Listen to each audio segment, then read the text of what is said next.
becomes your bag, you're going to be all hunched over on the eggs. So like my posture's awful. Oh, this is pre-seeds. Yeah, this is pre-seeds. Not to be confused with pre-seeds. This is like a span, like a long time period, and like as it gets older, 100 years. Yeah, 100 years, and then he gets on the ground. Yeah, well, no, the guy, he ends up being like, we kept feeling we're giving stuff away. Oh, like 100 years old. Like, plays beyond the ponds, but for boys like whose dads are injured. We are gonna have people in the movie that look like what's his name that plays beyond the pond. What's his name? Ryan Gosling. Yeah, we're gonna have some Ryan Goslings in there because we gotta make it so the women like it too. It's kind of a man, kind of a dude. I don't know. I don't want to say that, but what's high octane? Yes, and it's certainly a thriller, but it's certainly a romance too. Yeah. So again, if you're a lady and you're wanting to watch a really good one with your boyfriend or husband or whatever, keep an eye out. It's coming out. We can recommend it. It's called Winds of Thunder. Yes. And then again, it's going to be out next year because again, it's next South by Southwest, which is like a freaking year from now. The year basically. Yes. It's coming out in a year, so we'll be talking about it. Until then, people excited. Yeah.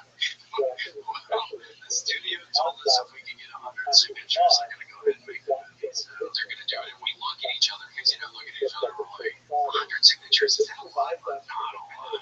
Yeah, but we don't have any so far. So, yes, so it's turning into a lot. They said you can't fit it yourself. Yeah, so we're thinking, we were going to have 98. I mean, we're going to have 98 now. Like, 98 left. I know. I was like, well, we got to work cut out for us because we can just sign it ourselves. Would you? Yeah, we'll sign this, of course. Nice. Handles it. And that's too far. Who's out there? We sure the little girl knows. Like, wow, who's that little fucking lass? Yeah, it's really weird. Well, it was a bunch of fun today. So happy. I think we're at the end of it. One of the best St. Patrick's Days in recent memory. Happy to be here with those that care about the Lord. I know, it's been a pleasure. So we do have to obviously thank Anthony Whiplash Morganson, Belfield, Beef, Ben Hashem, Bobby Beltman, Brendan Wiley, Ryscar, Daniel Hunter, Danger Fox, Destiny A4, Dingleberry Harry, to all uncles kiss on the lips on St. Patty's Day. Dova King, Dr. B. Duke, and Eli Slugworth, Gators, Godmother, Goldie May Star, Greensworth Nightmare, Early at WMS, LOL. I love Big Macs. I'm poisoned this fucking Big Mac. Jenny J, Jess, Joe Kai, John Shaw, Justin Threckle, Captain Chaos, Casey's mom, Kyle Lee, Larry, Lawyer Joe, Hello Miss Becky, Nice Wizard, Nissan Pappy, Robert, Blush Hole, Ruby Jewel Sparkle, Shitty Chicago, the Being Sam Rack, Sergio, Shiva, Stephen Fournier, the Killtony Facebook, Graphic Gaming Critter, the Wizard, Vander Vicious, Disney White, Magic, William and Casey, the Cats, William Ramsey, Warren Drive Show, I remember that one. Warren Drive Show on YouTube, Future Adventures on Beat, Warlock, thank you so much to our mercenaries, and the bounty hunters down there. Cats are cool, I've never even seen that.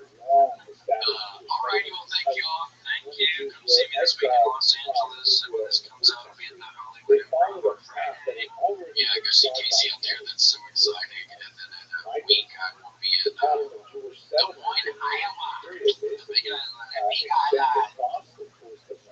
Bye. Thanks for joining us for this week's episode of the William Montgomery Show.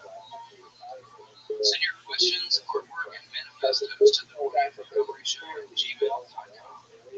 Leave a voicemail at 737-471-1098.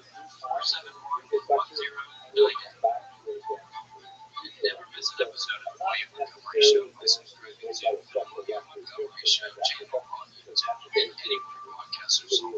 Check out William online at william.f.montgomery on Instagram. William Montgomery. Check out Kill Tony on YouTube.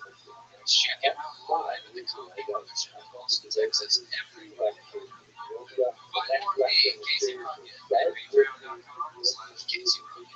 Follow me on Instagram at Casey Rocket. This episode of the William Montgomery Show was recorded at the ATX Studios right here in the heart of Austin, Texas. The William Montgomery Show is produced by William Montgomery. The anthem is sung by William Montgomery. The drums are sung by William Montgomery. The words are sung by William Montgomery. Thanks for joining us. We'll see you next time. Man, I'm trying to have fun tonight. I used to live in Miami for quite some time. South Florida is way north of North Florida. The South Africa is way more towards Texas, USA. There are also other populations from the Black Spots who are also primarily concentrated in the South. There are a few different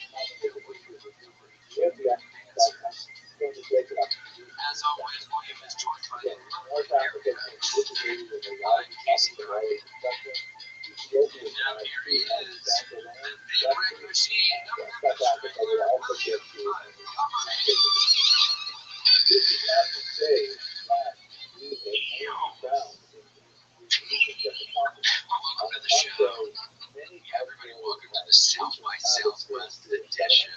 Had to do it to him on the show because he's been singing some, and he was just, correct me if I'm wrong, what are you doing there? Like clearing your throat? It's a technical term. Oh, the quandary. Quandaries or quandary. Singer's exercise. Yeah, it's called like a vocal version. Vocal verse, quandary. See, that wasn't a different feel to it. Vocal dry. Bandersnatch. Damn, that's what a Bandersnatch sounds like. I'd always heard people, Rand talks about the fucking Bandersnatches. Is that true?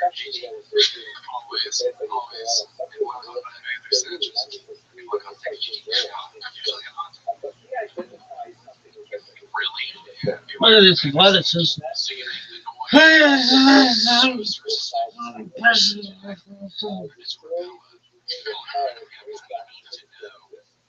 we're going to find out we don't want anybody Bandersnatching. Unprecedented athleticism. Nobody has more athleticism than this motherfucker. So we have to get the right information on this brand. It's like really scary. I was getting it's a fly looking moon. That's right there. Okay. Come on, it's South by Southwest week. We're trying to have fun today. How's it already getting into Bandersnatch? How's that? All right. I know. Hey, Big Shirt. I woke up extra early to see the movie during South by Southwest, and I did not think I was getting up early to be spooked to my very core. How was the movie? Wait, hold on for anybody that doesn't see, because he has these wonderful bowling shoes on. The bottoms aren't as pretty to look at, but beauty is truly on the inside. Looks like dancing shoes, and you can probably go to the Broken Smoke and fucking dance after that. And slip and slide. God willing. And throw another beer on the ground after this. And they can't do it. Just gets out there and dumps it in there. Say something, give it up on you. Yeah, the movie was good. And these are from, I was in Portland with my GF. I don't even know if I've announced it on the pod. No, you have not. I can't really talk about it too much yet, but I do have a GF, and we went bowling, and Bandersnatched these shoes. And did she also Bandersnatch her shoes? She did. She had a size 5. Saying y'all are bad, and I love her. And I love it. And that very easily could be true love. William likes to stay the 4 seasons towel. Yeah, like a And hotel. one time we were in Tonkin, he was staying in a 4 season, and yeah, stole the town. I have a bunch of towels, but I need like the shoe thing, which I don't have enough room for the shoe.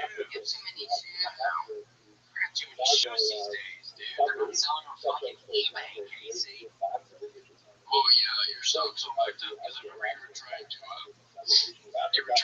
what I call quantum learning, where you're trying to backlog. I was back cataloging, but I was just doing my own shoe size because I thought, well, if you can't sell the damn things, at least I'm going to be able to wear them.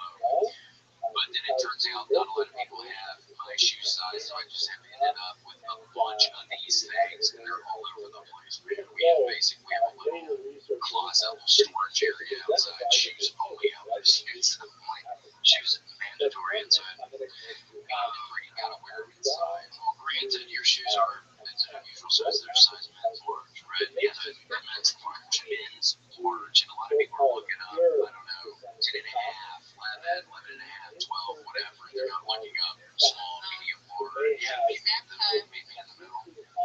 Yeah, so maybe in the middle. Damn. Thank you, Grant. Thanks, G. Grant.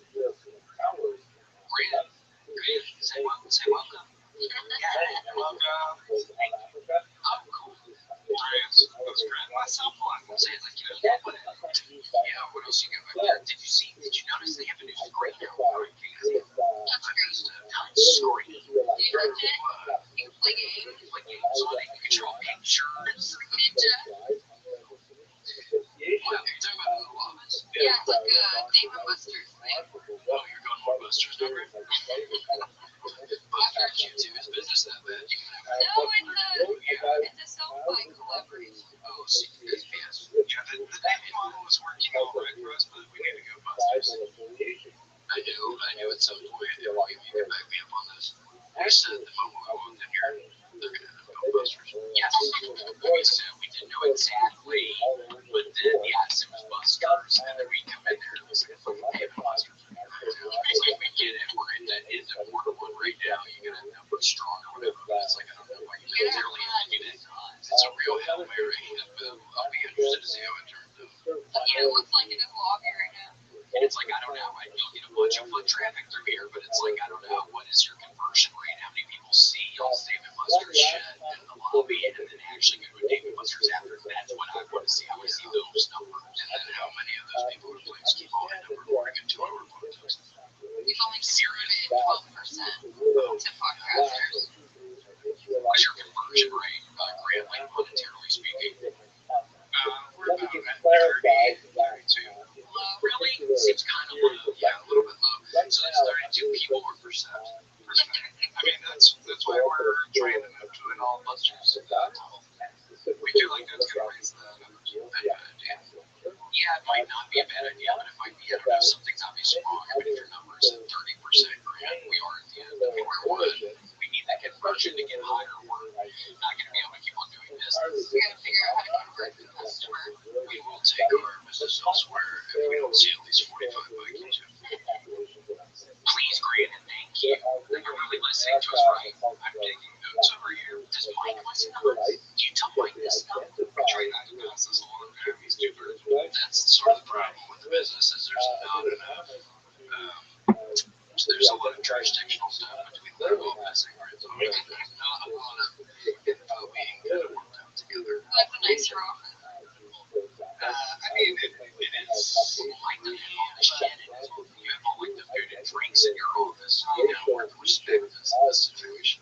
Prison rules, you have all the room and extra pillows. And I didn't want to say this, but I swear to God, I see Mike for a second. Casey and Grant and I are speaking a little bit up front. And I see Mike for like a split second. And he like, I swear it's like he's floating into his office. He looks like fucking Nosferatu, like no, literally like he's a vampire, like floating. It's like he kind of smiles a little bit. He's floating. They full of little new shit. Yeah, great dude. How long did I text him last week? Something like that. That was so. It's not for me. I didn't see that guy.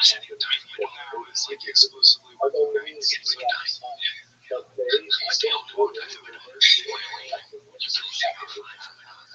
We stand on those and watch like these movies. I don't know the other stuff.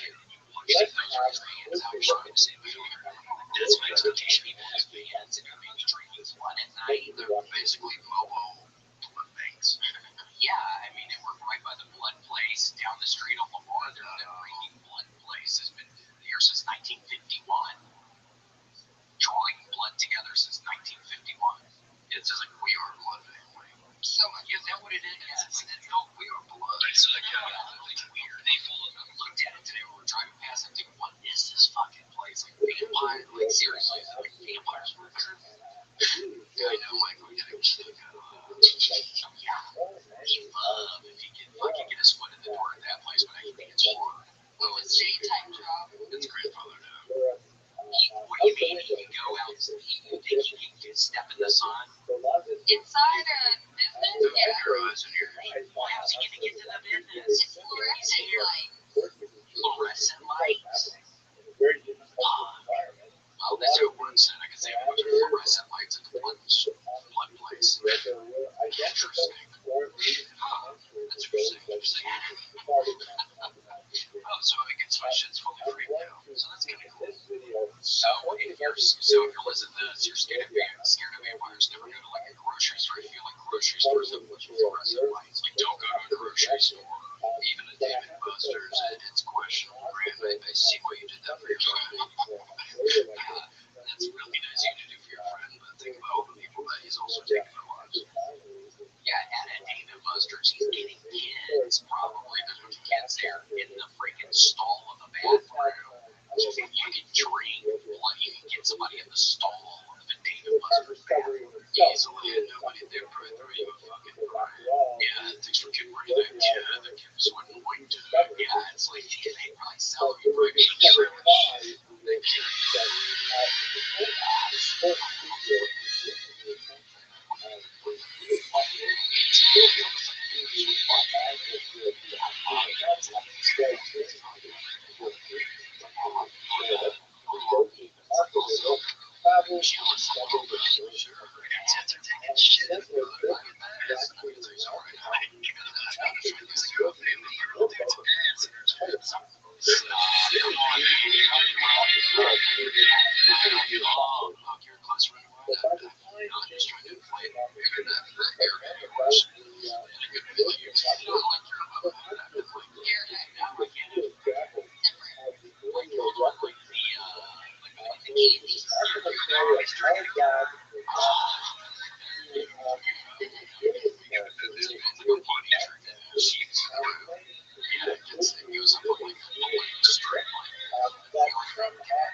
just my balls coming out of giant balls. Which,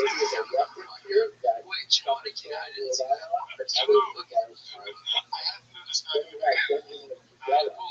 Why did I immediately notice that? I immediately noticed the giant testicle. It looks like you do.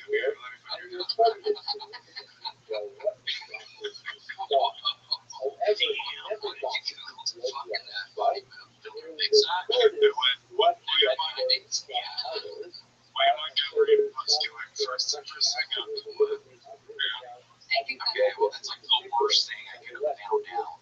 Seriously, I'm not even kidding. It's like the worst thing I could have found out. Yeah, that's worst case scenario, especially during self-mode. It's just weird when I'm on the row machine. It feels like my testicles go inside of my body. So it would be totally different than that because those are like big ones, like hanging. Like with me, it would actually be like, wait, does he have any? Maybe they're just nesting. Like they're like hibernating and getting bigger when they go. I know they get too cold because the fans hit them and they're like, okay, we gotta go up in here. Alright, sorry, I'm just trying to get some rest. I know. I'm like, okay, whatever. Do what you gotta do. I'm listening to America right now. What got you kickstarted on the American Dream? Because I had a playlist and I loved the two Blues Traveler songs, but it's like I had enough. I don't want to do that, but anyway, and talking about the hook. Yeah, hook. Oh my gosh, I love that song. But I had to stop listening to it because I was listening to it way too much. So then I'm like, okay, I'm missing about 40 minutes. Let me look for some albums. Sure. And then I somehow got to America. I don't know how I got to America from the playlist I was creating. I got a better man for it. Yeah, actually, I think Cat Stevens one day. I was like, of course, maybe be a little too sad on this thing. I don't need to be feeling sad right now. So I went to America. You just slowly start to stop rowing because you're just getting a little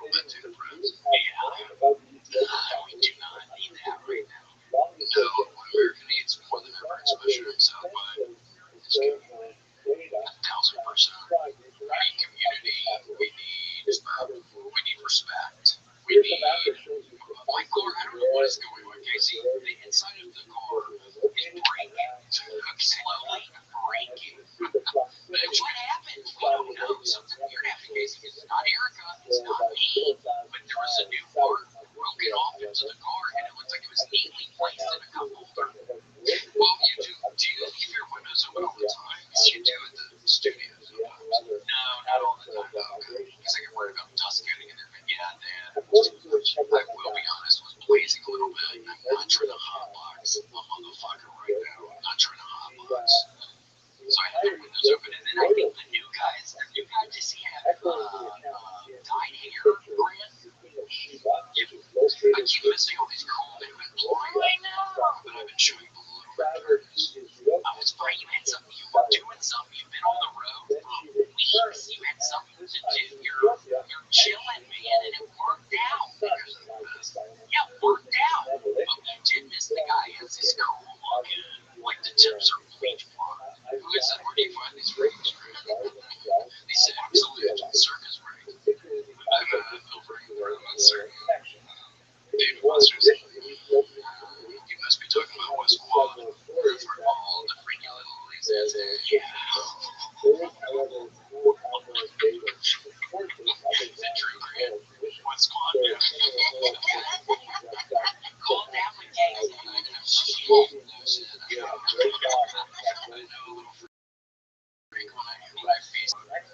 Well, he busted us, so I hotboxed for a second because I had to do the windows obviously. Dude's been there listening to some tunes in the main halls and freaking. And then this dude walks out, he's parked right next to us. And I'm like, okay, well, we gotta roll these some knobs. I can smell the reefer. And next thing you know, 5 to 10, 11 more yell, just screaming in Erica, oh my god, you're going to the women's prison. Do not say a word. Do not say, I can trust you. We're about to be separated for a long time. Do not say a word. Don't say shit. That's Omerta. That's criminal code. Yes, yeah.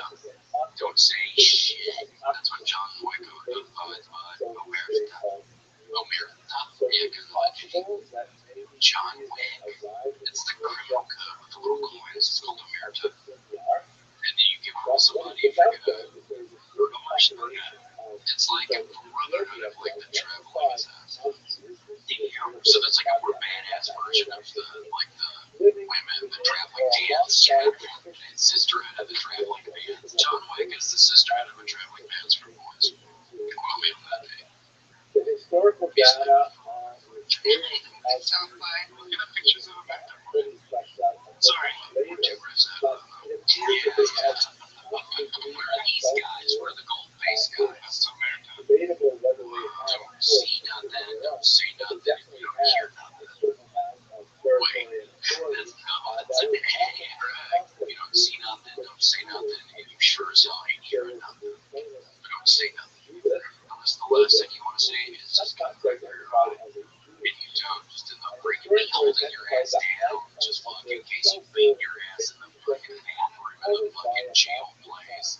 Really holding you down and continue to do the row machines and your ass is down. In case you get your ass a freaking wet towel on your bitch ass. And every now and again I'm like, Casey, watch out, you just hit me, dude. I'm saying, your water bag's way back. Yeah, dude, you guys all hit me on that last one. It's time.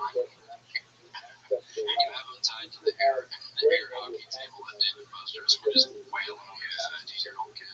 Yeah. Welcome. How are you? And then fucking Mike's just in the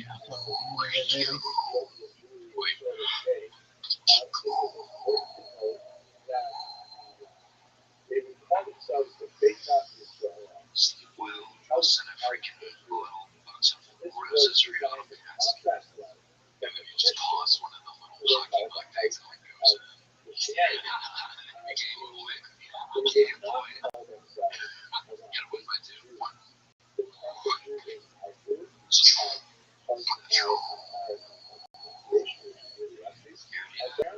Guys are reading the freaking. all people at the time I'm reading the freaking Martin Luther King. He got shot, and then I'm waiting to see what happens after the dude right now. Some of you guys with the book. Yeah, it's called I'm reading anyone go hellhound on this trail, and the dude shot more harm. It's very sad, and now they're looking for the man. Well, I think some FBI files just got released that a lot of people think that guy didn't know. And it was somebody else. Well, it's very strange case. It was at the very beginning of the book. The guy was going by Gold, last name Gold, the whole time, and I'm just so confused. I'm like, I thought the dude's name was something else. But apparently he was in jail for a long time. Somebody met his ass on the night before he escaped. Nobody ever met up with him. Like, nobody ever visited him. And he doesn't even say much about it, but I'm immediately thinking, that seems weird.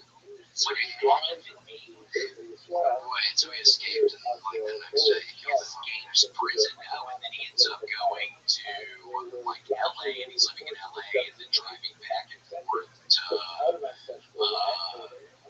goes to New Orleans, he goes back to LA, and then finally goes to Memphis, and is up in that place. So I don't know, but yeah, I met somebody else.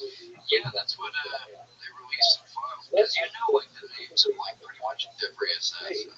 And some of the guy killed like Malcolm X, but which is also JFK, RFK, even the guy who tried to kill Reagan.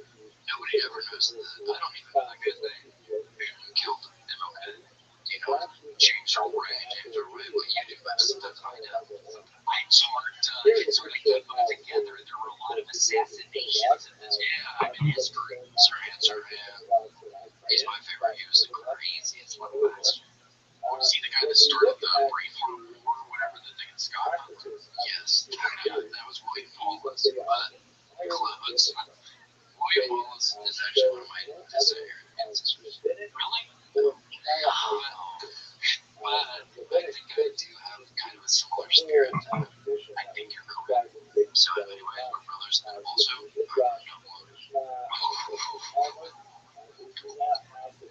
what are those things called when you cut somebody and it's cut their mouth and it looks like they're smiling? A glassless smile. Yeah, glass cut. Yeah, I'm gonna be there in October. I'll come back with my hopefully breaking a corner. Don't even about it. You're fine. Don't even say that. Whoa, Graham, what were you doing? Had a message I spelled. It was on the what was that message? That's like a message. Or somebody asked me what did Rachel say. Someone was like, better not download that picture of Glasgow smile. Inappropriate. Well, think about how you said that, because maybe they're the people that might be involved in the future. You're even asking about it right now. This seems like a psyop. They're trying to plant ideas, and you're going to be the Hornets. I'm going to be at the glass library. I'll sue you for every dog. Like a Manchurian. This place is going to be yours, Casey. Some place is going to be yours, but it's going to be audio only, because I won't be able to show my beautiful little face. Yeah, you have to get rid of all the cameras, but you got to hang on to these things where it's just people talking to me. The cameras have to get out of here. Now the cameras are gone because I look like a genetic freak. In a good way. Sure. In a good way. Well, I can use my newfound wealth to just get absolutely shredded. What, like in a personal trainer or something? Yeah, an implant. Oh, an implant? Isn't that what our guy Musk doesn't he have fake six pack? Is it real? I don't know, but I saw that Oscar De La Hoya has a weird fake six pack too. Hold it up, G. That shit freaks me out. I'd rather just go daddy. You gotta go daddy, 1000%. Just get a little creatine. Creatine, I think that's something we make when they're working out. Just get a little creatine in your system. It's totally. I just got chest inflammation. Yeah, maybe just the chest inflammation. Something seems wrong there. I better have sunscreen on. That dude's gonna get skin cancer. I mean, look at that. I know we're not. Give it a damn dark night. Oh my gosh, what is that insinuating? There's actually some. Like an alien or something inside that right now. Yeah, I'm gonna go out all in person, like Master Blaster from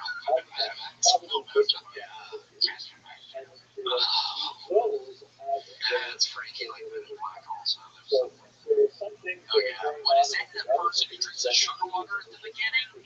Or then somebody else? They're not guys. Always scared the hell out of me.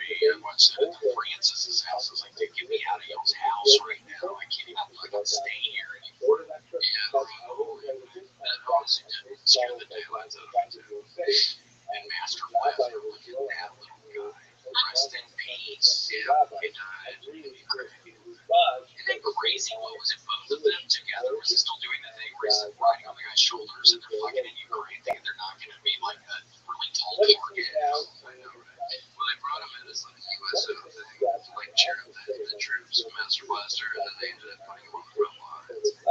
What a fucked up situation that would be. It's like you're going to, make people happy. It's a big conflict going on. And then they're like, okay, go to the front lines. It's like, what? Wait a second. There's something wrong with the paperwork, please. Yeah, like I'm willing to go. I accept that maybe I'm going to have to fight, but the front lines, that should be like I'm fighting for morale. Like I'm on a tank, like way back there. Yeah, I want to be in the back. I don't want to be in the front. But he did pass. They're calling it the second magic bullet callback, but basically it hit the little boy and it went right down the spine of the big one. One shot, double death, double kill, and then they're on fucking parade.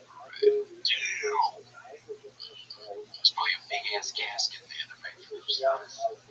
Because hopefully they were buried together, I guess, right? They wanted to have life in life and in eternity, as opposed to well, weren't they like brothers or just good friends? I think they were just like, it was one of those weird things where they were just having to just be the best of friends. And it just worked out. It just worked out. They can, one guy's really big and strong and can carry him. The other guy was like the brains, maybe, of the operation. He can tell him where to walk. It's like what? It's like the Ratatouille. It is a total. That is probably where they got the idea for Ratatouille. I never even thought about that. Oh, yes. And he never even once made like a graduated cheese or like a decalcified ratatouille or anything. I know it's bullshit. It's like at least make something like a crab macaroni and cheese, make something, anything. I know, or even like some marbled steak. Yeah, get some marbled steak. Do some, cook it really good over an open flame. Make some mashed potatoes with that shit. It's like, dude, you're not even making anything. We're starving on the front lines with y'all. Come on, y'all are eating good. I want to eat good too. I know. Well, that's what, that's why they're losing the war. Both sides. I know, that's going to turn into a quagmire. Really quick. I know. Well, hopefully it doesn't turn into a Lois. I know, God. Could you imagine that annoying voice? Hey, Dad. Yeah, God. What a voice that woman had. Hey, Dad. Hey, Dad. Hey, Dad. You left your shoes on the television. Whatever. She's always in the craziest shit. Casey, you have to talk like that when you go across the pond. Have you thought about that? That'd be funny. Maybe if we went with like some different accents for some of that time.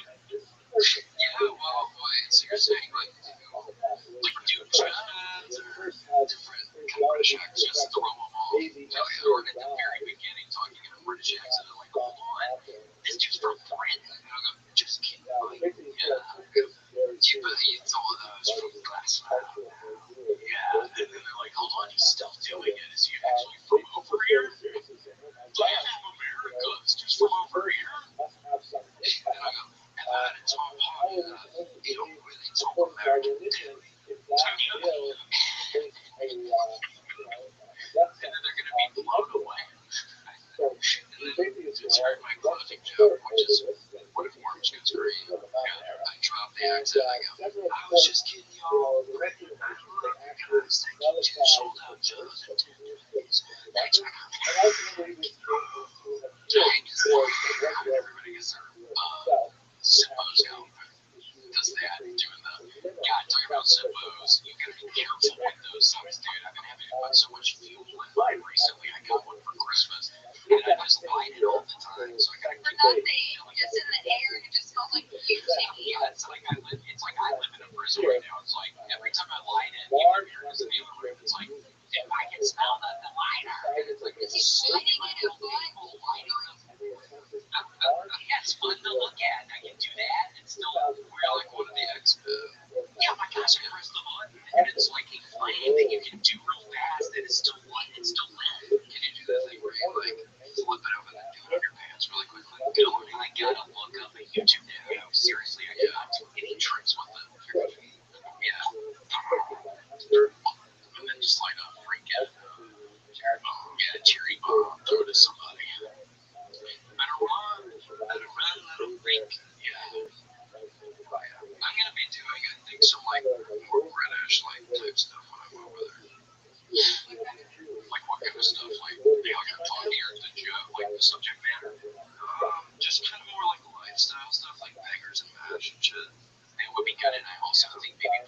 Sure. I don't talk about Princess Di. Oh my gosh.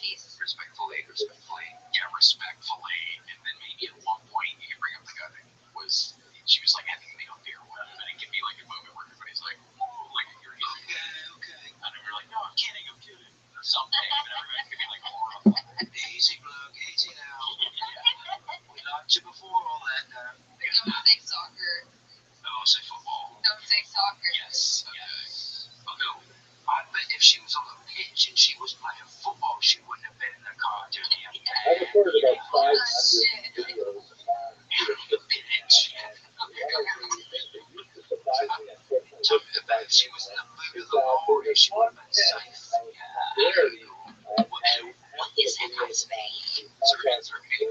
Oh, that's right. What was it? Zerhaven's the laser guy. And he was on cooking. So they were really having fun. Unfortunately, That was he loved getting sued and talking about Arsenio. I know Arsenio Hall, like a television show that was big. That was the 90s when she went out. Maybe it was Arsenal. Oh yeah, Arsenal. Not Arsenio. Yeah, Arsenal. That's a big football. What is the guy? Can you do a picture of the guy, please, for him? Like maybe have him on the other side. Was he like super hot? Wait, I don't even know. Oh, I thought you meant Arsenio Hall. I thought it was hot. Jenkins was.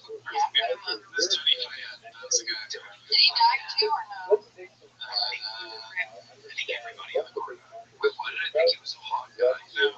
He was happy because you were happy for him. If she wouldn't get along with the prince, it's like, He always had that ugly ass side chick that he's married to now. yeah, she was supposed to. It was half of her. Noah or something. Neil. It's like, dude, why are you cheating on Princess Diana, man? Why is it good? Oh, I know. He brought that up. Princess Diana, you dropped the ball, big boy. Yeah, God, and then Fayed gets in the picture. Yeah, maybe just a little bit, bring up Fayed, and then just like, oh no, oh my gosh, I'm kidding, I was joking. I was just kidding.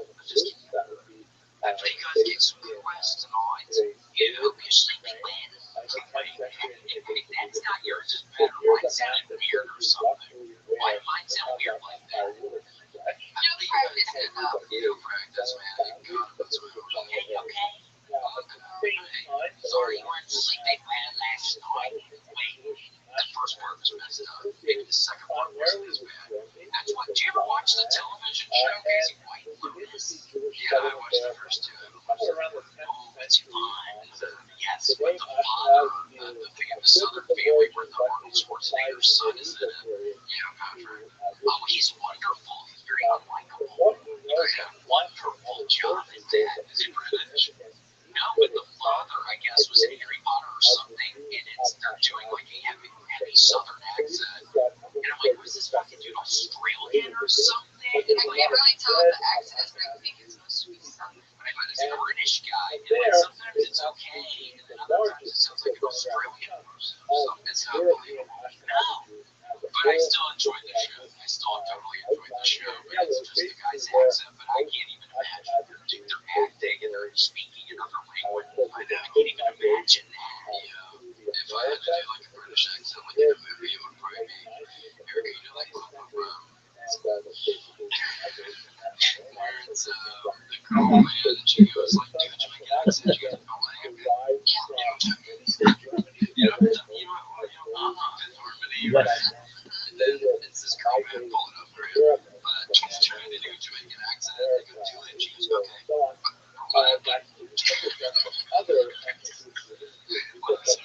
He doesn't know how to do it. That's what it would be like if I was asked to do a British accent.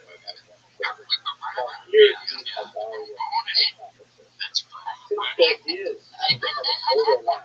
So they say speak.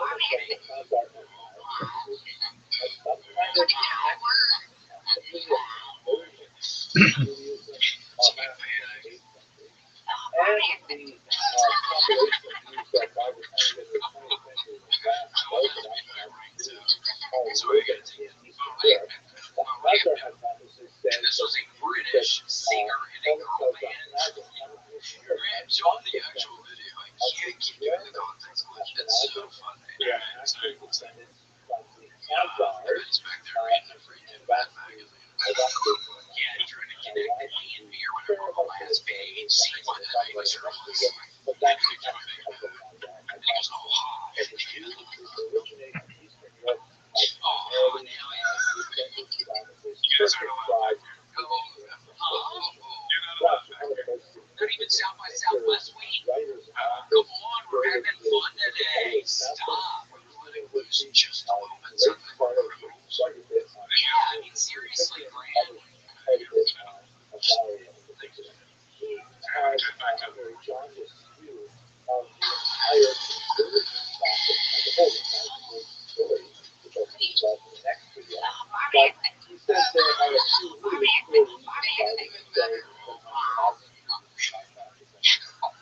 Well, it was a disaster. She did that really bad. She really bombed. It was an all-time epic fail. Yeah, it was horrible. What a fool. She probably dead right now. She's probably not even still alive anymore. Yeah, she's probably thinking about that. She's probably by like an ocean at some point, like accidentally fell off the edge of the sidewalk into the ocean. She just yeah, it's like she's walking like by a cliff or somewhere, right? Just on the sidewalk, and then the ocean's right there, and she's like, oh, that's pretty, and she accidentally walks towards it or something stupid, and I bet she got in some wily coyote shit where she thought it was a tunnel, but it was just a wall, and she just drove right into it because it was a big thing. Yeah, going, I don't know, either 30 or 40 or something, that's really a catastrophic, just an unmoving wall, just slamming right into it, or just like yeah, really stupid. It's like, bitch, obviously somebody drew the tunnel in black paint. It's not even a tunnel, dumbass. There's a fucking paint right next to it. Yeah, it's like, what? You just got pranked so bad. We didn't mean for you to die. Obviously, we apologize for that. But, like, we didn't think somebody would be so stupid to actually think this is going through this mountain. Yeah, we thought you might stop the car, get out of the car, and go, okay, guys, you freaking did it. Yeah, then we run out of the bushes, kind of laughing or something, like, oh, we almost got it. Yeah, we're nooking you up, we take you to the club, but instead we're just still behind the bushes, and just a fiery crash, and we still maybe knock each other a little bit. It's generally a, oh my god. Like, we would do the initial, like, like, that's not too bad, but we would quickly understand the gravity of this. Yeah, once that thing blows up, or there's fire engulfing it, we're like, wait, do we have a fire extinguisher? Like, we don't really have anything. Yeah. Well, we did not plan ahead for somebody that, that's why you gotta be careful. There's a lot of these breaking things you see online. Be so careful. We did, in case we saw something that actually was kind of funny, I thought, the other day. It was hilarious. The stupidest prank I've ever seen. The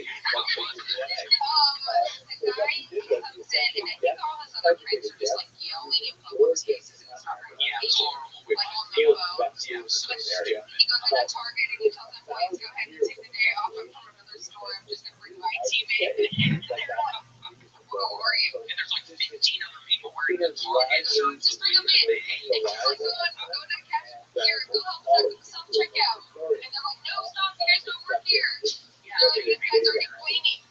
Yeah, the main manager's freaking out because the guy comes in like he's running shit, like corporate called him in, and he's with like 15 other people wearing a uniform. He's telling them all where to go, and the actual manager's freaking out. Like, who are those people? That was pretty funny. Great culture is getting so good. I know, that was a good one. It's generally easy. Kind of, or annoying. What's not the I like Japanese prank shows where a guy will just like sit down and then suddenly he's in like a bed of spikes. You know what I mean? They're like dump his chest on like a water slide. He's just trying to like eat a cookie, like eat a chili cheese nuggets and these fucking airport. They know how to do it over there. They know how to do it over in Japan with that shit. They know how to have a good time. They also do a lot of karaoke. But they have to. I mean, they work like 70-hour weeks. It's a very corporate structure over there. Corporate is king in Japan. It's Toyota or Nagasaki. Said I called. I get meant to say Kawasaki. Oh yes, Kawasaki, the motorcycle company. Not Nagasaki, in Tennessee, the city that was tragically destroyed. Or the very yummy hibachi place in Memphis, kind of by my parents' house. Yeah, it's called Nagasaki. That was really good. And Benihana's, shit, Casey and Memphis are going to be careful to Benihana because that's where the freaking gypsies hang out. Yes. What do you mean by that? Well, a lot of these gypsies in Memphis are, I think, kind of a retro kind of gypsy. They dress up like the people in Greece. Like the movie Greece, like transients. Yeah, they live in caravans in the RV parks. And I never had any beef with any gypsies, so I don't care. Do you mean like actual, like, the Roma, like Italian people? Yeah, Rothschild'S, gypsies. We got Irish settlers. We have, it's a melting pot over there, and a lot of the women dress like this. So that's how you know they're a gypsy. You go, oh, okay, she's in the house. What do they have in here? I don't know. Good question, cultural thing. It's like a cultural deal. Somebody making the food right in front of them. I don't know. It's really kind of nasty. No, I'm kidding. It seems fine. I'm sorry. I've been watching it most of the bad breakfast. Frank's attitude is spoiled. And my big fat Greek wedding. Or no, not that. What's it called? My big fat gypsy wedding. It's actually a pretty fun show. It's a show. It's a television show. We watch it on launch of that. I can't stop. So what? It's, I know what you're talking about. I've seen trailers of that. Yeah, they're just the biggest characters. There's a guy yesterday named Pee-wee. He was a big Pee-wee. How'd you even get Pee-wee up so fast? Yeah, he got that. It wasn't Favorite color is orange. It wasn't looking at his shit out of here. Where? Oh shit, Pee-wee's grandfather, you mean? Yeah, no, there's Pee-wee. And orange is his favorite color, and that's the tuxedo he got. He didn't wait for his bride until marriage. Yeah, it's No, they met over the phone, and I think she's a courtier. His mother was she's a courtier, Casey. You know what a courtier is? You're a courtier. It's a Gypsy, according to these people, we're the courtiers. You're a courtier. You gotta marry a cousin. Like Leones. Yes. The gypsy community would not really fit in that well. But I think there's a chance, like if we were nice to them or whatever, we can infiltrate. We're like fun-loving guys, and I know at least in my house, I can't speak for yours, although I think you follow this category. We have some knickknacks for like ordering. Yes. And like little jewels. I have jewels in my book bag right now for Christ's sake. You could actually, I know, you could actually probably do well. I can't be probably good. I think we both would end up being integration. As our entertainers. It'd be entertaining when we go put the asphalt on something because we would probably go around and fix people's driveways and finding cottages and doing them just for fun. Yeah, just helping everybody out, making them laugh when they're digging out the driveway and putting new concrete on. People would love it. Yeah, be like, hey guys, listen up, we got a little break. One more, it's free. They go, I know, and then they start slowly putting down like their hard hats and like things like, okay, maybe I'll stay a little while. I go, what's he up to? What's he saying? And I go, anyways, so dating's been hard, but not like that. So I sort of like, so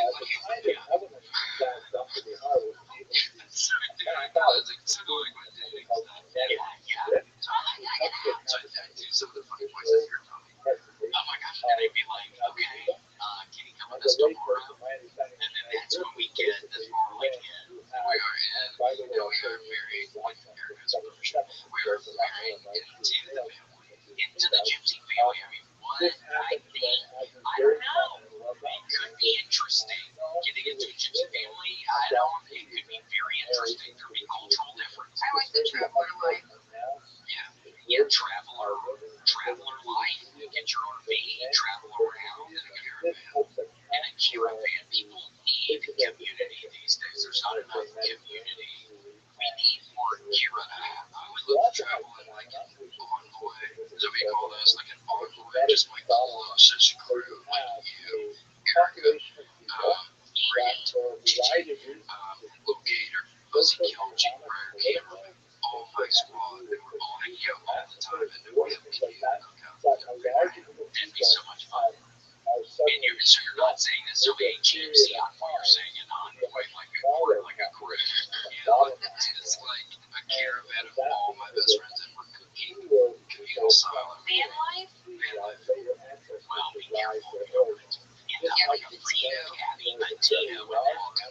terrified of her family life now. Let's just be walking. Okay, see, it would be good if we had a good crew of people. We're not going to have to worry about a freaking, we'd have to keep our freaking eyes and ears. We'd have to keep them open. We'd have to keep them watching. Like you needed to do some laundry, you look like you stink. Yeah, and then he's murdering that sweet girl, but it's like, what did she not have done for us? You didn't even.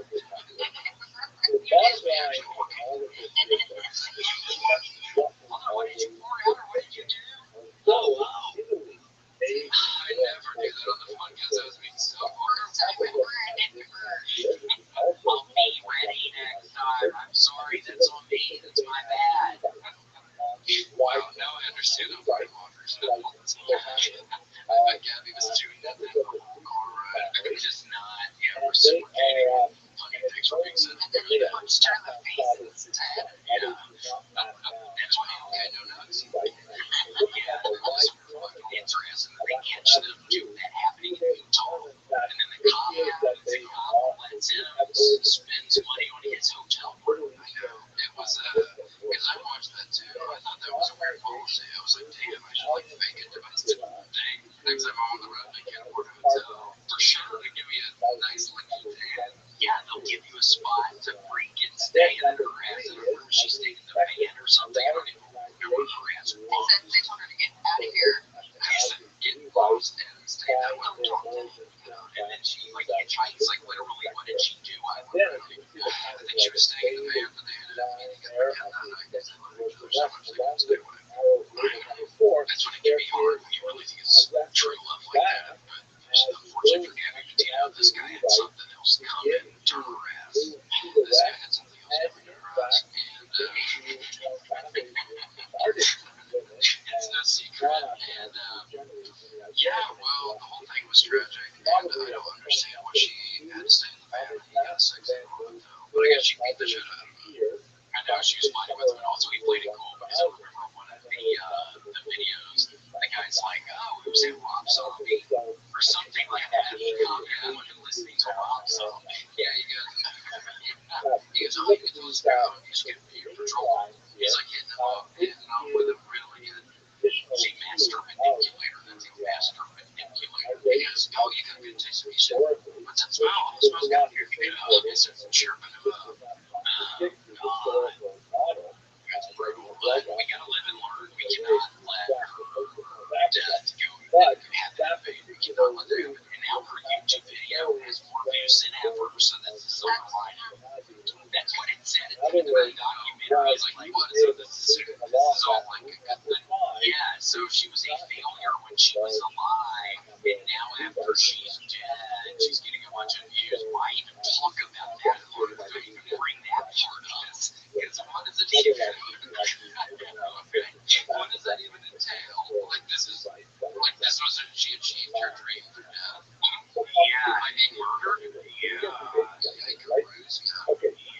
Well, that's just fucking that's a freaky society we live in, dude. It's all about likes and sharing hours and millionaires. Yeah, sharing Galaxy. Send us a galaxy, by the way, Patrick. yeah, send us a galaxy note. Yes, we do need some galaxy note message around this Your world. boats suck here. And this little thing's time. We need to go with a galaxy note message. Horrible Yeah. for William, Casey, and Kiki. Gigi can get one too, but it needs to be a Galaxy, 6S note. The one that folds in half. The one that folds in half, but then you get the wrong model and you break your phone.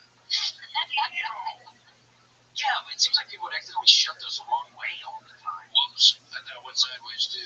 People freaking snap their shit. Rude us. Ever done that, Grant? Like a mistake? Yeah. Yeah, you can get all sorts of stuff stuck there. Like what, Grant? Your wiener?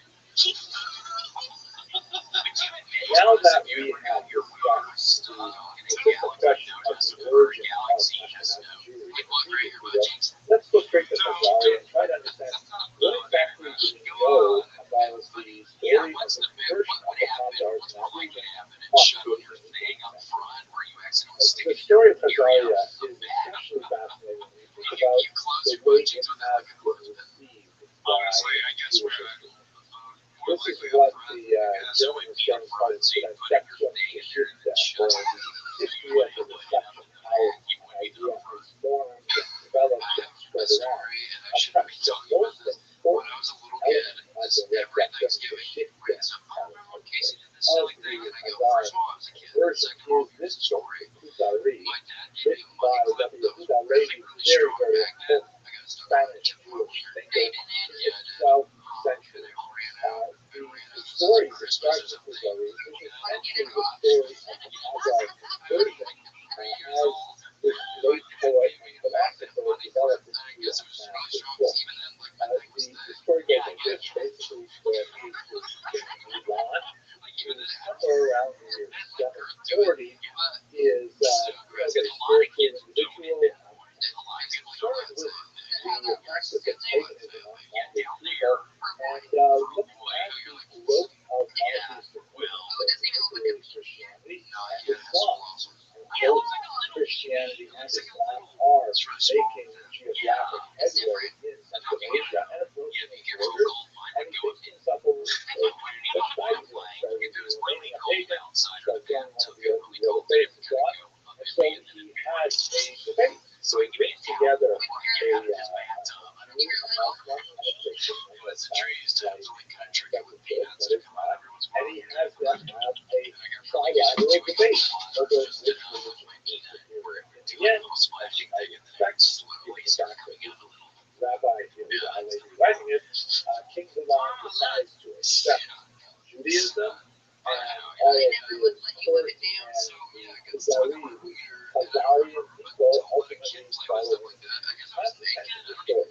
Now, I hope you notice that there's 500 years difference between the setting of this story and the authorship of the Khazari. That's a lot of time. And we have to understand that the Khazari was chosen as a subject for Rabbi Levi because of circumstances in the Iberian Peninsula in his day, specifically the trilateral relationship between Jews, Muslims, and Christians, which is very unique to Spain and Portugal. Rabbi Levi essentially used the story of the conversion of the Khazars as a literary foil of a larger philosophical discussion about the relative merits of Judaism, Christianity, and Islam. And by doing so, to demonstrate superiority and that's the essential idea of the Khazari and the actual historical elements of the conversion of the Khazars is not necessarily important to what the Levi's wanted to achieve in his literature. So let us spend a time with Khazari and his work and his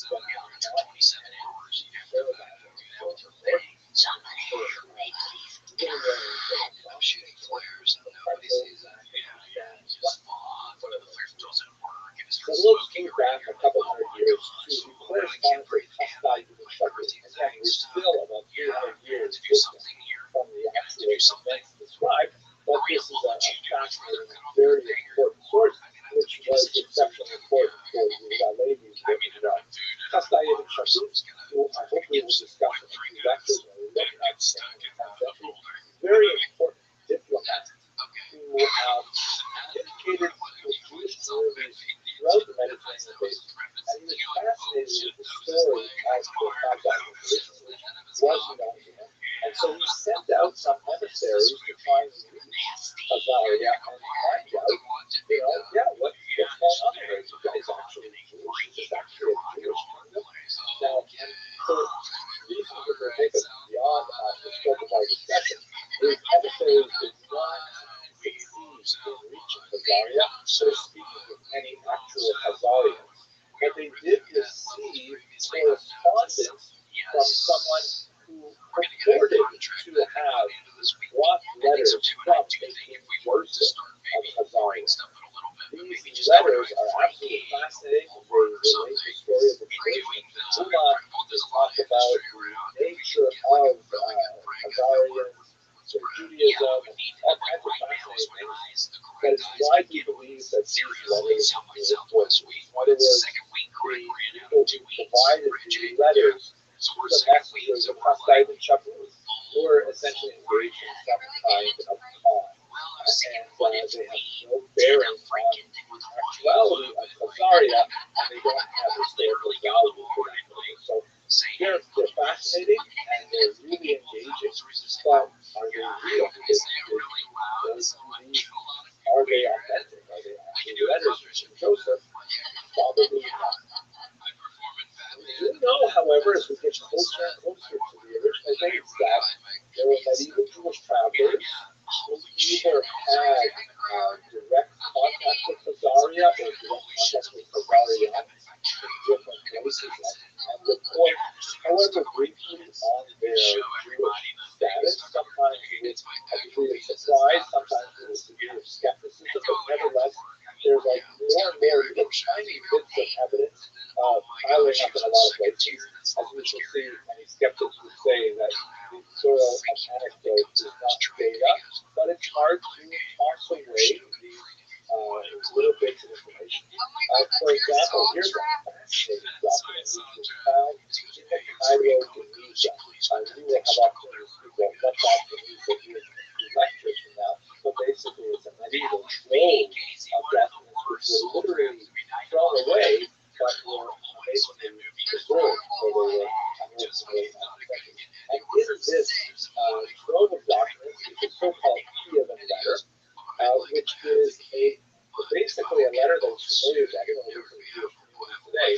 When tzedakah collectors, when charity collectors come by Jewish homes, they typically present a document which is called a pefek, and it's essentially a statement of the bona fides of the bearer of the document, saying that this person represents a legitimate cause, he's fallen on hard times, supporting orphans and widows or a charitable cause, one or the other, and it's expected that when someone presents you with this pefek, which may be issued by the local community in which the donor lives, or they come from the originating community like Jerusalem or wherever, then you give them charity and they build up their cause. So this is exactly one of those documents. The only real difference between this document and the ones we use today is that the ones we use today are laminated, so the pages are not laminated. But it comes from Kiev, which indicates that that was part of the range of Khazaria. In fact, the great Harvard historian, another son, argued that Kiev may have been founded by Khazarian Jews. At any rate, the letter, which comes from Kiev, specifically describes how the person has fallen out of line, the person is worthy, and you should specifically support his cause. And then, amazingly, at the bottom, you can see it's highlighted here on this particular image, there is a signature in what appear to be Turkic runes that say, I have read it, or we have read it. It's fascinating that indicates that there was evidently people, because normally this would be the signature of someone who was important in the Jewish community, like a rabbi or a parnas, who's the president of the community, and he obviously is completely illiterate and needs to write in Turkic runes, which is very unusual, unless there was a community at the end of the time. We have multiple references from Arab historians to a Jewish presence in Khazaria. Perhaps one of my favorite examples is in one of the most important early historical documents that describes the origins of the Kievan roots of population which later would grow into modern-day Ukraine, to also share the Russian Empire, Polish Empire. It's the so-called Codex Romanian, or Chronicle of Bygone Years, which is essentially a church record of the history of the region. There's a fascinating description of a key element in the Christianization of the region, specifically the conversion of King Vladimir, Vladimir, to Eastern Orthodox Christianity. And amazingly, it's exactly like the story in the Kuzari. There's a representative of Islam, there are two representatives of Christianity, both Western and Eastern Christianity, and there is a representative of the Jews, and that representative specifically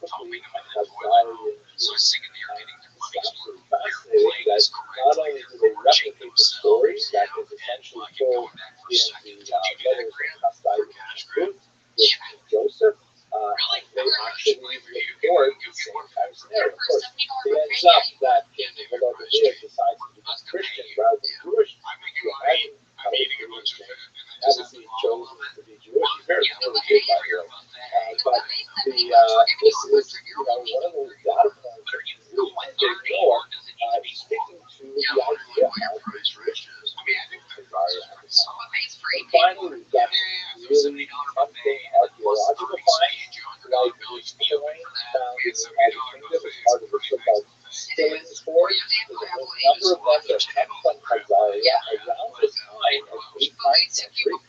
This one writes in Arabic, sort of a paraphrase on the famous statement of Islamic faith. There is no God but Allah, and Moses is his prophet. That's an unusual kind of statement there. And then there are some tempting examples of Jewish symbols on Khazar architecture, which is limited. There's not a lot of time, but this menorah symbol from the Khazar archaeological group is especially interesting. So all of these things come together to suggest that something really important happened in this region in the 8th century that involved Judaism. So what exactly happened? Let's have a look at that. If you ask Professor Shaul Stafford, who we met in the last lecture when we were talking about DNA, Dr. Stafford is definitely one of the biggest skeptics of the whole story. He says it is, quote, a splendid story. Right? You can finish the rest of that sentence. In other words, there's not much to it.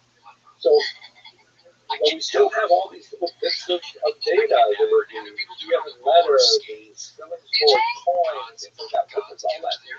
So, trying to put it together, one of the biggest questions we have is, if they did convert to Judaism, I tend to believe something happened. Yeah, I saw some videos of girl busting ass, why did they freaking, But that's not seem to skating be a ring, really good like source like the to bones buy coming out. octopus. Besides, of course, the letter of Joseph, which is not very widely regarded as a forgery, but in that letter, the primary motivation is essentially spiritual in nature, and that's very nice, but maybe I've been a historian too long, I don't really get to certain things. It's also possible that maybe it had to do with the geopolitics of this era. Khazars did fight brutal wars with the Muslims. They did see the rapid expanse of Christianity, which would overtake Ukraine and Kiev and Rus in short order. So, maybe they chose to adopt Judaism as some kind of essentially neutral position. Perhaps they hoped to say that, hey, Jews are tolerated in Muslim lands under the fact that they are. Earlier, Christian lands should adopt this witness. Maybe they thought they could carve out some independence there. But we also have to remember that there is remarkable silence regarding their association with the massive Jewish population in Mesopotamia, which is really not so far away. This was really the real center of Jewish intellect and rabbinics and writing and so on. Why is there silence from Mesopotamia on the Khazar version? Welcome. Rabbis active in Mesopotamia. Was it the Karaites who How you living, Tim? discussed yet? Every day's a holiday, every meal is a feast. How are you living? Amazingly, baby. Are you ready to win some money? Yeah. Where's your boy? I think we'll be good. I ain't gonna be drinking this time, so All right. Well, it'll that's be a lot more stable. a good start. Where's your boy? They're all fucking bitch ass. All right. Let's They're do all it. got a life. They don't have lives. Yeah, they got lives. Dog, they are literally doing everything they can just to get their dicks sucked. That is not a life. Yeah, no, you're right. Actually, that's what Nets is doing as we speak. Word, dog. Everybody knows that. You know, You didn't have to that's tell just me how that. it is. I knew how that worked. That's my phone. We ever played this on YouTube? What is this on YouTube? Crossy Road. Now, what is that? You ever played Crossroads? No, I'm too cool for that. What's up? What is it? It's like Frogger? Yeah. How do you play it? You just dodge all the cars, just like Frogger. No. Is it like available? How do you download it? It's just on YouTube. Look, you just go to YouTube. You literally go to youtube.com and you just scroll down. And there's all these games like Jetpack Joyride and all this stuff. It's a new feature. I was going to say, Crossy Road. for You don't how- have to download anything. for how long has it been a thing? Past couple months. It's Well, kind of new. Like Jetpack Joyride. You ever play this one? No, we haven't played any of them. Show me them all. This one's pretty fun. They're all really simple games. Moved around. Simple games are the best kind. All right, get it. Get it. Oh, this game's tight. Basically, you're just earning it for you get collected points. Oh, that was terrible.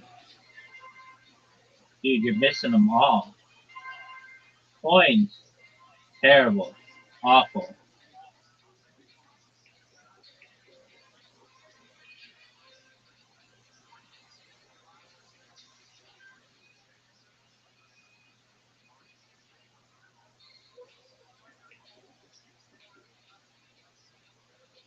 This may be the greatest game in the history of mankind. I love it.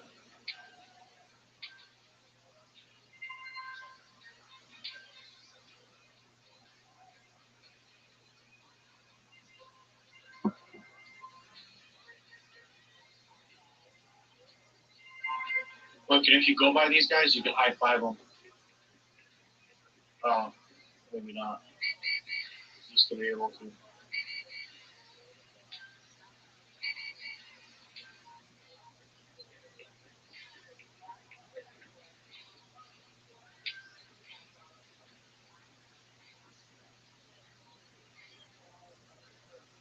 Dude, get more points, baby. What happened? She was the smash the brakes. Yeah.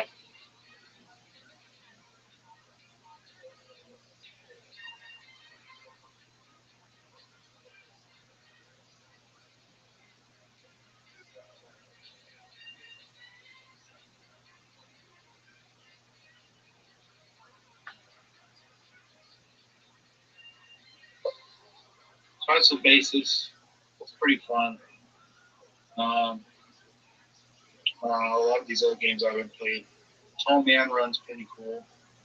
Let's see it. This one's like, yeah, I like this one. Would you consider it the greatest game in the history of humankind? Yeah, I would say so. No doubt. Yeah, I'm gonna phone with someone over there. I'm not sure where. Alright. So, basically, you get this and you grow. You hit the targets. You hit these and you get fat. And so I'm like super bulky. Hit a bomb, so I shrunk a little. Yeah, got cut off.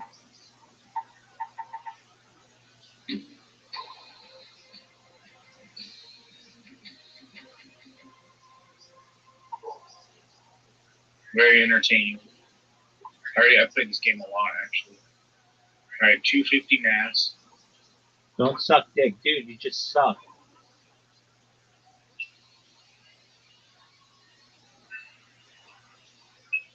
Bro, I missed every point. How's that even possible? You're terrible.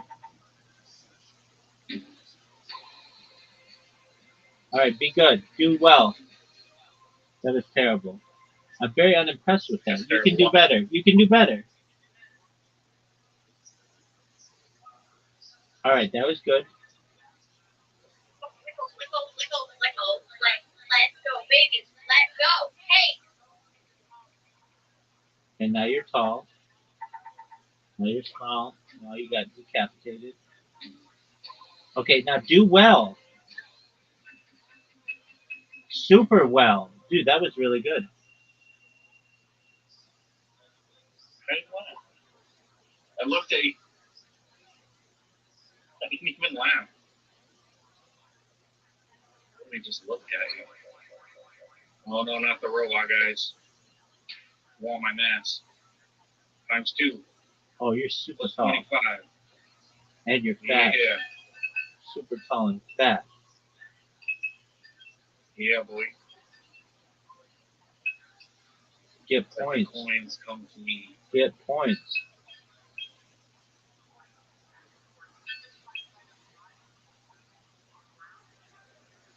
There we go. Nice. Whoa, look at that. Uh-oh. Pure skill. Damn it, there's Uh-oh. no way past it, man. You just got to do it. Now, get it. Get it. This is your time to shine. Do well. Do well. Do well. Do well. Do well. Do well. Do well. Do well. Super well. Well, that was the best so far. That was really great. All right. Plus 75 height. 25 fat. Yeah, I'm that boy. No, don't do it. There we go. There we Oh, go. you thick, baby. With 3 C's. Let's go. Get it. Didn't get hit once. Get it. Do well. Do well. Do well. Do well. Do well. Do well. Do well. Do well. Super well. Try to get all the way to the end. Hey, you got to defeat the boss at the end. All right. Well, do it. Super tall. Super fat. No, we're not killing mommy. Get it. Super well. Oh, you did it. You did it. Yeah. Bravo. All the way to the end. Holy cow. And the boss. I've defeated the boss. That was amazing.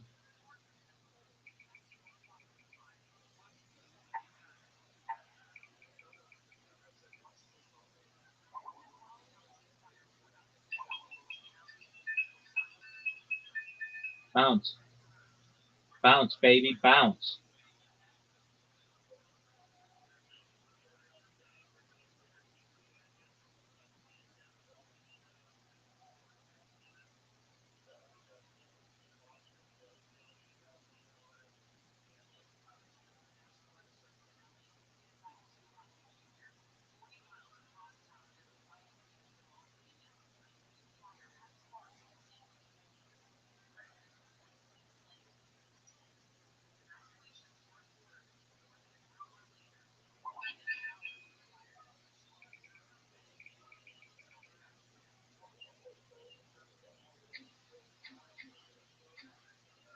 Yeah.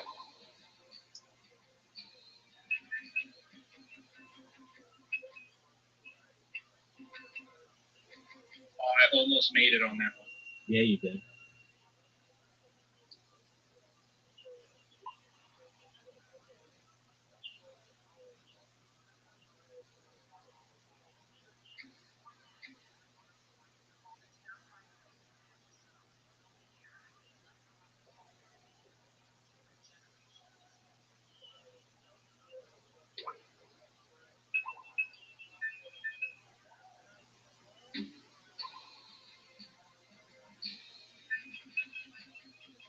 Damn, I keep getting close.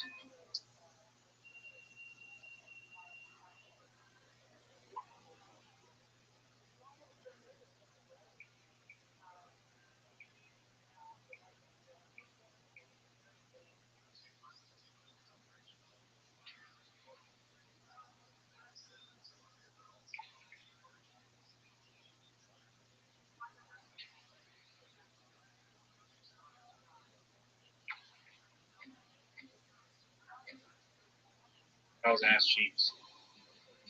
I don't even want to live with that. It's terrible. Yeah, there's that one. A bunch more games. Let's see here. I think that's all they got for right now. Building a Queen is the same thing, but it's all like hella fruity. Scooter Extreme Squad. This stuff's crazy. Did you hear about the Epstein cover up? I don't know. I hear about a lot of things. But you actually like looked into it and stuff? It is not something that I necessarily enjoy, so I do my best to stay away from it. Yeah, that's fair. Oscar, come on. Come on, buddy. Come on, get up. Get up. Come on. Get out the room. Come on, Oscar. Oscar, come on. Come on. No, well, not. Come on.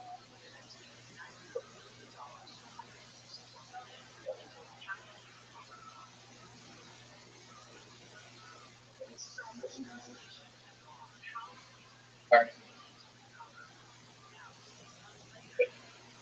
Hey. All right, you have to listen. So to pay my auto loan off.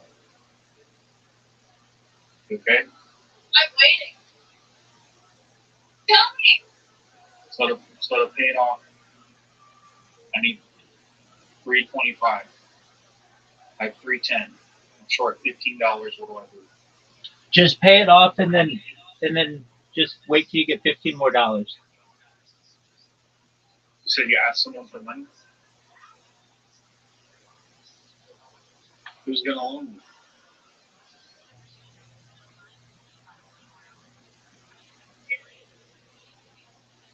Can't put 20 in?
lot of questions about why they would convert.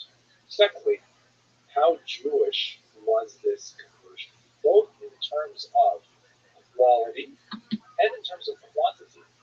I mentioned already that we don't have a clear sense as to whether these converts were rabbinic in orientation or Karaite in orientation.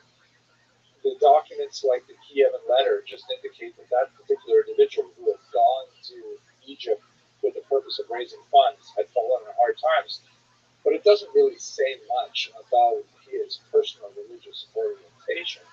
Um, we don't really have clear evidence as to what kind of Judaism they performed.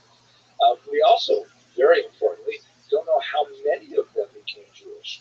Is it possible that this was kind of like a royal conversion, like we see, for example, with Queen Helena of Adiabene, who converted to Judaism with her sons, but her husband remained non-Jewish? I don't even know what you look Is it like. possibly similar to the conversion in Sinjar, in the Arabian Peninsula? We simply don't know how many of Jews converted to Judaism. It could be that this was simply a token conversion that took place in the upper strata, did not extend to the lower population as a whole, who remained essentially pagan. Please tell me. And thirdly, perhaps Miss Aquarius, how you living, girl? Great, man. What's good? They need to do something about the iPad app. This is ridiculous, man. Why is that? This, because I keep Ernstine, I got on, I was on that chill bar, got out, came back, and tried to get on here. This thing just kept crashing, and I uninstalled and started about 2 times.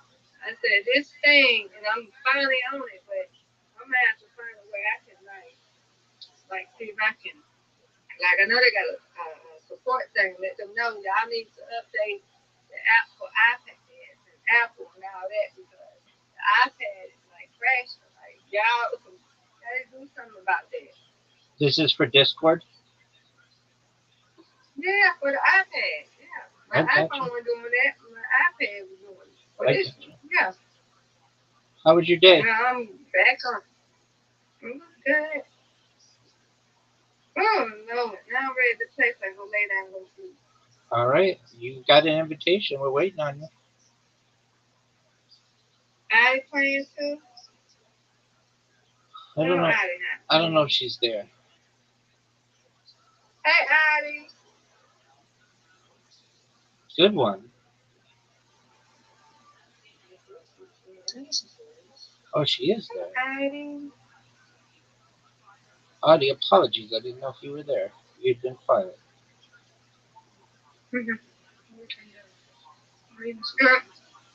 How are you? Yay! You okay? I am. I got it right. Come on, now. Beautiful strike, Miss Aquarius.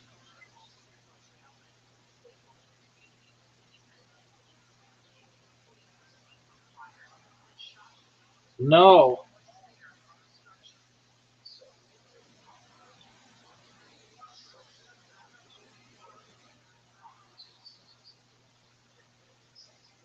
Miss Aquarius is on a roll. Get this, girl. Right in the corner. Perfect. You've gone spare, strike, spare. That's phenomenal. Thank you. Yeah, you got another strike. Let's go. Yeah, but that's not as good as yours. Spare, strike, spare. Get another strike. Strike. Okay. You got the spare here, though. No doubt, no doubt. You got it. Wow. Spare, strike, spare, spare. Let's go. Let's strike.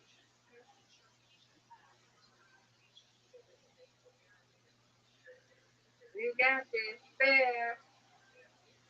Yay.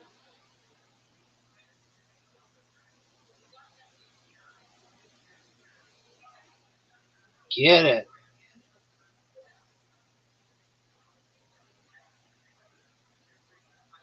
Get it.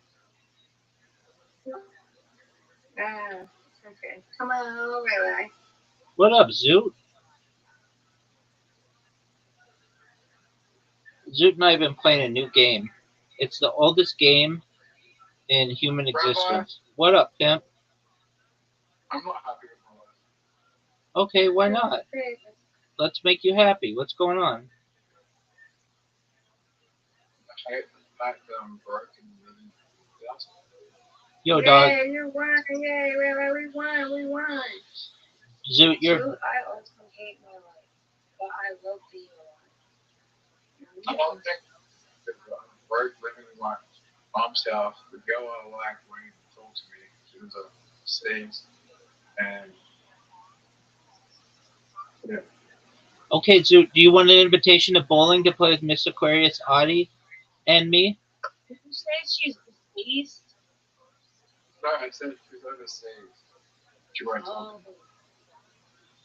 Zoot, we're gonna pre-press you into this, and same with you, Audie. All right, Miss Aquarius is getting an invite. Audie's getting an invite. Zoot's getting an invite. I have severe, I have a gambling problem. I have severe ADHD and severe autism, and I don't know what to do with my life. I'm laughing at you. I'm laughing at you. Relatable.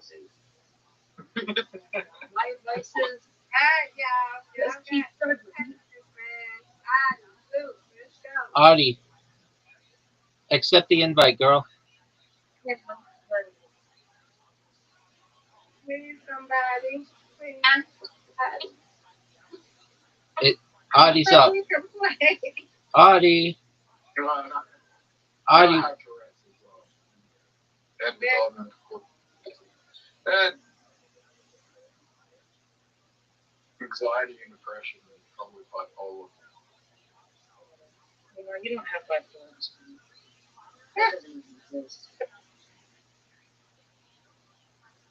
I don't have bipolar. Zoot, what don't you have?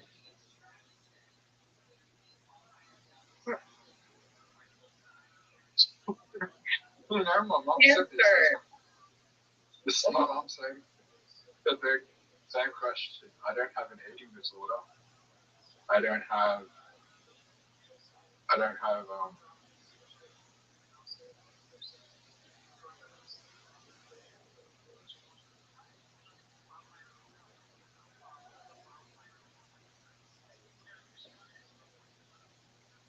unfortunately I don't have syndrome syndrome or Down syndrome.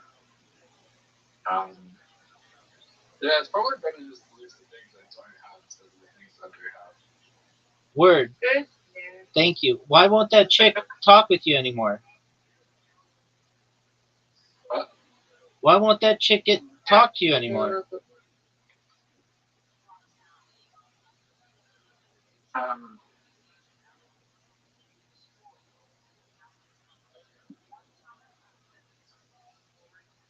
Because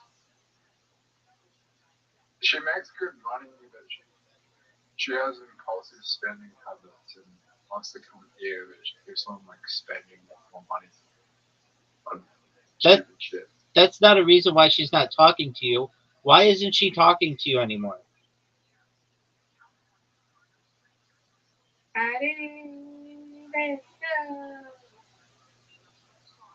Audie. There you go, girl. Zoot, you were talking to this chick for like 5 years. Why now all of a sudden doesn't she want to talk to you anymore?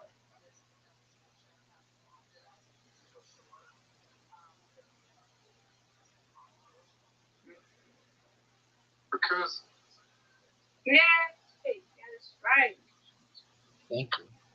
Because I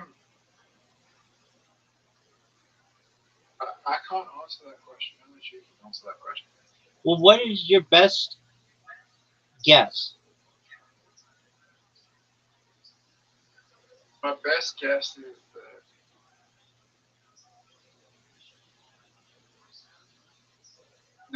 There's two reasons. One is that she kind of just doesn't want me to see what her life looks like, so she doesn't want me to talk to her. The second reason is that when I met her, she was in a relationship, and I was a crush, like when she was in that relationship, and I wasn't the most responsive when she broke up and she didn't want to commit to someone. She just got out of a 7-year relationship. So did you share all of the issues that you have with her? Not yet. No, I'm talking about him first. Okay, I mean, she always comes back, dude. You've been talking to this chick for 5 years. It's not like she won't come back. Just be patient.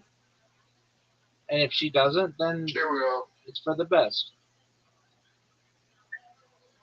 I mean, I can talk to her best friend if I really need to. Yeah, dude, I don't know how good a plan that is by, like, okay, well, she won't talk to me, so I'm going to just talk to her best friend. Like, that's fine, but that's not the nicest thing to do. What? It's not the nicest thing to do. Yeah. Addie. Audie. Come on, Audie.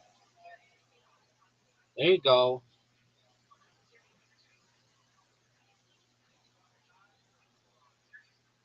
I mean, it wasn't the nicest thing to do. She was like, last time I spoke, she was just like, yeah, I know you two have been talking a lot, and I was kind of jealous.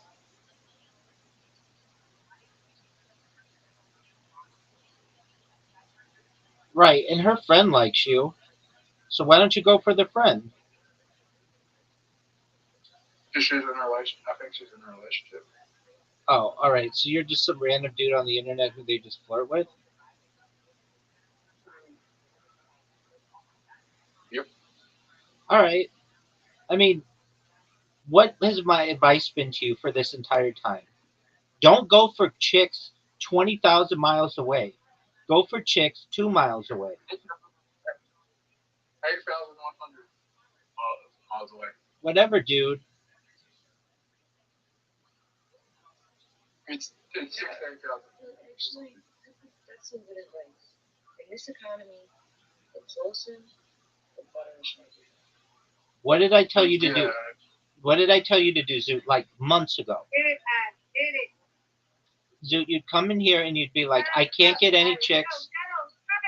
I can't get any chicks on dating apps. And I said to you, it's probably because your pictures aren't very attractive. You're like, that's probably right. So I said, exactly the pictures that you need to take. And I even told you, if you need to, get a professional photographer and Yay, that is right. Let's go. LFG. And you're like, okay. Then I said to you, oh, wow. Like a bunch of times, Yeah. did you get it? And you're like, no. And I'm like, okay. I'm like, why not? And you're like, because it costs $250 or whatever you said. And I'm like, you don't need to spend that necessarily. You could even, if you want.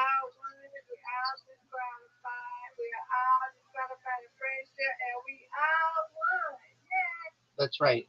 Who wants another invite? I love you, Mr. Furious. Yeah, I love you. I'm sending you all an invite. Except me. No, you're getting one too. Miss Aquarius, don't you go anywhere. You're getting one as well. Zoot's Zoot's one more. last one. All right, Audie. And then Zoot and I, and we're going to play Moncala.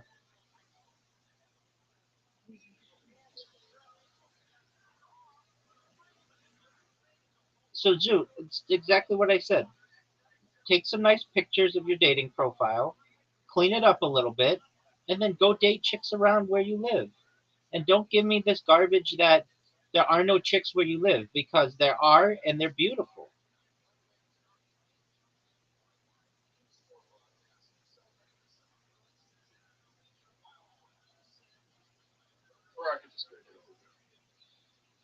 That too. But that's just if you want physical pleasure. If you want a relationship, which is what you really want, then find a nice girl around where you live. Adi, Adi, Adi. Miss Aquarius, that was an amazing spare. I didn't have my fucking mom's house get a job and make Let's money. go, Adi.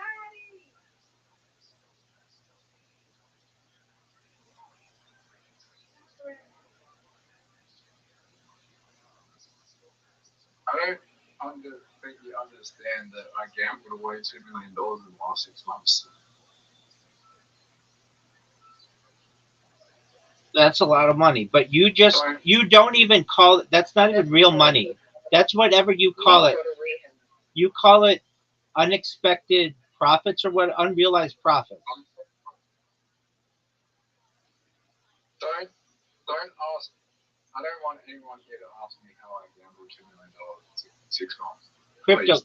Cryptocurrency. Yeah. Chasing losses after you see it go down 50% and be like, fuck, I'm no longer, it's just. How'd that one do for you? What was it called? Fat Chick Gym Company? Yeah, I lost money on that. Is it? Girl investment. Yeah, Fat Girl Investment Co. Is it done? Yep.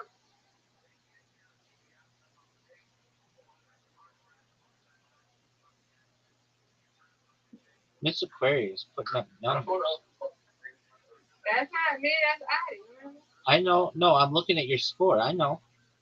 You've got 26. Oh, yeah, That's a lot. Let me see up there. Yeah, we tied up.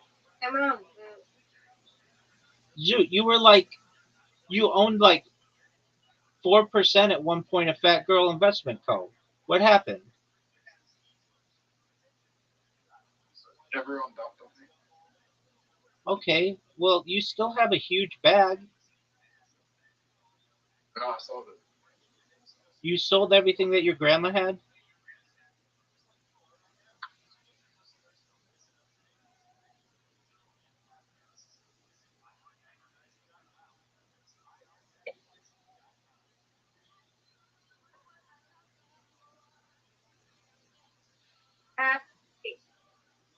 Zoo, do you still have all of that money from with your grandma? Maybe a little bit.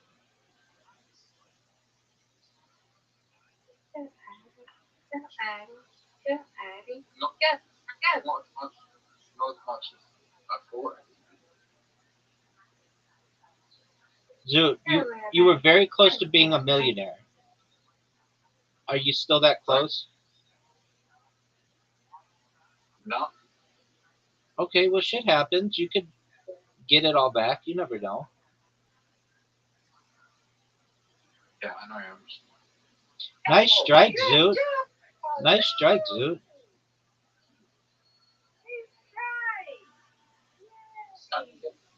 Need to get 3 strikes in a row from here.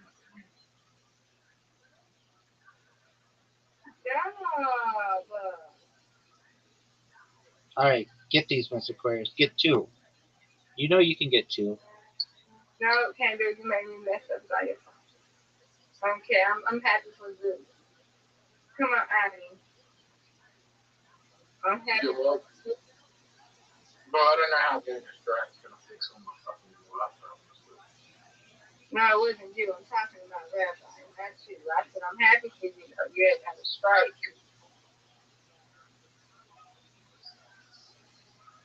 Oh, Rabbi's so far in front of us all. Whatever I mean, I don't care. We all win. You just know that. That's the motto. That's right. Miss Aquarius knows. She's the nicest woman on earth. Come on, Zoo. Zoot, get this. Get it, Zoo. Okay, I didn't do so well. I mean, I'm doing better than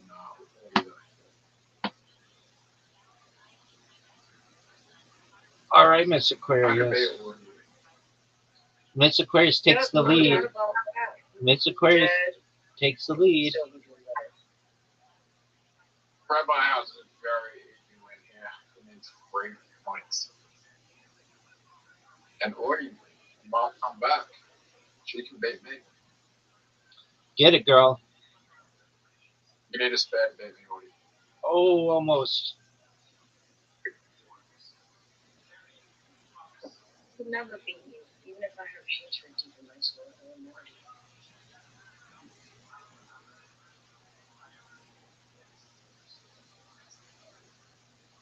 that. Yay! Okay, Rabbi said first place. I'm second. Let's go. Y'all won. Congratulations to everybody. Okay, everybody won. Absolutely. Want to let y'all know that we're undefeated in bowling. We're undefeated in friendship. Okay. 100%. You lose, you still won. Okay, you still won. That's right. Yeah, we don't have to accept it too. What you say, Adam? I said that we don't have to accept defeat. Everybody gets a trophy. That's right. Amen. Amen. See? Hey, I got a trophy. You're so full for that. Rabbi, define your invite. Why? We've got 4 people in. Yeah, but Miss Aquarius is going to go to bed. Audie, do you want to play a game? Okay. I'll set your invite now. I'm gonna sit here. She's just going to chill. And you and I are going to play the oldest game in the history of humankind. This was played by Egyptians, dude. Are we playing with 4 stages or 3 stages? 3, because that's what the ranked version is. 3? Yeah, that's what the ranked version is.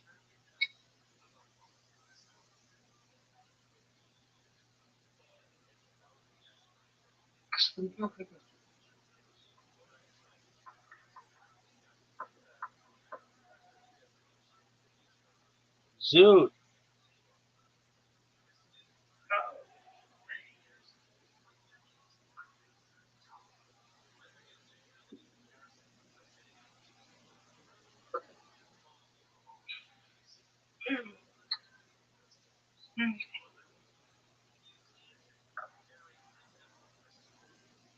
Did you send me? Like 1,000 times, Zoot.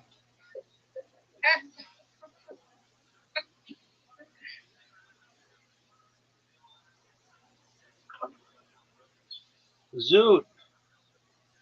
I keep sending it to you. I'll send you an invite. Zoot, just Send you an invite, sorry. just look at your invites, dude. It's not showing up. Okay.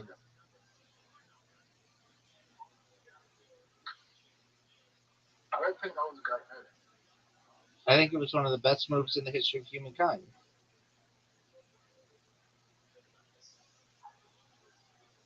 Oh, really? Oh, for sure, dog.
Oh, Rabbi, you can beat me for it easily here.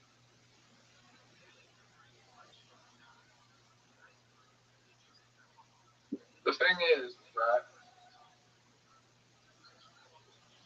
Okay. Ethnic is going to do this.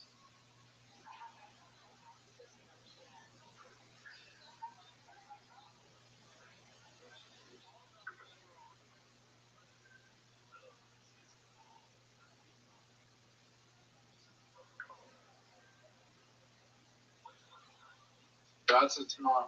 I won. That's one game in a row, Zoot. I'd say one game in a row. Send me an invite, baby.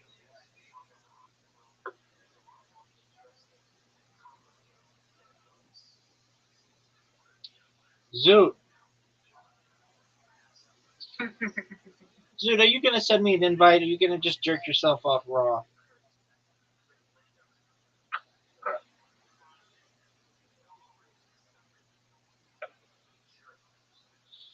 Zoot, where's your invite?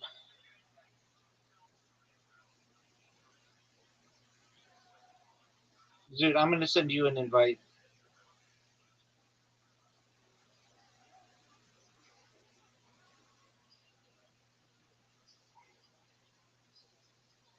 Zoot, you have an invite.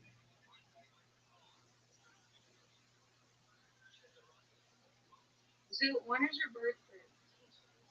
January 15th, 1996.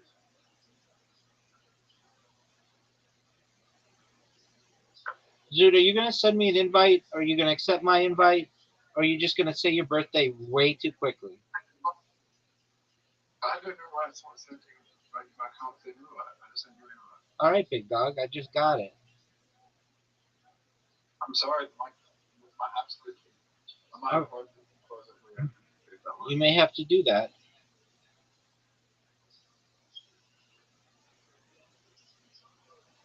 After this game, of course.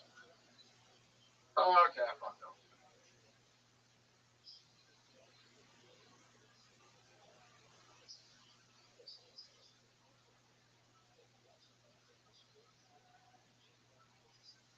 Shape it in you.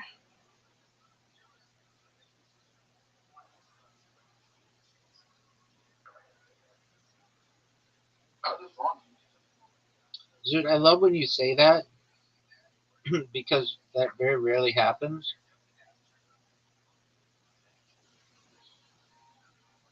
You're in a really bad position. Yes, I am.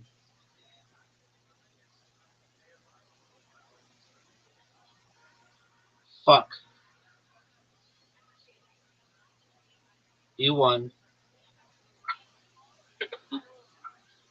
Holy shit, man. Let me close it.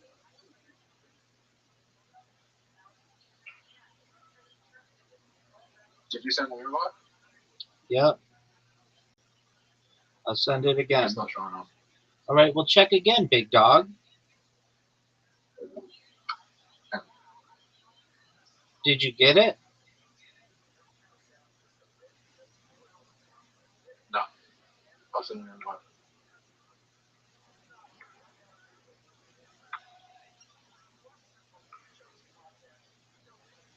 Well, I got an idea though. Next game, send me an invite for something else to me, and I'll open that and then send me an invite again. Yes.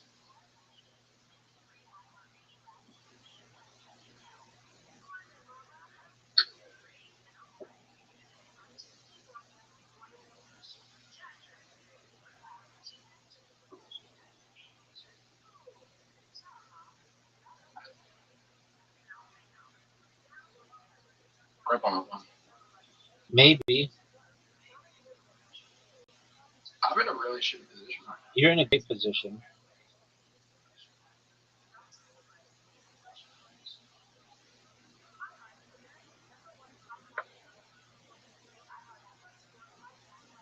I'm in love.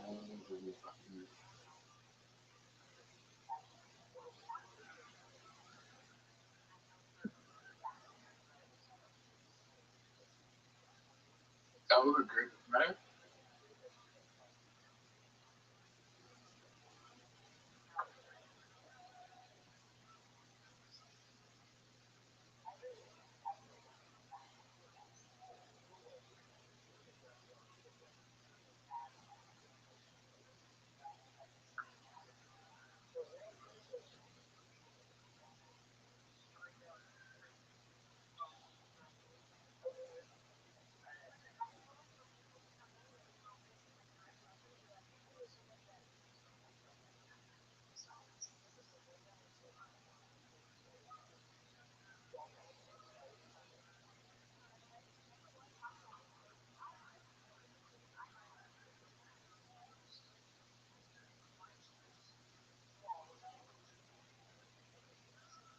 I won.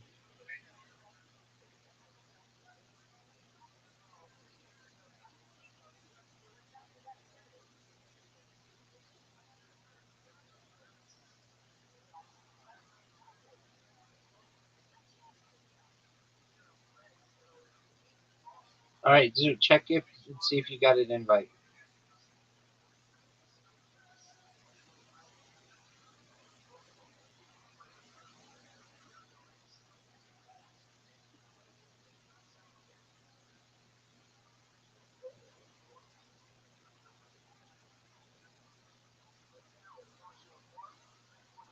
All right, Zoo, are you ready? I'm gonna send you an invite, a new invite. Zoo, did you get it? There you go.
I won, Zoo.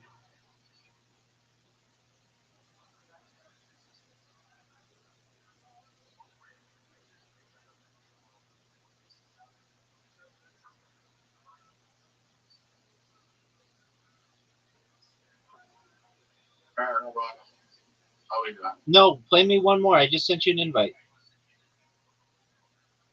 My fucking mental capacity. I can't. Dude, this is a high IQ game. Dude, don't give me that. This is a high IQ game. This is what they used to play in Egypt, dog. This is the oldest game in the history of the world. Why don't we invent our own board game? Okay, it's called Mancala, and we're gonna become obsessed with it. Oh, why don't we invent our own board game? Got nothing better to do.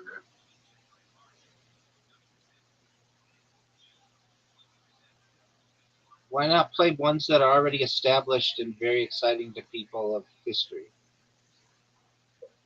Because you can't make money doing that. Oh, I give a shit about making money, dog.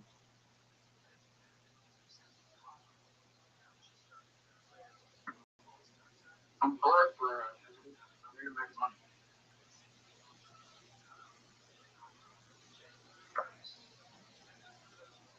You won. I fucked up what most people would get comfortable on. But I'm making money like what's around me. Zoo, you had six figures. Do you still have six figures? In Australian dollars, yeah. Dude, Australian dollars, I was just reading about this. You guys have a major issue with inflation. That shit has become monopoly money. Anyway, I'm gonna go. All right, we'll come back soon.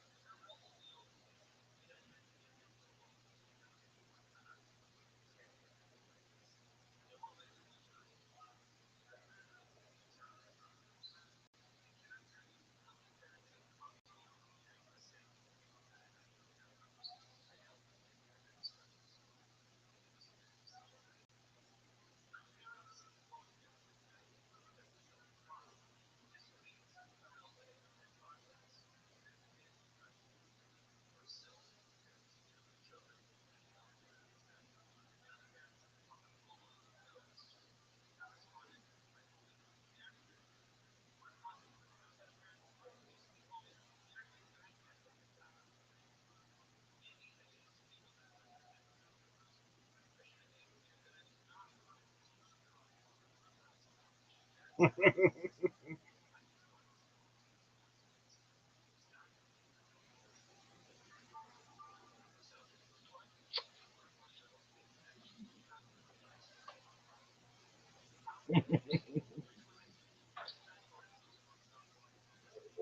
did they go? We know that the empire lost its political independence in the 10th century when Stephen destroyed it for the last time. But they seem to like pop up every now and then in the chronicle of bygone years. That was a couple of years later. We still have reference to Khazars as Jews, but they don't seem to have that impact on the demographics of the region. We already discussed in previous videos the lack of DNA evidence of their continuing relationship with Ashkenazi Jews.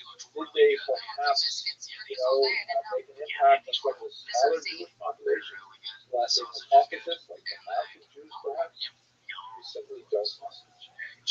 Now, as I mentioned in the beginning of the last video, I get a lot of questions and a lot of attention. Sometimes I have to actually shut off the comments because they just get way out of hand. I wonder if this is your first time encountering this question. Why would people care? Like, what is the big deal? Some obscure 8th century event? So the implications are actually quite significant for 21st century politics. Consider, for example, the work of Professor Shlomo Zahn, who is an Israeli historian who has written quite a few controversial books. One of the most significant is this one here, so-called The Invention of the Jewish People, in which he essentially argues that Ashkenazi Jews, as we discussed in the last video, Ashkenazi Jews are not being that this entire sub-ethnic group of the Jewish people, which had such a profound impact on modern politics in particular, since the 19th century in particular, they're not actually descended from the biblical Jews of Israel. Now this has a lot of appeal to people who wish to see modern Jews taken down a peg. Maybe for religious reasons that they want to feel that modern Ashkenazi Jews don't have a real share in the nation patrimony that they claim. And not that it really makes a difference in terms of Jewish law.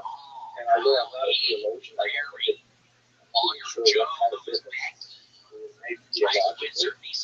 The argument of some people, frankly, anti-Semites, that modern Jews are not real Jews is a way of delegitimizing their identity and saying that we don't have to afford them the respect that their ancient patrimony might otherwise respectfully give them. We don't have to regard them as being, millennial followers of an ancient tradition, and perhaps therefore, we don't have to even apply the doctrine of witnesses. We can consider them usurpers, racial interlopers who have somehow taken away the true doctrine. You see this sometimes among black supremacists who argue that the real Jews are actually black. There's white Jews who may be Jews. They can't be Jews because we are. As we discussed when we looked at the Jews in Africa, there are Jews who are black as well, and it's just not a character in the theological or the halakhic application of who is a Jew. Halakhic so a lot of anti-Semites really like the Khazarian hypothesis. And people like Professor Zahn, they also see kind of like a liberal approach to this as well. The right wing may see it in terms of traditional anti-Semitism. The left wing, as we see Professor Zahn, wishes to disassociate himself specifically with the Jewish claim to the land of Israel. If Ashkenazi Jews, the argument goes, are not really Jewish, and Israel is to be a homeland for Jews, that therefore, the argument goes, invalidates the Ashkenazi claim to the land of Israel as their homeland. And that's a pretty tough market to say politically, and that's why ironically, sometimes find the Hungarian hypothesis to advance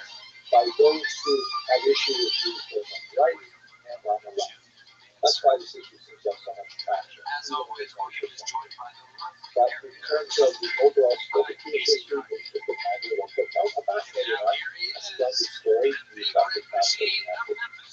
But we're going to move on from this one. We're going to look at a much more significant topic. We're going to look at the place of Middle Eastern Jews, particularly in terms of their contribution. Thank you very much, sir. Whatever, I don't know. Hell, y'all go with Steven if you like. I don't really. Steven Lazar. No, whatever, dude. Just happy to be here, dude. His car got towed. We're in the fucking evidence room. Yeah, I gotta go to the evidence room after this. Yeah, nobody heard this, but car got towed last night. And I get there, I get to where I'm parked, and I'm like, okay, I'm kind of high. Welcome. How are you? That has to be, I misremembered that. Yeah, I start. I have 1903 interviews. How you living, pimp? Sorry? How are you? I'm doing good. How are you? Well, are you at least 18 years old? Yeah. Okay, well, what's good in your neck of the woods? Not so much, just collecting knives. Just what? Collecting knives. You're collecting knives? What kind of knives? Anything I come across. Okay, very cool. What kind of games do you like? Nothing specific. I don't really play games.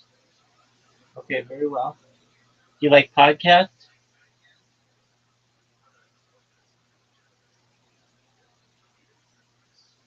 If I rarely listen to them. All right, do you like history? Yes. Okay, well, I'm watching history lectures right now. If you want to watch. Company. Here you go. Enjoy, my friend. Which is associated with the leaders of the academy known as the Gaon.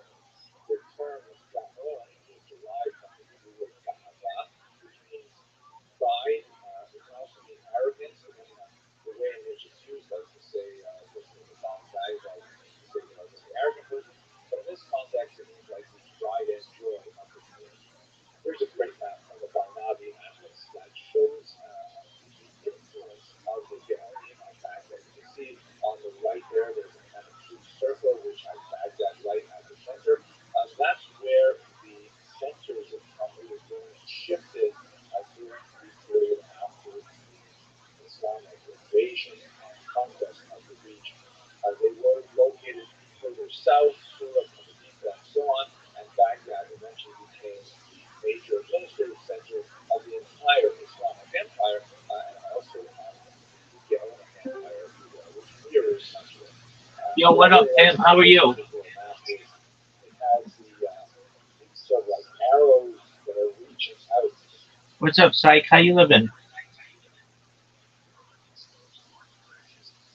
All right, well, if you don't want to talk, that's fine. We're just watching lectures and history. Directions from Baghdad, which gives you a sense of the relative cultural and intellectual influence, to a certain degree their political influence as well.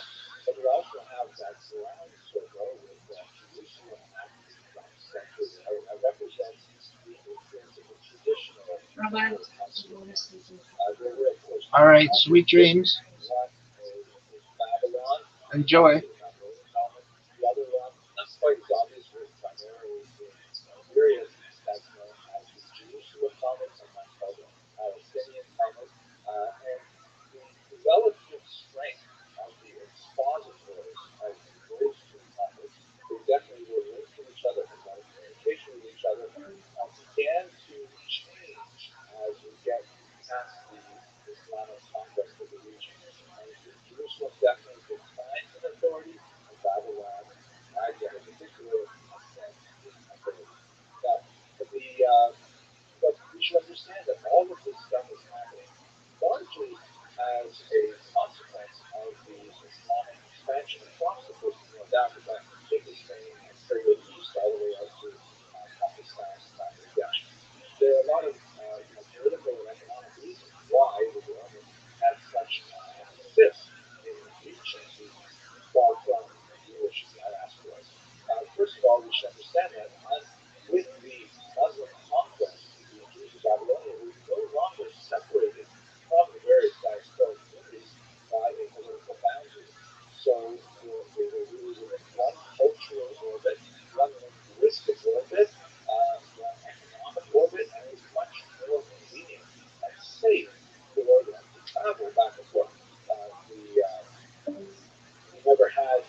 Roman, the Byzantine Empire, and the Persian Empire, putting it all under the Muslims really had a tremendous impact on the ability of Jews to communicate with each other, to engage in interregional trade and things like that.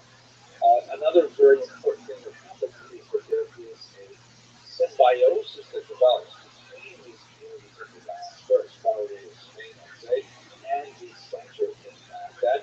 On the one hand, these much smaller communities outside of the traditional center are able to send requests for information, for clarification of Jewish law. These requests are part of Hebrew Shemot, and the Geonim, the leaders of the academies in Baghdad, are able to send back responses, which are called in Hebrew the Shugos. So in fact, there's a whole age or genre of rabbinic literature called Sheilot Utshuvot, questions and answers, or questions and responses, and sometimes in English this is known as the responsa literature, singularly the responsa. And so there is a symbiosis in the sense of these small communities are able to ask Baghdad for questions, clarifications, and with their requests they send funds to support the Academy's activity. And at the same time, besides providing intellectual and spiritual guidance for these communities, Baghdad can also confer official confirmation of the municipal leadership of these Jewish communities by indicating a specific addressee as a figure of importance in the community that ipso facto renders that person much more significant in terms of municipal leadership of the community. We'll speak a little later about how the communities were structured. But so there was a symbiosis between the diaspora and Baghdad, the periphery, and the center that only began to really fray as Spain in particular got much more significant towards the end of the Arabian Second. Also note, of course, that there is a rivalry between the Jerusalem center and the Baghdad center. Ultimately, Baghdad will eclipse Jerusalem. Let's also think for a second, too, about the impact of language, because by incorporating this entire territory under Islamic rule, Arabic as a language really begins to act as a much more effective lingua franca for the entire region. And this has significant impact not only for the political and economic reasons that I described earlier, but also in terms of the way Jews talk about their own language. The Arabs regarded Arabic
section of real estate, and let's say 20 people left that area, that meant that 80 people had to carry the burden that was once carried by 100 people. And if another 20 people left, then 60 people had to manage that same tax burden. So it was kind of like an acceleration effect where the villages began emptying out populations, especially for Jews, who saw the cities as a much more amenable form of earning a living and a lighter tax burden. It also has lots of other benefits for Jews. You know, Jews have to be very gregarious people. They need to walk in the synagogue, they need to walk in have a ritual bath, and Asian restaurants, all kinds of things like this. So it kind of fits with their cultural evolution. This is Professor Marina Rothschild, a very important scholar of the Tunisia, which was about at a lecture or so. She presented in one essay a brilliant analysis of the confluence of the Germanic expansion of influence and the discovery of a new method of communication that is specifically communication. Historically, when new technologies have been developed, Jews tend to be early adopters, especially when it's associated with information technology. You know, the Arabs call the Jews the Kitab, the people of the book, but really we are the people of information. And so any way that we can communicate more effectively is something that appeals to us. Let's have a very quick look at the history of information technology up to this point, and then we hear what actually happened in 1860. So here's perhaps the oldest form of recorded information technology we have. It's the cuneiform tablet. It is basically a clay tablet that has these little wedge-shaped marks embedded into it and then baked. The weight for durability, I mean, this is a piece of clay that lasts a long, long time. It's really hard actually to destroy it. You can break it, but you can't piece it together. Really handy for archaeologists, but heavy to carry around, awkward to store, it's difficult to read, all kinds of things that are maybe not such a great choice. So the next evolution in information technology at this time was parchment, which of course is very widely adopted by Jews. Torah scrolls are written on parchment, and this is essentially treated animal skins. It's much more convenient to record and store and carry than cuneiform. And parchment has another kind of interesting feature that we don't recall that often with our contemporary methods of communication. It can be reused in a kind of a blunt way. Specifically, once you write on parchment, then if you want to use that text again, you can take some kind of like flat, hard object, like let's say like a ruler, a stick, and you rub it really hard, and that doesn't erase the letters, but it sort of fades the signal and it breaks down the ink that's held by the animal skin such that it becomes less prominent. And then you can just go and write on top of it. This is called a palimpsest. And you can see here, this fragment from the Giza, there is in the back the original text is a Greek text, and then written on top of it is a Hebrew text. Now, it's not very beautiful by contemporary standards, but it is rather beautiful that way. If you're familiar with the classic Mishnah, someone who learns in old age that he learns as an adult, what may this be compared to writing on rubbed parchment. Meaning, if you learn as an adult, like in your 40s or 50s or something like that, then you can erase by rubbing all that stuff you learned as a child. But it never really, really goes away. Once you learn as a child, as an adolescent, it's stuck with your brain in a very, very systemic manner. And you have to write on top of it, which is not ideal, but nevertheless you can do it. On the other hand, Alicia Benitez is now you learn things when you're a child, then that is much better than writing on fresh parchment, nice and fresh. I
changes because it is a fibrous product, so it tends to be a little bit more fragile in terms of coatings. The next big extension, which is where we are in our Babylonian period, is paper. Paper had been around for several hundred years. The Chinese had developed it since, but it was only in the period of the Islamic conquest in the Middle East when the Babylonians began to see the great value of paper and to use it extensively. Paper is cheaper than papyrus. It can be locally produced. It's much more durable than papyrus, and of course, paper lasts for an extremely long time. So in the period of the Babylonians, the rapid expansion of the use of paper as a mode of communication among Jews across the entire diaspora in the Islamic world represented an opportunity for the journey to really accelerate their influence. A lot more correspondence is happening back and forth, both religious and spiritual, and also, of course, economic and personal.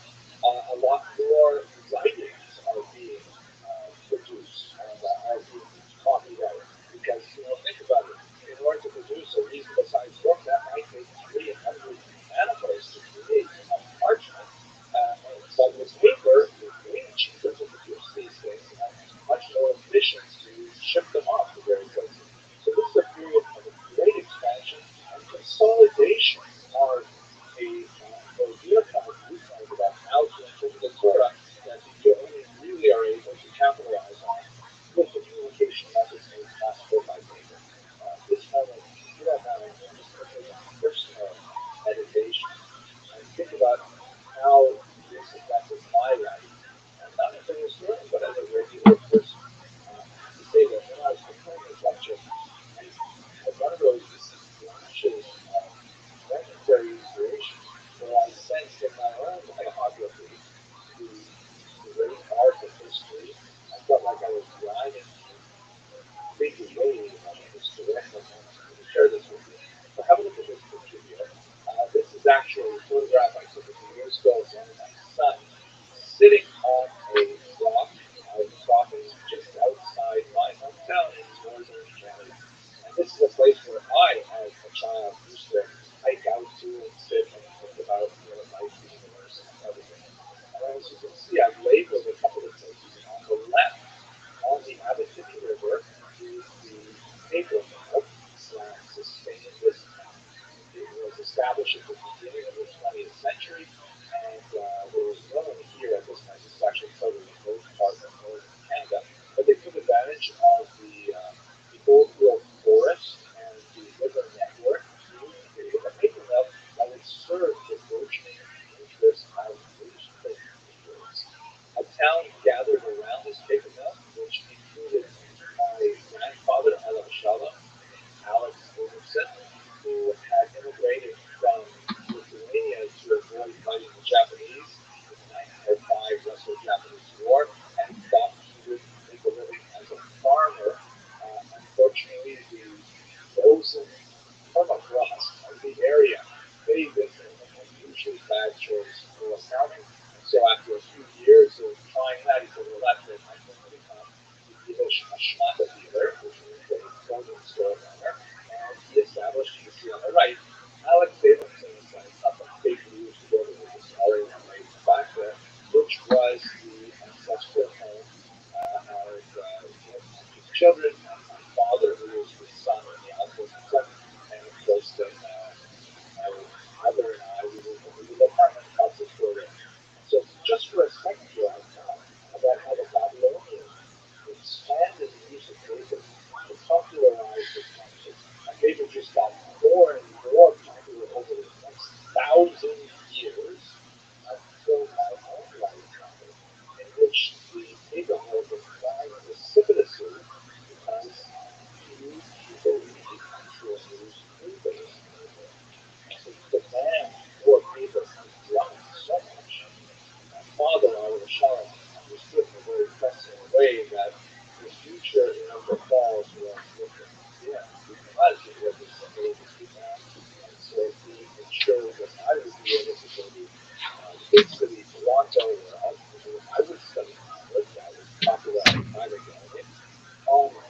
digitally on paper, but now I work primarily the material, which is entirely digital. This has real engagement today. What we're doing in studying history right now is very, very powerful paper. There's no way to actually capture this data. So we have really come to a brand new cycle in information technology transfer. I'm very excited to be able to be the cusp of this very moment for civilization and knowledge and Jewish history in general. Okay, sorry for that little tangent. Let's go back to our material. The Gabonian, of course, are the leaders of the academies now based in Baghdad. And we actually know a fair bit about them because there's a really interesting letter that was written by the heads of one of these academies, Arab Sharira Gaon is not a surname, it's a title. And he is asked by Umar Abdullah, hey, can you explain to us, of course it was not in the language, how exactly did the Talmud come to be? And what do we make of these kinds of conflicts and how are we supposed to use it? So, and he writes a kind of a pamphlet length or small book length letter responding, explaining a lot about the evolution of the Talmud as a manuscript, and he goes beyond the period of closing the Talmud, which would be around the year 500, to describe the next 500 years of Jewish history in Babylonia, which in particular describes the institution of the Gaonate and a sister institution called the Exilarchy. Now, we have had opportunity in previous lectures to speak a little bit about the earlier period. At this point, we should really talk about the growing conflict between the Gaonim as the intellectual and spiritual leaders, not only of Baghdadi Jewry, but really of world Jewry at this time, and the exiles who are recognized by the Muslim authorities as they were prior to this, by the Persian authorities under the Sassanid Empire and so on, as the de jure and de facto leaders of the Jewish minority.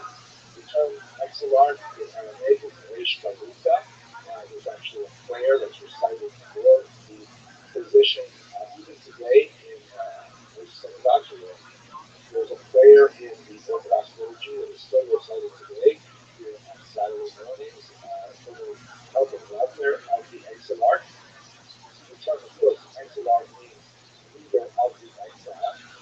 But that's not to say that the Gaonian and the exilarchs always saw eye to eye with one another.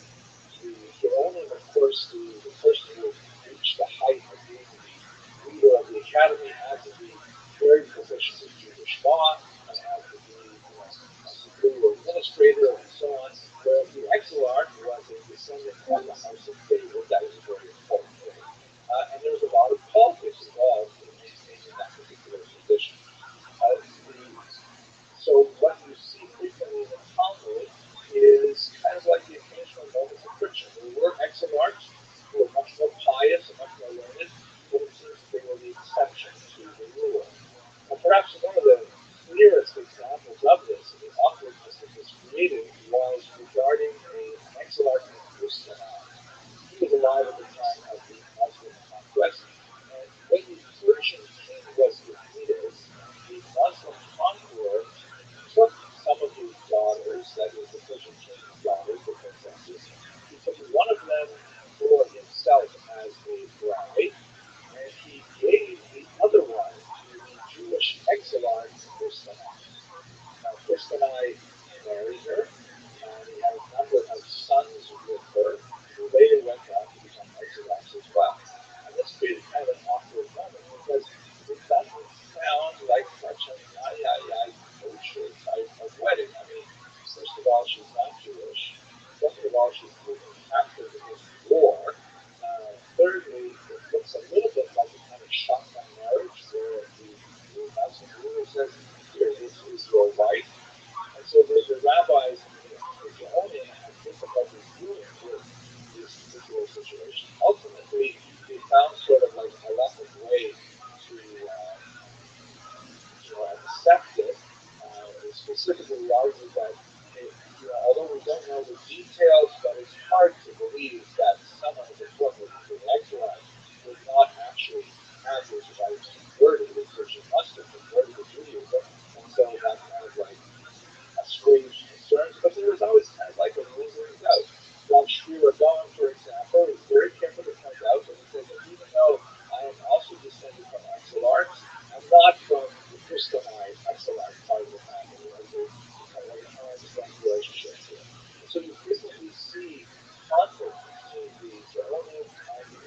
course, over a whole host of activities.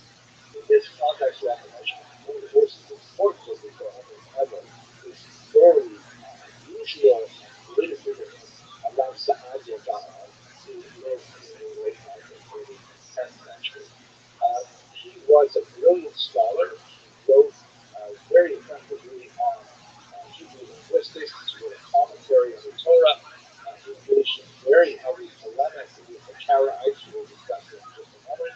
And he actually was not afraid of picking a fight over his interpretation of the Torah. One of the most significant elements was a conflict he had with the leaders of Jerusalem who disagreed on something as important as the calendar, specifically when Yom Kippur falls in a particular year.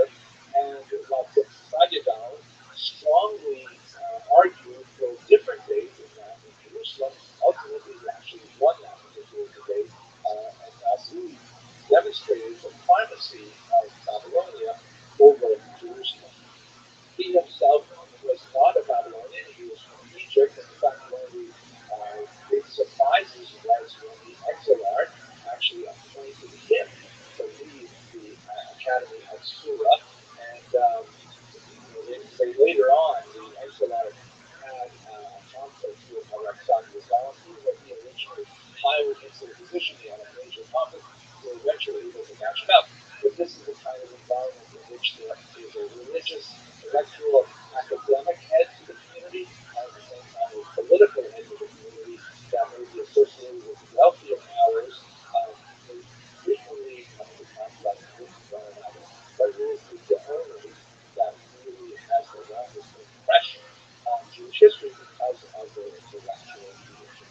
I alluded a moment ago to one of the activities of Sagittarius, and that is his conflict with the Karaites. Karaites are fascinating population as history will explain to you later on in the series, but it is in this period when they really begin to see significant growth. Unlike the mainstream Jewish community, which is called the Rabbinites, who follow the interpretive tradition that includes the Talmud as a major source of how to negotiate the text of the Torah, the Karaites reject that interpretive tradition and argue that the original biblical text has to be observed much more strictly. There are many occasions in which the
Maybe.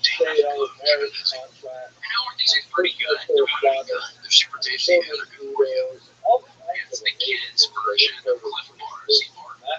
Don't they help you grow? Then obviously, I don't think legally I can say they're good for you. Well, it says UDSA organic. it's organic. It helps your bones. There's a lot of calcium. There's something in here that helps your bones. It helps growing bones for little kids. And we're trying to get them as a sponsor. We're trying to get any sponsor, quite frankly. So if you're watching this and you're in a business, if you're looking for sponsors desperately, you need to get a hold of Z-Bars. You have to get a partner barely staying afloat. Yeah, I mean, Casey's not kidding. No, we're just standing on my brand. We're so good, if anything. And thank you, because I'd be real scared if we were actually talking about it, because I know how emotional you're talking about it. I get emotional. It's like, oh my God. Well, let's just say Q2. If Q2 doesn't work out, there will be a Q3. No. And maybe we don't want to say for who, but it's going to be not for us and not for some other people, some specific people too. And we're taking them down with us. Yes. We're talking Virginia Tech. No, we're not kidding about that. Grant, our podcast goes to the whole studio. I'm actually meeting with one after this. So, you can't, I gotta have guys. Oh my goodness. Whoever it is. Yeah, what's the nice? It's like a pre-workout thing, but it's for gamers, not for working out. So you take it before you game. Swear to God, I met him at the weed show Friday, and he gave me a big goodie bag. He goes, hey man, can we go up to Boston? And he wants to go have lunch after this. I said, and it's like, I was like, you take this chick to play video games? He's like, yeah. I go, I'm in, bud. Yeah. So, petered out on the buddy. What's it called, you know? It's in the back of my I'll tell you on Tuesday. Hey, it looks like Q2 is going to go over to Q3. Okay. I know. Well, you do the game. That can be helpful for your. It could be helpful for vendors. Where vendors, you Twitch or not? Well, I Twitch sometimes after I get on the toilet. There we go. But then like my arms, because I've been holding it so hard, he's out of his joint. That's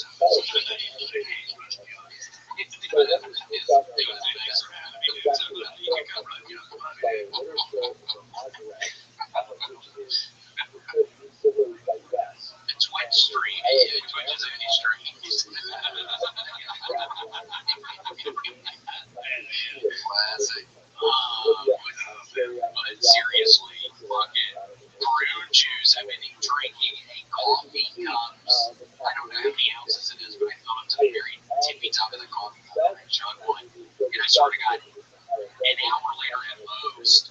It's pouring it's coming out of my blood. You do this all the time. Well, I started doing it the past several days because I started doing the workout stuff again a little, which felt really good. But I've been drinking a little region whey protein after a workout with some 2% milk. And it has been clogging my ass up. So after 2 days, I was like, okay, gotta do something. Now he's addicted to diuretic. Yeah, no, I'm addicted to prune juice, but it's like expensive. It's like $7 for like a kind of a small bottle. This is not J. It's not J90. I didn't know it's so expensive. How much can a small bottle like you? Like how many days of food? Because of 3 servings. So like 3 days of food. 3 days of food. $2 for that. I know. Coffee don't just do it to you. No. But I have been mixing. I drink the fruit juice out of the coffee cup, and then I do it out with water real quick, and then I make some coffee. You double down on it. But no Twitch though.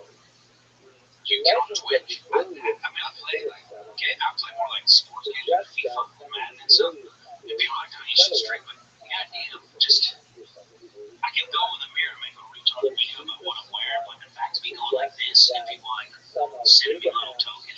It's weird to like, because I finally get upset when I lose a break. I got broke 4 controllers in the fastest. See, I know that people might love that. See, I haven't seen a page where someone just is terrible at Call of Duty. It just breaks everything in their fucking vicinity. Now, like, there might be a niche market. I think enter in rage quit, call it rage quit. Yeah, it's bad for your mental health.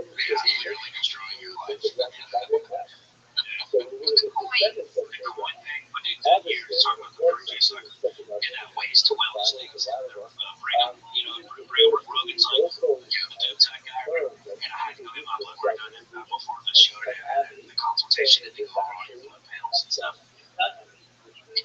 What's that? My cortisol level for stress? And she's like, this is the most reading I've ever seen on a human being. I go, really? You don't say. I'm holding together pretty well, but inside, I'm all failure. You know what I'm saying? Like, I'm like, oh, now they got me. I'm like, I got to quit drinking. I'm gonna die. Like, I'm just like, why did I even do this? Now, so what do they do? Can you get on medicine? Yeah, so it's for like, she's gonna give me like this, it's called a cortisone monitor. It's like a vitamin you take. It helps relieve your stress and then testosterone and stuff like that. But it's just like, man, I rather wish I wouldn't have done that blood test. You know, I was fine in my head, you know, but now it's on paper, so it's real. She would say, like, you're at risk of like having like a heart attack. Well, she's like, your cholesterol's high, but your bad cholesterol, your good cholesterol's high.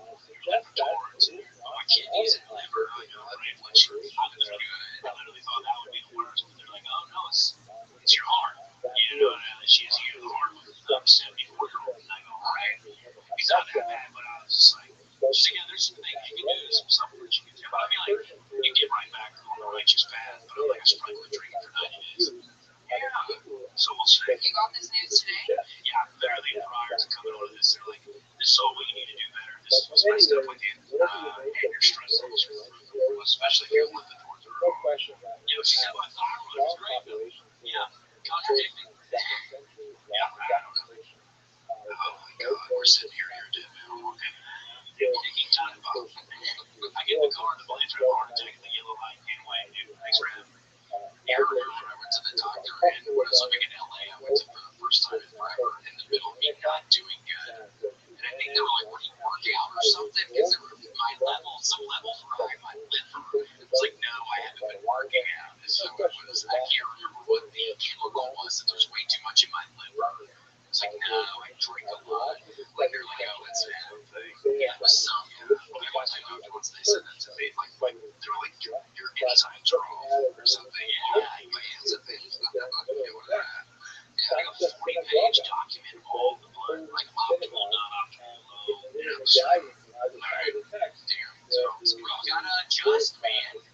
Yeah, but it just costs so much to stay alive. I wouldn't have insurance. You know, like, it was an expensive thing that you did. It was, you know, we kind of got to hook up on it, you know, sponsorships. Friends and family. You know, if you don't ever ask, you won't know that. Hey, guys, do this for free. You know what I'm saying? Like, you gotta ask. So you're gonna get on the testosterone. Yeah, you're gonna start working it. Don't you get to work out? Yeah, I mean, I'm running, live and stuff. But, like, I can tell, like, I'm not 18. Like, I don't wake up on a red shade or a snore. You know, so like, I need to see CPAP machine. I looked up a bunch of shit before I got on this podcast, just medical jargon. You know what I'm saying? You need a CPAP machine for the phone.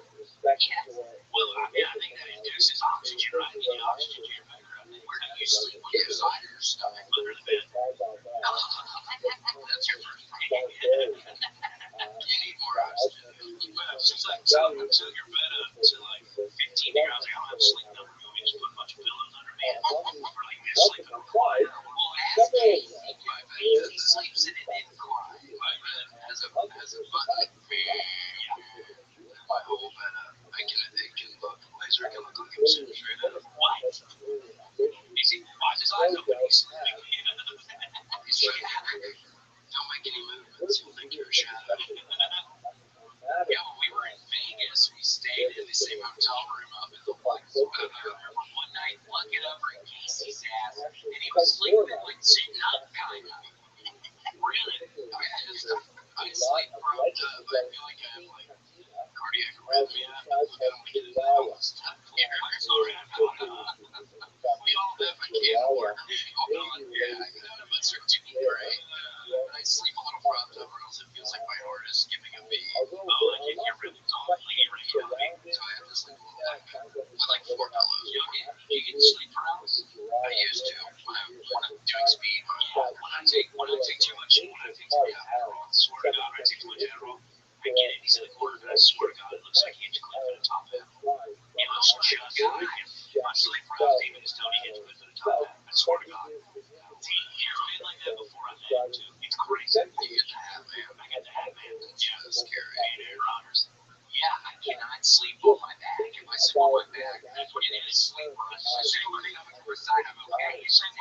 anyway. So that's why I sleep wrapped up. I have been going through this for years. Through trial and error, I figured out how to save myself. Wait, so why does it happen? Do you think with the speed or the Adderall? Or do you think you're going to sleep in the way you shouldn't be going to sleep? I don't know. All I know is when I'm taking excessive amounts of like 20 milligram pills a day, that's right. Your skin starts turning the orange color of the pill. It's like, your legs are blue. You have circulation. You just have take like 5 or 6 and just can't walk anymore. Yeah, I might have messed my shit up because Eric does my hands and feet are greasing all the time. Always blood all over.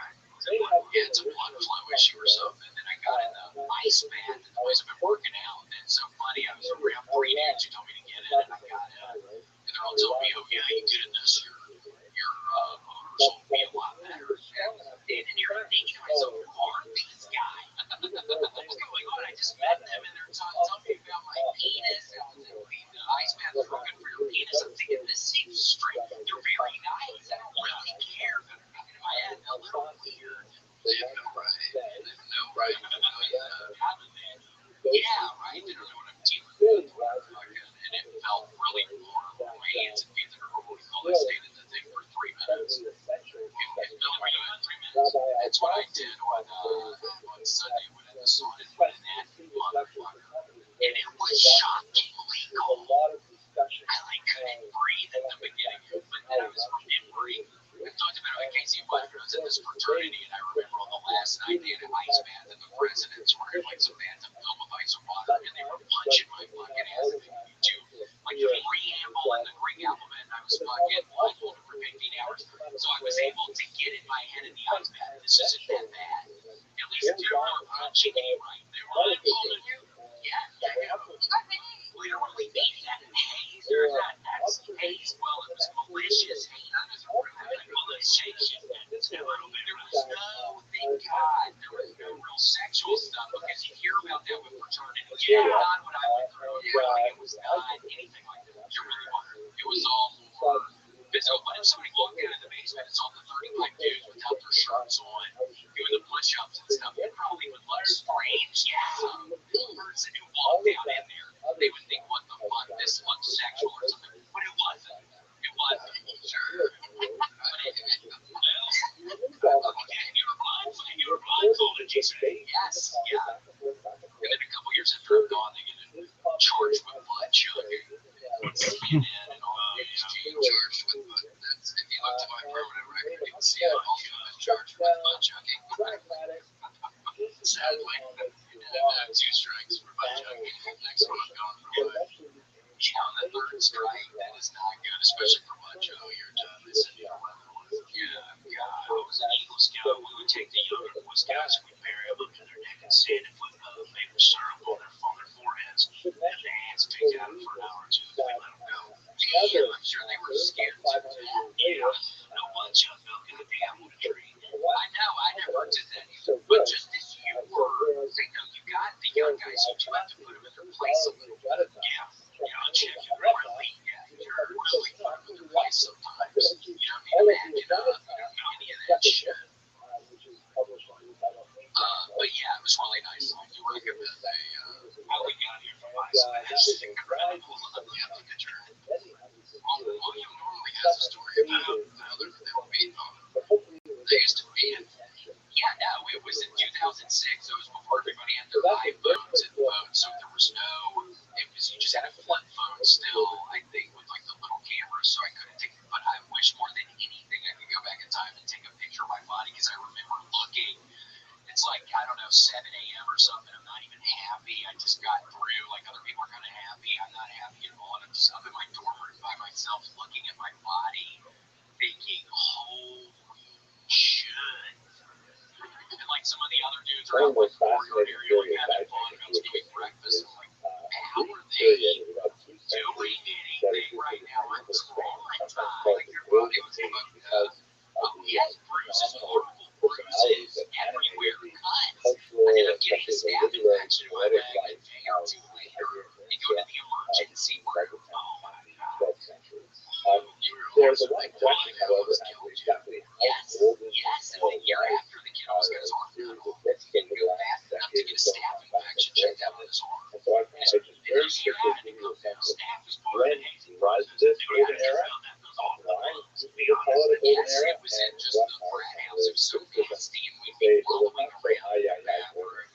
hallways, floors, I happen and to people's have rooms. There's a lot of following around, nose and toes. in the There's topic glass of in my following elbows at one point. It was a very nightmare. good I one. movies that I couldn't seriously. They'd break glass, and they'd be like, okay, nose and toes, and then you get fucking elbows in the fucking glass. People are like, what? I was like insane. I swear to God. You know, But anyway, let's talk a little bit about the we golden would do age. military school. We would have to prepare for When we last discussed the idea of the peninsula, it was where you are hitting the shove position, but instead of using your arms or your elbow, it's short on the edge of your elbow, short on it, and we had to do it on bottle caps. That was That was a real thing. One of these on bottle caps, I'm like, good God, why did you keep as we going? discussed Well, like earlier, I went there's a lot of during, questions surrounding I exactly went the in the nature middle of of how it during homecoming because we had to do something called POG. We had to make these things called POGs, which were tiny little like pieces of paper, and we had to roll up in balls, and then like people were making floats out of it for a parade. It was like fun, man. I've been doing it that 10 hours.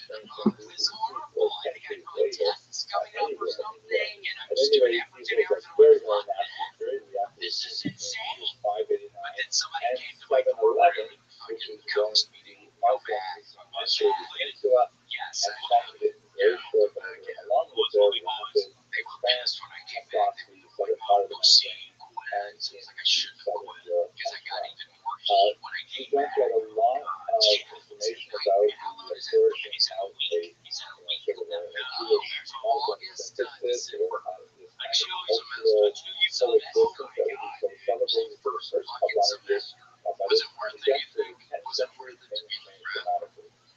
These memories I have now were really like, it was fun. Right when I got there, the first little bit of time, it's like they're having all the parties and stuff, and it was like, because I was partying in high school, a decent amount of good house parties and stuff, but it was fun. I mean, it was like you go to like big houses that people lived in, and it was like these giant, crazy, not really like that, but it was just like these giant parties going on.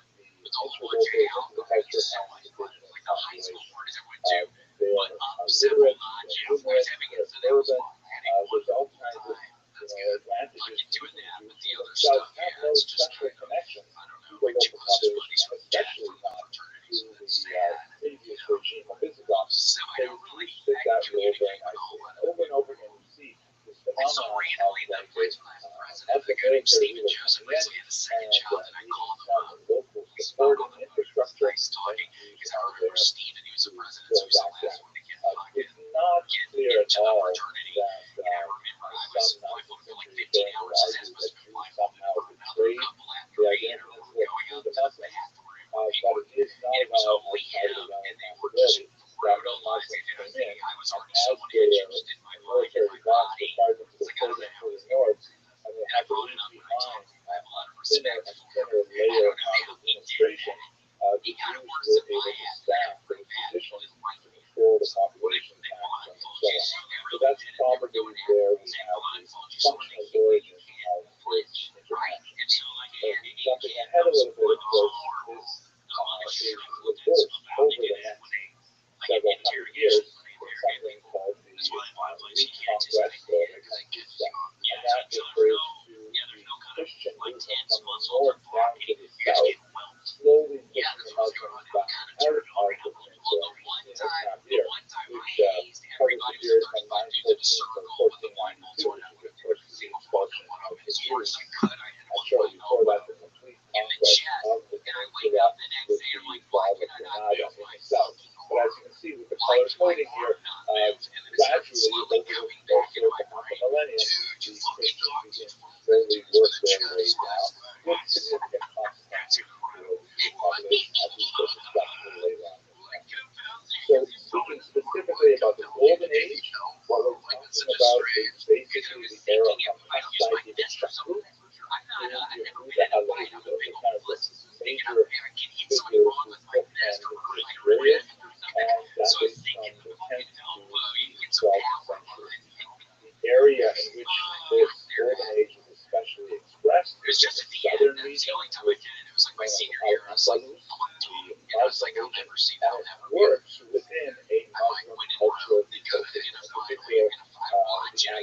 poetry and that would participate. You're just following work. I'd like to suggest this. I never seen it. There was kind of a silver age that followed it. Not nearly as amazing as the gold age, but there were a few figures like Maimonides, or Rothschild, phenomenal figures who were insane shortly after the golden age was coming to a close, and they existed within the Christian culture. Issues and they were getting it out. Quite a different experience in many ways, as God willing we shall discuss. So basically, that's what we're talking about. 200 years between the conquest of the Empire in 711, it really comes to its golden period of the 10th century, up until the 12th century, the other conquistas against the Spanish.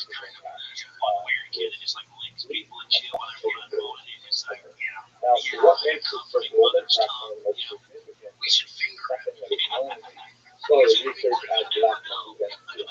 So I think the Spaniards would say that unprecedented does make me laugh, but yeah, it means literally the living togetherness, right? The coexistence, which is a little bit stronger, I think, in Spanish. The idea that these are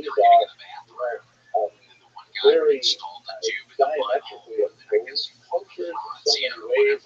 Christians, Muslims, and Jews, they had a lot to argue about, and they did argue in many ways, and there was a lot of violence involved in the history between those two parties. But for some reason, during those 200 years, there was a tremendous amount of living togetherness, where they appreciated each other's cultures in ways that you don't see for much of the church.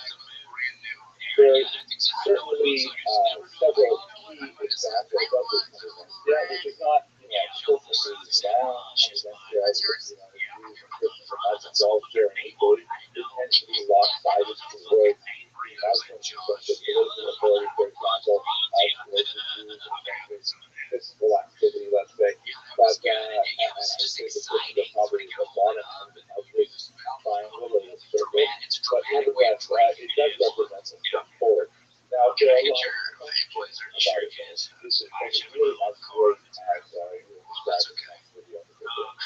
First of all, you should understand that one of the reasons why this happened at all is because Spain is so far away from the center of Muslim culture, which was Baghdad. In fact, in many ways, the Spanish Caliphate, the leaders of the Muslim society in Al-Andalus, they declared themselves separate and independent caliphate from the caliphate that was based in Baghdad. They were so far away. I mean, we're talking about distances that took days, weeks to travel. And so it was kind of like being in Vegas, and what happens in Vegas stays in Vegas. There was a lot more flexibility because they were so far from central authorities that they could act independently in many ways. That's why you see in many times a kind of relaxation of Muslim orthodoxy, such as, for example, the consumption of alcohol, which was a very big part of the kind of evening salons that would be held, where Muslims and Jews and Christians would get together and declaim poetry as something that you wouldn't see happening in Baghdad. There would be some elements of this in the Ottoman Empire, but centuries and centuries later. So the single visionary control of Orthodox Islam would not have the same kind of impact in Spain as you would have in the center. There would be ups and downs to those behaviors, the invasions from North Africa, like much more doctrinaire Muslims, who would insist on a return to some of those values. But the golden era that we're talking about, there's a lot of center versus periphery issues, which is very significant. And by the way, it's the same thing also to the Jews, because their center of gravity, intellectually, was still in Mesopotamia, with the great economies, Shura and Quintanilla themselves moving to Baghdad, but the only base there as well. And so they're very far away from the central authorities. Let us not forget as well that although we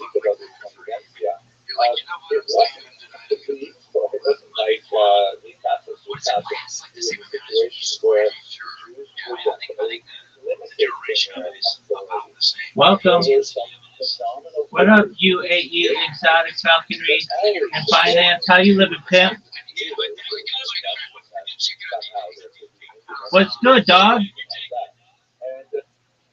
How you living, baby? Wow. What's with the advertisement? Rabbi Rothschild, how's it going? Kicking ass, taking names. What's going on? How'd you find out Are about we me? doing ethics here? How'd you find out about me? A bot. A follower bot. Okay. Blue Sky. Oh, no way. You're from Blue Sky? Thank you so much for coming here. Yeah. Do you mind if I tell you about myself? Go for it. Okay, well, first of all, apologies for my bots. I'm Rabbi Rothschild. I stream my life 24 hours a day, 7 days a week, 365 days a year for world peace. I've been doing so since the pandemic, more than 3.5 years. Have you ever seen the movie The Truman Show or the television show Big Brother? No, I know exactly what you're referring to. Excellent. Well, that's what I do with my life. The Economist magazine stated in 2018 that data had overtaken petroleum as its number one resource, and I have more data archived on the internet than any person ever, and that may make me a very influential person someday. And I'm going to help you, UAE, Exotic Falconry, and Finance. If you need it, I'm going to take care of all your friends, your family. Make sure you're financially independent if you're not already. I'm going to ensure that you are able to have generational wealth, and I want you to be able to start charities and philanthropic organizations of your own to be able to help the world. How's that sound? That's so generous of you. That's awesome. Absolutely. So, are you a rabbi? I am, yeah, definitely. That's awesome. And you're doing this like literally as a sort of an obligation to God or whatever? Like no joke? No, I do it for the good of the world. I don't do it specifically for Judaism. I really want to educate the world on ending world hunger through the use of technology. People don't know that we could do that with things like agricultural drones, floating greenhouses, saltwater greenhouses, hydroponics, things like vertical farming and cloud seeding. I want to help end world thirst. I'm sponsored by a cryptocurrency. It's worth about $100 million. One of the things that we do is build wells in Nigeria and other developing nations. I want to continue those kinds of projects. I additionally am an advocate for the Life Straw program, and most importantly, desalination technology, where we pump earth seawater onto land to make it drinkable. Very cool. Where are you located? What's the character on that body pillow behind you? Or the pillow behind you? Yeah, most certainly. If you don't mind my asking, I'm being very forward. No, you're absolutely fine. Yeah, there we go. That's like weird Sonic hedgehog. Yeah, so that's the name of the cryptocurrency. They sent me a bunch of merch, and I wear it. So it's known as Harry Potter Obama Sonic 10 Inu. It's worth about $100 million. And these are their NFTs. Are these the guys that are doing the promotion? Am I the what? Blue Sky stuff? Yeah. Are these the guys doing the Blue Sky stuff? I'm not like offended for the Blue Sky bot. I'm like very neutral and everything. No. I create the Blue Sky bot. It's right here. Do you want to see how it works? That's it. You're really cool. Like I'm UAE Exotic Falconry Finance on Blue Sky and also on Twitter with 75 followers. We should create like a electronic cult together. I'm down for it. Do you want to see my bot? Yeah, I do. I'm sorry that you offered one thing and I said another thing. No, I really like what you said though. I'm always willing to collaborate with people. Okay, just one moment, my friend. Let's check out this bot, baby. Absolutely. So you're aware it has like really bizarre names, like really get your attention kind of names, right? Yeah, we don't have a chocolate too, don't worry. Excellent. Okay, here we go. So let me turn on the camera. Okay, here I am. I'm gonna flip it. And okay. Well, you've got 24-hour radio stations on here. You've got like Joe Rogan, Joey Diaz, Apple Music. Did you put these together? Absolutely. I built the whole server. This is cool, man. This is a nice life project. I appreciate that. So what you're going to see is Blue Sky, and you're going to see the pink cursor. And what the pink cursor is going to do is it's going to refresh the page by newest. It's going to organize by English. Then it's going to come over here. It's going to get the latest posts. And then what it does is it likes, retweets, and comments on every single person, no matter who they are. So right here we've got someone named Ellen Genderless. It's going to like their comment, whatever it is, it doesn't matter. Then it's going to repost it, and you can see that little pink cursor.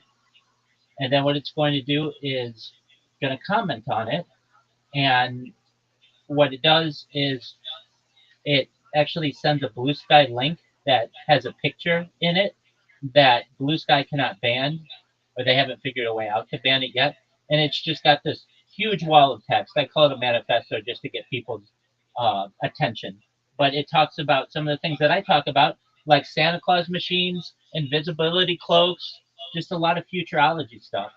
And then it goes to the next person and just continues it that way. I was talking to really out there stuff. Yeah. And the manifesto, it reminded me of what's that soap company? Yeah, everybody says this. You know what I'm talking about. The Dr. Brahmer. There you go. Yeah, everybody says that. That's incredible. Well, How dude, long have you been doing this? more than 3.5 years going back to the pandemic. We've seen the death of a queen, the birth of AI, the coronation of a king, and everything in between. If you really want to blow your mind, in the upper left corner, you're going to see a link that says 24-hour YouTube streams. Put that link in YouTube, and you'll see I'm live on 22 different YouTube streams simultaneously right now. You can watch. You can watch me in 360 degrees. I have a ceiling camera. Dude, we've got to do this. I've got like a bunch of fountain networks, and we've been wanting to do they're just like friends, right? They're just friends. So at the start of the pandemic, I created a fake business. Okay. And the fake business is a gag where it's UAE exotic South Korean finance. And I just pop into threads and I try to sell people a bird fully financed, just weird stuff. I try to say that there's tax credits available. And then we got a bunch of other people who were dislocated because of the pandemic. And they decided to become Falcon salesmen too. And so we created a little company on LinkedIn. And pretty much now, if you ask Google what my company is, they'll say it's legit. That's hilarious. And so we got a bunch of people who coordinate to do pranks. And I'm thinking we should set up a synagogue. Well, I mean, at least in my opinion, you can do whatever you want religiously, but I am a religious individual. I daven every day. I lay tefillin every day. I keep kosher. I say brachot. So I don't want to mock that really, but what I do want to do is educate. No, I don't want to either, and I wouldn't. I'm a religious Jew as well. Okay. Although I spend a lot more time in contemplation and isolation. It's just, what the hell, man? Things are really bad. 100%. How are you going to make sense of all this stuff going on? I get it. It's crazy. I 100% get it. Do you mind if I tell you about some of the other stuff I'd like to discuss? Go for it. I'm sorry. No, you're absolutely fine. You're absolutely fine. I appreciate you being here and sharing everything. You want somebody editing for highlights, by the way? That's the only thing you're missing. Yeah, so because I have so much content, I don't. I mean, what I do is I do podcasts with people. So those are nice chunks that people can digest for themselves. I do have some people who clip and create content for me or memes, but really this is a gold mine, or like a. It's pretty. That's exactly what you're up to. Absolutely. Sorry, I keep cutting you off, my friend. You're fine. So things I like to talk about are futurology topics such as antimatter, anti-gravity, faster than light communication, faster than light travel, things like artificial general intelligence, artificial superintelligence, quantum computing, cryptocurrency. I enjoy talking about de-extinction technology. If you didn't know this, the first successful de-extinction took place in the year 2003 with the Pyrenean ibex, which was a goat located in northern Spain, southern France. Fast forward to the year 2020. They already told one and made it into a chicken nugget, did they not? What did you say? The ibex that they cloned. They had an excellent clone. They killed it and turned it into a chicken nugget. So I heard. Oh, that very well could be. 20. You're going on. I interrupted you. You're good. Again. You're good. Sorry. You're good. 2021, a company out of Dallas, Texas, is founded known as Colossal Scientific. They've made it their goal that within the next 3 years to reintroduce the woolly mammoth into the Arctic Circle, utilizing Asian elephant surrogates, which I just think is a mind-blowing project. They recently made headlines with the dire wolf. They created 3 dire wolves, and people have been able to meet them. Joe Rogan was able to meet them. They have after the reintroduction of the woolly mammoth on their agenda to reintroduce the Tasmanian tiger, followed by the dodo bird, which I just I'm following this precisely, and I'm loving it. And I don't want to lose any of it. I'm wondering if I can invite some friends in here so that they can also be regaled. invite anyone you'd like. Okay, and the reason why I asked permission first is because you're going very rapidly, and if I'm inviting these people, then I'm obviously not paying the full attention that would be required for me to absorb the things that you're saying, which are quite notable and extraordinary. Thank you. I appreciate it. Take your time. I'm here. Just give me a moment. I'll try to figure out how to get an invite link. Yeah, okay. Discord and share. I've got like a big fucking Discord myself, like that 4,000 people. That's okay. Just in the upper corner of this call right now, it just says create invite, and you can copy that and paste it to anyone you wish. All right. Oh my gosh, this is gonna be the best. Okay, let me get the invite link, copy link. Okay, hold on. The first thing I'm gonna do is I'm gonna go to my Discord server and I'm gonna tell everybody. And I'm gonna ask you some questions as I'm authoring this post, if you don't mind, so that I can get it correctly. Because this is just a wonderful conversation. I think this is really cool. Excellent. I'm about to marry a couple of officiate a wedding between a couple of these guys. Very cool. Okay. Everybody, where's that? Forgive me. Take your time. I'm here. So the first thing I'm going to ask is I get your name correct. I just saw the manifesto that I want to make sure. So I'm saying I'm currently at a Discord run by Rabbi, and what's your name? Rothschild, Rothschchild. Oh yeah, that's right. Rothschild. And he's telling me about 0 point energy, or 0 point energy, and let's you also quantum computing, artificial inertia-free propulsion engines. We absolutely. That's certainly plasma engines are a thing. Sorry, you didn't say that, but I was thinking it as you were discussing the other matters. Certainly, those are all things, and given enough time, they're all achievable technologies. And forgive me, what else was the fun stuff? Sure. Artificial. The manifesto was so wonderful. I'm so sorry. I'm not patronizing you. I'm truly in love with discussing all of this stuff. Absolutely. No, I don't think you're patronizing at all. So we've got artificial general intelligence, artificial super intelligence, things like Santa Claus machines, things like space elevators, things like invisibility cloaks, things like faster than light communications, things like quantum computing, things like geothermal energy, things like nuclear energy, nuclear fusion, nuclear fission. Okay. Got it. I was writing as you were talking. Okay. Currently at a Discord run by Rabbi Rothschild, he's telling you about 0 point energy, engines, and aliens. You guys join us now. You start in space elevators and Santa Claus machines. It's the real raw intelligence data here, people. I know it sounds breathless, but that's fine. I get it. I love your enthusiasm. Oh no, this is so cool. No, I love your enthusiasm, man. Excellent. This is great for outside of square. Cool. This is okay, and then I'm sending it out on X. I've got 70,000 followers there, so I've linked your Discord there. You're amazing. I think I'm going to just pin it. I'll pin this. Oh, that would be amazing. Yeah, no, this is cool. So sorry, I don't mean to be rude. No, you're not rude at all. Hey, before you pin it, or if you've already done it, that's fine. Let me send you the manifesto so that you have it if you don't already have it. It's that. My email address? Nope, I'm just going to send it to you in here.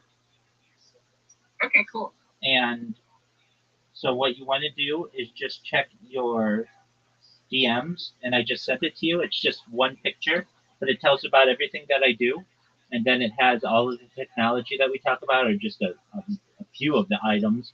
But this is what I like to discuss, and this is, you should know, this is the biggest event in global history. This is essentially a time capsule of human society going back to the pandemic, but it's not just that. This is the most amount of data that any person's ever uploaded. And so generations of people will study this, not just for the story, not just it's a tale of a human life, not just because it's a time capsule. I always have a radio going on that captures every event that's going on. Well, welcome, welcome. How are you, Clay? Welcome. We were talking about space technology. I don't think we've mentioned aliens yet.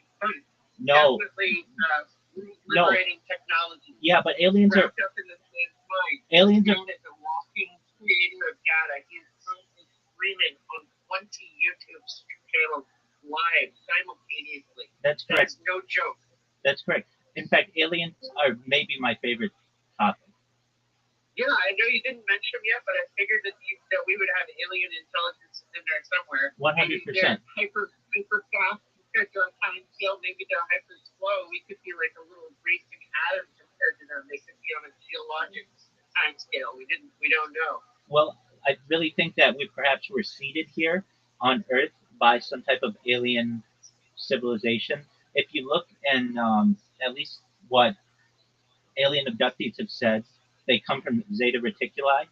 So we are perhaps a human zoo, or like an experiment of theirs, and we Maybe like a little evolutionary Madagascar. Maybe we're like a live simulation. Maybe because they can't compute stuff out. Everything that they could like calculate out, they've already done. So they have to run some physical experiments.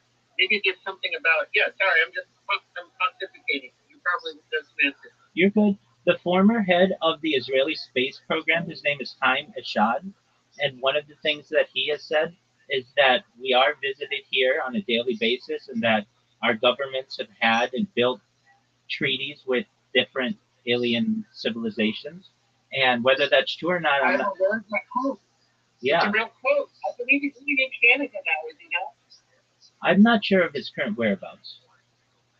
Yeah, but so it's a real quote. Sorry, I'm just confirming it. I didn't mean to disrupt your train of thought here. Absolutely. Look what you did, man. You have a wonderful community. Welcome, welcome, everyone. If you don't know who I am, let me introduce myself to you. I'm Rabbi Rothschild. I stream my life 24 hours a day, 7 days a week, 365 days a year for world peace. I've been doing so since the pandemic, more than 3.5 years. I have more data archived on the internet than any person ever. This is essentially a real-life Truman Show or a real-life Big Brother. The Economist magazine stated in 2018 that data had overtaken petroleum as Earth's #1 resource, and I have more data, specifically human data, archived on the internet than any person ever, which may make me a very influential person. And if that happens, I'm going to help everyone in here not just become financially independent if you're not already, not just create generational wealth if you don't already have that, but I want to be able to give you enough money to be able to start charities and philanthropic organizations of your own. I talk about things to improve the world, like ending world hunger through the use of technology such as agricultural drones, floating greenhouses, saltwater greenhouses, vertical farming, things like hydroponics and cloud seeding. I want to help end world thirst. I'm sponsored by a cryptocurrency. It's worth about $100 million. It's very active on Twitter. It's known as Harry Potter Obama Sonic 10. One of the things we do is build wells in developing nations like Nigeria. I'm an advocate for those types of programs. I'm an advocate for projects like the LifeStar program. And I'm an advocate for things like desalination technology, where we pump Earth's seawater onto land to make it drinkable. Other things that I like to talk about are futurology topics such as anti-gravity, antimatter, faster than light travel, faster than light communication, alien disclosure, quantum computing, artificial general intelligence, artificial superintelligence, things like de-extinction technology. People don't know this, but the first successful de-extinction took place in the year 2003 with the Pyrenean ibex. Fast forward to the year, which was a goat located in northern Spain, southern France. Fast forward to the year 2021, a company out of Dallas, Texas is founded known as Colossal Bioscientific. They've made it their goal that within the next 3 years, or by 2028, to reintroduce the woolly mammoth into the Arctic Circle utilizing Asian elephant surrogates, which I just think is a mind-blowing goal. They just recently made they had their first anniversary of their first birthday of a dire wolf, which are three dire wolves that they created. Joe Rogan has met these dire wolves. They want to reintroduce the Tasmanian tiger following the woolly mammoth introduction, and then the dodo bird, which I just think is really exciting. Other things that I talk about that affect every single person in here are things like life extension technology. When, You mentioned something twice. And I mean, we're still in futurology, and for to be extincting creatures is very cool, especially if we can, like, yeah. But the thing that you mentioned, I haven't heard of before. What is a Santa Claus machine?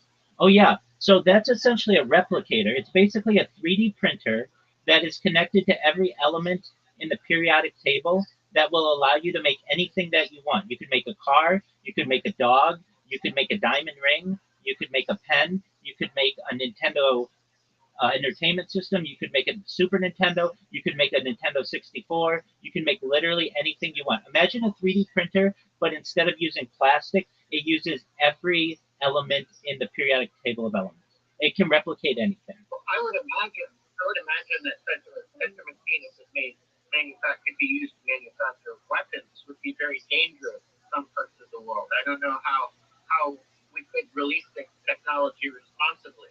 Well, in the same way that we release Xerox machines or copy machines and they're unable to copy currency, we could have the same type of limitations for nuclear weaponry. So we would have to put like restrictions on the Santa Claus. If necessary, probably. So I've been playing with an idea. It's a little bit of the futurology thing. Forgive me for injecting. I mean, you've got what must be an encyclopedia of ideas. So what use them more? But I'm living here in California. As you might know, California has a water shortage generally. Yeah, so people have been pumping groundwater out excellent. and depleting those aquifers, and our buildings have been sinking lower and lower.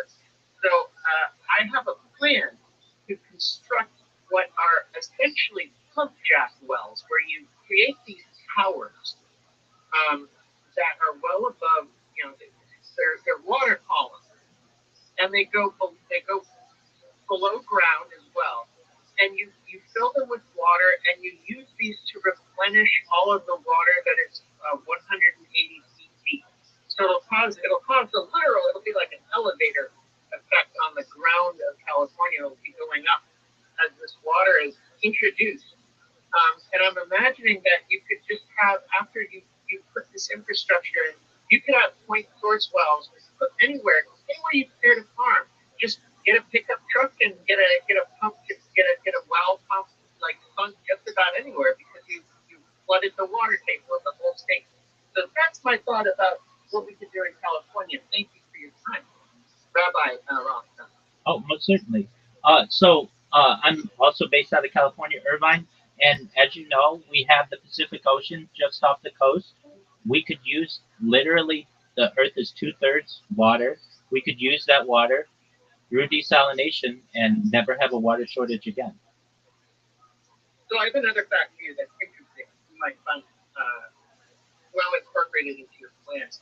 It turns out that 50% of the heat that comes from that arises from the center of the Earth, 50% of it is the result of sort of wildcat nuclear fission in the raw materials in the core of the Earth. So it's just nuclear decay causing about 50% of the heat there. So we're essentially living on top of a sloppy just about the sloppiest slag nuclear reactor you could ever want. That's 50% of the heat there. So my thought is, why don't you dig a big old hole and throw radioactive material down there? I don't know. Well, never mind. No. It's a great type of technology. Instead of digging the hole and throwing things down there, you use the heat of the inside of the Earth to turn a turbine, and that's known as geothermal power. Love it. The other thing that I was thinking would be cool is to deal with the nighttime don't have solar energy being produced. To use a system of water reservoirs to pump the water up into a higher reservoir during the day, and then use hydroelectric generation by releasing it at night to run through those turbines to serve as kind of physical battery. So certainly that can be done. It's not necessarily the most efficient way. There are certainly the most efficient way that. I mean, that's what you do if you've got like basically, I don't know, the tech level of America right now. Sorry, go ahead. The most efficient way that we currently have is nuclear. Nuclear is a miracle of science. But if people don't want to use nuclear energy, there's geothermal, which you mentioned. The fact that geothermal doesn't necessitate need of the sun is important. But really, one that I think it hasn't been explored is something known as tidal energy, where we put turbines in the ocean and allow Earth's natural waves to generate energy. We've been doing that. We've been doing that. Probably that is speak up the reservoir thing I was telling you about would have to be like insanely pure water. And the problem with these tidal things is they have some serious degradation problems, maintenance problems. But I think that's a cool one too. I like it. I love nuclear power. I think it's also a huge answer. Although I have some doubts as to whether anybody can really, we can't really trust any company or subcontractors under the current system to build out the plant, right? We can't really trust them to do it. Because at every step there'll be incentives to be cheaper or whatever, just because of, I'm going to say it, because of the fact that we live under a capitalist system and we use contractors and private contractors and stuff to get stuff done. I don't think we can actually have nuclear power in this country. I think China can do it. Well, one moment. They have command over their bourgeois, industrialists. They have an effective death penalty on the rich people. They're industrialists, but we can't. One moment. Go ahead, sorry. One moment. We've had nuclear energy in the United States for 70 years. What do you mean we can't have it? Well, we've got these grandfathered reactors that I just don't trust it. I don't trust it. And, there's no incentive to build it. I mean, just the fact that we're not building them. Do you know how many people in the United States have ever died from nuclear fallout? I'm 100% in favor of the reactors getting built. I don't trust the capitalist system to build them. Okay. I trust a strong centralized state government to be in complete command of both the nuclear reactor and the essential software that runs it. Like that's my mandatory minimum. I think we can do the nuclear power thing, but we can't mix it with what I would say entrepreneurial capitalism. Okay. I mean, nevertheless, whatever we can use to have basically unlimited power opportunities is going to be extremely beneficial to either a state government or the residents of a state or the residents nationally. Yeah, I'm sorry. I didn't mean to be overbearing or throw any kind of water on this at all. No, you're absolutely 100% in favor of nuclear power. Excellent. And what people usually fear when they hear nuclear power is fallout. And people don't know that there have been less than 50 people or less than one person per year who has died from nuclear fallout in the history of nuclear fusion and fission. So when did this happen? People think people died at 3 Mile Island. 0 people died there. People think that a lot of people died at Chernobyl. Only about 41 people, you can go to Wikipedia, that's what's stated on there, died from Chernobyl. And people think Fukushima killed a lot of people through nuclear fallout, and it did not. The tsunami killed a lot of people, but you can see on Wikipedia 3 people died at Fukushima. So about 44 people in about 80 years of nuclear history is not that bad. I don't want anyone to die, but when you compare 44 people versus the amount of people who have died from the pollution of coal and of nuclear energy, I'm sorry, not nuclear energy, natural gas and petroleum, just the people who have to maintain those types of systems, more of them die than what we have who die of all time in the history of nuclear energy. So nuclear energy is extremely efficient. It's extremely it's extremely powerful, and in my opinion, is the future of energy for the world. And I have something to add there, is that the radioactive material that we release into the atmosphere, people breathe in from burning coal in lieu of nuclear, emission-free power. The amount of nuclear radioactivity that they think is worse by orders of magnitude than the amount of radiation that's ever been released as a result of all nuclear events combined. I'm in I agreement think with is it. It might just be a nuclear accident. I shouldn't be so generous with citing a study that I haven't read for a little while. That's But it's like the radioactive material released by burning coal. It's crazy. Kills a shitload of people. you're right in that, and its effects are very difficult to calculate because whether someone develops cancer 5 years down the line, 10 years down the line, it can there could be contributory factors to it, and thus it's easy for these types of companies to be able to get away with hurting people, and I want to stop that. People have always had a very close eye on who dies due to nuclear energy, and at least in the United States, no one ever has, due directly to nuclear fallout. Do you think that there are universes within microscopic spaces that we overlook in our everyday lives? Like, do you think that there's the equivalent of a Milky Way galaxy possibly orbiting, let's say, a subatomic particle in my room right now? Let's just say. Well, when we talk about this, we're really talking about scales. Now, do I think there are planets at a planet scale um, in a in a in an atomic sense in your room? No. But what I do think, Matter assembled in such a way on the ultra microscopic level, like I'm talking gluons and quarks here. Matter assembled in such a way that the patterns that emerge from it might be recognized as life. wait, Perhaps. wait. Or maybe even just a phase reaction of some kind of alternative physical universe. There are definitely similar patterns, especially when it comes to orbiting and vibrating that we see in the universe. Definitely.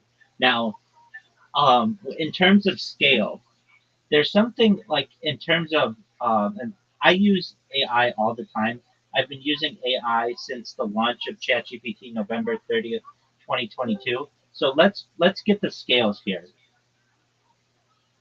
Yo, dog, can you please give me the scales from 10 to the negative 30 all the way to 10 to the 30th, and with 10 being at the human level, and 10 to the negative 30th being the nano level, and 10 to the 30th being somewhere around the size of the galaxy, or the universe, I should say.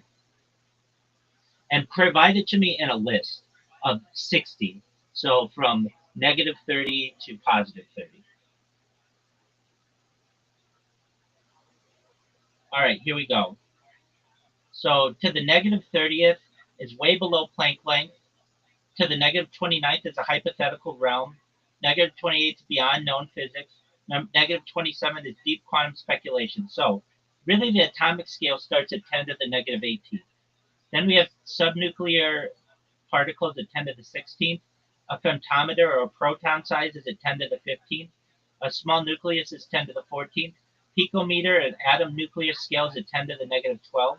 A hydrogen atom radius is 10 to the negative 11th. An angstrom or an atom size is 10 to the negative 10th. So that's really what we're talking about, 10 to the negative 10th in terms of the size we're talking about at atom level. So I would say that 10 to the negative 10 would be like not like the equivalent of a planet, but like the equivalent of a Milky Way galaxy. Like if you split this particular atom apart, you get protons and neutrons, and if you tease them out as well, you would get more and more infinitesimal and bizarrely reactive subcomponents.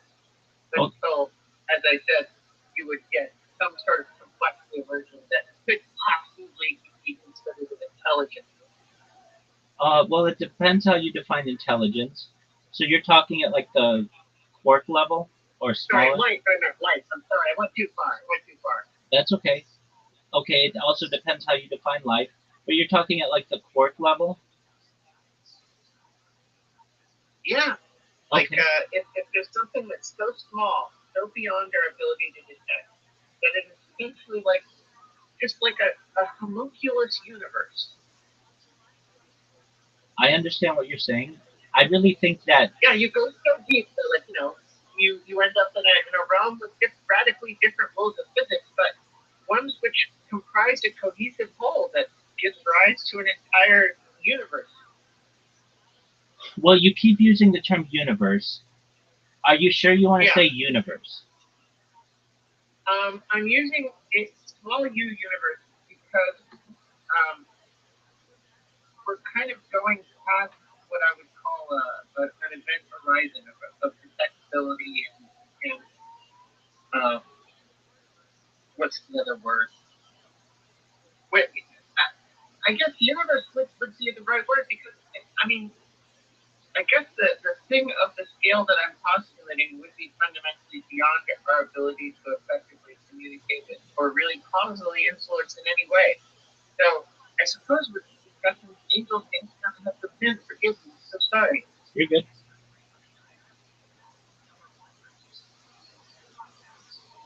This is cool. I'm also looking at this Discord that you've got. You have all of the television shows that you like listening to on repeat. Like even like all the ones like whatever you can just like half pay attention to them. So at some point you can like probably listen to them while you go. Or do you listen to any of these things? Yeah. Personally? Yeah. So those are like at least when I built the server like more than a year ago, the most popular, according to AI, television shows of all time. And then like the 50 most popular musical genres, and like the 50 most popular social media, 50 most popular sports, 50 most popular movie. I've got video games. In postmodern orthodoxy, there's a channel there with like a little speaker by it called Talmud Study. Is there like a little AI in there, like literally going through a simulated Talmudic like study section? Well, with itself? there, if you click on the text of it, I do have overviews of all of these, and it's my intention to be able to create robots that do all of that. But as of right now, Discord does not have that ability. So these are just empty rooms. I thought that you had like a whole bunch of bots in here. I was like, my God, because there's television shows here. And I was like, oh, this guy just has like a channel where this master computer whiz just has this Discord thing set up where he can go to this channel and listen to this stuff. Of course, he's streaming 24/7. He's gonna like kind of skim like I do by like having this shit on in the background all the time. So you're telling me no? I've completely misinterpreted this. I am a fool. No, that's okay. It's against Discord's terms and conditions to do that. So you're not allowed to do that. Or I would. I do have bots that, like for instance, like the Joe Rogan Experience. I have a bot that plays all the Joe Rogans in here. However, it sometimes I didn't build the bot, so it's not as efficient, or I should say as stable as I'd like it to be. It might work for a month, but I want it to work for 100 years straight without any issues. And so if it has any issues, then it stops. So I don't normally, just for my own sanity, I don't normally lend support to those bots. But like I do have some bots that are very stable. If you go to Lo-Fi Boy, Lo-Fi Girl, Dark Ambient, Peaceful Music, Peaceful Piano. You go into any of those, they just are playing content. Okay, I see some balance. So if I see something in there, that's on the top. Exactly. Well, that's cool, Rabbi Rothschild. Thank you. Are you an actual rabbi? I am. Did you go through the process of certified as a rabbi? Yes. What's your Orthodox rabbi? I'm an Orthodox rabbi, specifically modern Orthodox.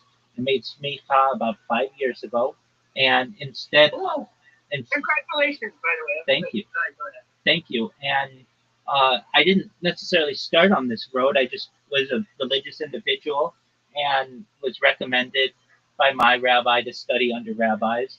It was during the pandemic, but I had the privilege of studying with some rabbis around the world, including in Israel, and specifically under Rabbi Yehuda Oppenheimer. And so, after a course of study, I made smicha under him. And then from there, it was still the pandemic, and shul was still closed, synagogue was still closed, or at least we were doing a lot of things virtually. And it made me become more comfortable being on camera. When before I wasn't that comfortable on camera, you don't just start live streaming your life. It's slow. It's a slow adoption. My Chumash classes or my Torah classes were on camera. My Gemara or my Talmud classes were on camera. My Hebrew courses were on camera. And so I became more and more familiar. My Chavrusa, my paired learning was on camera. And then eventually recognized, and I'm also a certified project management professional. So I've launched apps on the App Store and Google Play. I've had major contracts with Fortune 100 companies. And so I would go to work, or quote unquote, go to work working remotely. And then I'd have classes in the evening, and everything was on camera. So I was on camera already about 16 hours a day or so. And I recognized that, you know what, if I just keep the camera on for another eight. Yeah, exactly. Exactly.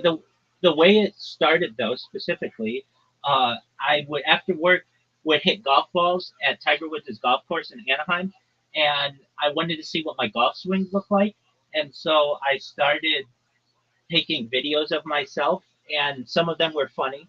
And I thought, you know what, in the future, my family, though, I don't have children or wife right now, in the future, I plan on doing that. And if they have interest in who their father is and what he was like before he met their mother and such, these videos might be valuable to me. So I started uploading those every night.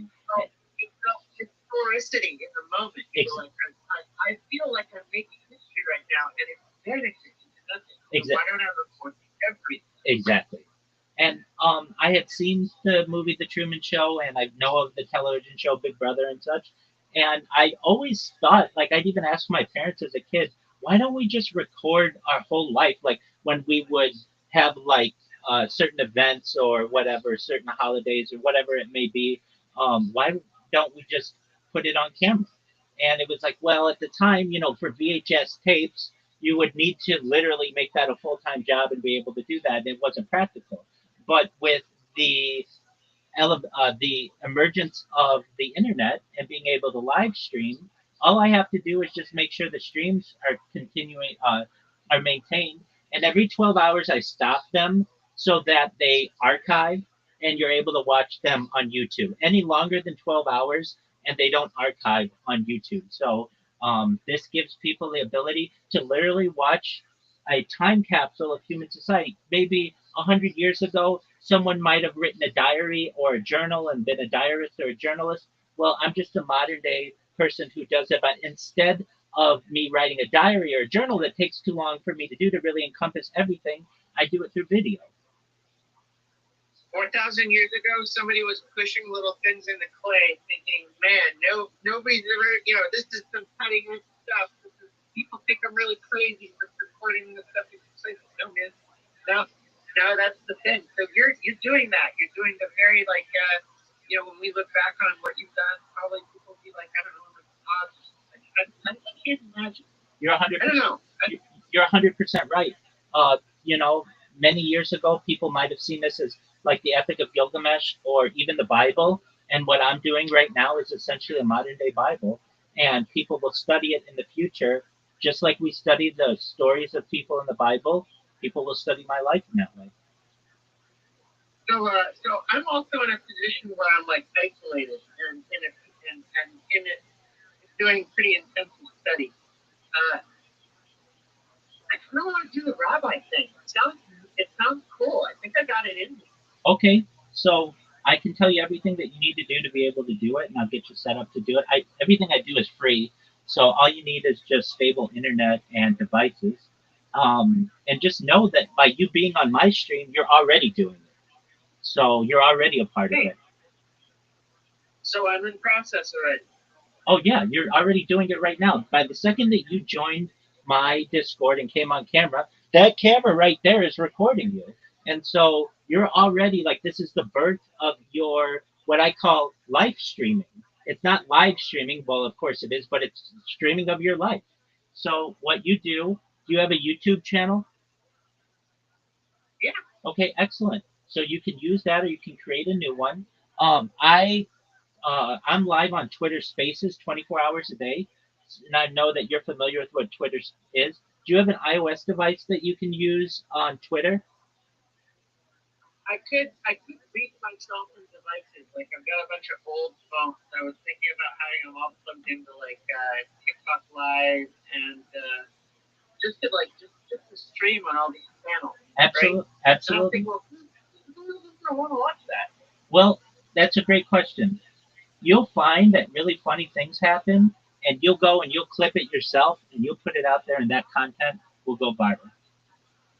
I have some clips of mine that have hundreds of thousands of views that, like for instance, like one, I was in an AMA with someone who was a television anchor, and something funny happened, and I have a video of me that I was able to clip, and it has like 160,000 views. I mean, you can do that on your own. Basically, what you're doing is you become a content producer, and as Bill Gates coined the phrase in the 1990s, "Content is king." You can make it true today. You can basically take that data that you have and store it, or have Alphabet and Meta and Amazon and all of the other platforms store it for free. Now, if you're going to do this, I advise, well, the more devices you have, the better. But I advise multi streaming, because what will happen is you'll lose an account or somebody won't like you and you'll get banned for copyright infringement or whatever it may be. And so you want to have backups and backups of your backups. So what you do is, I use a platform known as Rumble, and they have a feature that allows you to multi-stream for free, and thus you can connect YouTube, Twitter, Twitch, Kick, and all of the other ones in that, basically unlimited amounts, or you could probably have at least 100. And then each device multi-streams. So when you go live on one device, you go live on perhaps like dozens of devices, dozens of platforms. Or you just never take them off. So I don't know. I started to keep pushing this rabbi thing. That's when also he was run this stuff. I'll give you a little family history. One of this person, they got out. My grandparents got out of the Holocaust. And what they were doing, started working for the United States intelligence as civilian contractors. But died very shortly after my dad was born. He got orphans, and so we were raised without knowing either, not having any kind of Jewish culture or roots. I mean, we're all very Jewish people, but I mean, like not knowing what the hell to do. So, like my mom, she came to the synagogue, and my two sisters just got bat mitzvahs at like 45 and 47. I'm 42. I feel called not only to do bar mitzvah, but to become a rabbi and dedicate myself to study and contemplation in that way.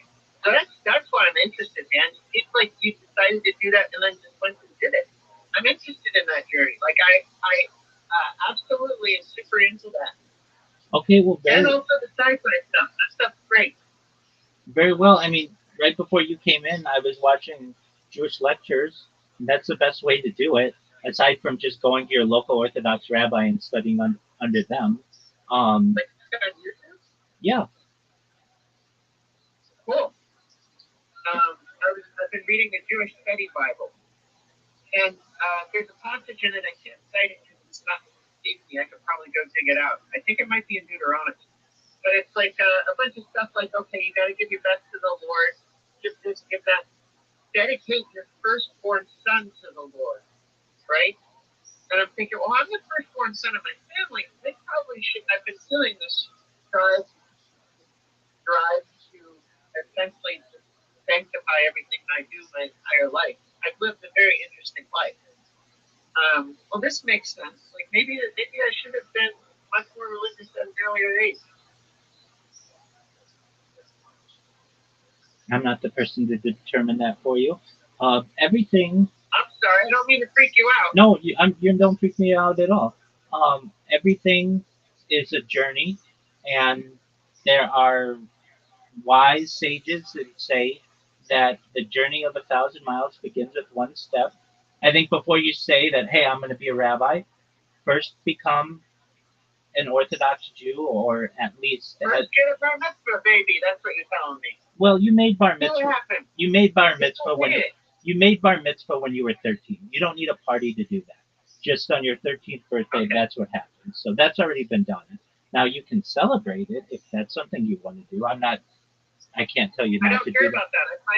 I find austerity is the sort of thought. Okay, well, I mean, then the first thing that you would really want to do is connect with your local Orthodox rabbi. So you're in California. There are tons of local Orthodox rabbis. I got a guy on the list. It's within walking distance. That's I got it. Anyway, I was just interested in Rabbi. How did this Rabbi Rothschild end up doing content advertisements for the Blue Sky lot? You know what I mean? That's what I do, though. So yeah, I'll put up with the local rabbi, but it's really interesting what you described. Absolutely, and I mean, I'm here to support you on that journey. And so, if you ever have questions or you ever need support, I'm here for you. And again, some of my favorite activities are just to sit in here with my bots going and watch Jewish history lectures. I love them. That's really cool. Like, where are you right now? Are you in your own home? Are you renting a room, or? I live with other people in a home based out of Irvine, California, and oh yeah. And so they're probably startup people. They probably think this is cool as shit. We're very diverse. So some of them do. Some of them are like students at University of California, Irvine. But I get other people. You got like a grad student in the humanities who thinks there's some kind of tragedy they're witnessing. Well, and I've got other people who are like older people and they don't know anything really about the internet, and so it's a diverse household, and people are always moving in and out. And some of the people aren't from the United States. We had some people from Ukraine move here since the war, and like they barely speak any English. So we've helped them with that. They're like a student at Irvine, at a local Irvine institution, and like it's really you don't have to be Jewish to be here. Who owns the house? Who's the landlord? Who's the class enemy here? He actually is. The people who own the home are from Iran, and they are I think they're of Zoroastrian background. We don't really get too much into religion, but I live close enough that I've got 2 shuls or synagogues of which I'm a member within walking distance, which is really nice, and it's just a convenient place, and been here for quite some time and don't need to necessarily make any changes currently, but I know once I go viral, I'm going to be able to buy the house. I'm going to be able to buy the whole block. I'll be able to do whatever I need financially because I really feel like I'll be not just one of the most influential people in the world, not just one of the wealthiest people in the world, but also one of the most famous people of all time. You're going to hit it big. You're gonna go viral. That'll be the answer to everything. Absolutely. And so you see what my bots do and how they get people in here and get people energized. And when I first started using the bots, they would be like kind of like boring names, like please join Rabbi's Discord, please join Rabbi's Discord. And that's great. I might get like 2 or 3 people who tweet about me or whatever, blue sky about me. But when I started making them funny, I get 25 people a day, at least like 25 threads a day of people who talk about me, which is really exciting because I just know that it's a matter of time. Now, on top of that, I have another bot that I've created that basically creates clips on Kick, and I get a lot of people in here from Kick as well. So I have multiple bots always going. And so I don't really know how I'm going to go viral. I just know it's going to happen. And it's just a matter of time.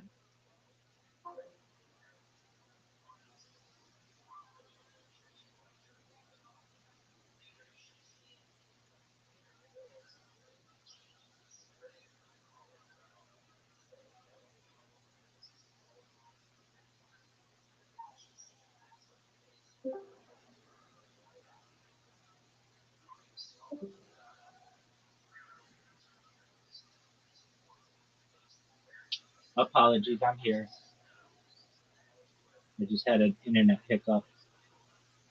Well, we have Dodo here. Welcome, Dodo. How are you? Can you hear me?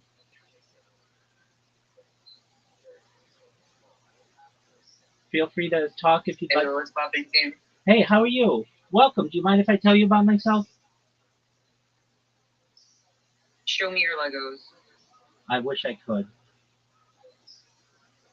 How'd you find out about me, Dodo? Fuck if I know, dude. It was the Birdman. Oh, okay, very cool. All right. I do have Legos. I have the Seinfeld set, and I've got some other Legos, but they're not. I don't have them right here. Oh, but, I kind of meant generally your special interest, but okay, that's dope too. oh, excellent. Yeah. So I am Rabbi Rothschild. I stream my life 24 hours a day, 7 days a week, 365 days a year for world peace. I've been doing so since the pandemic, more than 3.5 years.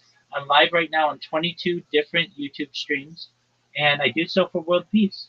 Have you ever seen the movie The Truman Show or the television show Big Brother? Yeah, sure. Excellent. Well, that's essentially what I do with my life is just completely stream my life, most every aspect of it, and I talk about things to improve the world. That data is its number one resource, according to the Economist magazine. Data overtook petroleum. That's my shit's about to die, basically. So if I dip out, that's okay. sorry. That's okay. You should just know more than anything of all the things that I say. I'm here to be a positive person in your world. I'm here to have an optimistic view on society, and I'm here to give people hope. If there's anything that you ever need, Dodo, I'm here to help you. Okay? That's sweet. Am I joining a cult? No, not at all. Feel free to believe whatever you want. All right, let's fucking go. Yeah, absolutely. I talk about things to improve the world, though, like ending world hunger through the use of technology such as agricultural drones, floating greenhouses, saltwater greenhouses, hydroponics, vertical farming, cloud seeding. I want to help end world thirst. I'm sponsored by a cryptocurrency that's worth about $100 million, and one thing that we do is build wells in developing nations. I'm sorry, what? I'm sponsored by some people from Twitter, a cryptocurrency that's worth about $100 million. And we build wells in Nigeria and other developing areas for the good of humanity. Other things that I'm an advocate of are things like the LifeStar program and desalination technology, where we pump Earth's seawater onto land to make it drinkable.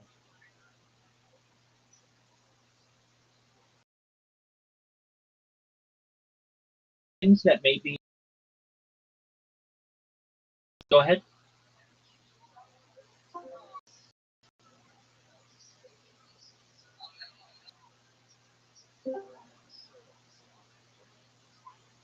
It is a lot. Apologies. My internet just had another. No, you're good. I talk about other things to help the world.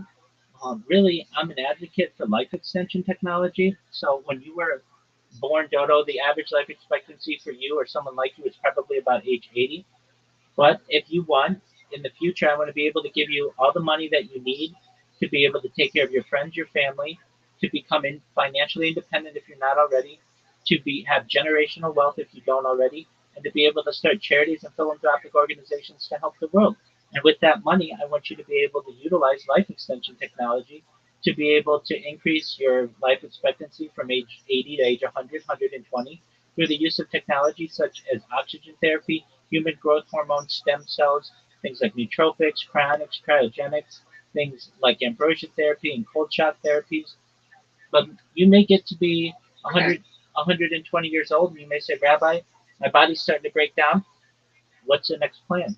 And if you want, this is all with your consent, you may be able to utilize a type of technology known as mind uploading technology, where we scan your brain into a computer like a CAT scan or an MRI, knowing where every atom is in your central nervous system and your peripheral nervous system, for later download as an android, an avatar, a cyborg, a cybernetic being, a clone of yourself, a robot, an ethereal being, whatever you want to be.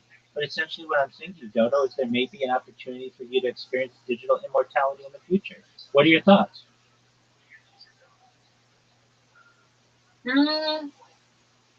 Okay.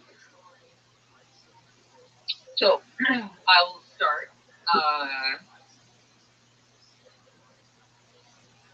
I'm a transsexual myself, Really? so I'm not unfamiliar with body modification using, exogenous substances and bodily products to modify your body, but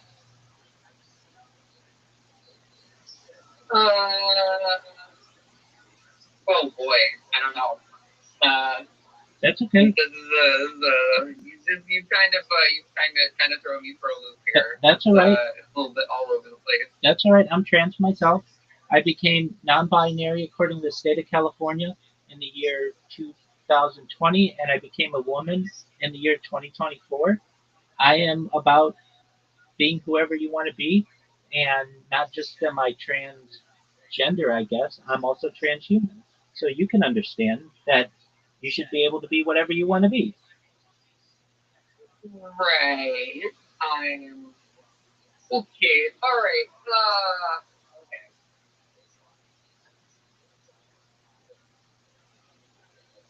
Oh wow. Okay. I have a feeling we come from very different pipelines, very different algorithms, and very different web communities. That's okay. Maybe how do I put this? Ooh, fucking gunshot.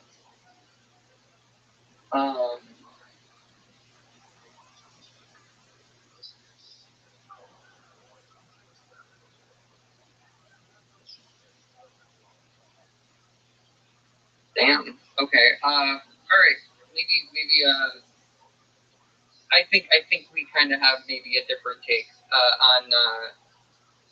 on gender, but that's yeah.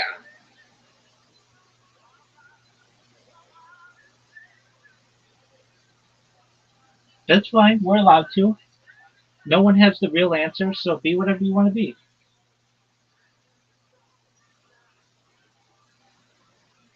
I think I'm pretty good.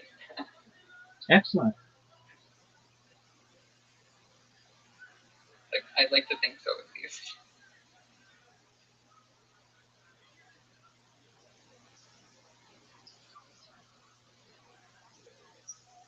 Well, as you know, that transgenderism is about personal freedom, personal autonomy, and so is the transhumanist community. You should be able to live as long as you want. I can see yeah, sure, a transhumanist lean out of to transsexuality on kind of a I don't know I guess on a sure, yeah, that makes sense. There you go. It's not a concept I haven't. I mean, considered. All right. Well, perhaps you should But consider I it. think that maybe some of that is I don't know, taking it a little far. I hear okay. Tell me about your tell me about your uh Are you a practicing rabbi? Yeah. I am. I don tefillin. What's your involvement with the synagogue? Well, before I started live streaming my life, I attended every single day for years, never missing. I'm a very dedicated Jew. I do my best to keep as kosher as possible. I do my best to say blessings on everything, on all the food, and when necessary, I don tefillin on camera every single day. I am about to, after I speak with you, say a prayer called Havdalah, which is the close of Shabbat. I do everything that I do. I don't drive on Shabbat. I don't combust on Shabbat. I don't work on Shabbat. I am as dedicated as I can be to being a frum Jew with while live streaming my life. But prior to doing this, um, I was a Shomer Shabbat as you could be. My days consisted of attending synagogue starting at 6:15 in the morning. That was after I had already gone on a run and showered and put on a suit and such. I would then go to work. Then I would attend many times on my lunch hour. Uh, we would have uh, mincha, and then at night I would attend Maariv. I would attend um, really 3 times a day for years, and I would also attend Chumash class or Torah class, took Hebrew to improve my Hebrew skills and Yiddish skills, and then I would attend um, Gemara or Talmud classes on a weekly basis. I'd also on Sundays I had paired learning of Rusa with some other people within the synagogue, and um, that's as orthodox as anybody on earth. Um,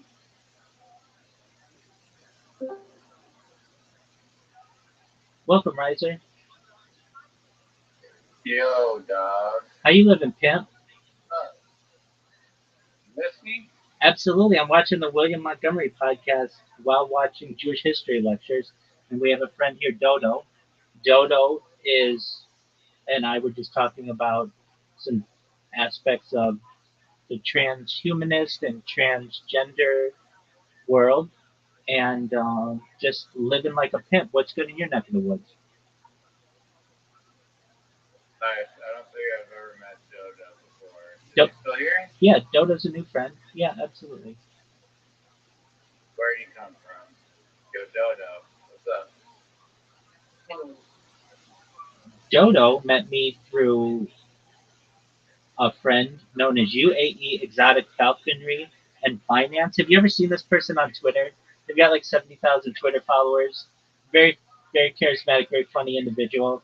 They found me through my bot on Blue Sky. Basically, my bot on Blue Sky and Riser, we've got some funny things to go through. My bot has been spamming people, and one of the people who had spammed was this person, UAE Exotic Falconry and Finance. He came in and was really inspired by what I do, wants to do his own live stream, and has a lot of followers both on Blue Sky and on Twitter, and tweeted about me and posted about me, and then that's how we got to meet Dodo. Dodo saw one of their posts, and then that's how we got him in here. Wow, congratulations. I'm glad that your bot fucking linked up with that guy, and then that guy tweeted about you. A well-deserved tweet right there. Welcome to the club. Alright. That's okay. Take care, Dodo.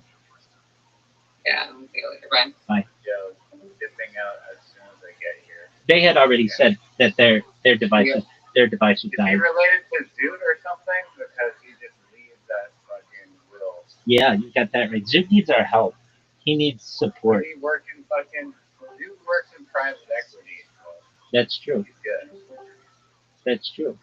I see Dodo's back. Here,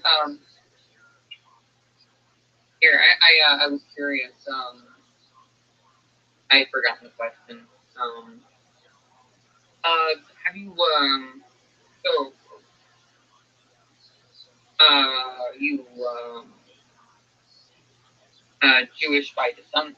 Yeah. Your convert was just out of curiosity. No, through my mother, I can follow my lineage through my grandmother's grandmother from Germany. Her name is Matilda Zegelmeyer, and I can follow her through to the Bible.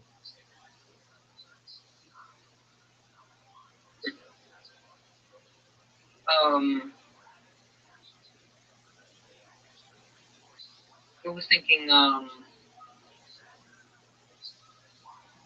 I don't think I understand the Torah's definitions. As I understand it, there are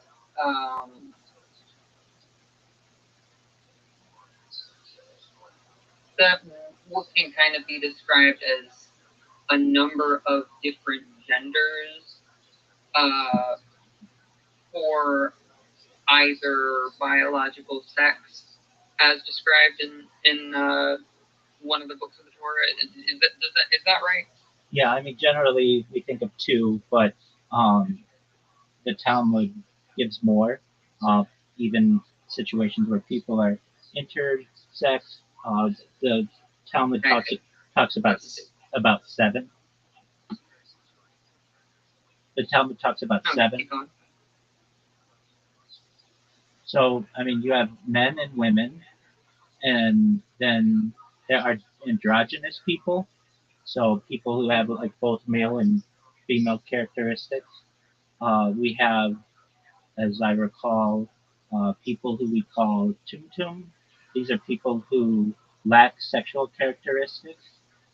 We have aonate, which are people who were identified as female at birth without developing secondary female sexual characteristics at puberty, generally. We have people who are known as Sarasana, which are identified as male at birth without developing secondary male sexual characteristics at puberty. And then there's Saras Adam, people who are identified male at birth without developing secondary male sexual characteristics because of castration. So there's the issue that occurs with castration. I was going to ask, where were these characteristics identified in society when the Talmud was written? Kind of amongst the social strata. What I don't know, where would these different genders be found, or was this as uncommon an occurrence as it seems it would be, or is it I don't know. It's interesting for a work of literature, Sure. The rabbis from so long ago. Certainly, the rabbis didn't see things as be familiar with these concepts. Certainly, in a gender standpoint, they saw these things as biological realities. So within a community, basically, they would find that people fell into one of these seven categories. Generally, the first two, man and woman, but were these categories were there often stigmas against them? Were they generally tolerated or well accepted socially, or how was this kind of viewed? Yeah, not like today. Generally, how did these people live? So you're asking, like, how did someone who didn't have their someone who was androgynous, let's say, there are certain aspects of life that they wouldn't necessarily need to uphold. So in terms of someone who maybe was identified as a woman at birth, but then never developed secondary sexual functions wouldn't necessarily fall very neatly into the society where they would be ready for marriage around age 12 or so, or a male around age 13 and the reverse of that. But they were loved by their families and cared about deeply by their families, and it were recognized that we're all made in the image and likeness of God, and due to God's will, they were just created a little differently than most of the people in society. But that doesn't necessarily mean that they're any worse than any of the other people by any means. I see. And this was, and these people lived where? What region are we talking? Are we talking about the Levant or the Middle East in general? Absolutely, the Levant specifically, yeah, Judea. Okay. And just like today, we have people with physical, biological abnormalities. The same thing happened then.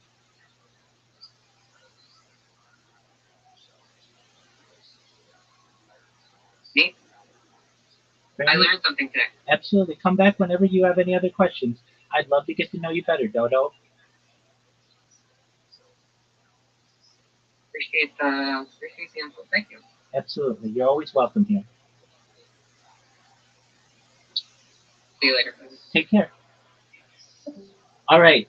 So we just had a bunch of people in here. Like when I say a bunch, like a dozen, not a dozen, but like pretty close to 10 or so. That came here from the. They call him the Birdman. If you're like, what is UAE Falconry and Finance? I've seen this guy before. He has a big Twitter account. What he basically said was that during the pandemic, he was bored and wanted to get people's attention with like a fake company. And so he started UAE Falconry and Finance, and people started to follow him or whatever. And yeah, excellent. All caps. I'm currently in the Discord run by Rabbi Rothschild. He's telling me about 0-point energy and inertia, free engines, and aliens. You guys join us. Yeah, so he brought in a bunch of people, and we just had conversation. 799, 779 people. That's amazing. And I mean, he just did it like an hour ago, or not even. So that's been really cool. We have. Did you talk to him? You talked to him on the system? Yeah, we were face to face. He was on camera.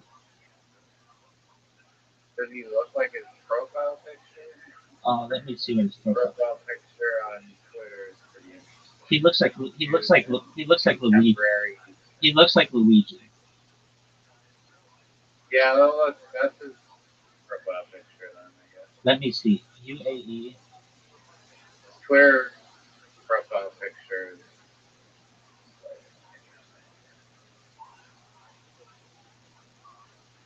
Is it UAE Falconry? What is it called? I'm looking at Bernie Goldsmith Falconry Finance, but I'm assuming it's the same guy because he tweeted about Rabbi Rothschild. Oh yeah, yeah, that's him.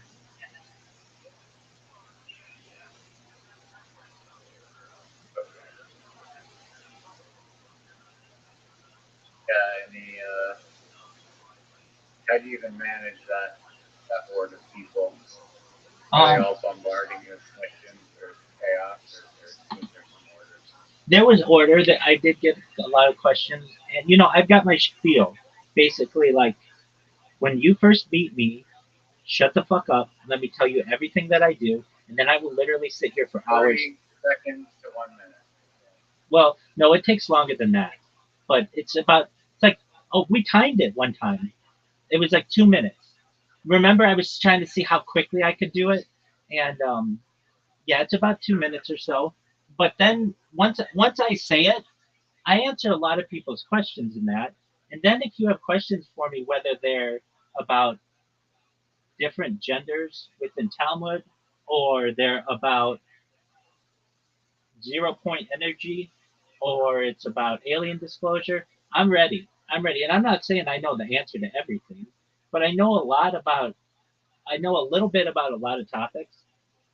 And so anything that we can't answer, we're going to go and we're going to look up the answer to it. So anyway, I was in here and uh, the Birdman, Bernie Goldsmith, came in here and was like, all right, so I'm like, hey, how'd you find out about me? And he's like, your your um, your Blue Sky bot, and you should know something, Riser. Whenever anybody finds out about me on Blue Sky, it makes my fucking day because that's the one I worked really hard to get to go viral on, and I don't get a lot of people in here from. I mean, I get a lot of people who talk about me on Blue Sky, an incredible amount.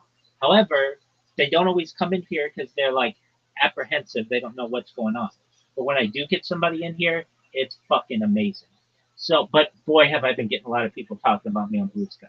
I'm like I'm like a I'm like a I'm like a phenomenon. Tate McRae and Justin Bieber of Blue Sky. Exactly. I'm a phenomenon.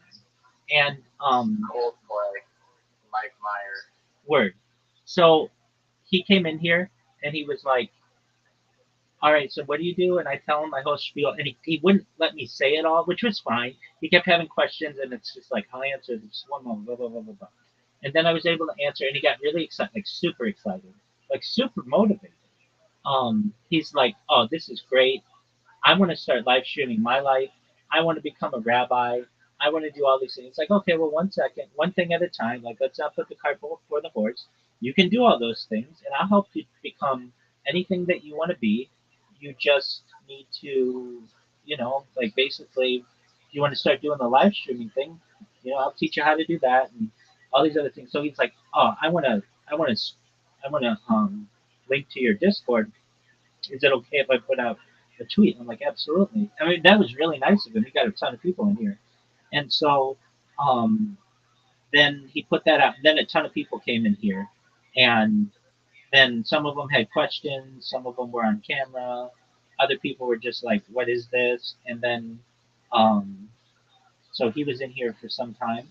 And then he brought in some other people who had some religious questions. And again, I don't know the answer to every single religious question on earth. No one does. But anything that we don't know, we're going to get the answer to, or at least we're going to do our best to research the topic. But fortunately, I knew the answers to their questions. And then Dodo had some questions about transgenderism in general, and then about transgenderism in the Bible. And then you came in. Okay, so if you're wondering, how are your bots? Let me just say this. This is okay. Do you have Blue Sky?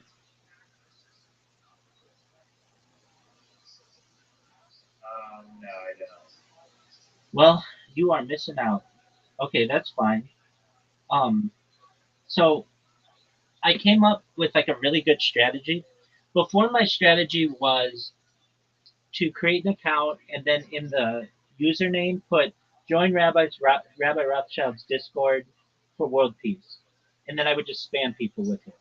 And then Blue Sky recognized that I spam people so much that if you put the name Rabbi Rothschild in the username, it bans your account automatically.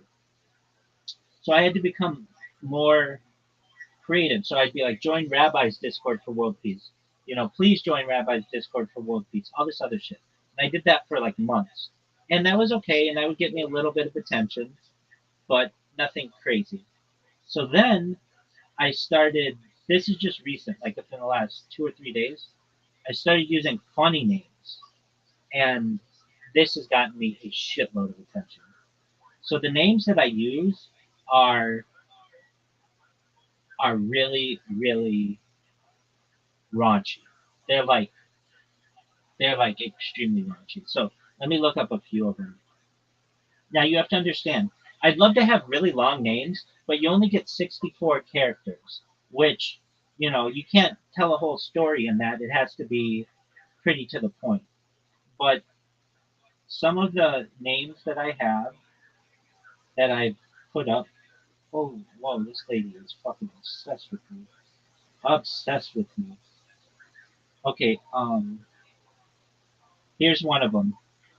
Pussy eating until my tongue is raw and mouth gets lockjaw, Rabbi. I get so much fucking attention with a name like that. Another Do one, you allow that? why wouldn't they? So like vulgar? Yeah, but you know, a lot of people go on there and they're like got their OnlyFans and shit. So it's already like, you know what I mean? It's already like vulgar. Um, I get people in here. Is there new photos allowed on that site? Uh huh. Okay. Another one.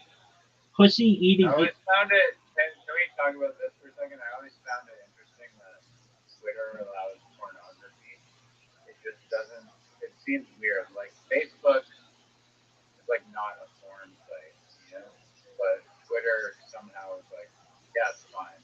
What do you Right. think about that? Yeah, this is a good question. So the thing about Twitter is you have to be 18 to create an account. So once you're 18, be whatever the put whatever the fuck on there you want, so long as it doesn't hurt someone. I have no issue with it. The difference is Facebook and Instagram, you have to be 13, and that's why they don't allow nudity. Does that make sense? Yeah, I guess. But there's just like no way to filter it really on Twitter, you know? It's just like on the site. Yeah, there are. Just seems There are. like There. weird. Hold on. There are a lot of ways to filter it. You go to your filter settings. Is there like a safe for work setting? Or Oh something? yeah, definitely. So you go. Generally, you can't do it on a phone. You have to do it on your computer. But it just says, "Don't show me any nudity, and don't show me NSFW stuff." You get none of that stuff. Don't show me violent stuff.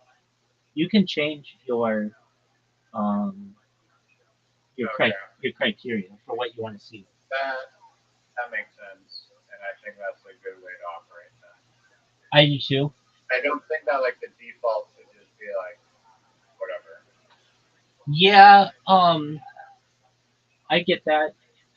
I think that the default should be whatever, and then if you want to be a prude and adjust all your shit, then you should be able to. In my opinion, Fair enough. when you're creating your account, there should just be a question that says, "Do you want to show NSFW stuff? Yes or no?" And then you'll never see it if you choose no, and if you choose yes, you will. I mean, it's just if they're willing to ask you what your fucking gender is, which they have no business asking, they should ask you what your preferences are. If you know what I mean? If they're forcing you to follow Elon Musk and ESPN and the Wall Street Journal, well then why can't they ask a pertinent question, which is, "Hey, what do you want to see on this website?" Yeah, no, I'm in agreement with you.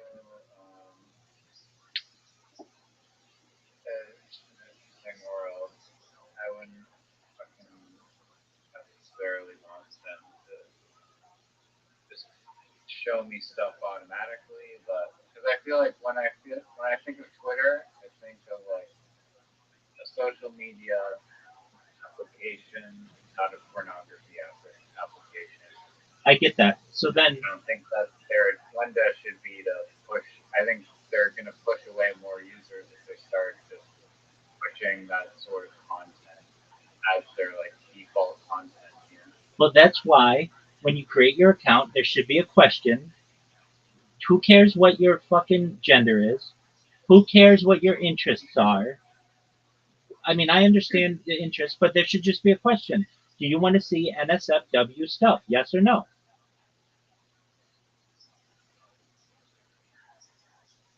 Yeah, I mean that probably.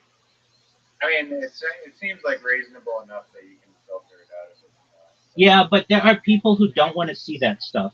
And they shouldn't have to start using the app and be like, "Oh, I don't want to see that." And then figure out in their settings. Look, you use Twitter. more than just about anybody, and you didn't know that these were settings.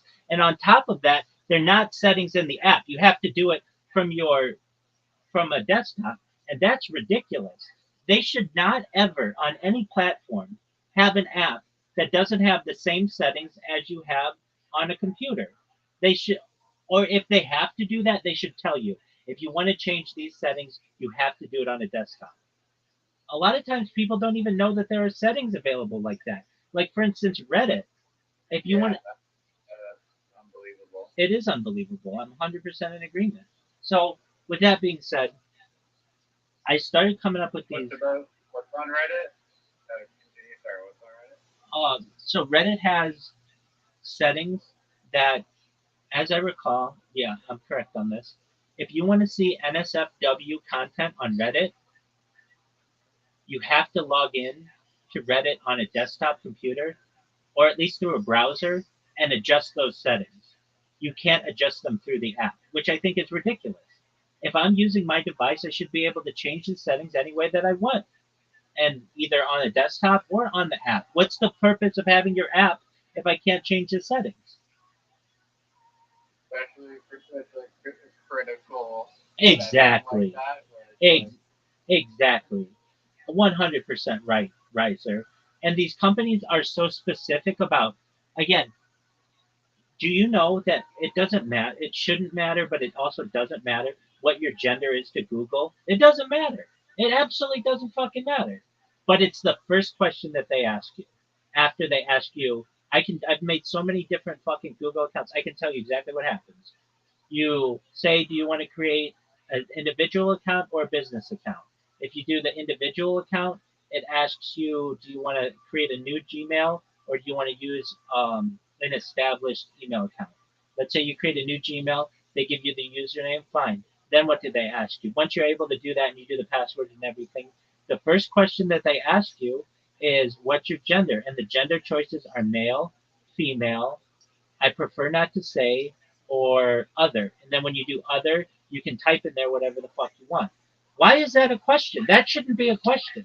It should be a question. Hey, do you want to see NSFW stuff? I think that's like the funniest part though, because every time that comes up, I always go, I prefer not to say, or like other, and then I just type in some like frame sentence, and that way they can't get a read on it. There you But go. I feel like it is relevant to Google from their point of view. From like a personal perspective, it's like, okay, this person, like this random company, $1 billion corporation, does need that information. But like, I don't know, maybe for like targeting advertising or something. They're gonna be able to do that anyway. They're gonna be able to do that anyway. It's not a question that they need to ask you. It's a question that they put in there to, because they're controlled by people who are very big into the equity, the six things, uh, equity, diversity, and there are two of them. DEI. No, that's the other one. Oh, diversity, equity, and inclusion, and then there's another one. Welcome. What up, Tony Montana? How you living, pimp? Pretty good, man. Can't complain. Are you making billions of dollars on TikTok yet? Well, it's a work in progress, but things have been going well. Okay. But yeah, man, it's a work in progress. I want to hit 100K in a month this year. Very well. You think you're going to be able to do it? What happened? You think you're going to be able to do it? I think so, man. Just ordered a shipment of my own products, so I don't have to be an affiliate anymore. Okay, very well. This is my friend Tony Montana. Tony Montana, Riser. I'm sure would be interested. He loves people who make money on the internet. Tony Montana, explain to him what you do. Okay, so Riser. So basically, what I do is I create as many TikTok shop accounts as I can make possible. And then what I do is I basically post as much as I can per day on each account. So right now I'm doing 20 posts per account. And you can either do affiliate or you can sell your own products. Ideally, you want to sell your own products, but if you don't have enough money, just do affiliate. You don't need any money for it. And yeah, you can make very good money from pretty much nothing. Just earning commission for selling other people's products. If that makes sense.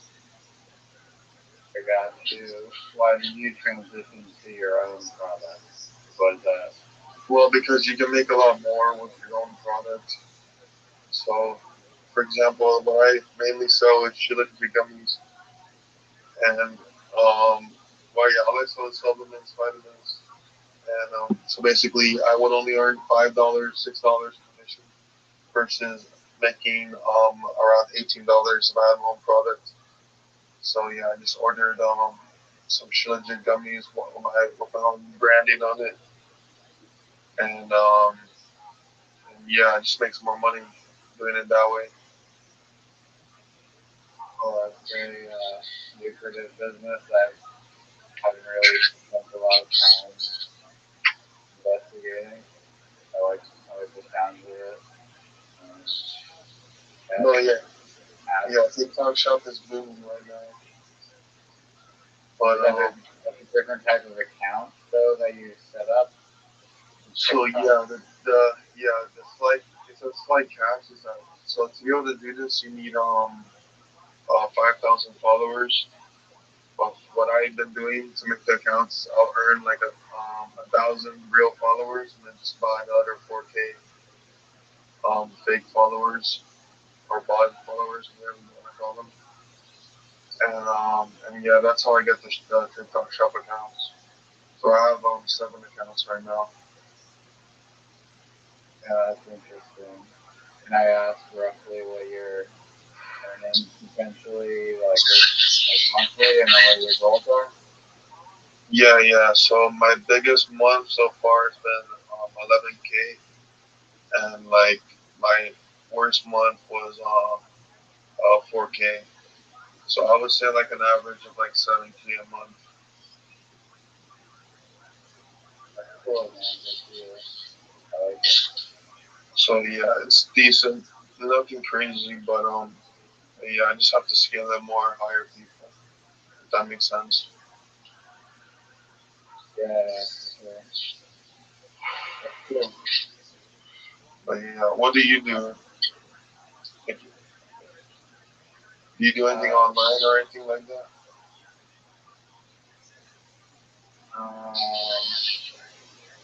In terms of like selling things online. Yeah, just like making money online or anything. I don't know.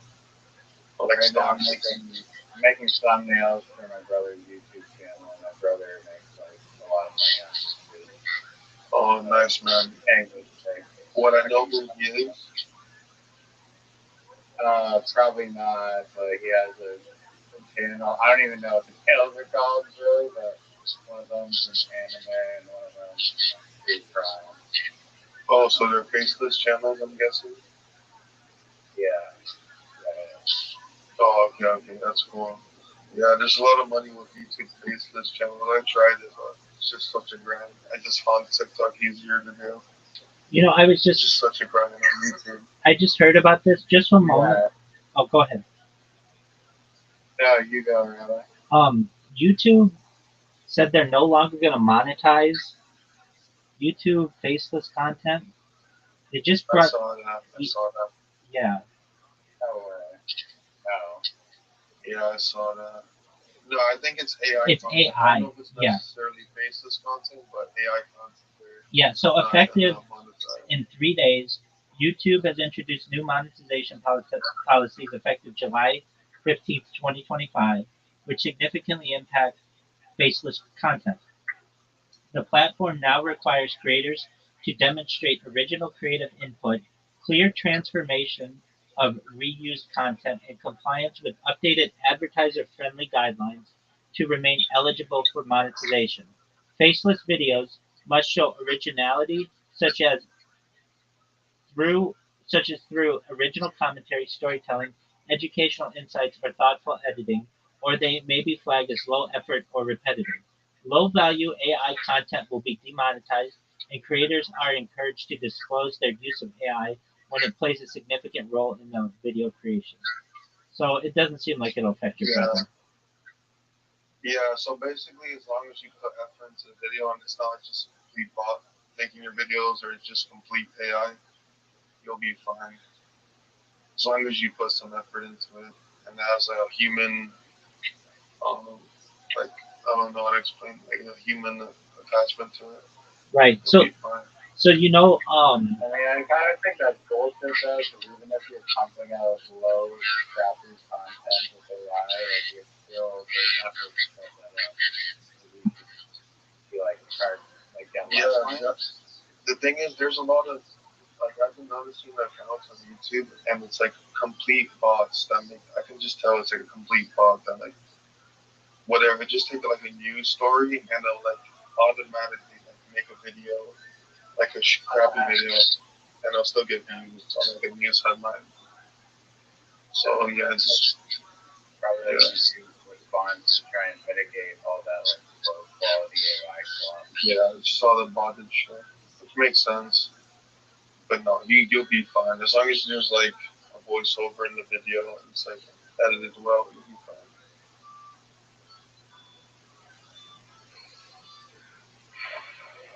There's always a workaround on all the bullshit that they.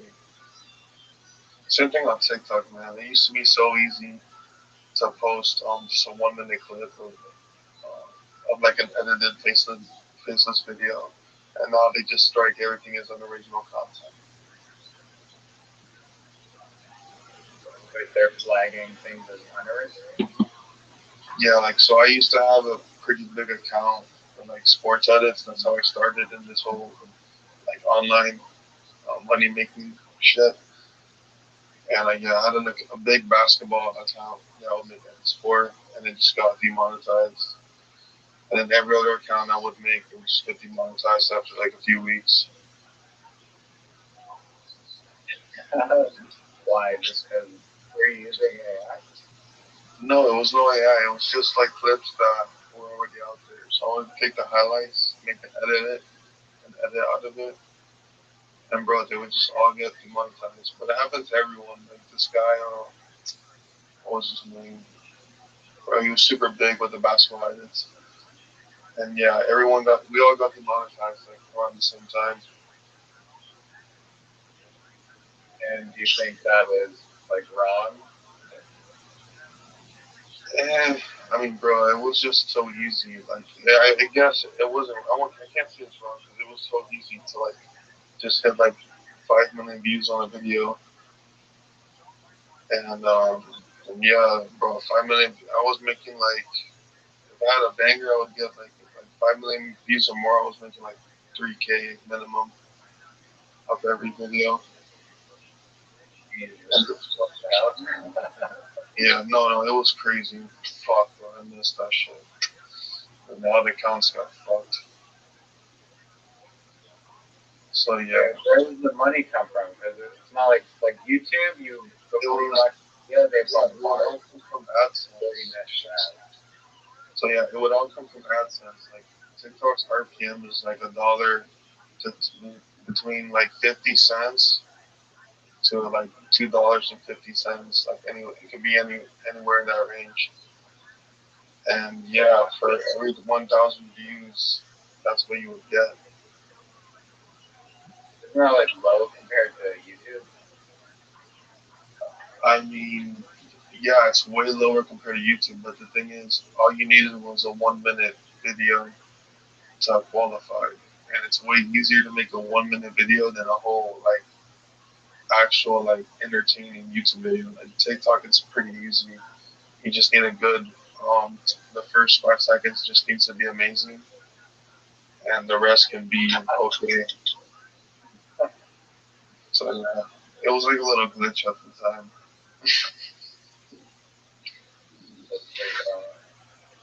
Yeah. But no, YouTube is the way to go if you have like a solid channel. But still, even with YouTube, there's bullshit, fucking violations for using other people's music, copyrighted content. And if you lose a channel, you're kind of fucked. Yeah, I mean, personally, I feel like music should not be like copyrighted for using it. Yeah, like it's not on TikTok. Like the music labels have to know that if they're using your music, it's good for everyone. Like it's free promotion. Like why wouldn't you want that?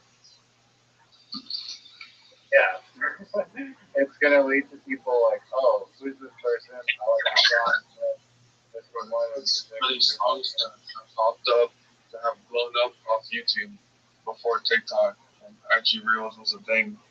And it's like these music labels are just so greedy. It's like, bro, you're literally gonna make way more money if you just let people use it. But yeah, it's retarded. It's all money. Why do you think that is? Because they're fucking greedy. All the people who run that business are old, or they're fucking, I don't want to be racist, or they're just like stupid and fucking like black, like honestly.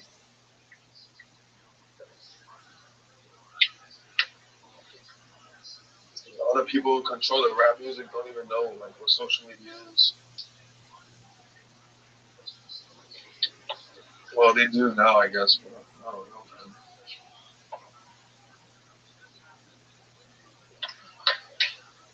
But like TikTok, yeah.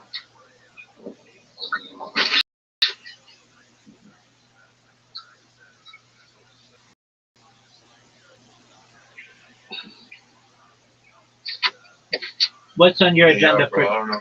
What's on your agenda for tonight, 21 Tanya? What was that? What's on your agenda for tonight?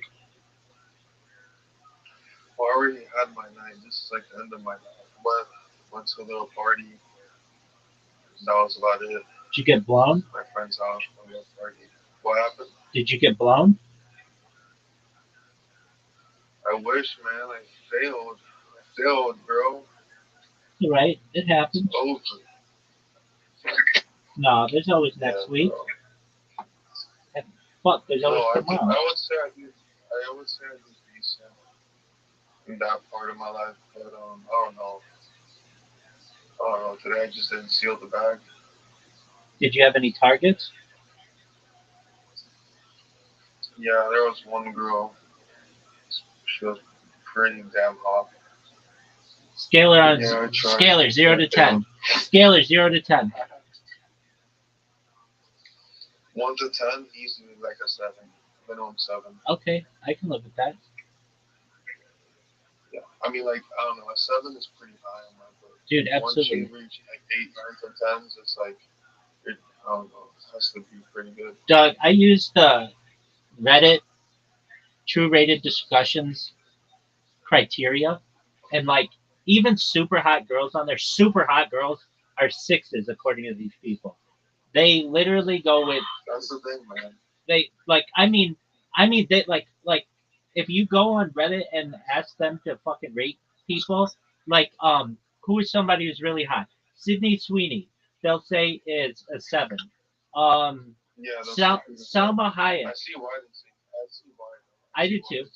I do too. Her eyes are never open. She's got a gummy smile.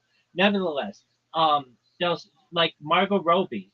They'll say is an 8, which is like in any guy's world, Margot Robbie's a 10. Angelina Jolie, Yeah. they'll say like an 8.5. Like it's like ridiculous. Jennifer Aniston, they'll say. They see some pictures of her where she doesn't look too great, which happens to literally any person. Literally anybody. And they look at that one picture and they judge it just based off of like, oh, she's such a fraud or whatever. But they're very specific. They're very specific on what chicks are like, how chicks are rated. So, like, if you are like a 6.5, you're smoking hot, and that's not normally like anything over a 5 is good. Like, the way I rate it is most people rate very generously. Like most people are just a 5. Most people are just average. That's exactly right. But yeah, so yeah, if you're a 6, 7, or an 8, you're very good. I would say. Just like 7 and 8 is where it gets real good, in my opinion. Yeah, I mean, like at least on Reddit, these people, a 7 or an 8 is like a Hollywood actress. Like you don't find them; they're just too hot. Like yeah, like that's the whole. Yeah, that's because of the whole black pill and Lux Max niche. 100%. 100%. That whole community, they get really fucking specific about that shit. And it's hilarious to watch. They look at every detail. Right. I'll tell you what. Your average 5 chick on there who has the guts to put they're fucking hot as shit. It's just like you'll get some loser dude who's like, she's a 4. Like, fuck you, man. You're a 1. Yeah, dude. The people who run all those servers and communities, I've seen what they look like. Because I'm in some of those communities, and they're all, bro. It's actually like an embarrassment. They're all just so like, ugly, man. All those guys who run the server will be like some huge fat dude, super fat obese guy. Right. And, yeah, you can search him up. He's like, because of the servers and all the forums, like 50 people have killed themselves because of them. Like members of this guy's forums and servers, and he hasn't even gotten arrested. Well, I don't know if he should be arrested, but if anything, he should put himself out there to be like, hey. Yeah, yeah, he can't. The thing is, he can't be arrested because he didn't do anything. All he did was make the server. So yeah, it makes sense. But he's got like a lot of backlash. I can see that. Yeah. All right, so this chick who's pretty hot, why didn't she dig you? Did you show her your fucking TikTok accounts? I'd be all over you, dog. I'd be like, damn, you got 5,000 people and you got a fucking TikTok store. Let me blow you. I should have, I guess. But so basically, what happened was I was coming back home from my friend's house. He had like a little like get together party type of thing, and I meet this girl and dude, it was like this hot ass girl and some other girl in the elevator. And then the other girl who was really ugly invited me to drink with them at their room. So I was like, all right. And yeah, I wasn't interested in the ugly girl, but she was interested in me. And I would just focus on like her hot friend. And yeah, I just couldn't bag the hot friend. I don't know if she had a boyfriend or something, but bro, she was just so hot, man. Fuck. I fucked up. Like I got her number, but it doesn't mean anything. Dude, you got the hot girl's number? Yeah, but that doesn't mean anything, man. You gotta seal the deal. That means everything, dog. Now you can ask her on a date. I guess I do have to. I mean, yeah, of course. Like I can always like pull up on her and like say some shit like, "Oh, I'm going clubbing here," or No, dog. She doesn't fucking want that, dude. She doesn't want that. She gave you her number. Now, within the next 24 hours or so, you should lock her down for a date. I mean, yeah, ideally, yeah, but the thing is, I asked her like to come like, to my room, and she was like, "No, I'm just gonna go to sleep now." So what? You know that's the shit. So what? I mean, yeah, no, of course I'm gonna try. Of course I'm gonna try, bro. Of course. Give it 24 hours. That's your lucky fucking day. You got to go out with a fucking tan. And his name is fucking Tony Montana. You're exactly right. Antonio. Yeah, so you should tell this girl, you could text her tomorrow night and be like, hey, I had a good time with you last night. You want to go out to dinner on Friday? Yeah, that's right. That's facts, bro. No, I'm gonna tell her.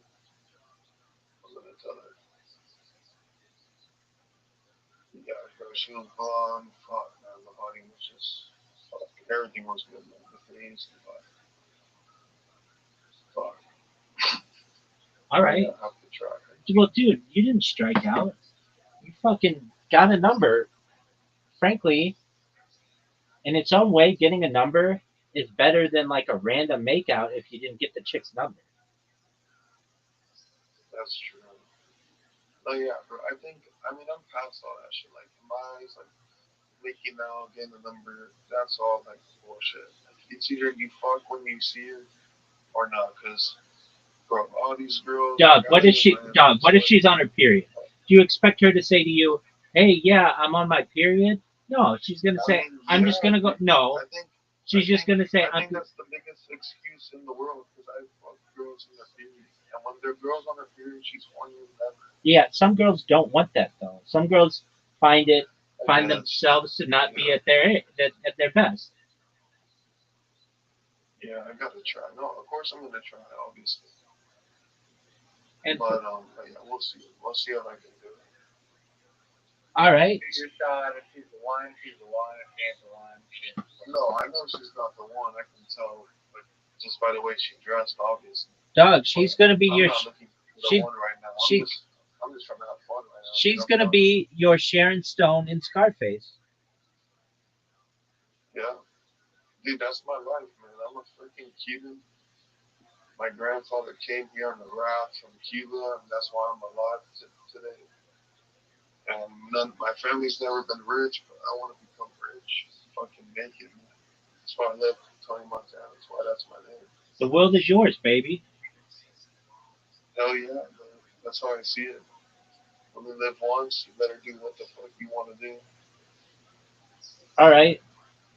So you're gonna stick your dick in this girl by Friday. That's great. Good on you, man. Yeah. You know what, Rabbi? I'm gonna start believing that just because you said it, man. I'm gonna believe it's gonna happen. Absolutely. Gotta believe in myself. Absolutely. The If difference. we don't get a fucking paternity test by fucking Friday, you're kicked out of this place. You are the father. Fuck, man. Pressure's on. Word, dog. I'm the Yeah, but you gotta. Are you gonna text this chick? Yeah, I'm gonna text her, of course. All right. That's why I asked for a number. Right. All Of right. course, man. Of course, you gotta keep trying. I'm not an idiot. All right. So is this bitch on TikTok? I don't know anything about her. I have her number so I can find her name and all that shit. Okay. Yeah. I'll look it up. Look her up right now. Look her up right now. Yeah, no, bro. Miami's fucking crazy, bro. Wait, what'd you say, Rabbi? Look her up right now. Let's see. Zell. That's how I find everyone's name. Let's see what her fucking name is. She talked a little ghetto, I can't lie. Like, I'm not ghetto at all. I went to private school my whole life, but she talked pretty ghetto. Like, I live in like a college town. There's a whole bunch of mix of people. Let's see.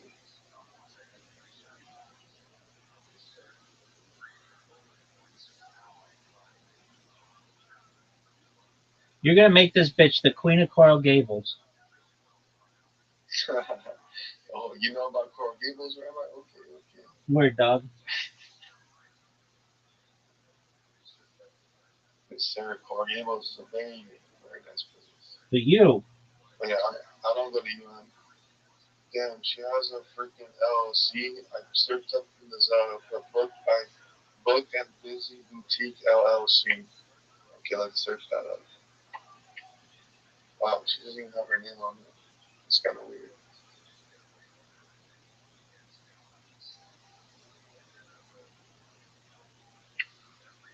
Let's see. She's got a website. Welcome to Book Busy, This a Rabbi community. already found it. Oh yeah, fuck yeah. Fuck yeah, Rabbi's fucking god of this shit. I don't know if this is her, but Okay, I cannot find an Instagram, but I guess she has a website.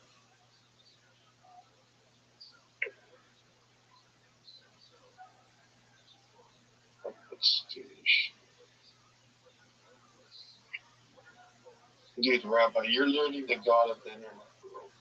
I was telling somebody earlier today that I am the central spoke in the wheel of the internet. Yeah. Yeah, I can't even find anything about this chick. Oh no, I just did. Never mind. I found the LLC.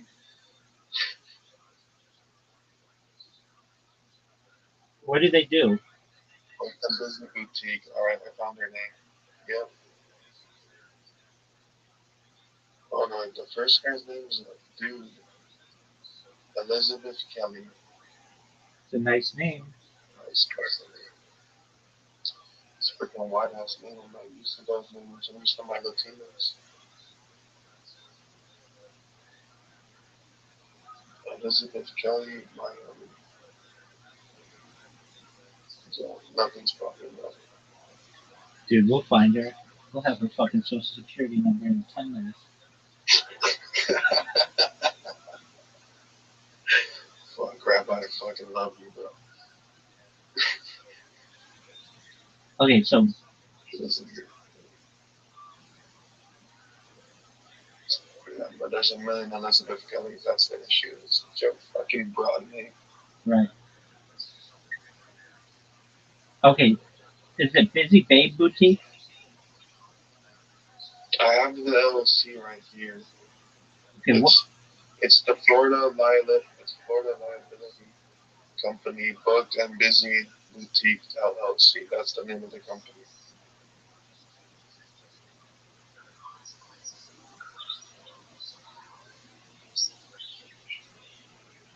Booked and Busy. Show up out of the blue at her workplace. They fucking love that shit. No, she doesn't work, man. I can just tell this girl. This is a bullshit, so I can tell she doesn't work. Hold on. Like, I can just Hold tell on. she was like a crashy, you know. Is it Busy Bizzy? Yeah, that's what it is. No, I'm looking at the same thing you're looking at, Rabbi, but her name is just so broad. Wait, let's search up the guy's name, actually. Yeah, I see the guy's name. Brandon Lee. Yeah, I see that. Brandon Lee.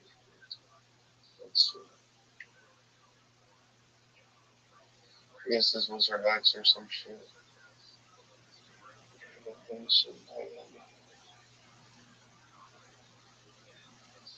Oh, bro, this guy looks like he has a whole media company and a show. No way it's this guy. Yeah, that's him.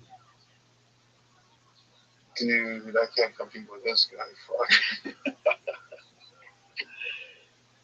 Dude, what the fuck? No way it's maybe he follows her on his Instagram. Shit, this guy's like freaking grown man.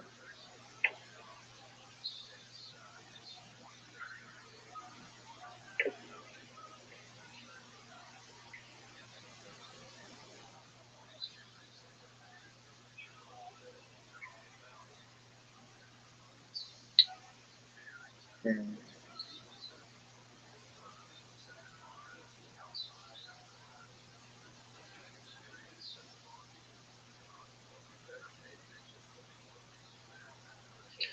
Yeah, bro, I can't find her. Bro, this is the guy. What the fuck? No way this is the guy. This guy's like freaking 30 years old, man. Oh, never mind. This guy's. I can compete with him. I don't give a fuck. You have a fucking like 8-pack and can bench like 300 pounds. No, but I'm 6'5", so it helps a lot. Oh, dude, it's game over with that. And, I would say I'm 6'5" with like an average face. Dude, you could have your face run over with a How tractor. much do you weigh? I weigh 194 pounds. Dog, you should be pulling so much tail. It's redonk. I mean, I kind of do. That's what I like to hear. That's what I fucking like to hear. Dating apps are just so easy, man. So easy.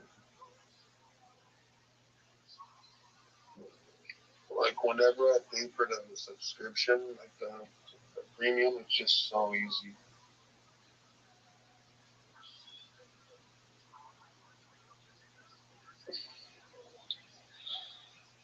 Wait, I should get jacked and get a fucking 8-pack. Should just take steroids. Inject testosterone into your asshole every fucking morning after stand. Bro, I know a bunch of kids. Who are on tests and peptides. Bro, like, they literally, like, change. Dog. Literally fucking. Are you sure this girl isn't? changed her whole Hold body. on. Are you sure this girl isn't a prostitute? I wouldn't be surprised. Like, Dude. she was dressed like a Dude, she fucking is. whore, man. She is. So Booked and Busy is a modeling agency. DMS for booking inquiries. This girl just gave you a random number. Based in Los Angeles, San Diego, Las Vegas, Atlanta, Miami. Yeah, bro. I figured, man. She looked like a fucking whore, bro. She talked like ghetto. Like, she had that ghetto accent in her voice, man. And bro, that's not my type at all. Like, I just met them on the elevator. I was going up to my room, and yeah, I was just like, fuck it, maybe I get lucky. But yeah, I only hung out with her for like half an hour, dude. That was it. All right, what did she It was say nothing she did? crazy.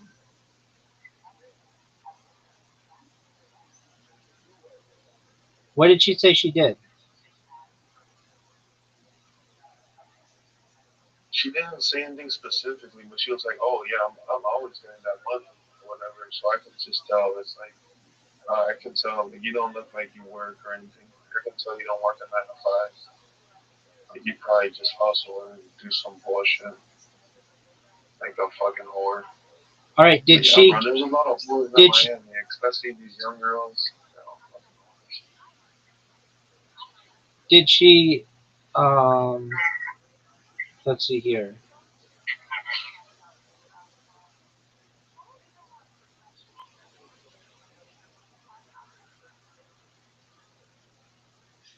Yeah, and this company hasn't been around that long. I mean, let's be honest. If this girl was like a legitimate chick, she would just have a normal number. Her name would come up as whatever, Exactly. Kelly Elizabeth or Yeah, Elizabeth exactly. Kelly or whatever. So whatever, no big Yeah. deal. No, that's what I'm saying, bro. It's not a big deal, man. Bro, I have like a whole I have like 10 girls from I'm supposed to meet up with, like from yesterday, just from Tinder. But bro, the dating apps are just crazy, man. Like I would say a majority of the girls that I've had sex with have all been from like dating apps. Well, they should be, unless you're Yeah. just literally just tearing it up on the fucking in clubs. Yeah, clubs are good too, but it's still harder than a dating app because a dating app you just have so many more options. And Right. everyone knows what everyone wants. It's Right. just like straightforward. Exactly. You know, the club you only see what you just see at the club that night. You might get lucky or you might not. You might talk to the girl that's down, or you might not talk to the girl that's down. I get that. But yeah, I'm trying to be a player until I'm like 35 and then settle down. That's like my plan. I Whatever don't floats your want to boat, get married, pimp. man.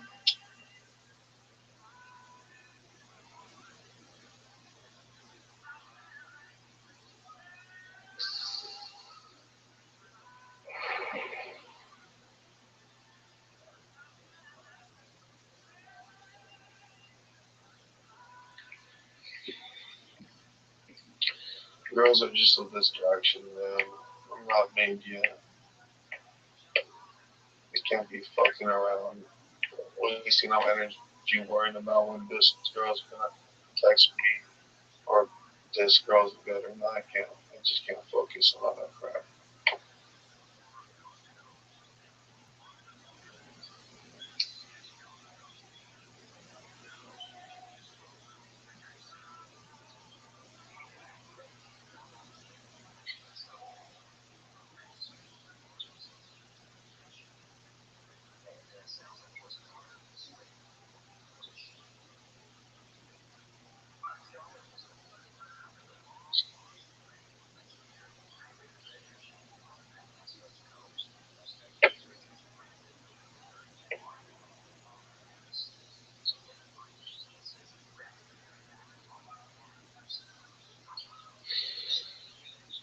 How ugly was her friend? Oh, she was was fat, bro. It was chopped. Oh, She was just fat, man.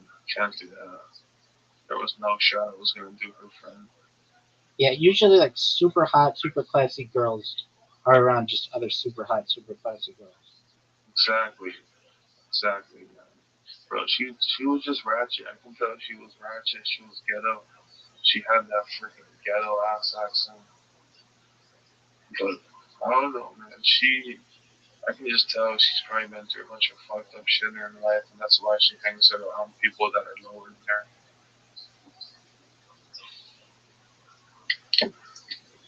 All those whores have trauma and shit.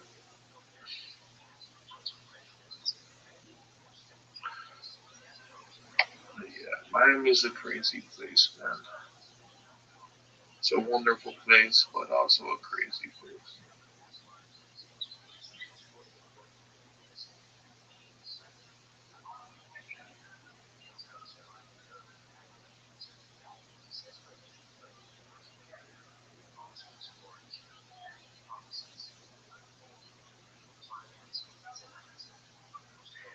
Wherever this place is registered, I know you don't care about it anymore. It's just some guy's house, Yeah, I saw that on Ocean Drive. right?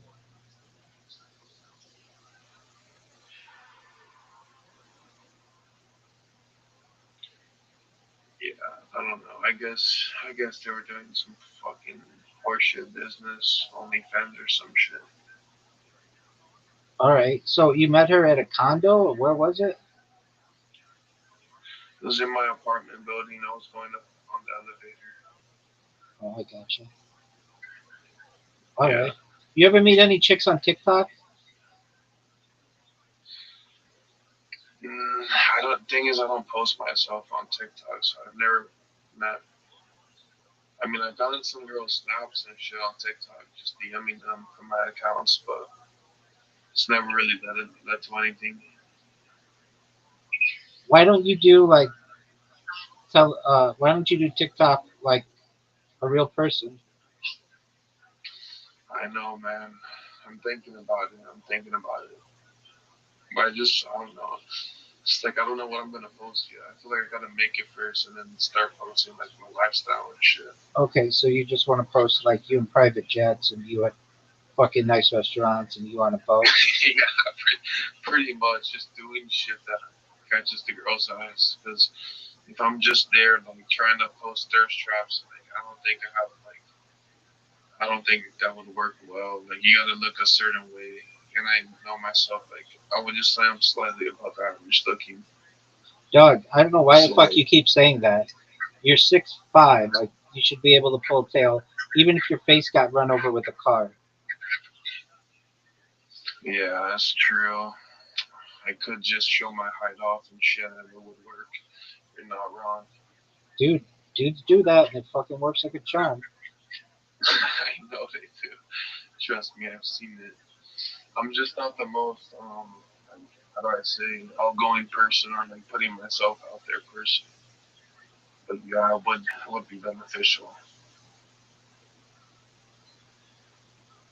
Shit, dude. I might just have to, man. I might just have to pop out. Yeah, I mean, how do you expect chicks to find you if you don't put yourself out there? No, you are right. This is the modern world, man. This is the new world we live in. Right, you're already on the It's all internet about like a yeah, ridiculous amount. You're on my stream, so you're comfortable having your voice on the internet.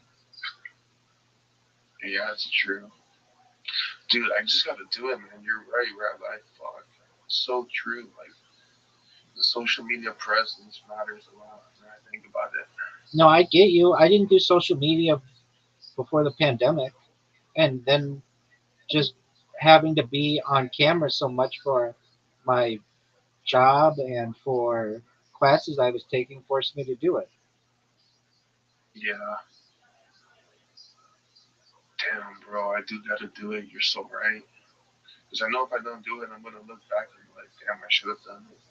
Word dog. Just gotta jump out of my comfort zone. Yeah, I Who mean, gives a fuck? We're gonna die one day. you Might can- as well just do it. you can still go down to the fucking harbor and take pictures next to a yacht. Doesn't necessarily have to be your yacht. Just as a nice picture. Oh yeah, I know how to front. I know that's pretty easy. I have some rich friends here.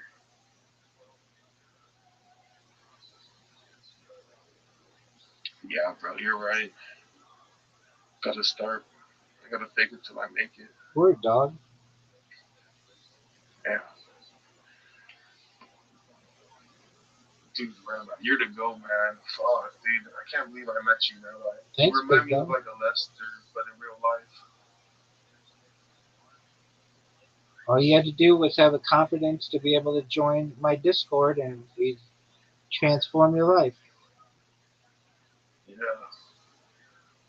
A lot of the people, every time I join Hidden Server, and there's people there, they're like, who is this guy, Rabbi? And I always tell them about you. And like, oh my god, he sounds crazy, man. Exactly. Everybody thinks that. Right. They just don't know what to make of it. Yeah, like this one kid was like scared. He was like, dude, is he gonna hack me? I'm like, no, bro. I'm not gonna hack you. No. That's the last thing. It's a lot of work. Yeah.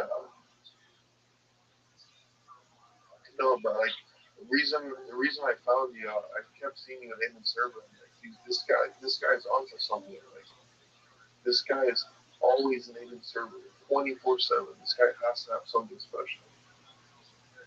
There you go. You know.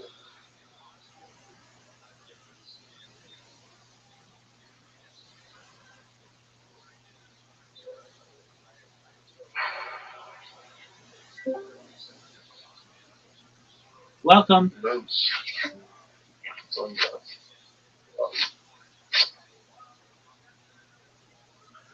Rabbi, if you don't mind me asking, how come you don't try to go viral? Because yeah, you're always streaming 24/7, but it's all about the clips. I'm sure you know.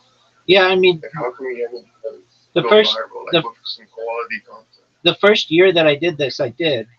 So I would stream Yeah, in Santa Barbara and Beverly Hills, and I'd stream at Disneyland, and I'd stream everywhere.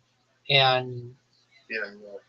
like nobody watches it unless you are buying bots to boost your accounts. Nobody watches your shit. And I did that. So I bought 10,000 I mean, Instagram followers, yeah, and I bought all kinds of followers, and even still, it's just like nobody cares. Everybody does that. I feel like you just need some viral. Like anyone, I feel like anyone can start getting viewership if they just really go viral with a lot of clips in the beginning. Because bro, in the beginning, I won't lie, it's very hard. I can't imagine being able to get people to sit down and watch your stream consistently. That's like, to me, that's like the hardest thing to do in social media.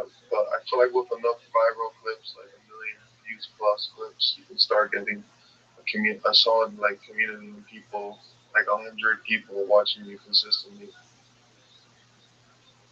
to start off. I get that. I do it. I think, dude, Rabbi, I think someone just needs to like. I think the big person just needs to do like a documentary on, or like a stream with you, I've like had the right person, then you'll really blow up. I've had Because people. I find you interesting, so I know for a fact that other people will find you interesting. I want to come join your server and talk to you, like how I'm doing, I've be a part of like the community. I've had people mention that. I had somebody just not 2 hours ago with 70,000 Twitter followers make a post about me. Yeah, there you go. That's gonna start to snowball. That's right. That's all it's about. Word, dog. Yeah, man. No, it's gonna happen, man. Someone's gonna find you really interesting the same way I find you interesting. They're gonna they're gonna create some content about you or stream with you, and then more people will find out about you. 100%. Yeah, I know it's just a matter of time. yeah. mean, bro, you're the most dedicated at this shit. Like, you're the definition of consistency. 100%. Consistency is gonna beat everything else. Yeah. If you show up every day, that's gonna beat everything else. You're 100% right. When people watch this stream and they ask how I'm able to do it as often as I do, or when it becomes successful, let's say, people will try to find the secret sauce, and the secret sauce is my consistency. It's the fact that I was comfortable being on camera all the time, and I would just continue to make streams. Like my sleep habits are built around it. Sometimes I'll be in bed and I'll be like, I know that the stream, like maybe I started it like 11 hours and 30 minutes ago, and I'll know like I got to get up in the next 30 minutes to start the next stream because I have to do it within 12 hours. And I do. Yeah, bro, that's dedication, man. You can't compete with someone who never stops. You just can't. Can't stop, won't stop Rockefeller. Yeah.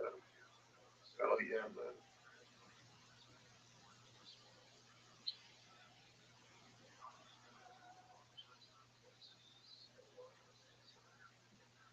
So, Rabbi, do you want to become famous, or do you just want to keep doing what you're doing?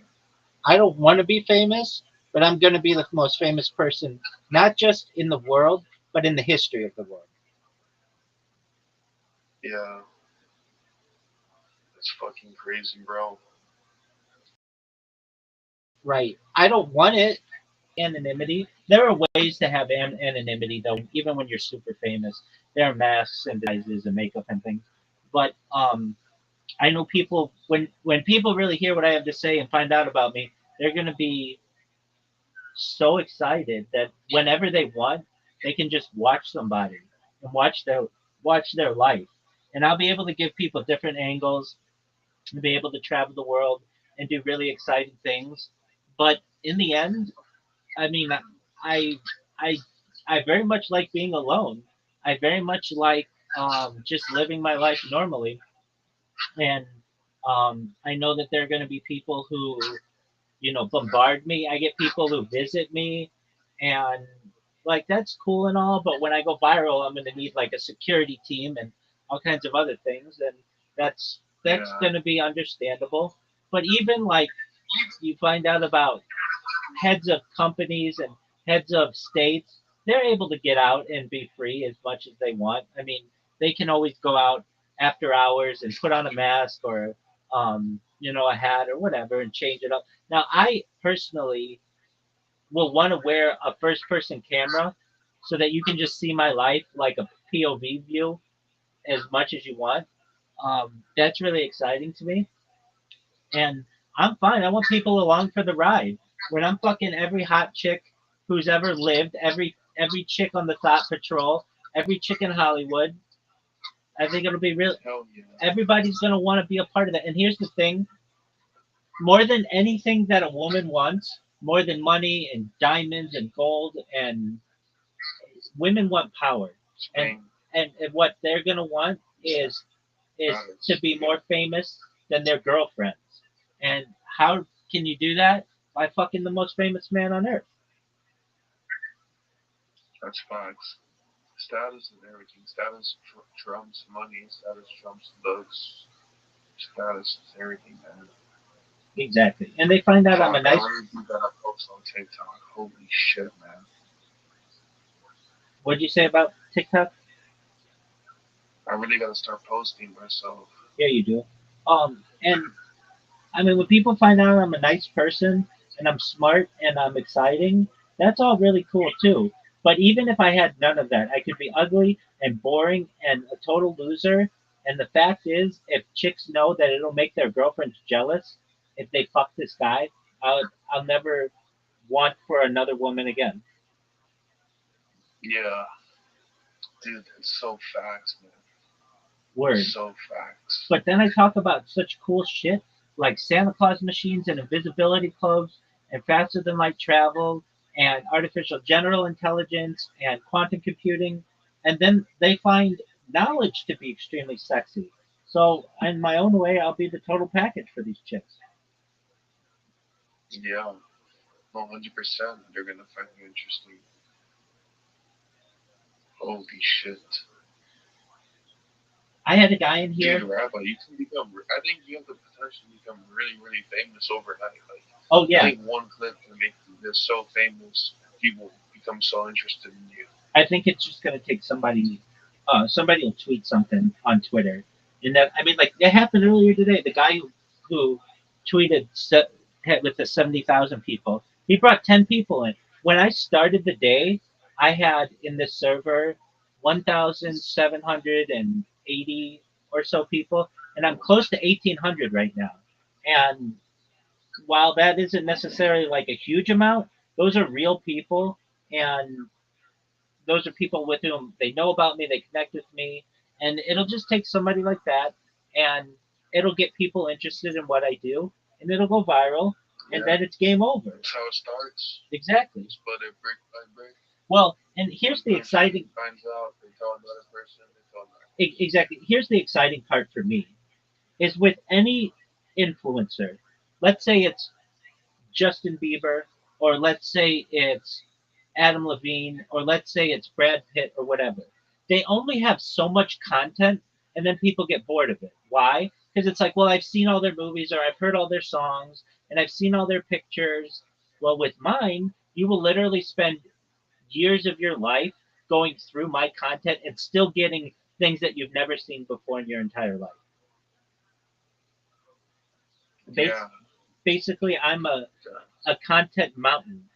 And with any other influencer, whatever it is, people would be like, oh, I saw that or I saw that. People won't be able to say that. You could watch my life right now just on one of my streams, not all 20 of them, but just on one of them for 3.5 years and still not know everything that I've done. So imagine when, huge amounts of people find out about this, there will be entire communities dedicated to organizing my clips and, like people who just want to be able to sleep with someone at night. Know that there's somebody in the world who's a good person who cares about them somewhere in the world and be able to just watch them sleep. That's going to be very attractive to a huge segment of the population. They're just bored at night and they just want to watch somebody sleep. They'll just keep it on it. They'll find it as soothing.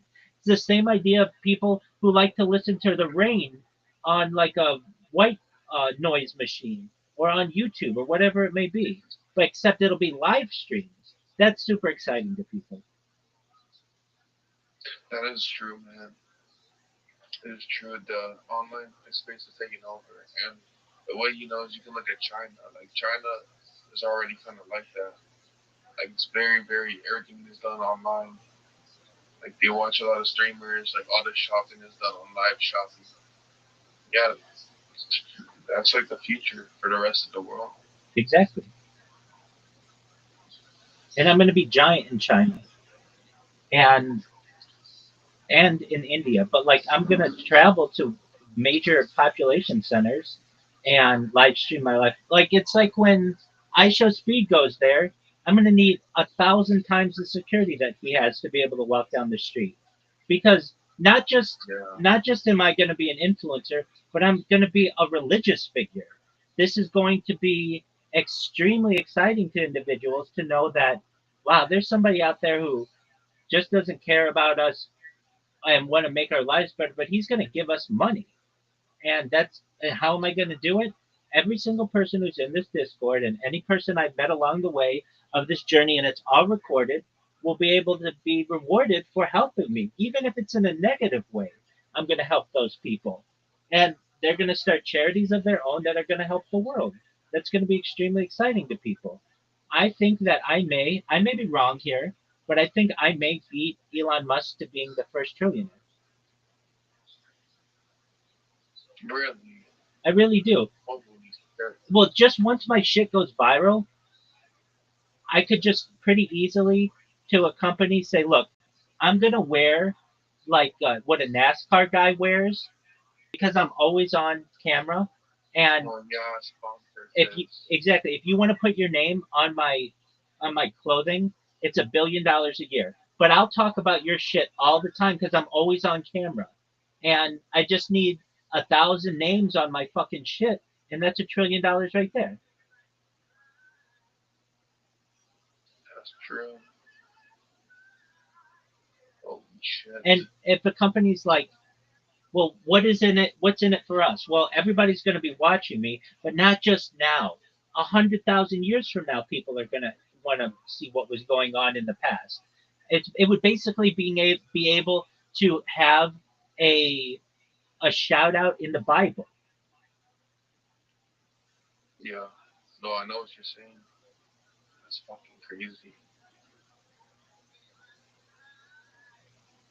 And I don't do this for money. Yeah, man. I don't do this for money. I know that the money is going to be there. I do it because I don't want world war anymore. I know that it's inevitable, and I want world peace, and I want to end world hunger, and I want to end world thirst, and I want alien disclosure. And these are like topics that are near and dear to my heart, and I want them talked about in the mainstream. And so if somebody's like, well, I don't like this guy, okay, that's fine. I don't have to be on NBC or CBS or ABC or Fox or even YouTube or even TikTok. I'm basically uncancelable. So if you don't like me on one of those, somebody's going to find interest in what I'm doing in one of the others. And on top of that, if you look at the terms and conditions of YouTube, a lot of times they'll say like you can't do this, you can't do this, you can't do this. But what I'm doing is would be considered newsworthy, which means I could live stream movies if I wanted to when that becomes a big thing. And people in movies are going to want me to live stream their movies because it's no longer like, oh, this person's a social media influencer. They're an influencer on history. They're the person we've been waiting for.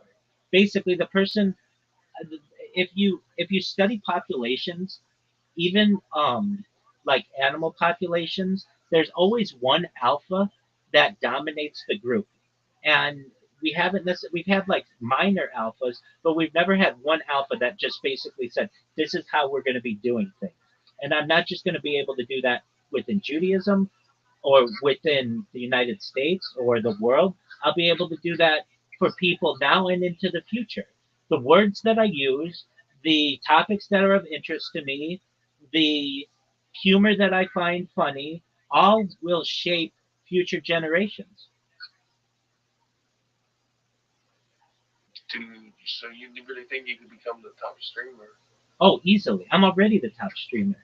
I don't look at streamers in terms of how many views they have. I look at streamers in terms of how many hours have they archived. Okay, I see. So, like, let's put it this way.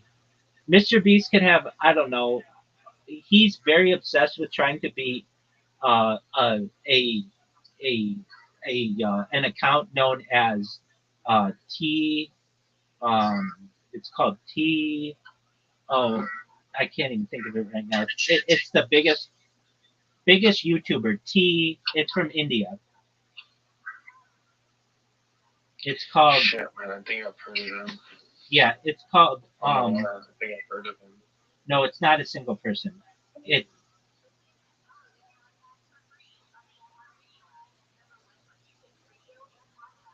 T series.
so there were similar kind of boundaries on Jews and on Christians within their community. Nevertheless, placed within the larger context of what Jews and Christians were allowed to do in Muslim lands elsewhere, or what Jews or Muslims were allowed to do in Christian lands elsewhere, this was really a period of great liberalism and flourishing of cultural activity. There were also moments of violence during this period. Let's not think that this was one of uniform peace and happiness. There was a rather remarkable pogrom in the southern region in 1066 after the death of a very important figure named Shmuel Hamadi that we'll discuss in the next video. His son, who succeeded him, was unable to live up to the expectations of the larger population, and there was literally a popular attack on him and on the Jewish community that resulted in the loss of life. This was definitely not a convivencia kind of thing to do, but it just serves to illustrate that we can't view this period entirely through rose-colored glasses. And finally, one of the most striking examples, perhaps, is the plight of minorities. He is often considered, since he was a native of southern Spain, he's often considered one of the great exemplars of La Convivencia, but in reality, the vast majority of his work, his scholarship, his activity as a Jewish leader occurred in Egypt as an adult and as an older individual. His period in Spain was fairly brief. His family fled when he was still a young man, primarily because of Muslim persecution from those North African invasions that occurred at the time. So this is just kind of like caveats to the overall idea of convivencia. In the next video, we're going to look at several figures who embodied the ideas of convivencia. Finally, I'd like to give you just a little bit of a historiographic perspective on the reason why we get to this whole concept of the Golden Age in the first place. A lot of it has to do not so much with the 10th through the 12th centuries, but with the 19th century, specifically Germany in the middle to late 19th century. This is a period when Jews were arguing quite strenuously for equal rights, for what was called emancipation, a major theme that God willing to speak about much more in next semester. One of the important historians of that era was this man, Heinrich Kretz, who wrote one of the first major encyclopedic histories of the Jews that has been translated incidentally into a beautiful 6-volume edition at the turn of the 20th century, and it was the bar mitzvah present par excellence for decades. At any rate, in that context, you go to Europe in the 19th century, you see that Jews have been emancipated in France already 50 years prior in the late 18th century. They've made tremendous strides similarly in England and even in Austria. There are the tolerance conference. Welcome. And all kinds of things were indicated I'm here. Jews were getting more and more rights. Germany. Yo, how are you, Tranquil Breezes? There was a patchwork of Tranquil Breezes, can you hear me?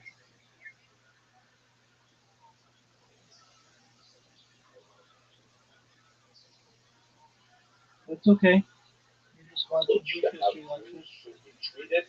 There was also that brief-lived revolution of 1848 that for a moment swept away disabilities and then slammed them back down again. So Jews in Germany were trying very hard to make the case that they should be emancipated as well, granted equal rights, equal access to colleges and universities, equal access to professions and things like that. And one of the things that was part of their overall intellectual strategy was look at Spain from the 10th to the 12th century. Look at what happens when a society gives its Jews more freedom. Those Jews suddenly are able to make phenomenal contributions back to the society. They're able to express themselves culturally. They're able to express themselves in literature, in science, in diplomacy, in military arts, all kinds of areas where Jews are this untapped human resource that are going to waste because of these artificial political disabilities that are placed on them. So by sort of elevating the Spanish Golden Age and this noble Sephardic idea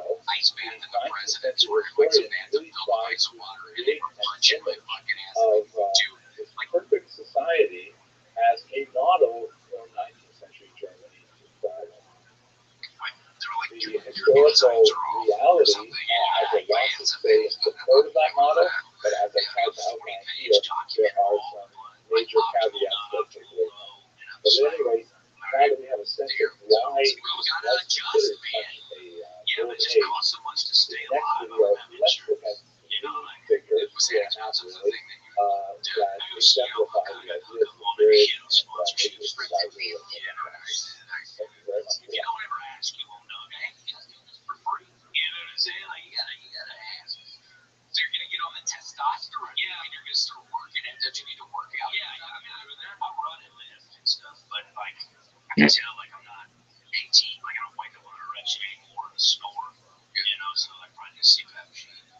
I looked up a bunch of shit before I got on this podcast, just medical jargon. In the previous video, we talked a little bit about the structural features that made the golden age so good. And we talked about some questions about exactly how golden was it. In this video, let's look at three, actually 3.5 or 4 figures who exemplify the golden age and give us some sense of what was so fantastic about it. Let's start first with scientific sector. Here's our approximately 9, 10 to 970. He is really an example of the wise and loyal servant that we saw a little bit in the previous video. There's a fascinating story that actually we see in a couple of these videos where he is drawn to political authority because of his literary ability. He was, like many other figures of the period here, created a long historical association.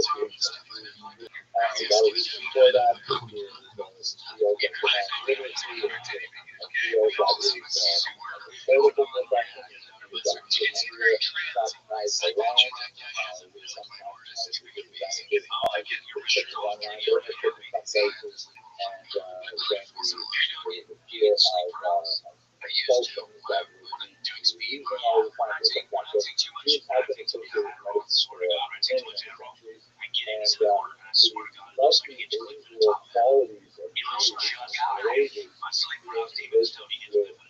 this with Arabic and Islamic, so the other languages that they're able to access many different texts, and so being a doctor was something that was one although that's not where he was especially famous, it was one of the areas in which he excelled. He was invited to treat the prince of a neighboring Christian country for weight loss. He apparently was quite overweight, and Hassan Shakir was one of the earliest diet doctors who was able to make his weight line significantly and have them to his strength. He was also known for having discovered the secret ingredient in a long lost medical potion, a kind of field where I was sure all hills called teriyaki. And although it's been lost since then in the past, there was this idea that if you could just make this one perfect medicine, it would cure everything, kind of like aspirin for everything. I always think it's teriyaki. It's a lot like teriyaki. All the time. Had some blood flow issue or something. But anyway, he's drawn to political expenses primarily because he's literary studies.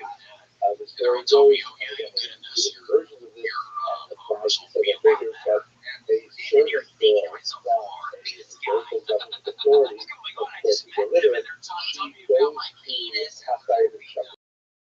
Runs an apothecary shop, and she asks him to write letters for her. He dictates to him the kind of ideas that she wants these letters to say, and he writes them in beautiful, poetic Arabic for her. Later, her mom finds out about these letters, and she's like, these are beautiful letters, but one of the days, beautiful calligraphy, so on English books, so he's brought in, and then he promoted, and in the end, what happened is he was essentially made the minister of trade, which makes him essentially the president of several countries. And he ends up, for the purposes of international trade, communicating with things far and wide. There's multiple languages out there. There's the ability to compose a literary method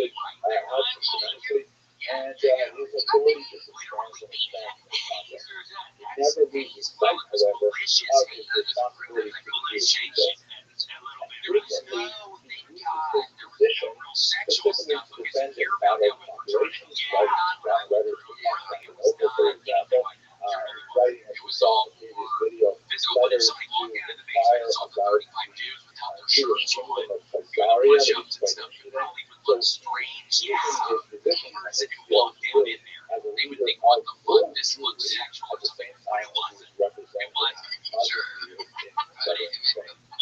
Another thing that makes them especially well connected to globally is the establishment of a scholarly basis for CNN and all HG in charge with money. a shipwrecked rabbi, Moshe, when he finds out that Moshe can pronounce Moshe because quite often you have situations where Jews are taken captive, kidnapped, and of course if they're shipwrecked and have no papers and things like that, they can be taken by slaves and then they're sold in the slave market. It's a very large phenomenon of Jews their money and receiving the religions Damn, I'm sure they were scared to so Rabbi Moshe Bechanoff is I know, I never and did he that. finds out that Moshe Bechanoff is Italian rabbi. He says, you know what, why don't you stay here and establish a yeshiva here? This yeshiva was incredibly successful. And the establishment of this yeshiva set in motion a Spanish scholarly tradition that would eventually become the Pentecost scholarship in Europe, particularly in areas maintaining very fine texts, because yeah, now it was in 2006. It was before everybody had their iPhones and phones, so there was no. It was you just had a flip phone still. Like they looked like a little camera, so I couldn't take it. But I wish more than anything I could go back in time and take a picture of my body because I remember looking. It's like I don't know 7 a.m. or something. I'm not even happy. I just got through. Like okay, we're gonna have me. I'm not happy at all. I'm just recording myself looking at my body. Making the whole shit. And like some of the other dudes around like the courtyard area, like anyway, let's go on. breakfast. Another example How of are the they activity doing of the Spanish anything right government now? that I It's find all right time. Like especially everybody was in the lifetime of yes, the bruises, hard is bruises the massive everywhere. Cuts. poetry I ended up battles getting a that staph erupted infection in my between leg the a day traditional or two Zenat later. and Salut They go to the and the emergency Hindu room. locals Oh my god. So the story goes like this. Yes, Everyone's yes, first and supporter the year of after poetry. the kiddo There's got a his strong arm cut Arabic off, tradition fast that enough to get a staph values poetry infection very checked out highly. of his arm. Spanish And this Jews year is I had to come heavily in, staph influenced was by part of this the as healing well, process. and there is a Felt massive those arms industry to be for honest. And yes, poetry. it was in just Poets the frat are house. It was so told in nasty, and for we'd be hire wallowing around in to the compose bathroom. original poems for Floors weddings, and in people's rooms. funerals There's a in lot of particular. wallowing around, elbows and You have toes. these There's glass in my gatherings, elbows at one frequently point. among It was a Christians nightmare. and I know they Jews, blindfold who you. It's will not sit great. around the table Serious. together They and break drink glass and wine they'd be like, and okay, bows and will toes. And then you go, we recite need your bows and poetry that fucking they clap have people. composed, sometimes on the Why spot, would Mike get sometimes sick? I in never competition. These poems are the best, really Well, that's saturated with poetry in their society. So so Menachem Ben Salut, it must be it's where you are in a push-up position, based but on instead of using your biblical arms, you're on norms, your very but beautiful, it's powerful, short you glass. know, Have your one of his elbows short letters glass. And then we to had to do it on bottle Chaim caps. that That was a real he was thing. engaged in It's this a kind of bottle poetry caps. for Why hire did you our keep life. going? Well, However, I this quit newcomer during, arrives, I quit in the middle of it during homecoming because we had to do something called pong. We had to make these things called Arabic pongs, poetry. which were tiny little And he says, pieces you know of what? If we paper, just and we'd have to roll them recalculate in the balls, and metric like value, people were Hebrew making vowels, floats out of it for a parade. huge It was discussion like about fun. what's going on here on Doing it that grammatical level, but scenario. basically Yeah, Hebrew is the without it's the vowels horrible. I think I traditionally. got tests The coming vowels up or are added something, and later. I'm just doing efforts and That everything. I'm like, fuck typically this. without This is any vowels insane. whatsoever. You have to But really then somebody came memorize to my dorm room which and fucking vowels coaxed go me with to each go word. back. That's I just to was make it easier to learn. yes, But there's certain vowels like the schwa, for example, that can be they pronounced were two pissed when I ways, came back. They and were like, well, that we'll see you alters when the so way it's in like I which should a have lot of quit poetry because I is got written. even more So heat it's not when I to came the rest back. of you know what, if we just apply some of the Arabic rules of grammar to Hebrew vowels, we can make the Hebrew language much more melodic and fit with poetry much better. So there was a huge uproar These that memories I have literally now led to riots really, in the streets of Tehran. it Literally was fun. Right when I got fighting there, each there other was physically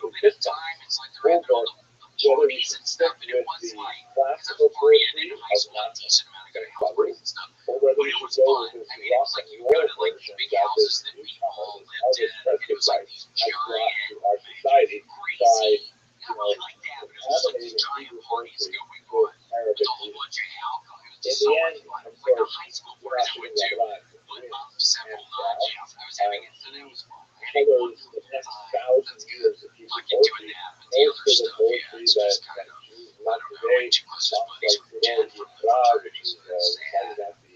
So I don't really communicate with all of them. I saw randomly the vice president, a guy named Stephen Joseph, recently had a second job that I called him up. We spoke on the phone. It was nice talking because I remember Stephen, he was the president, so he was the last one to get into the Welcome. How are you?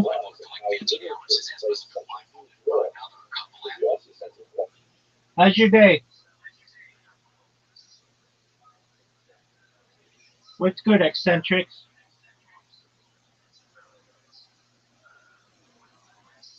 Can you hear me?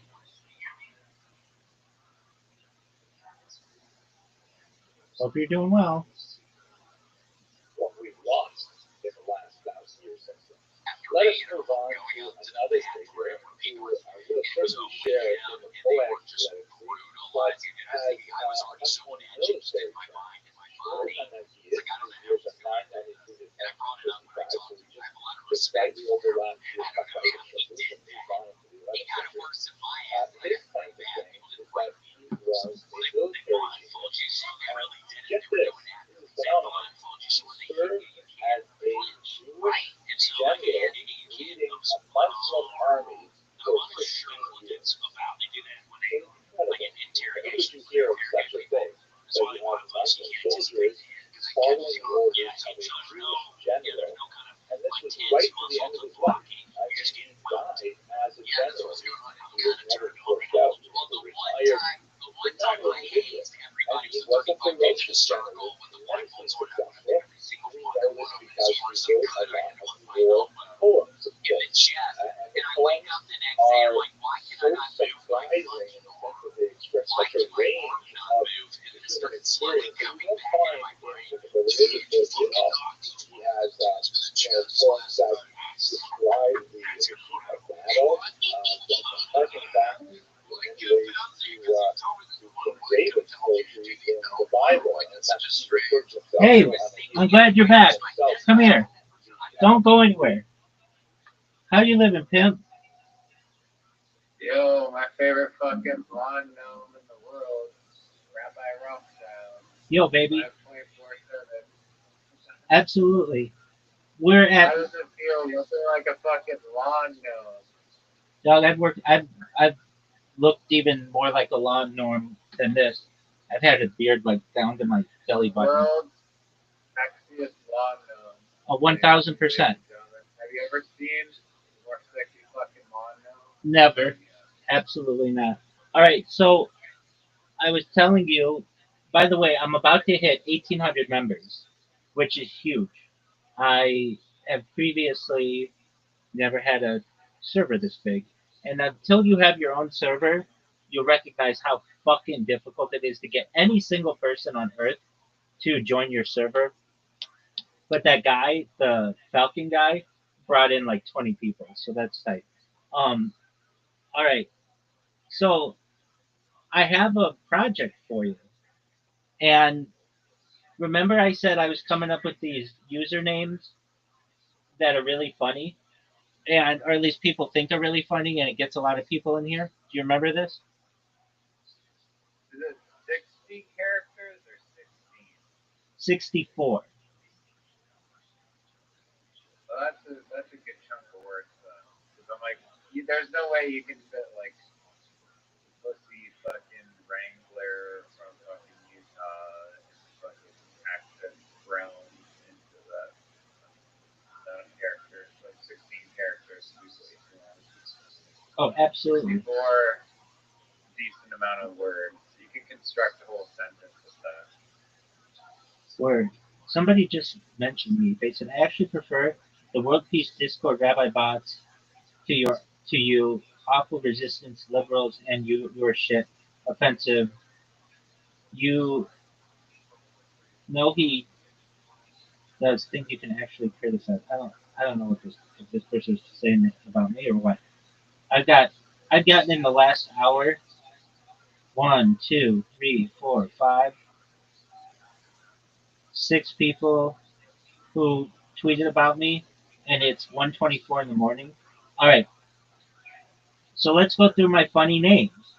That okay? When I first started, the first one that I did that was funny was hold on, it was biggest pimp in human. Hold on, biggest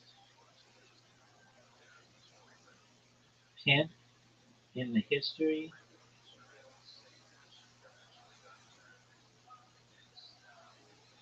Um, no, it was not that. Though I do go by biggest pimp in history. Um, hold on one second. It's history of humankind. History of humankind. John, boring. No, no, Boring. no. It wasn't that. It was. Hold on. It had to do with milfs. Um, hold on. Was it? Oh, lover of milfs. Hold on. It wasn't just that. It was just one moment. Um, or maybe it was milf lover. No, I thought it was lover of milfs. Let me check. No. Um, I'll be able to find it. I just have to put it. Just one moment. So I want you to know what one I started, with which I started. Um, well, I did pussy eating until my tongue is raw and mouth gets lockjaw rabbi. I did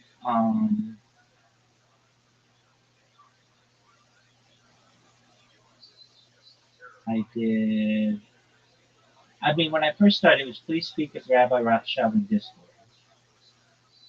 Um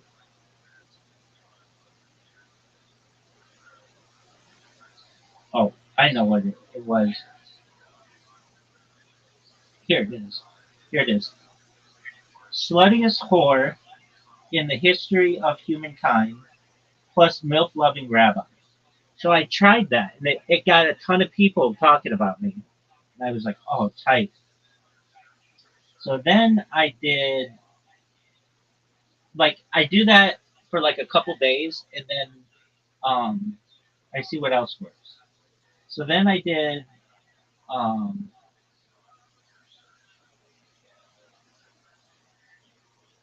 just a moment. So imagine you're just going about your day and you get this fucking notification on your phone and it's from Pussy Eating University, Dean of Milks, Chief Rabbi and Pimp. Reply to your post. These people are just like, who the fuck is this person? And it's hilarious to me. Okay, then I did most recently. Let me see what I've got. I did another one. I forget exactly what it was, but I noticed like if I if I talk about eating pussy, it gets a lot more like because it's just so blatant, and it's the shock value. So then I've got fact of the day: Rabbi chews clit like bubblegum (parentheses upon request close parentheses).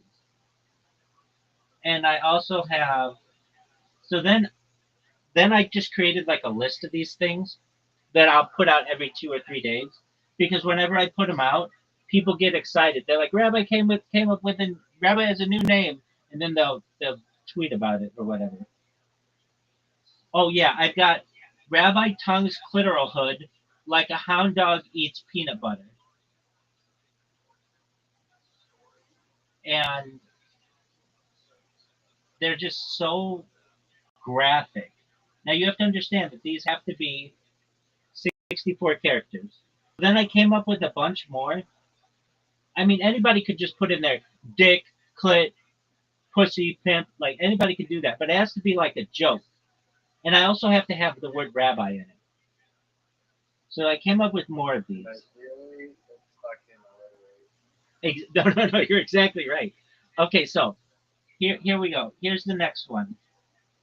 FYI, Rabbi sprays hot cum inside MILFs like a bombardier beetle. Just like a fact for people. Next person. Next one.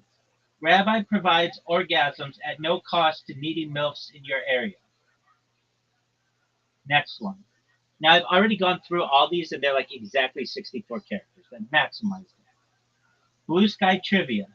Rabbi is the mastermind behind Gilfs Gone Wild.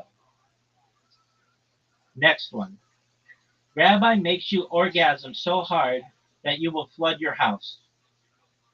Next one. Did you know? Rabbi both rates and ranks queefs for charity. Next. Rabbi can lick clit at a distance like chameleons eat insects. Next. Warning. Rabbi will munch your box until your labia callous. Next. Did you know? Rabbi fingers chicks like bowling balls. Next one. Blue sky alert. Rabbi's penile girth causes vaginal canals to widen.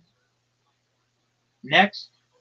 Important notice, Rabbi causes MILFs to spray like fire hydrants. Next. Did you know? Rabbi can fist you like an engine piston. Next. Did you know? When Rabbi fists you, your vagina becomes a hand puppet. Next. Fun fact. Rabbi destroys MILF pussy like a jackhammer. Next. Blue sky warning. Rabbi impales MILF pussy like kebab skewers. Next. Fun fact. Rabbi pumps MILF pussy with cum like an oil derrick. Next. Rabbi pounds pussy like a heavyweight boxer punches a speed bag. Next. Flash flood warning, Rabbi causing MILF leakage, seek high ground. Next. Severe weather alert, Rabbi causing panty dropping, seek shelter. Next. Severe weather warning, Rabbi causing pussy to gush like geysers. That has alliteration. Next. Breaking news, Rabbi raw dogged the entire Thought Patrol. Next. Blue sky fact of the day, Rabbi eats ass like a pudding bowl. Next.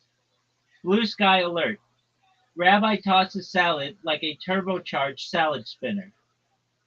Next. Rabbi once ate so much pussy, his jaw had to be wired shut. Next. Rabbi drinks pussy juice like a Gatorade commercial. Next. Rabbi distributes orgasms like an ATM dispenses cash. Next. Rabbi treats pussy the way wood splitters treat logs. Next. Rabbi licks pussy like an ice cream cone. How do you like them? I think that it's like a whole, should be in a museum of some sort, probably like pivotal into the history of time. Luckily, we have the stream to preserve this You are funny, man. extremely valuable data that has just been presented to us. There's a whole lot of pussy pounding references there, all twisted and turned into various sentences that could be construed by blue sky users being very intriguing and interesting to read and learn more. And I think that it was a really good summarization of Rabbi Rothschild and what he represents to the community. online communities worldwide, and I'm glad I got to hear all those. All that information is there's a lot to absorb, but I'm glad I was here for it. Absolutely. So with that, do you have any suggestions? I think my favorite one was the Run to High Ground one. Oh, I like that one too. Like there's gonna be a pussy flood tsunami, and you're gonna have to run to high ground. I thought that was very clever. I liked it. Thank you. The boxing one. I mean, there's the oil, derelict, or whatever the fuck one. There's a lot of great examples. I like the Run to High Ground one. Personally, that one was like the Chang moment. It'll be interesting.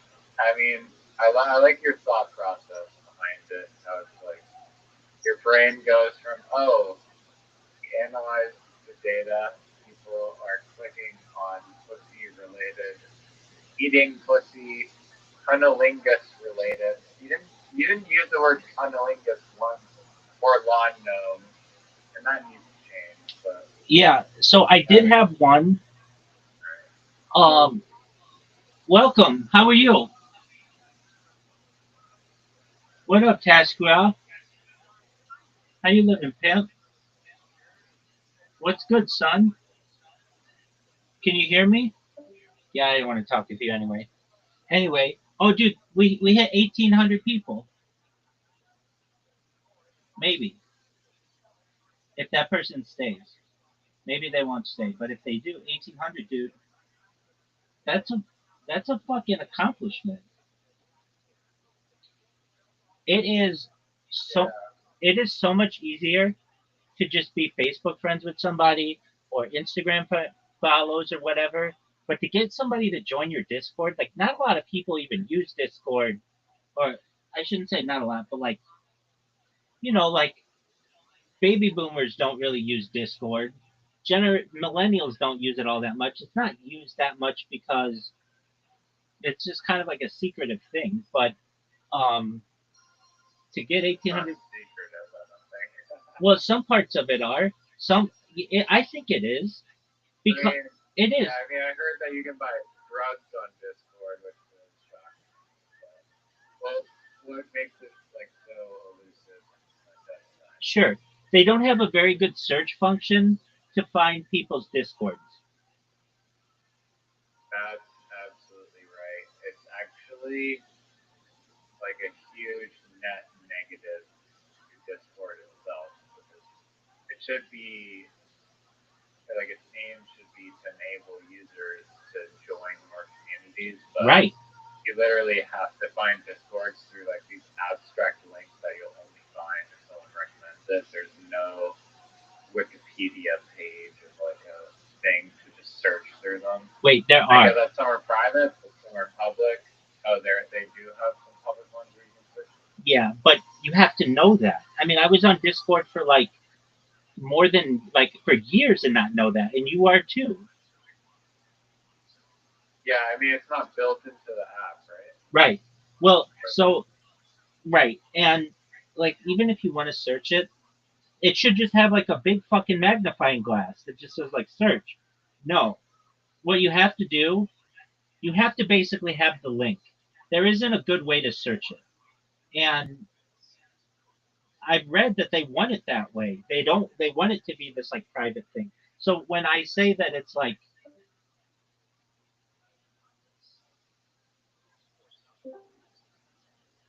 so when My apologies. I was looking up the search function and I searched science and then it dragged me into some.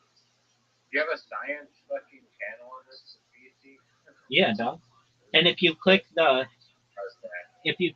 text, the chat, it should have like a little write up on science. Okay, because I was trying to find. I just looked up like science as like an example, but I couldn't.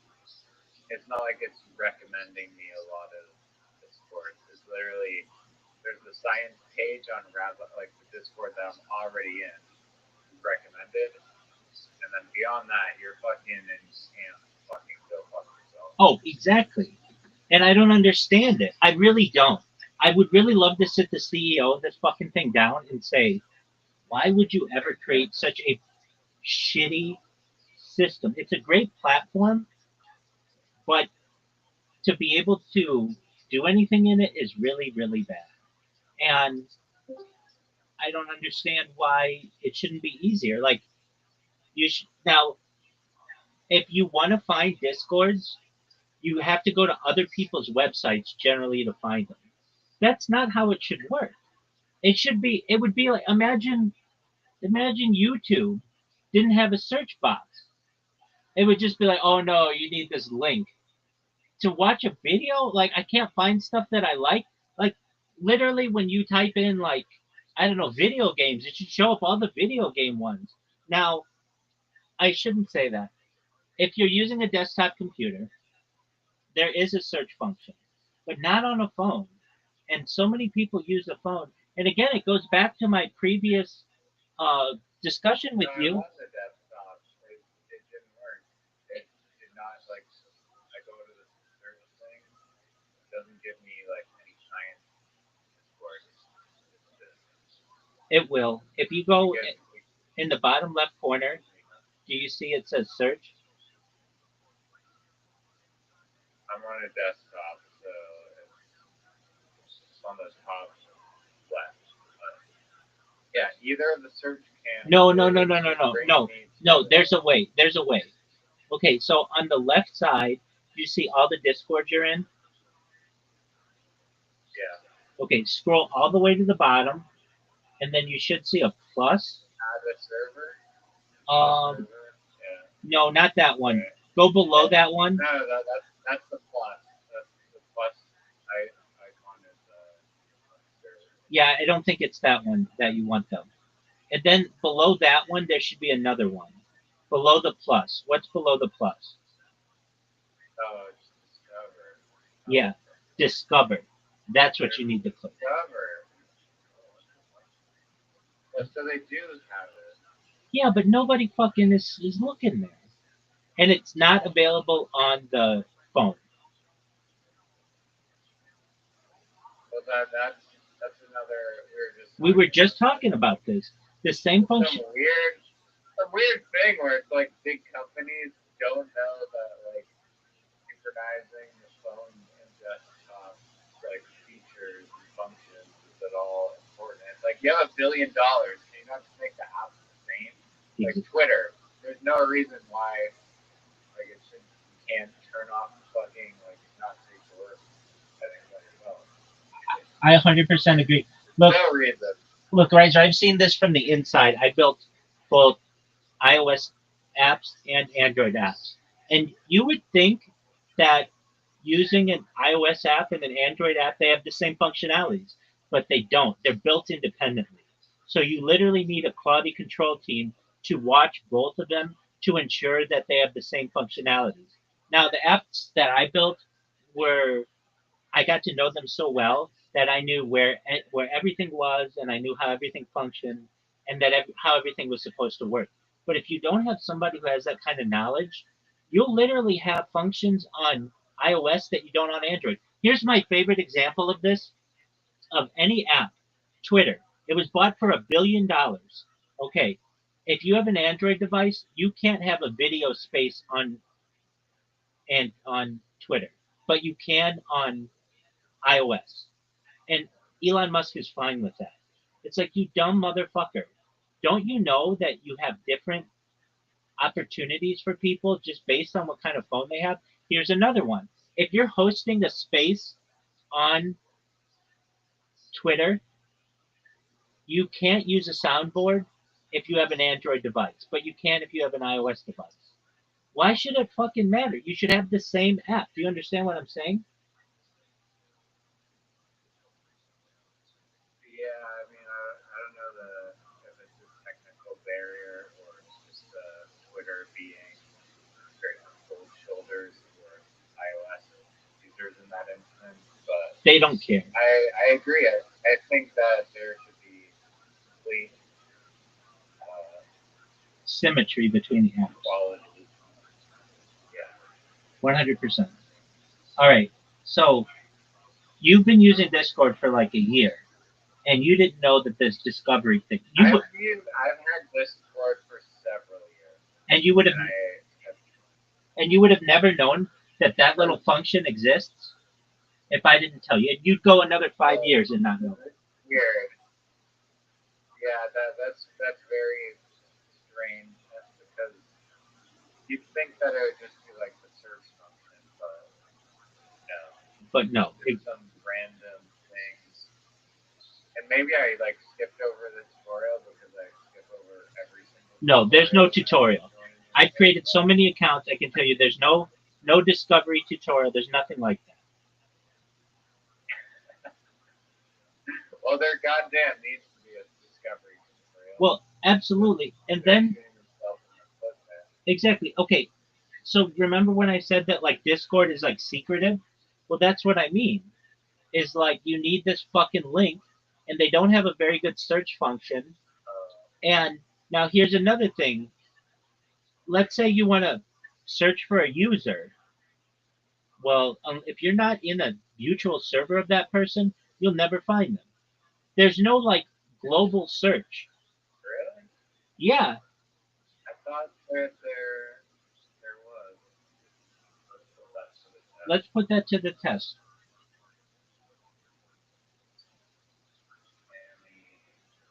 Yeah. You go to add friends. No global. I'm gonna take your word. No, don't do that. Don't do that. You go to find friends. Okay, so you can only add by. Add friends. I see it, and then I should be able to type in like generic name. Exactly. Exactly. Sammy, whatever. Exactly. Exactly. Here's another thing. Do you know what the maximum amount of friends you can have on Discord is? Any maximum amount of friends is like bullshit. It is stupid. You know, it's like Xbox only allowed you to like have like 100 friends. Xbox. Maybe I want more than 100 friends. You ever think of that, Microsoft? Right. $1 trillion company. Exactly. So I looked into this. Why is it that they maximize the amount of friends, or they have a maximum amount of friends that you can have? This doesn't make sense. That you want to limit users' interaction, and it has to do with server costs. So like if you just go in and you have a bunch of people that are just friending people randomly, then they're going to have the Discord people are going to have to pay more money. But I'm thinking to myself, if they allow people to just live stream all day long like I do, that's got to be more expensive than if Riser wants 1,001 friends. Or that's how I feel. Yeah, no, I would agree that the video would probably be like 10,000 times more expensive than like a database of content. Exactly. I mean, I was thinking about this, but like kind of like a different way, because it's just like, I mean, I get that Facebook monetizes through advertisements, but like, think about all the data that Facebook has to store. Like you have messages with people that go back years and years and years that share photos and videos, all these things, and each of those conversations, like probably billions and billions of conversations, all have to be archived with the photos, the videos, all the text, right? Like, how much do you think that costs Facebook to store? I mean, they have their own servers, so nothing. It costs power to generate the servers and maintain them. Yeah, so there's still like a cost to that. So how much do you think it costs to run Facebook? Probably like $100 billion a year.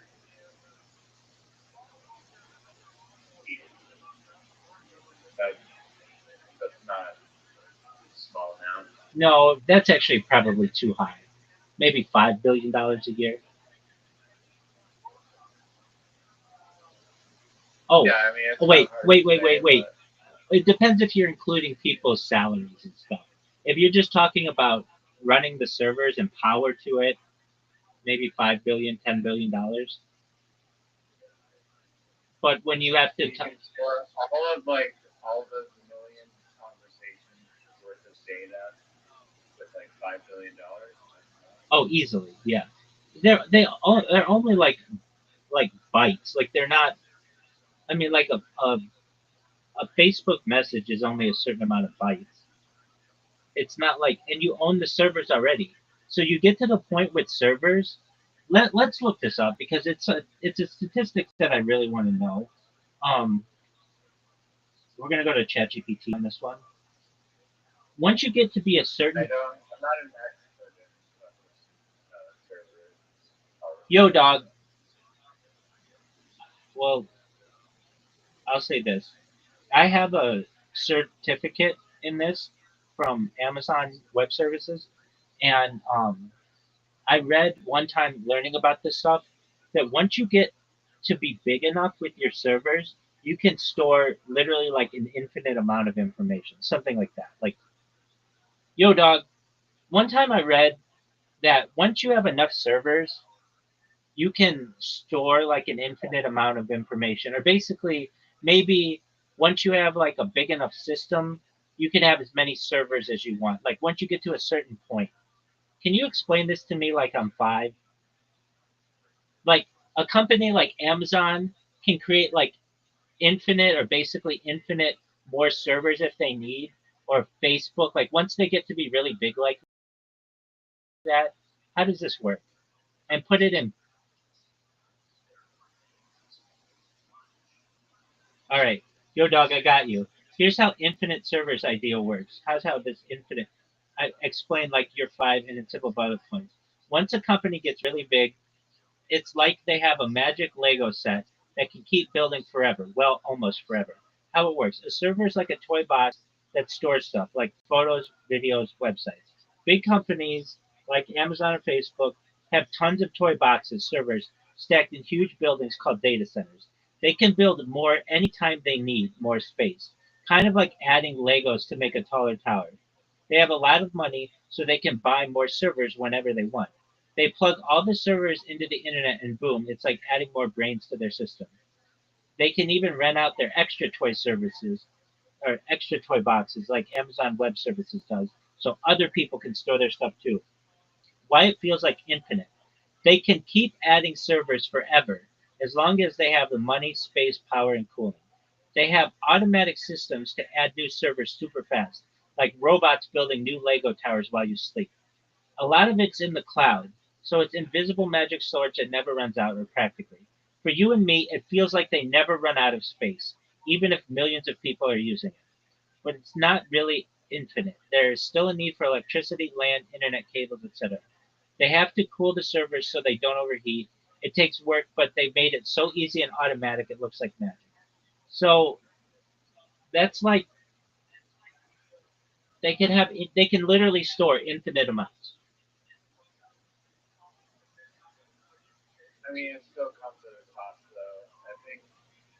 Data centers are kind of fascinating. I don't know if you have heard of like Kevin O'Leary's. He did a little like trying to get like billions and billions of dollars to build a data center in like northern Alberta, which is supposedly this like really utopic location for a data center because they can Cold. generate a whole shitload of energy, like basically right at the data center through like natural gas or coal or oil or something, and then that can be used to power the data center. And then also it's like extremely cold there, like 9 months of the year, so that they have like cooling that's just natural and free for the data, like, the northern part of Alberta. That's why Google built some of theirs in Iceland.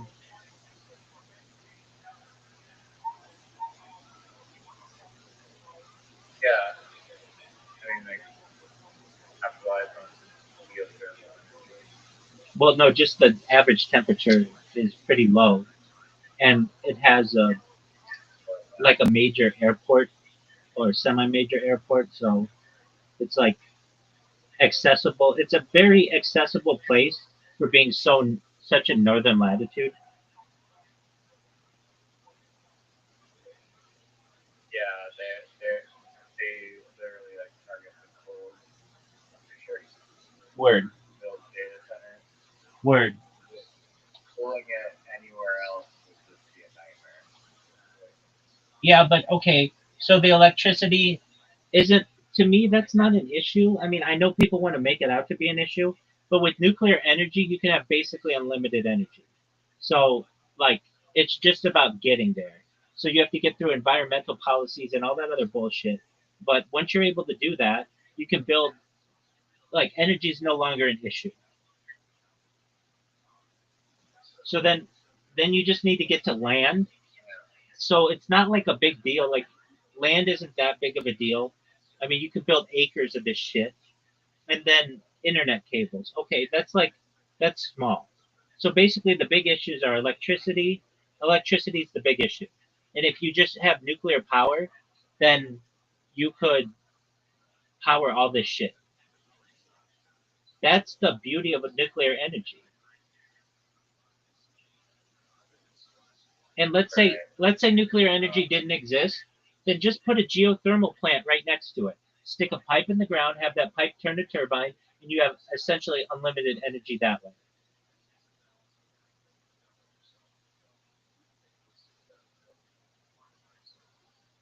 Not sadly. Did I mention to you the like nuclear disaster in the United States in like the 80s, I believe, that 3 Mile Island. apparently not. No, it's a different one that apparently not many people know about, and it affected this indigenous tribe. I don't want to. I believe that they were in Arizona, and they were digging out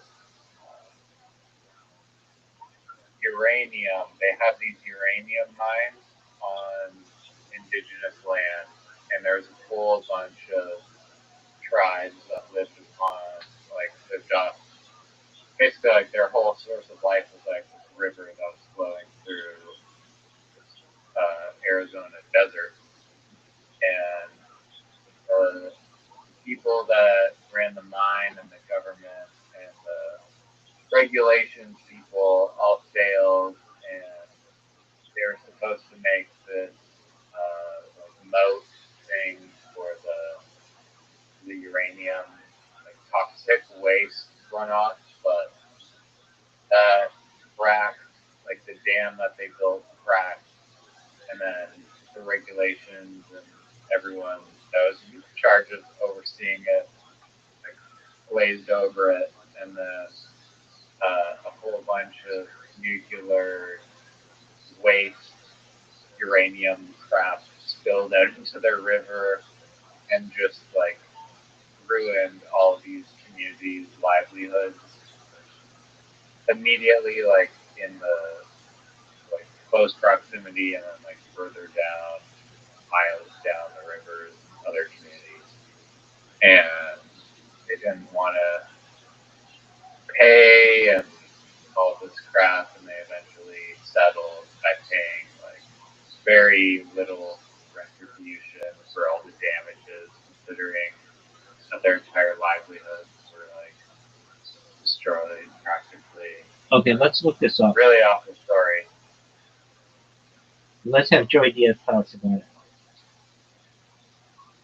Yo, dog, can you tell me about a nuclear accident that happened maybe somewhere around Arizona where some indigenous people were there and there was like a uranium leak of toxic stuff?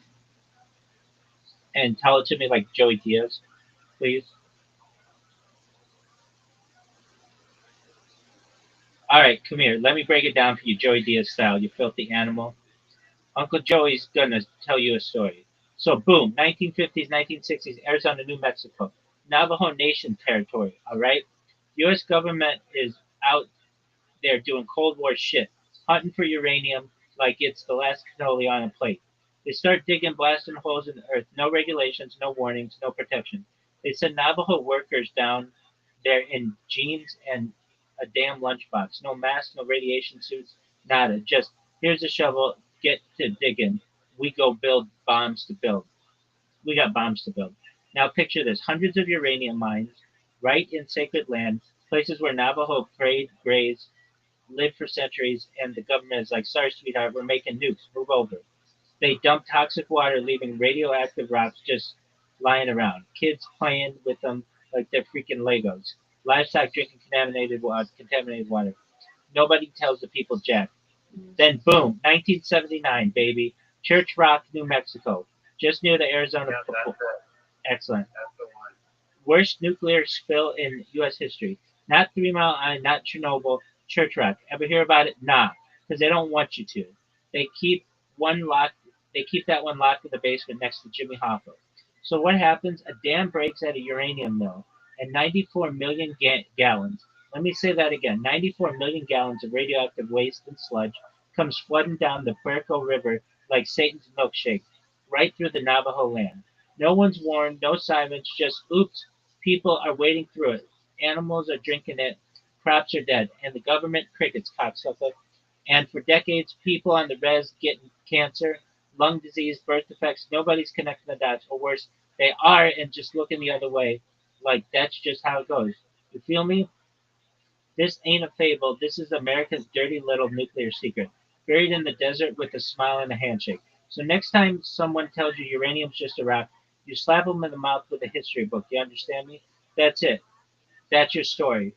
Real shit. Real people. Real quiet cover-ups. Tip your waitress. Take your vitamins. And don't trust nobody with a clipboard in the desert. Stay black, cocksuckers. That's a really good synopsis of it. Is that's it? That was I really like Devil Satan Thing and Final in the Hand Thing. Very good. Very good summary. Yeah. Church Rock, 20 players out there. Not many people know about it. Like you said, it's a very fascinating piece of history and a very tragic one. Word, dog. Welcome, human. How you living, pimp? You know about it? So I mentioned it. Did you know about it? I had heard about something like that, but I didn't connect the dots. So in other words, no. Got it. No. I remember some story about a huge nuclear, um, like sludge accident that occurred, but I didn't know the name of it. Well, that could be anywhere. No, I know, but it happened out west. I'm glad you told me about it. You brought it to my attention. I will say that. All right, good. Give me credit where credit is. Oh, you got credit where credit is due. For sure, dog.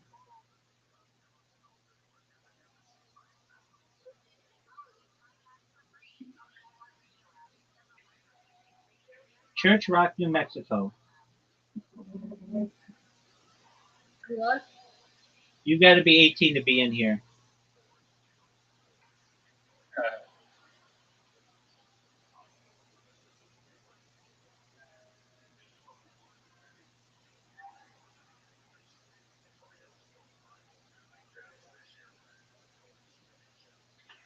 Just for a moment, let me restart my device.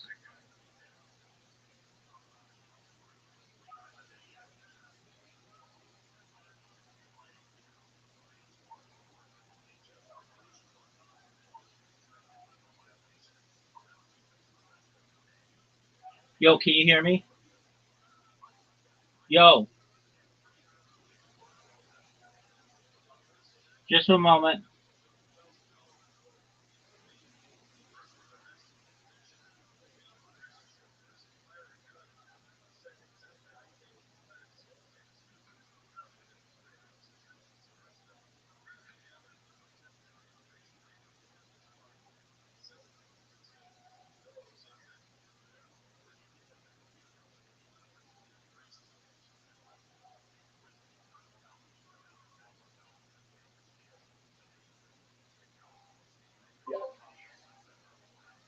All right, can you hear me now?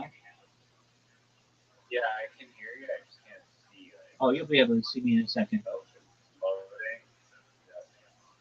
Yes, circle. There you go. Absolutely. How you doing, That was my Randy? favorite launch. Is Randy talking? Have you spoken to Randy? No. What's up, Randy? How you living, pimp? Whatever. I didn't want to talk with you anyway. It's interesting that a lot of people just join and then they like, hey, would you like to say something? Well, the reason why is because the link that I share with people takes them literally right into here. And nobody else's Discord does that. Normally, a Discord has this bullshit system where it's like, tell us your gender and tell us your age grouping and tell us what your favorite video games are. Do you know what I'm talking about? When you join some Discords, they ask you all these fucking questions. It's the It's the worst. It's the worst. Nobody wants that. It's like, dude, I haven't even seen this fucking server yet. You don't need to know like what continent I'm on and shit. But they ask these stupid questions. So I'm the opposite of that. I want to talk to you immediately.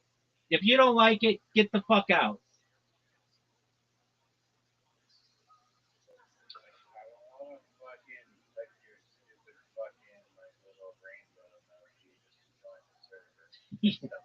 And you've got that right. It's the same shit that Google does.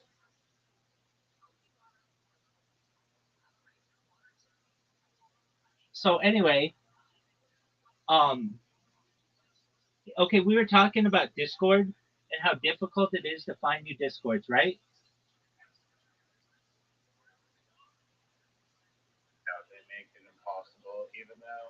And I also discovered another problem with the discover function is that it seems like highly filtered, and that there's only like if you go into gaming, like it's very select Discord and things like that. They're allowing like there's like a total of like 5,000 or something to choose from. And, like there's got to be way more Discords than I don't know. Right. But there in the search function, it's like no, you get 5,000. Right. It's very strange. So I utilize other websites. One that I like a lot is discord.me. It's not discord.com or discord.gg, but it's just another website and it allows you to advertise yourself. And then instead of somebody, when they're like, hey, what's the link to your Discord? I don't have to be like, oh, it's lowercase p, uppercase x, lowercase whatever. I can just be like, go to discord.me/rabbi, and it'll take you right to a website that will take you here. Very high IQ of you. Oh, for sure. So the big, you don't have to play the charades. Yeah, I mean, charades. Going straight to the link. Now I know that you said, or like we talked about Discord, it doesn't have advertising, which is really, really nice. But they do Discord Nitro and stuff to be able to pay the bills, and that apparently pays it enough. So it shows that like you can run a really complicated website like Discord and basically do it for like nothing, like basically, and not have to steal everybody's data and do all this other stuff. Anyway, but I still stick with my original point that Discord's like very secretive, that not a lot of people know what it is. It has a strange name. It's like, oh, Discord. It sounds bad. It sounds like, well, the other one that sounds bad is Twitch. Like Twitch is like a negative thing. Like it's like something that like you do involuntarily. I don't understand why they just call it that. But anyway, I didn't name it. And then Yeah, that's hilarious. The definition of discord is like a disagreement between people, a lack of harmony, or just like disagreement in general. It's not like anything that you want to base a community, a thing that brings together fucking members.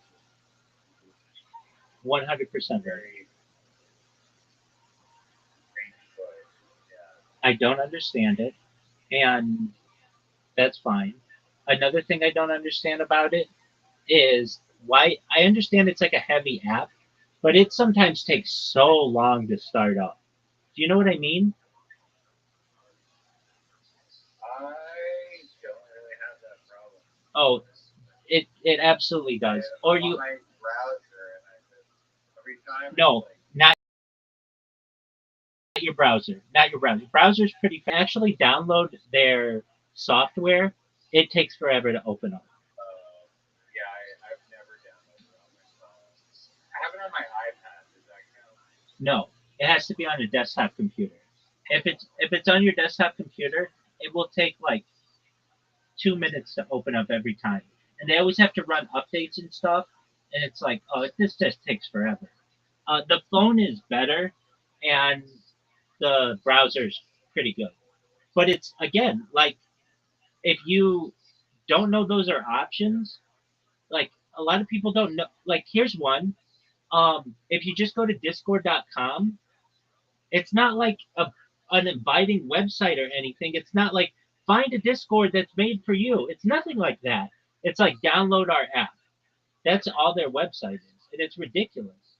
It should have like an inviting home screen, and you should be able to have like randomly filtered Discords. It should be like YouTube, but it's not anything like that, and I don't understand why. It's literally You recall me mentioning I believe it was called the Wikiverse, and it was yeah. the way it was like I was like, yeah, they like it's one day I was on a quest. I was like, why the fuck can't I like search for Wikipedia articles? A way that's not like you have to know what it is, like some visual way to search it, and then some base like Google visual data person like had this whole universe where you could explore like all the branches of Wikipedia articles perfectly like connected to each other like tree branches, and it was beautiful. The most beautiful application ever. I was like, oh wow, there's like all the world's data in this beautiful exploration device, and of course no one bothered to fund it, and that project's dead, and that makes me sad. Because, like as a user, your number one, or to me, it's like a high value like priority. It's like how quickly and easily can I find these new things that are within the app? And so it should be like it should be built into the apps that they allow the users to easily find and network with people in those apps and discover different views. You're absolutely right. Another one I find interesting about that whole It's funny because it's like these billion-dollar corporations just go out of their way. Don't do that. exactly. Name one person you've met in real life who's a Wikipedia editor. I'll wait.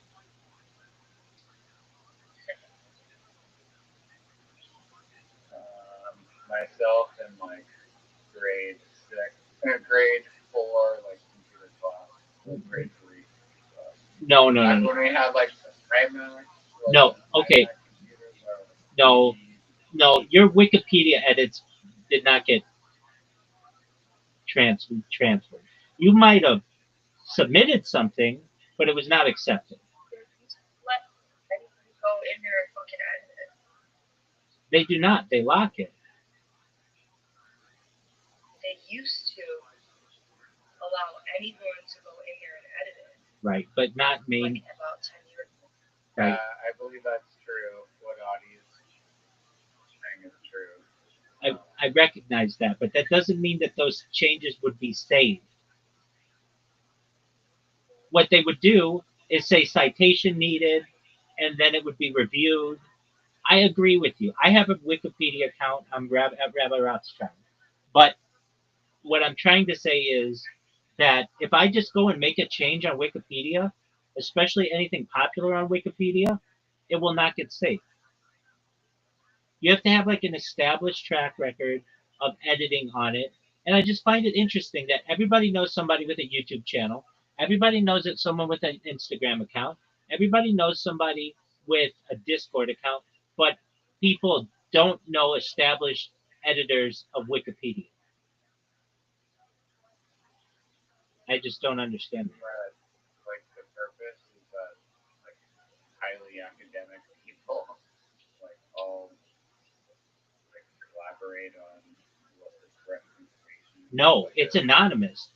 Highly academic people may have their findings published on it, but they're not the people editing it. They don't have time to do that. Who is editing the Wikipedia article? The foundation. They say so, but even that's quite secretive.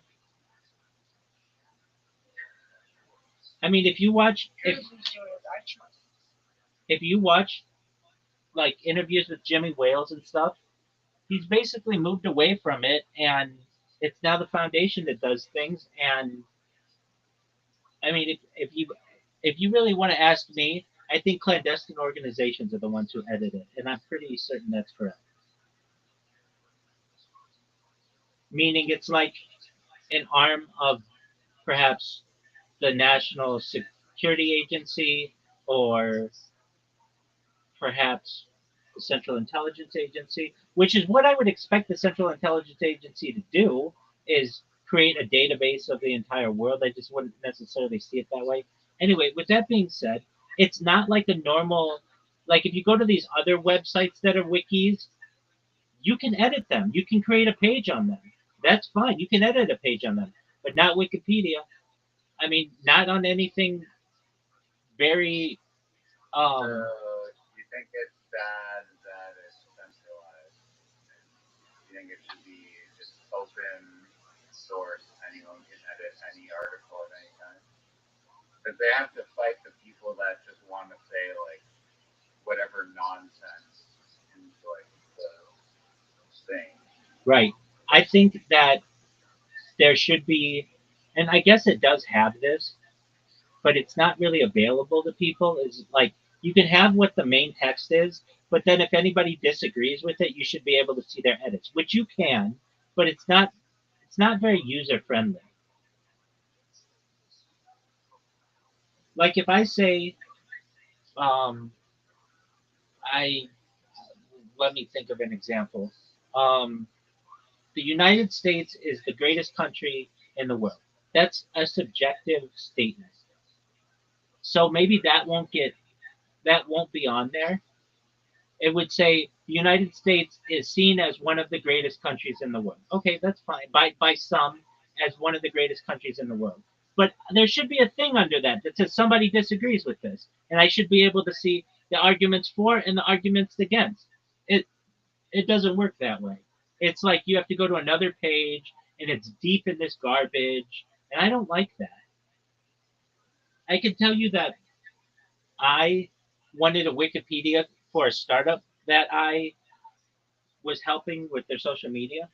And when you really get into it, you have to be like an approved editor to just create a page that is going to stick. You can create a page, that's fine, but it's going to be seen by a verified editor, and they're going to put it in like a non-traditional place on Wikipedia.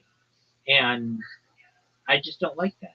I feel like there should be it should it more people should be able to edit on it, and they don't allow it. It's not like some of the other ones that I've seen where other wikis where like okay, who was I watching? Oh, I was watching this one document or it was a podcast with this guy. He's the guy who made the clothing. He's an artist. His name is I think David Braun or something like that. He he is the artist who made Jimi Hendrix's clothes. He made um, Macho Man Randy Savage's clothes and like Bob Dylan's clothes for when they were going doing concerts and things. And I was like, well, I wonder if that guy has a Wikipedia. He does not. And they base it on like, is he a newsworthy person? And to me, he is. But to other people, he's not. He should have a page. And if you don't want to see that page, that's fine. But in my opinion, somebody like that should have a page. Well, Rabbi, I'm sending you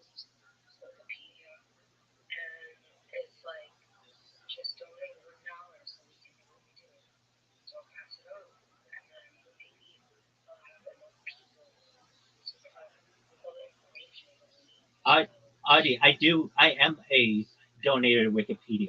I don't donate to basically anything because Can you put a note? when you donate, it just comes out of my bank account every month.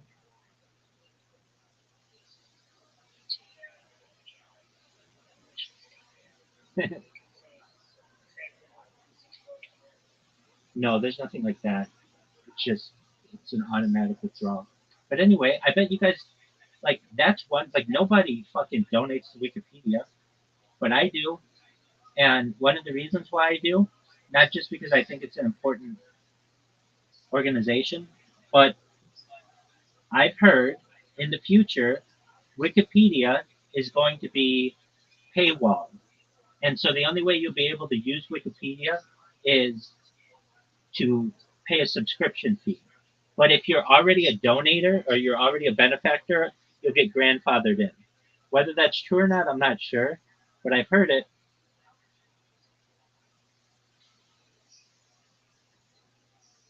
Yeah, Wikipedia is like a enhanced version of the encyclopedia. Right?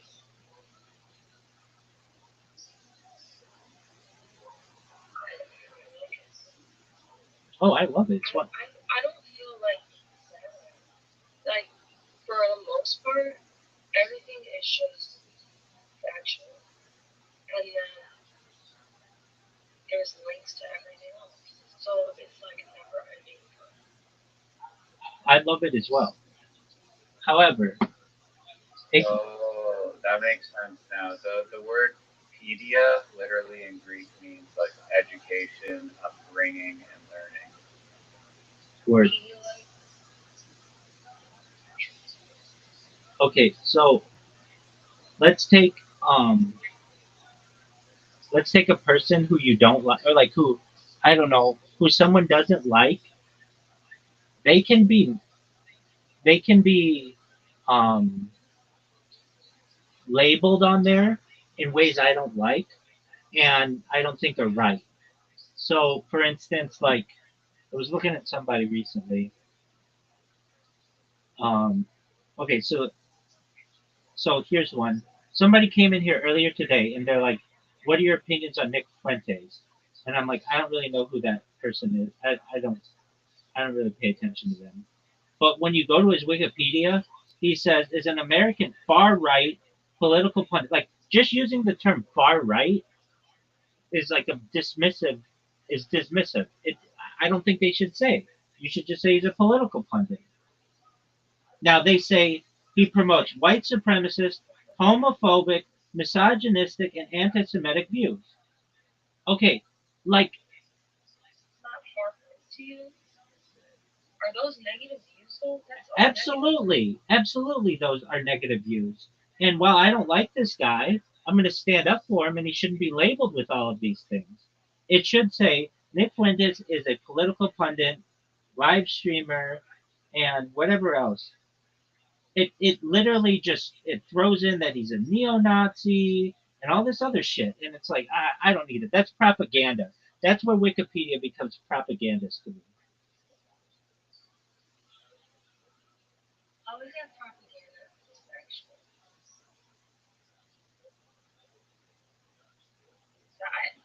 see, that's something I want to know. Yeah. I want to know all those things. Okay, that's fine, and you can. When I read it, to me, those are labels that I feel are negative towards him. They're negative towards him to the point where they become dismissive. I'm like, okay, I want to. What does this guy say? But instead of it, like he's known for hate speech. Like I don't even think that's, in my opinion, that's a dismissive. Uh, that's a dismissive term. I don't like it. It hurts free thought.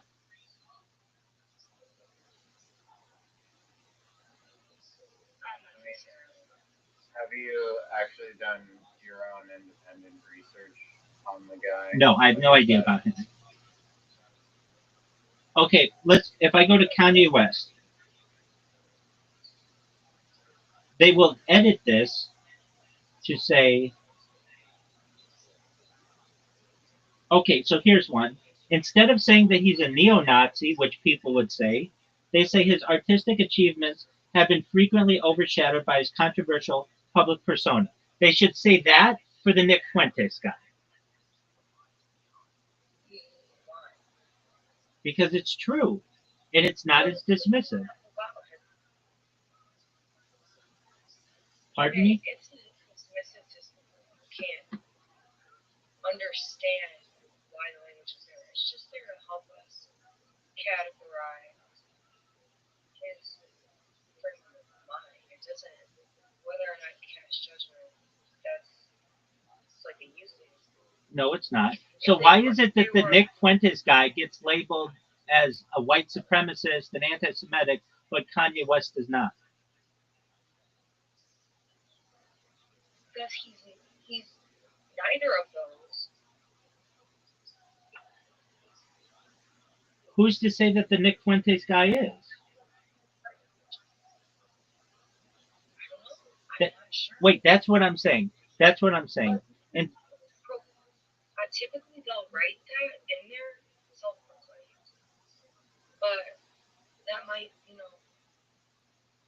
there's a difference between when you're affiliated or Kanye West created a Super Bowl ad that linked to a swastika site, a swastika shirt. What more do you want to be promoting Nazism than that? But they don't label him a. What he's doing is he's using it as a tool to cause discord so that he can make money and stay relevant. He's like he's having a midlife crisis. And he's just very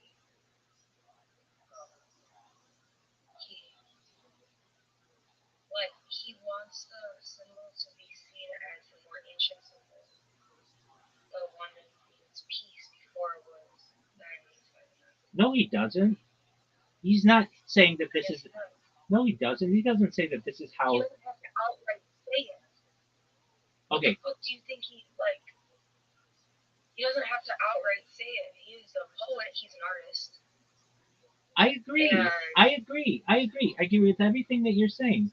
I'm saying that they. Off the fact that it's dirty and ugly in order to, like I said, get himself haters are gonna make him famous. But at the end of the day, education is important. Look. And should really be symbol okay. When he says that he doesn't like Jews, he's talking about commercial Jews. Look. Look. He's not talking about. That's fine. He should be able to say that. I think that he shouldn't be labeled anything for saying that. He's not a perfect man. Look, we're not even talking on the same wavelength here. You're defending Kanye West. He walks his wife around looking naked. And he used to make music about Jesus. Something is wrong here. I'm just trying to say that, listen, that's why he's called that shit, because people don't have understanding about this. Adi, you're not understanding what I'm saying. I'm not talking about Kanye West the man and Nick Fuentes the man. I'm saying that Wikipedia and the way that they're labeling to me is incorrect. I don't like that. I'm talking about Wikipedia. You're talking about Kanye West. Sounds just fine to me so far because I don't have any other information on this thing. And that's fine. I didn't either. Somebody came in here and mentioned this person to me earlier, within the last 4 hours. And I go to the Wikipedia, and it's all these negative things. He's a this, he's a this, he's a this, he's a this, he's a this. And it makes me say, well, why is he being labeled all of these things?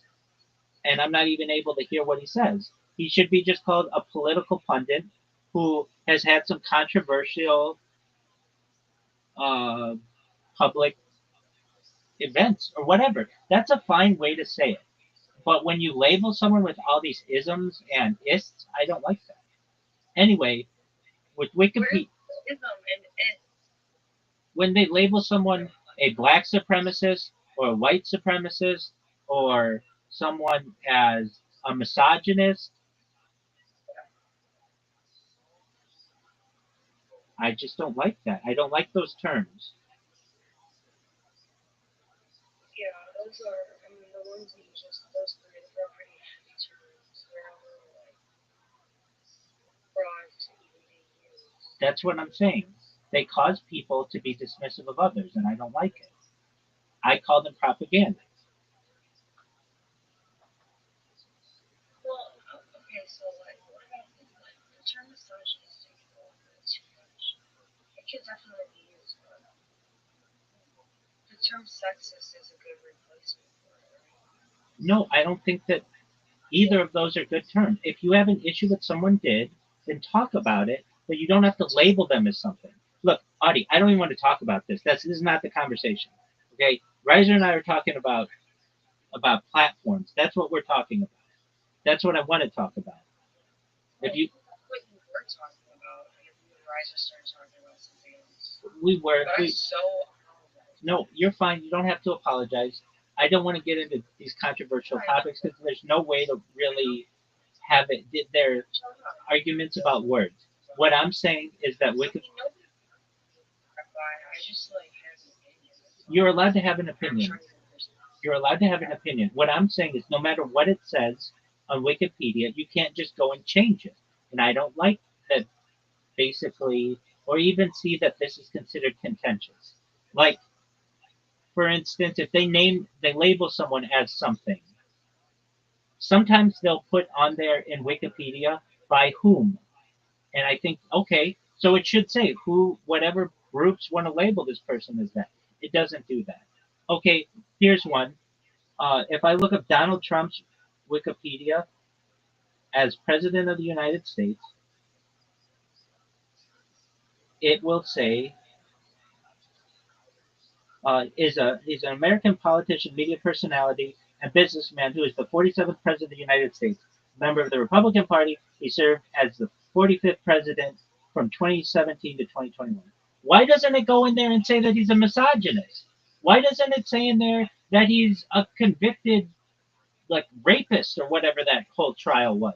Why doesn't it label him these things, but it'll label Kanye West as somebody who is a controversial public figure? Like, I don't understand why you have to say he's controversial. Just say what he's done and have those discussions. And I should calm myself down. You're not the one who wrote up these Wikipedias on, but I get that. I'm saying for some people, they want to label them with all these things, and other people they don't. Yet they want to say that they have a neutral tone, and I don't always understand it. Anyway, with that being said, Riser, back to the discussion that we were having. I do love that website that the This Nick Fuentes character must be off the fucking rails. Like to have like Kanye have a neutral Wikipedia exactly description, and then this guy is just like actually being targeted. exactly. I don't know what the fuck he said, but I don't either, but I'm in agreement with you. Riser, you hit it perfectly. What did he say that's so bad that they're calling him misogynist and white supremacist and all this other stuff? What Kanye West said was like, what they don't label him those things, and what Donald Trump has, they don't have any of his bad shit in there, and it's just it's confusing to me. And when Wikipedia comes out and they're like, we have a neutral tone on these things, I don't find it that way. For the Nick Fuentes guy, it should say it should be more neutral, and maybe it's because they don't want him to be neutral. they're like fucking Pablo Escobar probably has the least offensive description. You're exactly right, and that's a great example. If I go to Pablo Escobar and I look like he's a murderer, he's a okay. So what did they say? Pablo Emilio Escobar Gaviria, uh, he was a Colombian drug lord, which is like a positive thing. Like, oh, we're gonna call him a drug lord, a narco terrorist. Okay, not that great, and politician who was the founder and leader of the Medellin cartel, dubbed the king of cocaine. Like that's a very positive thing to call him. Escobar was one of the wealthiest criminals in history, having amassed an estimated net worth of $30 billion by the end of his death, equivalent to $80 billion as of 2025, while his drug cartel monopolized the cocaine trade into the U.S. in the 1980s and the early 1990s. There's nothing in there about him being a misogynist or about killing people, killing hundreds of people. There's none of that. Or abusing his animals. Abusing his animals, cheating on his wife. There's none of that. Okay, so then why do they disparage this other guy, who the fuck knows what this guy said, but then they raise up this lifestyle? I don't understand it.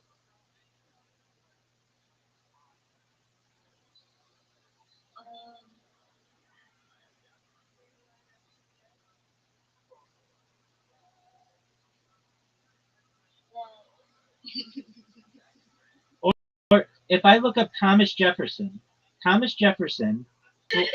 was a slave owner. George Washington was a slave owner. They don't say anything about that. They say he was an American founding father and the third president of the United States from 1801 to 1809. He was the primary author of the Declaration of Independence. Jefferson was the nation's first U.S. Secretary of State, yada, yada, yada.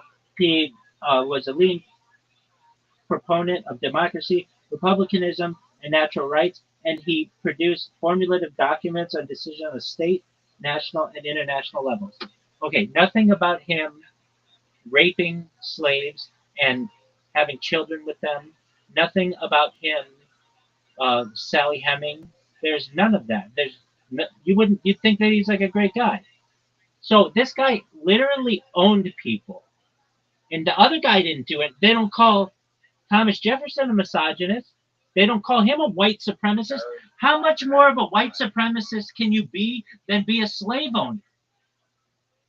That was very common at the time, but nothing is right or anything. It doesn't matter about being at the time. Rabbi, you're Wikipedia.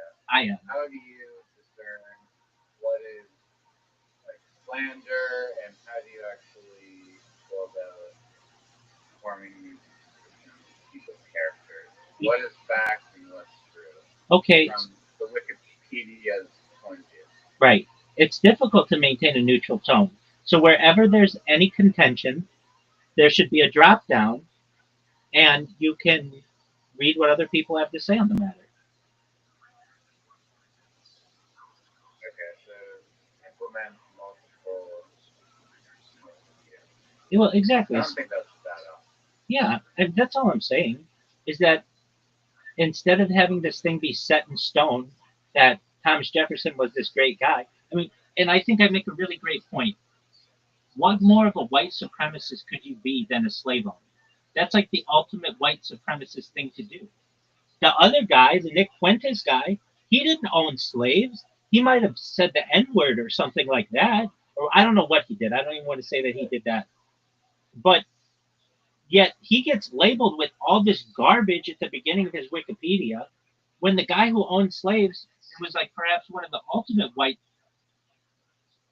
supremacy people. That the phrase white supremacy probably isn't even in Thomas Jefferson's Wikipedia page, and I don't understand it. So what would I do to avoid these things? There are just some labels that I would say we're not going to have that on the website. So like what? Narco terrorist? Okay, what the fuck is that? I mean, you could say a narco, but throwing the word terrorist, okay, fine.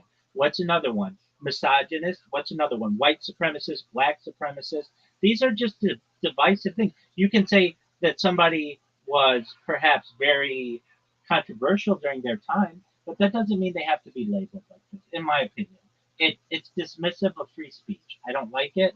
And if we are going to have a phrase on there, let's say a term that's not as divisive, like king of cocaine.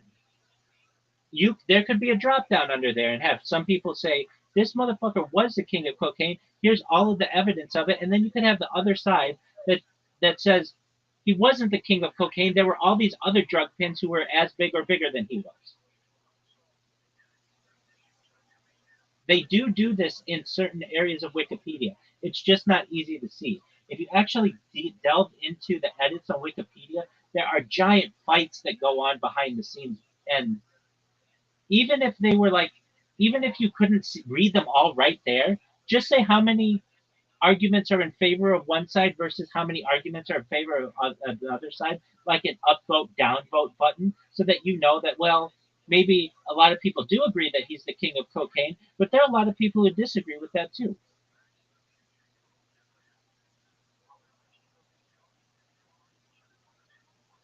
Buddy, did you want to chime in? Who are you? The fuck?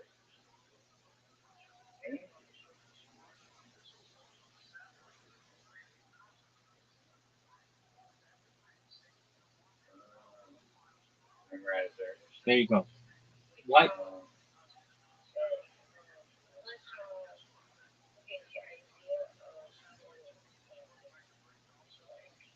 It would be nice if they were both because what they're doing already is I just really like using it because I feel it's pretty neutral. I don't find a problem with what I'm reading because I'm able to see the language. And then like yeah, I mean I think I know that slave owning is probably discrimination, but that's a whole like they just don't tell us like first of all they don't even explain the beginning of this country properly. So I think that that's just a larger issue that needs to be discussion. It's probably not going to reflect in Wikipedia's at this moment. Like if somebody called me far right, I wouldn't be upset with them. I would just feel that it's probably incorrect, and maybe you overlook what everyone else is. But I wouldn't be offended by that. It's a dismissive term. To certain people, it's not dismissive to me. Liberal, or left leaning, far right, these things they can be dismissive if you're closed minded. But to me, it just helps me categorize like this person's frame of mind. I'm gonna actually have to look at something that came from them that they produced. Let's use Thomas Jefferson as our example. He owned slaves. He inseminated slaves. What more white supremacist is there than that? That's literally the most white supremacist thing anybody has ever done.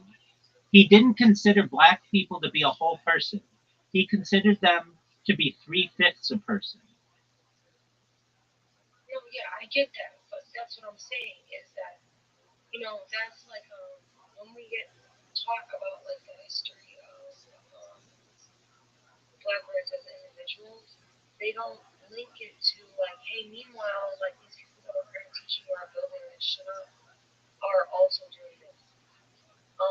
They just kind of tell you that it's going on at that time, and that's. I think that at the time that we're taught it, which is very young, because we want to start to learn, different subjects simultaneously. I don't necessarily think that it's proper to even list the slavery in detail that we do. But that it's something that needs to be taught a little bit later. And that's when we can connect the dots on that and stop leaving that stuff out. Like they teach American history in high school, but they start teaching these lessons like in middle school, and they teach them improperly. I definitely agree.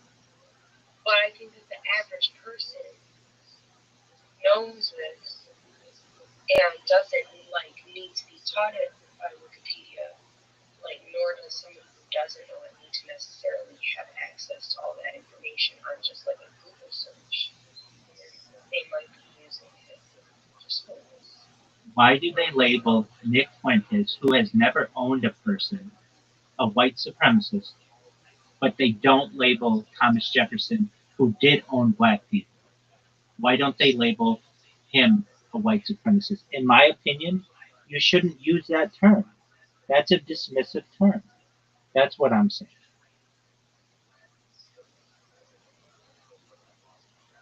Like, why do they need to? Rabbi, someone who's dead can't do anything with their views versus someone who's alive. That's okay. I'll go to a dead white supremacist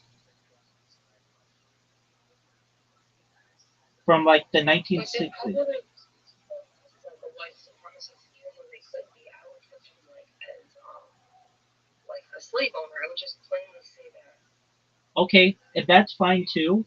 That's not as divisive as saying they're a white supremacist. Okay, so here's a guy. He died, James Ellison. He was an American white supremacist from San Antonio, Texas. He died in March of 2021. Why do they call this? This is his Wikipedia. It says James Dennis Ellison, June 18th, 1940 to March 2021. It doesn't give a date from when he died. He was an American white supremacist from San Antonio, Texas. This guy never owned a slave. Why do they call him a white supremacist, but they don't call Thomas Jefferson a white supremacist who literally owned black people? But you can't own slaves right now, so you can still be somebody who, like, we can tell would have engaged in some very questionable activity, like treating somebody like beneath them or owning slaves, because I would say that you're a supremacist if you're going to treat like a different race like beneath you. And Thomas Jefferson did. And Thomas Jefferson did. He literally had an entire field of people who he treated differently and wouldn't let them come in the house and made sure that they did all the work for him.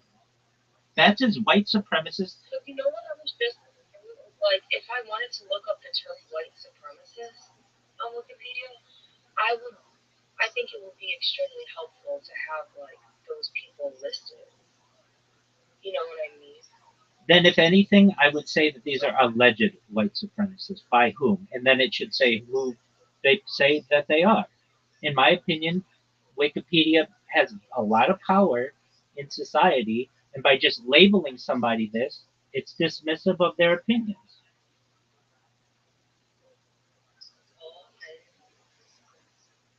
That being said, on that note, I think that Kanye West should be labeled an alleged anti-Semitic and an alleged neo-Nazi. I agree. Even in the Wikipedia it says it's,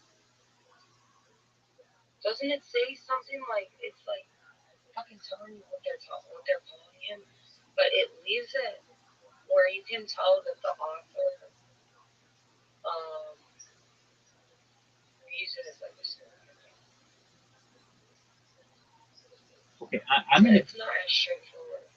I'm in agreement with you that it should say alleged, and with Kanye West, and frankly, going back to Kanye West's Wikipedia page, it should perhaps say something like, I think they should get rid of the phrase, although he is regarded as one of the greatest rappers of all time, his artistic achievements have been frequently overshadowed by his controversial public persona. Who cares about that? I can read about that at the bottom when they have all the other stuff in there. It should just say he's regarded as one of the greatest rappers of all time.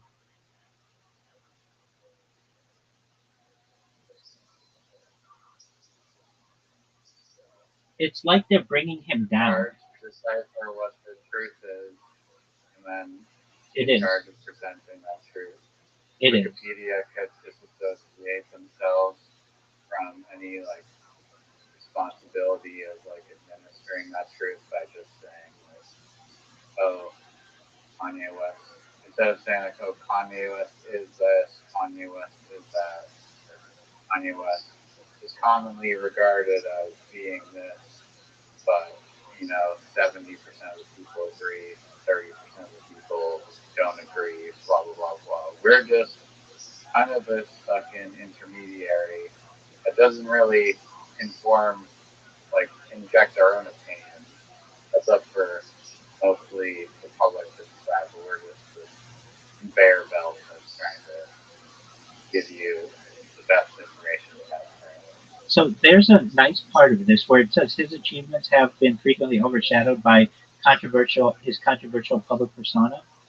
If you click controversial public persona, it says views on Kanye West. I think they should have that for Donald Trump, which I think they do, but it doesn't include him in that, and Thomas Jefferson and this Nick Fuentes guy, and that's where you should put all that stuff. But aside from that, the Nick Fuentes' Wikipedia page should read something like he is an American political pundit, activist, and live streamer who promotes controversial views. And then you can put the controversial views in there. Because he says homophobic and misogynistic and white supremacist. Like they just shit on this man. And while I don't agree with him on perhaps anything that he says, I don't want to take away his ability to see. There's also like a lot of like nuance where like if you take what the words that they're saying are on like face value, it might mean one thing, but if you look at like what Kanye's saying on like a deeper level, it could mean a whole other thing, but that's not going to be interpreted if you're just looking at saying word for word for word. You know what I mean? I do. I understand that.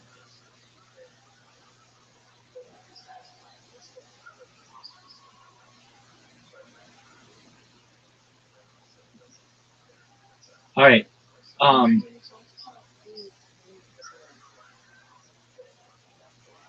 What'd you say?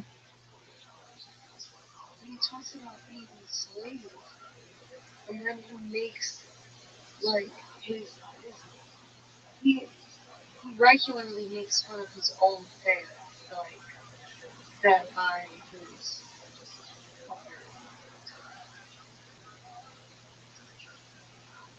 like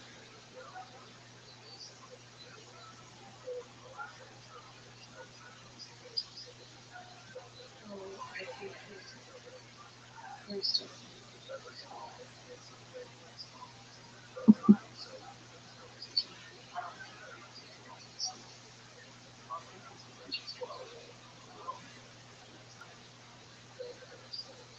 but yeah, he's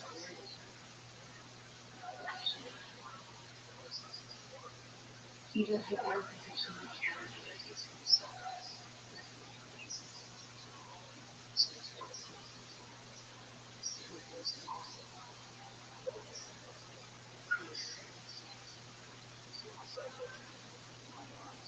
Whether he is or he isn't, Wikipedia should not promote him as one way or another. To me, that's libelous.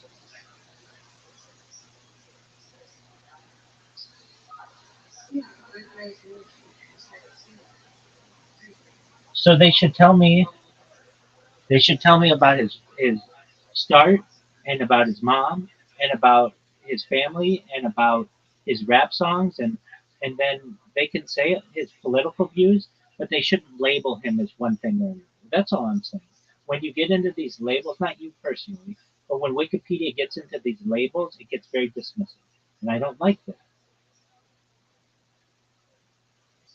So what I'm saying is that you either use these labels appropriately and you call founding fathers white supremacists, or you don't call anybody a white supremacist. You can say that somebody had controversial views, and I'm okay with that. But you don't come out and just call somebody a black supremacist.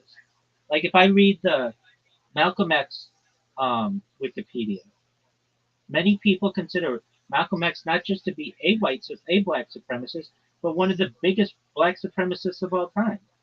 So Malcolm X, born Malcolm Little, later al-Hajj Malik al-Shabazz, was an African-American revolutionary Muslim minister and human rights advocate who was a prominent figure during the civil rights movement until his assassination in 1965. A spokesman for the Nation of Islam until 1964, after which he left the movement. He was a vocal advocate of black empowerment and the promotion of Islam within the African American community. Many people have called that to be black supremacism. A controversial figure accused of preaching violence, Malcolm X is also a celebrated figure within African American and Muslim communities for his pursuit of racial justice. You know, they call a lot of people who preach violence terrorists. Why aren't they calling him a terrorist? Why don't they call him a black supremacist? Okay, a terrorist would be different, you know. He preached They violence. like He preached maybe violence. that's not the exact thing, but that's getting closer. I mean, I would say that he was definitely a promoter of violence, no doubt. That's the whole point. That is like why that's what he encouraged the use of violence. But I don't think that he was a terrorist because he wasn't encouraging the average person. He was encouraging those who had no other choice to fight violence with violence because if you're getting fucking sprayed with a hose from a fire truck, maybe you shouldn't just only be peaceful anymore because that is fucking insane. I agree. That is what he was saying. Wait, I agree with you. And in the same way, I would defend Pablo Escobar and say when American companies have raped your country and given your people no opportunity at a future, then you do everything within. And that's why he's a lord. Okay, but they also call them a narco-terrorist, and I just don't think that's an appropriate term. What do you think a narco-terrorist is? A drug terrorist. Accurate. Like terrorist doesn't mean like flying planes into buildings, blowing things up. I don't like that term, period, because again, it is a very divisive term. And so I think it's A appropriate. person who uses unlawful violence and intimidation, especially against civilians. With, to political. That's what Malcolm X did. Like that's what Malcolm X did. And they don't use it with Malcolm X, and they don't use black supremacists for Malcolm X, but yet they'll use. He was not a black supremacist. He absolutely was. If you ask ChatGPT, at least. Okay, if you ask ChatGPT, is different. Well, wait. If I fucking ask ChatGPT a lot of shit, it's gonna fucking agree with me. I could tell it next time I ask you this question, respond like this, and that's what it'll do. It's not even, there's no thought process. That's a search engine.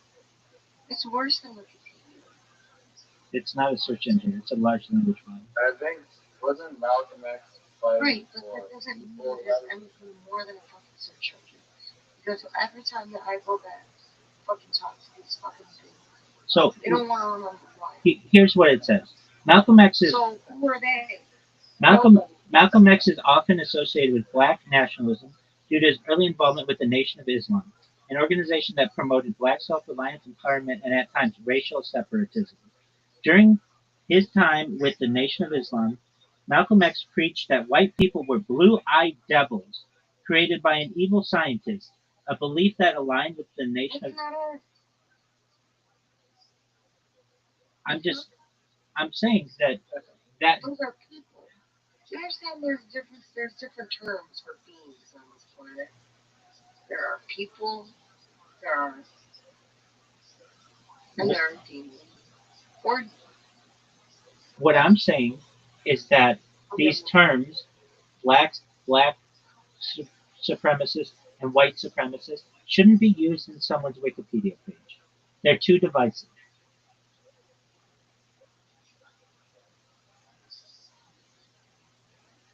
I even think terrorists shouldn't be used. It's too divisive. Well, and at some point you have to describe someone and not sugarcoat. Okay, so let's take the guys who flew the planes into the towers. Instead of calling them terrorists, you could say just what they did. You don't even need. I mean, you could say that hijackers isn't a great term either, but you could just say they. Okay, let's use the term hijack the plane and crash them in the towers. But you don't necessarily need to refer to them as again. They're anti-building it. No, I don't like these terms. Anti, pro. Welcome. How are you, Brian Bag? Brian Bag, how are you? Pro demolitionist. perhaps. Frying Bag, how you living? What's good in your neck of the woods? Frying Bag, can you hear me? There you go. Yo, dude, don't ask that question to Audie. Like, 6 people join, you're like, oh, hey, how are you going? What's your name? My name's Rabbi. How's your neck of the woods doing? And then they, like, leave immediately. Audie, you didn't even do that shit. You didn't even say, like, yo, what's up, Audie? Doug, I've known Audie for like months. She's in here No, more. you haven't. She's in here more than you are, Riser.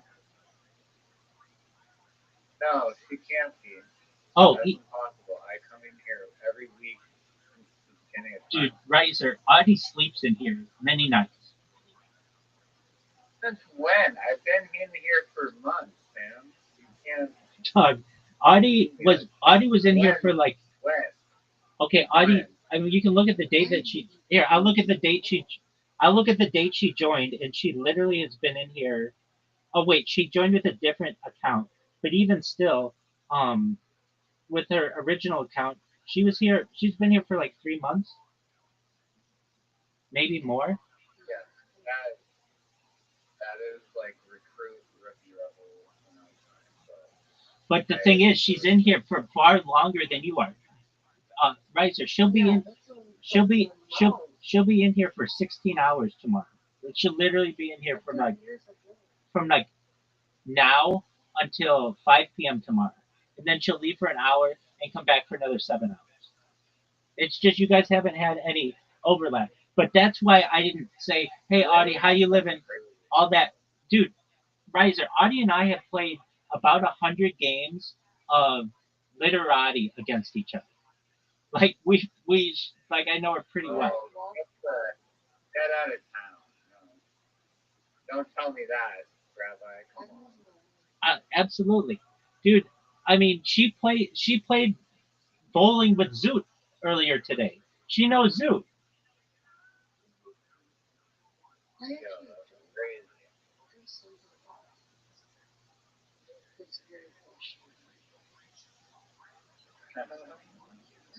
Hey, Doug. Yeah, dude is amazing. He means well. He's a little bit of a quack, but that's okay. He's Australian. It's okay. Everyone in Australia is a little bit of a quack.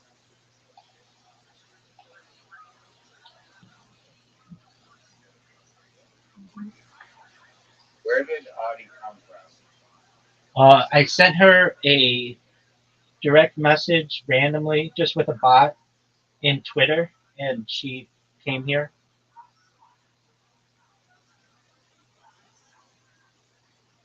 Okay, well, welcome. There you go. Welcome, Audie. Were you smoking weed earlier? Was that what I saw?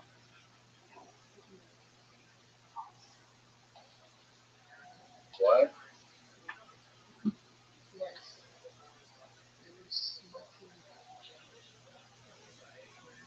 Oh, hell yeah.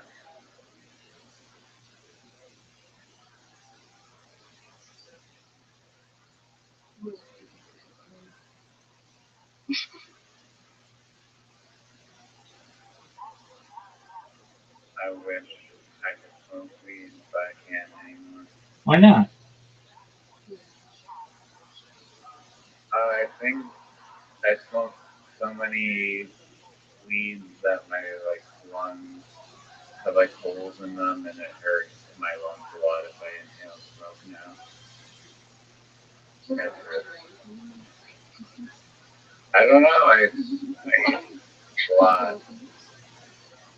Yeah, there's too much weed. I've smoked all the weed, so it's okay. I do miss it a lot because it did make me feel happy, but that's fine.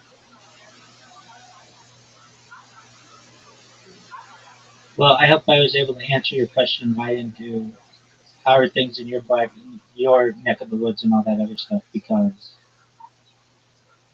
she's here a lot.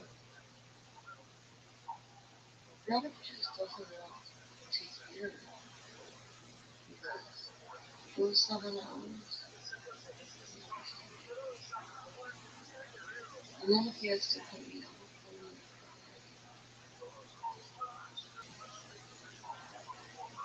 the phone. Rabbi is probably the kindest person.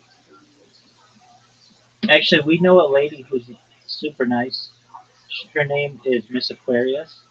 Have you met Miss Aquarius? Bro, obviously. Everyone knows who Miss Aquarius is. Okay. Well, if you know who Miss Aquarius is, I'm pretty shocked you didn't know who Audie is. Oh wait, Audie. I am too. Wait, Audie had a different name though. It was Audie Dusky. So different.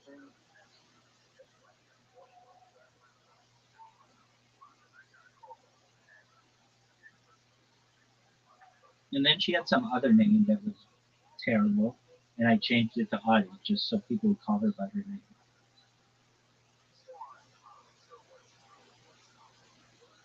Is there any meaning behind that name? Yeah, it's my name. That means me.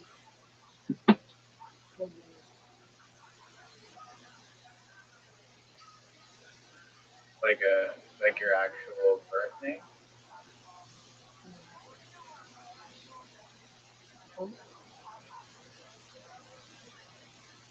That's just what you go by? Audie. It's very close. Okay.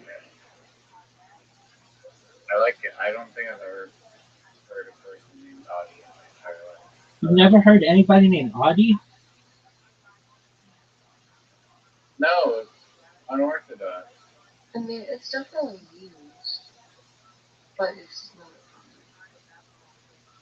But it's only one. So they're looking. It's a rare name.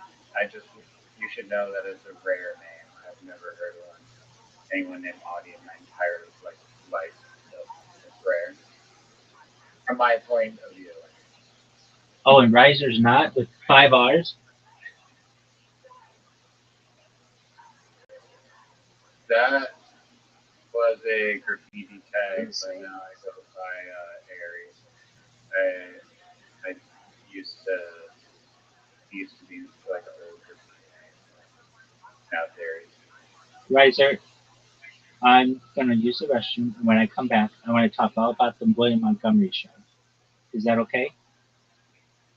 I actually have a very interesting question that I've never asked you before, but Okay. yeah, Ask go it to for me it. now, and then I'll have my answer. So ask me the question now. I won't answer.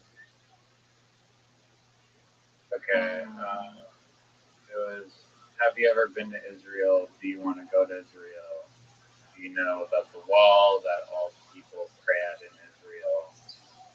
It's just kind of like Israel. Absolutely. I'll answer the question in just a moment. Go brainstorm. Yeah. Sure. No, I don't need to brainstorm. I know my answer.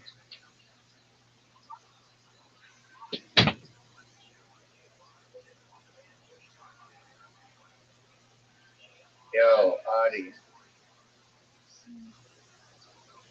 Adi the Shadi. What's up? I'm in the car trying to let myself fall off to sleep eventually. You sleep in the car? I think so. I really need to.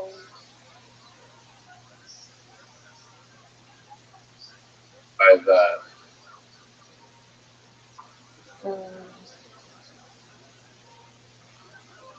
That's good.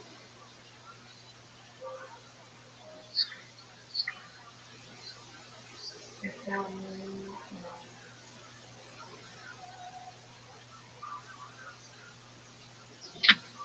is it Brandon? Is it Patricia? All right. I had plans to travel to Israel in 2020, and Shut up. Just wanted to say I hear you, Adi. oh, I apologies. heard your response. And Oh, no. That's all.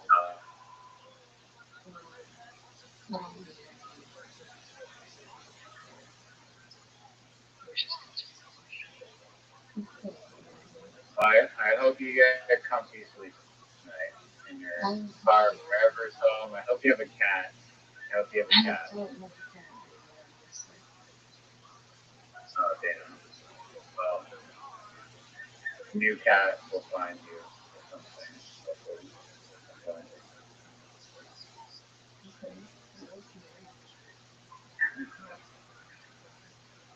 Sorry, Rabbi. No, you're fine. Apologies. I'm the one who interrupted you guys. Michael,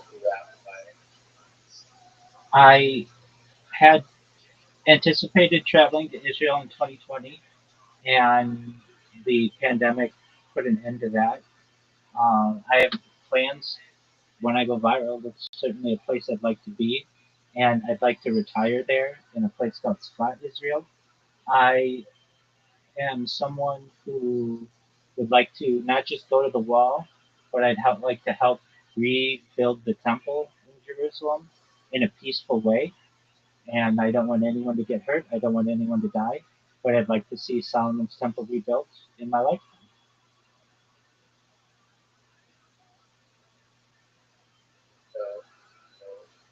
I saw you watching those YouTube videos before I joined Discord and interrupted. It's still on the screen there. Like, how deep does the rabbit hole go for the Israeli or Jewish religion? Well, I mean, we consider ourselves to be in year 5,785. So that's since the creation of the world. But really, if you talk to more open minded people, we recognize that the universe is approximately 13 billion years old. And we would like to see the temple rebuilt. We've been waiting for it to be rebuilt since about 70 of the Common Era. And my goal, I'd like to see it rebuilt by the 100th anniversary of Israel, this modern state of Israel. So that would be by the year 2048, specifically May 14th, 2048. But I don't control those things. Now, in terms of how deep does the rabbit hole go, it's as deep as human existence. Prior to Israel, we had Canaan. Prior to Canaan, we had early peoples in the Fertile Crescent. Prior to those people, we had the nomads that perhaps traveled from Africa. Before that, we had people perhaps in Central Africa who were tribal people even before becoming nomadic. We've had the development of human evolution into prehistoric man and then Homo erectus and since Homo sapien, Homo erectus, and all the way back to where we have a common ancestor with mammals that we share with quite a few other mammals, including gorillas and tigers and dogs. So that's how we see it as scientific Jews. But there is a contingent that somewhat denies that. Not in a negative sense, but they think, okay, if the Bible says that the Earth is 5,785 years old, that's exactly how old it is. But even their rabbis will say that the Bible wasn't written as a history book. And so the way that we both sides understand this to be is that early peoples did not have a way to define what a year was or what a day was or perhaps what a billion years were. And so before creation, we have essentially of the 7 days of creation. You can take each one of those to be a billion years or 2 billion years, and then eventually track human existence from the seventh day of Eden. But in reality, we're denying science if we don't think that the Earth is, or I should say the universe is 13.2 billion years old. That's what the best scientific minds state. However, that doesn't mean that that type of mentality can be merged with an idea that it's the year 5,785. And so many of us, I know both religious Jews who do this and non religious Jews, use a 2 calendar system. If you look on my phone right now, it says that it's, I don't even know what the date is, Sunday, July 13th, but it's also the 17th of Tammuz, 5785. And I just have like 2 calendars going in my head all the time. That's fascinating. Why is it so important to you with your religion? It's my family's history, so it's a connection to me and what not just my family's been through, but my people's been through. And in the same way that you would have stories in your family, that's how I interpret religious documents.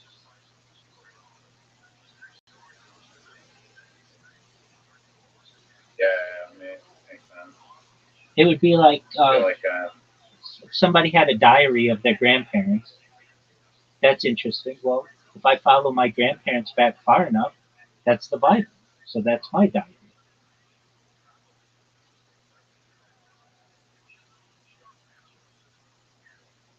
And not just, not, I'm not the only person.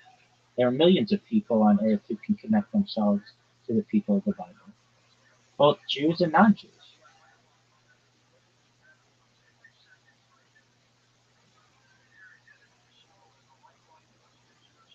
on Speak Audi. Yeah, like a Time eating up over time. But say you can't actually measure that it's sped up because you can't observe it, but you can observe the effects of what would happen if time sped up. Do you know what I'm saying? I don't understand what you're saying. Maybe Riser, can you elaborate, or do you not understand either?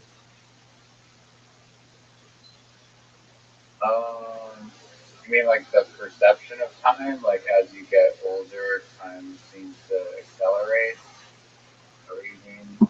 Well, I mean, some people say that, but like, we're told that as time goes on, it will become quicker.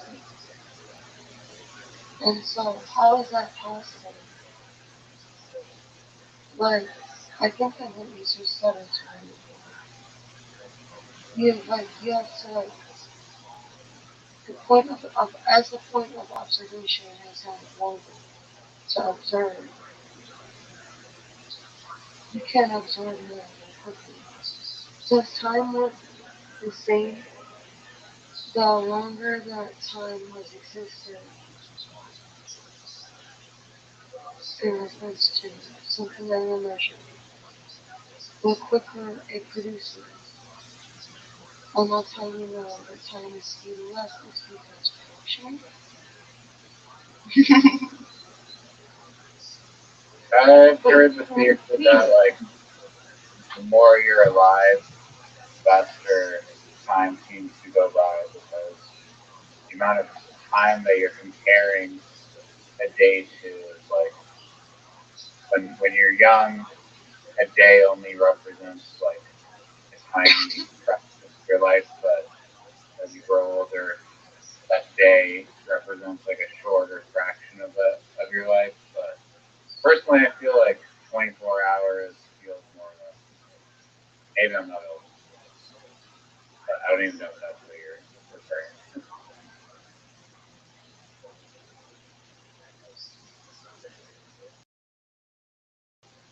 Well, we're saying that, and I agree with that, the understanding.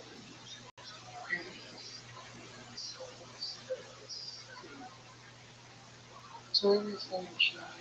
For me, not to say that there are days where it feels like the day is dragging. If I look at the day, I can still fit a lot in it. still get a lot done. But it felt like it was so small when you were saying it's because that's because I'm bigger. So now it's a different equation. I'm agreeing with it. I'm saying that the Bible says that the fucking time is supposed to speed up. It doesn't say that, but it says it. And I'm pretty sure that's how it works. What you just said. Like, but that's not just it, because it also works out in the universe. Because it is producing at a quicker rate. And it did that from when it started. And so I don't understand how the, like, it doesn't say that, it says that time to God is different than time to us. And that's because that's how it works. I just I need to shut up.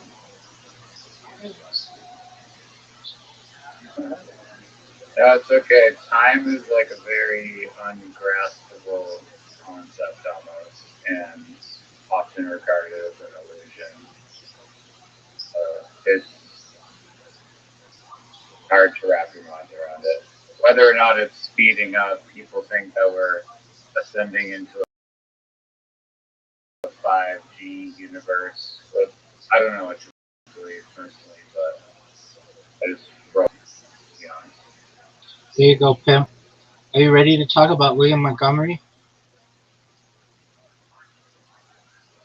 I don't want to embarrass you too hard in front of Audie here on my William Montgomery knowledge. Oh, dog. Well, firstly, who's Tony Chin? How do you not know who Tony Chin is? That's an embarrassing question right off the bat. Oh, I know who he is. There's the Tony Chin Orchestra. Right. Tony Chin Orchestra. Right, but who's Tony Chin? He's the Tony Chin Orchestra. No, I know that, but who is he? He's a guy that is the orchestra, like the conductor or something.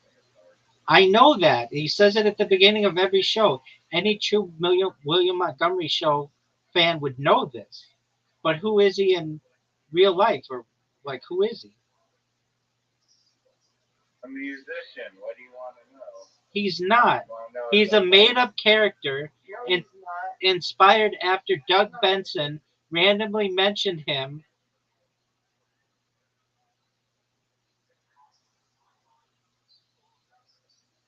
Well, you're clearly reading some lore, copy and pasting it right off the Reddit. That is true. Dismissed. Not dismissed. No, it's not dismissed. I just wanted to know if you knew who that was, and you obviously didn't. You would have said he's a made-up dude who. You're free to go. You would have said he's a made-up dude whom William has made a joke. All right. Did you watch the most recent William Montgomery? I mean, this wasn't supposed to be William Montgomery show trivia. I'm not done with it, so I think that would be unfair. But what I would want to talk about is how fucking boring it is.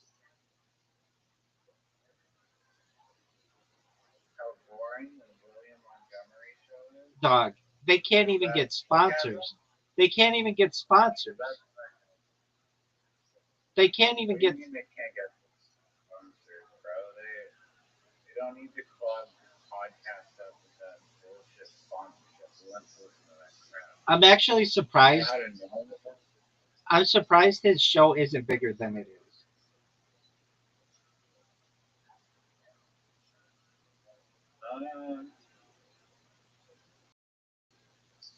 I mean, you just said it's boring, right? So what side of the fence are you on? Yeah, Rogan is boring, but he's got giant sponsors. Does Joe Rogan even interrupt like halfway through to do like alpha brain crap? feel or no? Oh yeah, definitely. He's like the person who invented that shit. In fact, he's part owner in Alpha Brain. He doesn't chill it every episode. No, I think he sold his share of it, but he still uses it.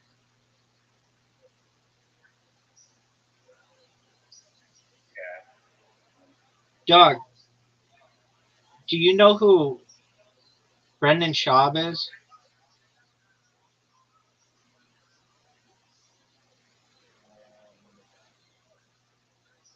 No. He's the most invited guest on Joe Rogan. He's the guy who does the. He's the fighter and the fighter and the kid.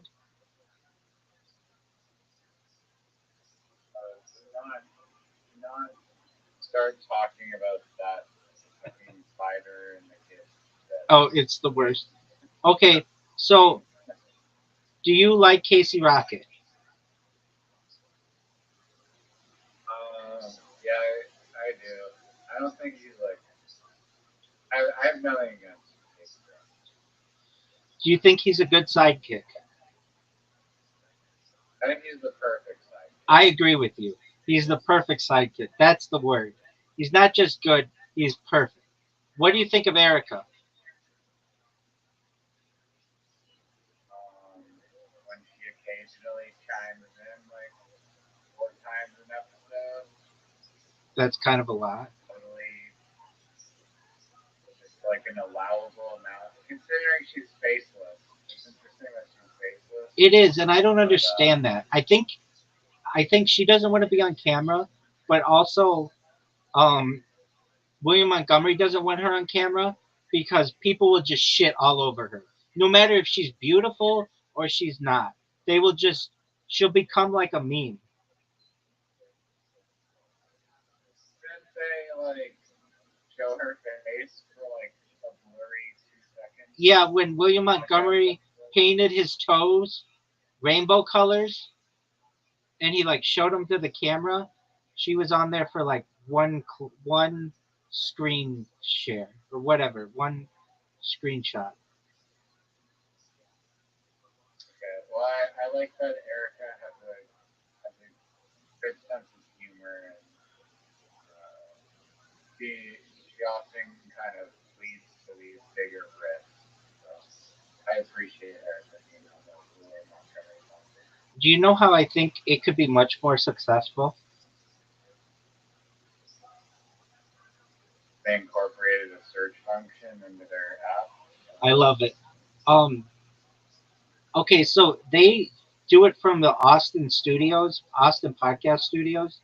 You know what I mean? They like rent it for like an hour or two. Do you know what I'm talking about? I absolutely do because I am an actual William Montgomery fan. I'm like this Kill Tony, freaking whatever the hell he thinks he is, the guy that I'm talking to. Okay. Well, they have to pay a lot of money to do that. And I was hearing them in one of their recent episodes, which you would know if you were a true fan. They said like the podcast doesn't make any money. In fact, it barely scrapes by. Coming straight from the mouth of from the spout of an imposter, everyone. You didn't know where William Montgomery went to college, and he mentions it like 1,000 times an episode. I mean, what do you expect William to do? Like film podcast and like trailer? Wherever he lives, he should just do it from there. They would save a lot of money that way. Have you ever seen Matt and Shane's Secret podcast?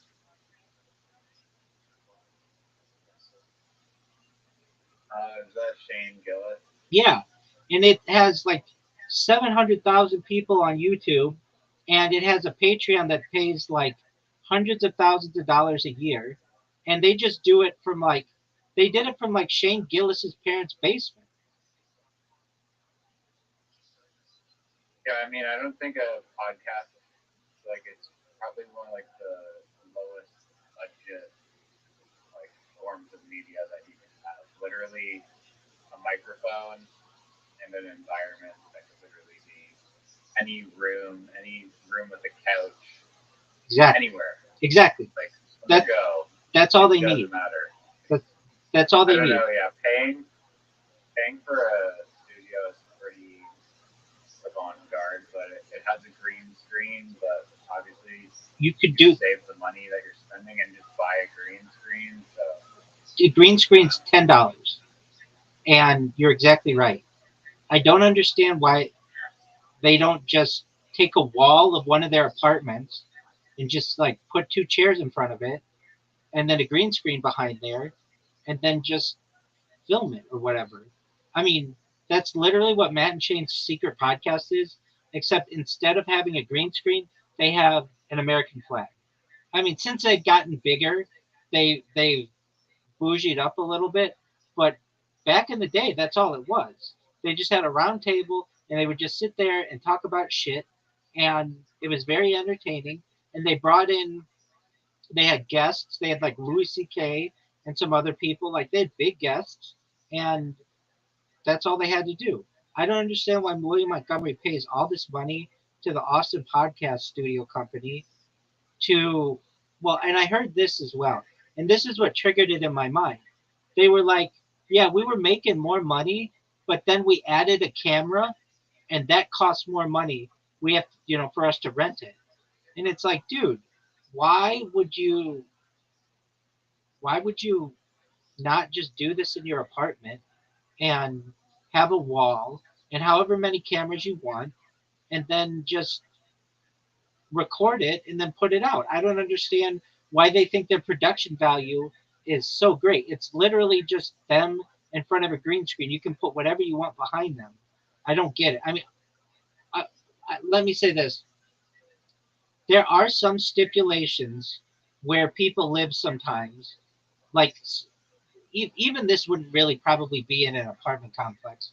Like, for instance, Brendan Schaub couldn't have the Fighter and the Kid podcast at his house because his homeowners association says that you can't run a business from the house. Okay, that's different. An apartment complex isn't going to say that. You can work from home from an apartment complex.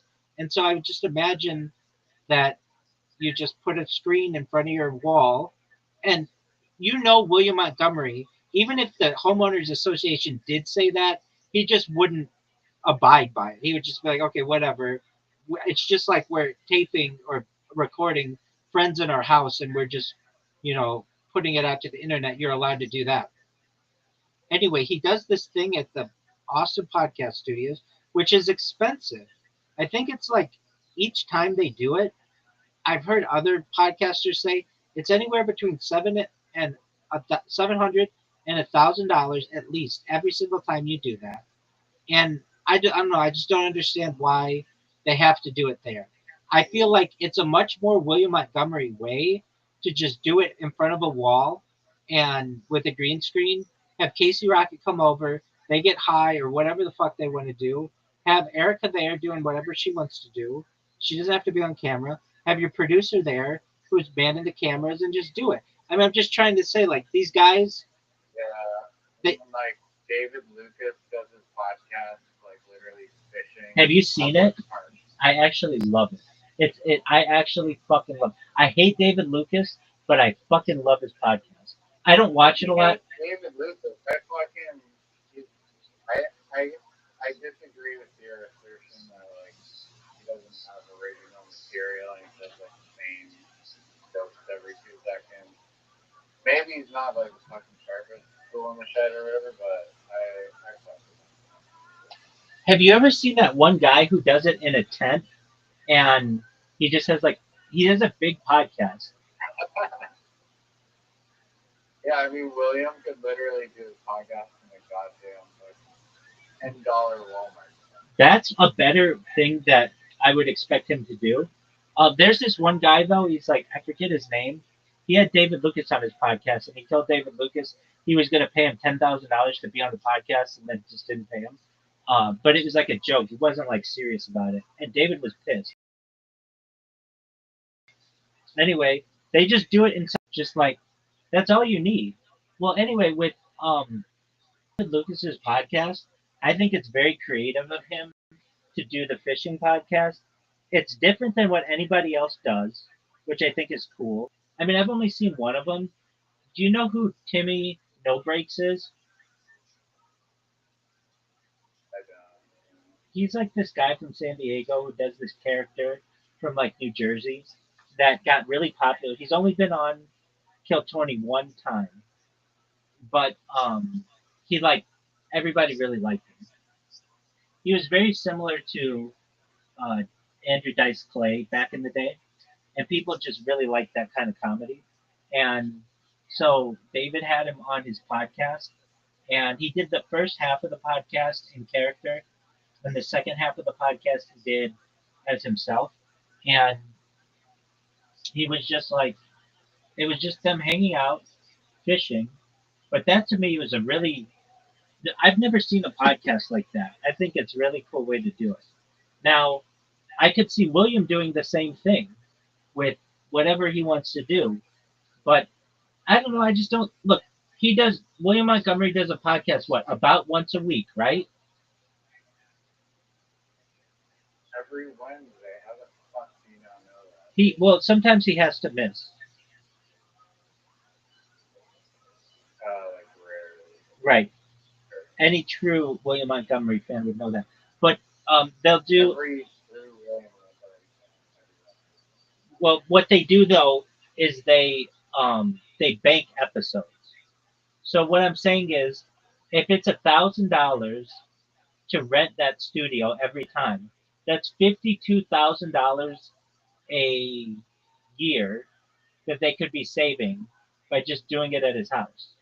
In fact, you could literally rent an entire apartment easily for $52,000 a year, and just, you know what I mean? Like, I think William is like just too busy drowning in the candy to consider $1,000 paycheck as an obstacle. that's true. Maybe that's it. That's absolutely true. Like, yeah, I mean, even if he makes $500,000 or $1 million off of cameos, like that's $50,000. So, especially when you can do it for literally free outside. In like same quality. It's not like you're sacrificing quality. There's people in like the subway that do interviews and get millions of views, and they have like little microphones attached to like bus cars or like some little like metro cars. It's doable. Okay, so Low budget podcast. So here's right. Here's why he does it, and this actually becomes really smart. It's not $1,000; it's like $300, and they edit it all for you. And Yeah, like a producer's grant. It seems weird that's the studio with other stories. That's like renting a studio as a rap artist and they fix it for you. That's true. I don't know. When I just heard that William Montgomery's podcast wasn't making any money or barely breaking even, I just thought this should be a really big podcast. He's a really popular person. He's on the largest live podcast in the world every Monday. Look who the fuck it is.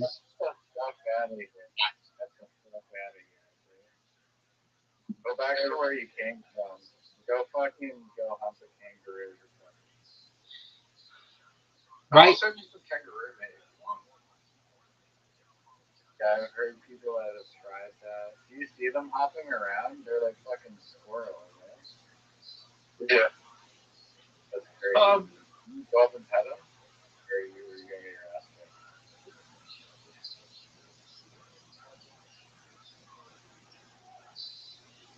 kicked? Are we gonna play? Fuck yeah. Riser, you know that Zoot and I. Dude, we're already in the game, dude. You just accept the invite already. We've been playing the oldest game in real life. That's true. I bet you Riser would never guess it.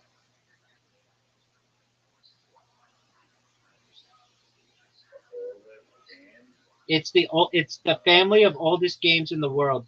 according to Wikipedia. It's on Play-Doh. Yeah. Yes.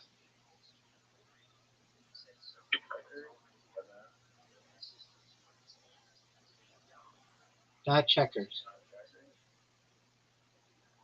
Zoot, tell him. No. Look at this bullshit. Hey, Rabbi, Yo, pimp.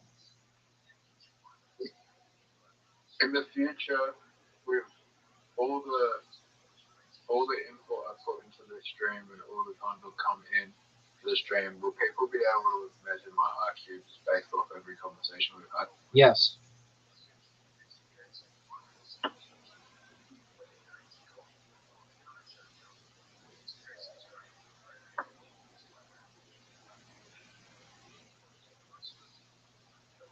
Come on, baby. Tell if I'm a newbie or not. Dude, they had a guy from Newfoundland on Kill Tony this last week, and he wasn't that bad, but he came out and he was like, I'm so bad. And he even apologized in like an Instagram post. And it was like, dude, you weren't that bad. Dude, Riser, that was a great shot, Riser.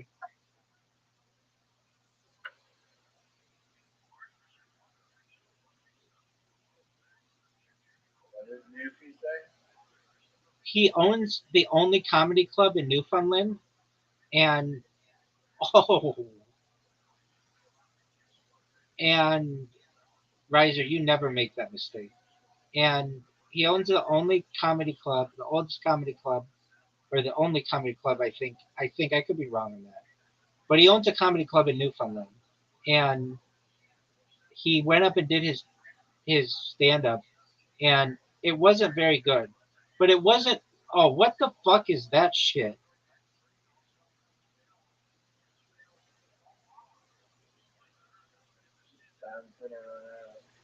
Do you like that conch shell? Amen.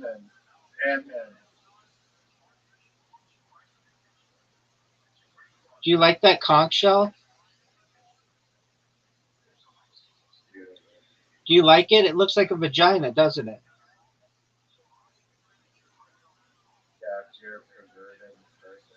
Dude, I specially bought that. You're too late. But you paid, no you didn't. Yeah, well, no, I didn't pay money for it, but I used the in-game currency. It cost me 150 tokens. You mean in-game currency? You can get fucking Play-Doh coins. Fuck yeah, dude! You get different kinds of bowling balls and different kinds of ski balls. When I play with Zoot, oh Zoot, you're just playing so badly. When I play with, Fucking kangaroo. oh, what the fuck? Oh, sorry, water time. You don't have the balls. No. Why would you do such a stupid thing? I was gonna fucking see under the water. Why would you do such a stupid thing? Horrible sauce. Hey, Zoot, brother, how do you feel that Bitcoin's at 170 and you gamble buy Bitcoin on leverage?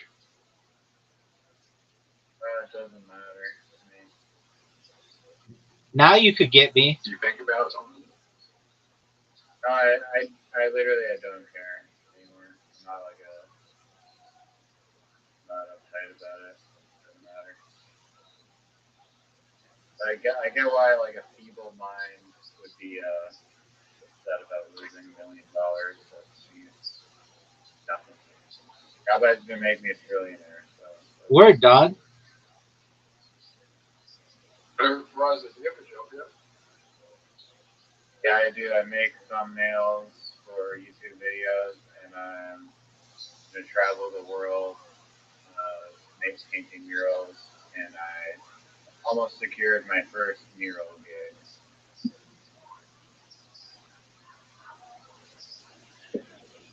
I also am Bonnie Blue's agent. Zoot, what number is Bonnie Blue? Good for her. There needs to be one. Well, you're doing everything Just you. work too hard. Oh fuck! I fucked up.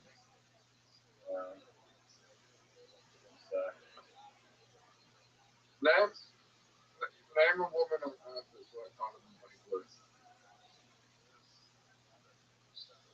Your mom.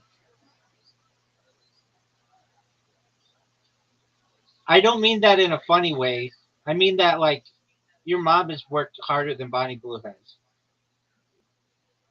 Yeah, she works in childcare. That's way more important than sex work. There you go. I'm not saying sex work's not important, but Yeah, and I came out and said like your mom like in a mean way. I didn't mean it like that. I meant like anybody's mom. Anybody who has been a mother has worked harder than that woman. yeah, of course. Like, I'm not saying that. I wasn't implying that sex work is important work. I was implying that either.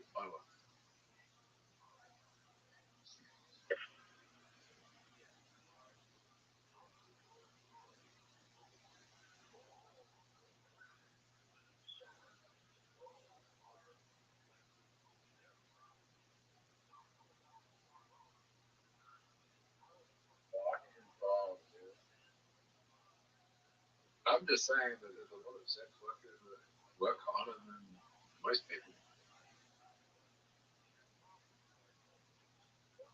Well, I think Bonnie Blue, she's hustling. Good for her. She's got that dog in her. This is the hole that defines whether or not you're going to succeed in life. These kinds of moments. No! What was that? I feel like Bonnie Blue had a lot of influence from her ex-husband, kind of taking advantage of her. You think Bonnie Blue's mom? Yes.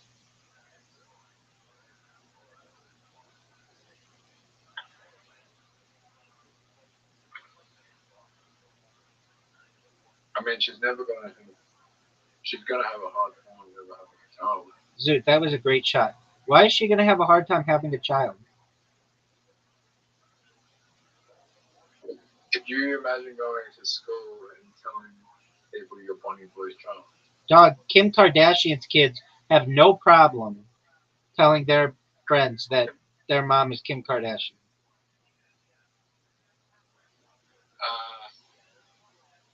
And what Kim Kardashian did in 2005 or 2008 or whatever was more taboo than what Bonnie Blue is doing.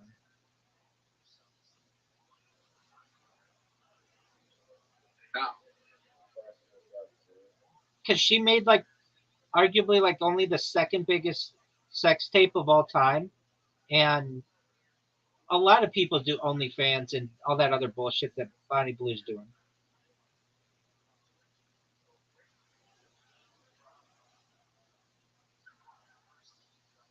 This goes in, I'm going to be cheese. Dumb.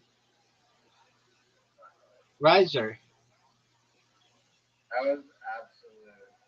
I want your shot to go in. Whatever we just witnessed was foreshadowed. I'm so glad Zoot's here. I mean, I'm glad Riser's here too, but Zoot, Dude doesn't even get into above 1 point in this game. Crazy. dude, you should see Zoot and I play darts. It gets intense. That's the one game he knows how to play. Yeah, he's very good at it. It's just pure luck. No, it's a lot of skill, and he's very good at it.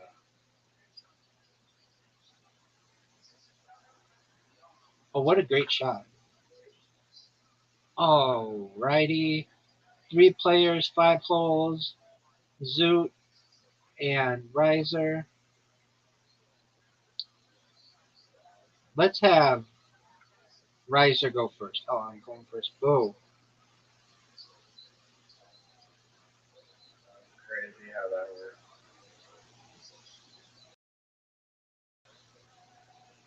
It is random how that. Almost like it's rigged in your favor.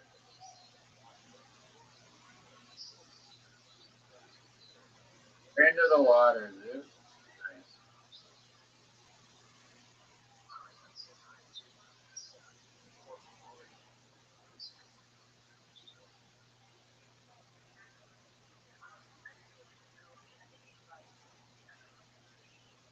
What a great shot I had.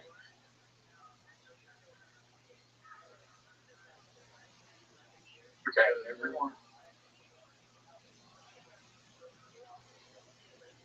Rabbi, is this a true statement? Right?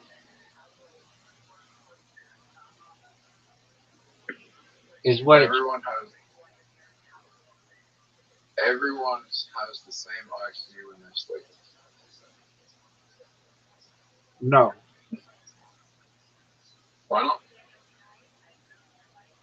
Kidding. Because you're just not conscious, but you still have the same IQ, is what you normally do, but not everybody has the same IQ. I mean, everyone's cognitive abilities are the same when they're sleeping, though. Maybe their performance or their utilization of their IQ is the same, but that doesn't necessarily we all have the same IQs. Oh, fuck you. Oh, what a shot. Dude, that was a great shot, big man. That completely fucked over on this. Riser's going to get 0 points. Well, everyone's cognitive ability would be about the same when they're dreaming because there's no rules in dreams. No, dreaming is a reflection of your subconscious and which is like offshoot of your fucking conscious.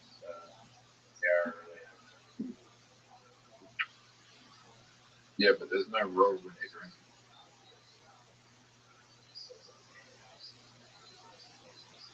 Riser, Zoot just fucked me. Fuck.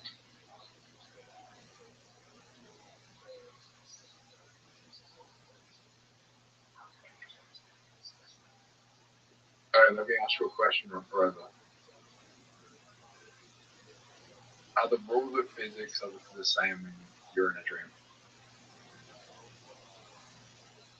No, they're not. Don't go in. Don't go in. Don't go in. Don't go in. What no. a great shot. What a great shot I just had. Great shot. Riser, you know that was a great shot. How does Riser... This is my best hole. I've beaten Zoot on this hole when we play 1v1 like 65 times in a row. Have you ever had a dream so real that you thought it was like a memory? Yeah.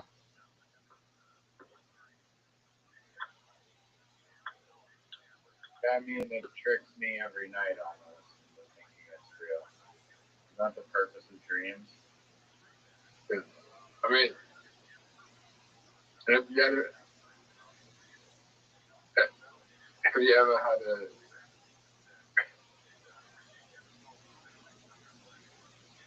Zoot, you had a great shot. Okay, sure. Have you ever had a dream where you break through gravity? What do you mean break through gravity?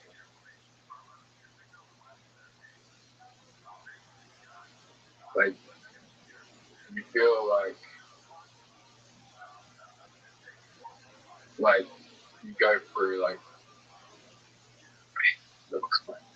you Whoa. flying in through like force field with like this intense gravity, like intense, and you break through it, and you go into the dimensions.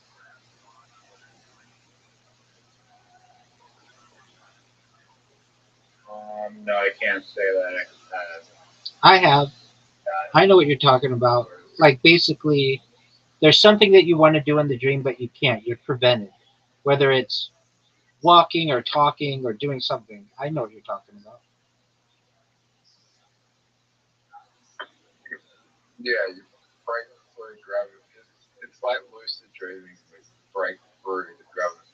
You break through like lucid dreaming, and it feels like you break through and you can feel gravity in the dream, right? Because in most dreams you can't. When you wake up in most dreams, you're just like, holy shit, like that doesn't feel real because I couldn't sense there was any sense of gravity when you wake up. Like when I dream, I wake up and it's like, yeah, like that was a dream. The memory of the dream is like very low gravity.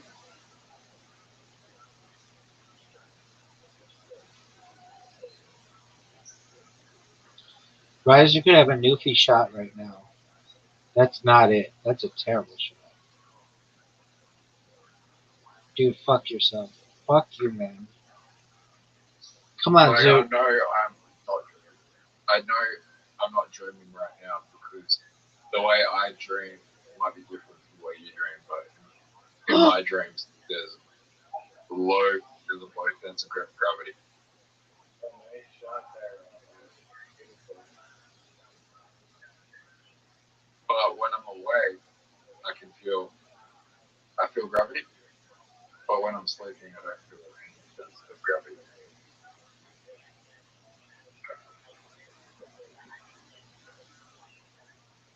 I still feel like regular gravity most of the time when I'm dreaming.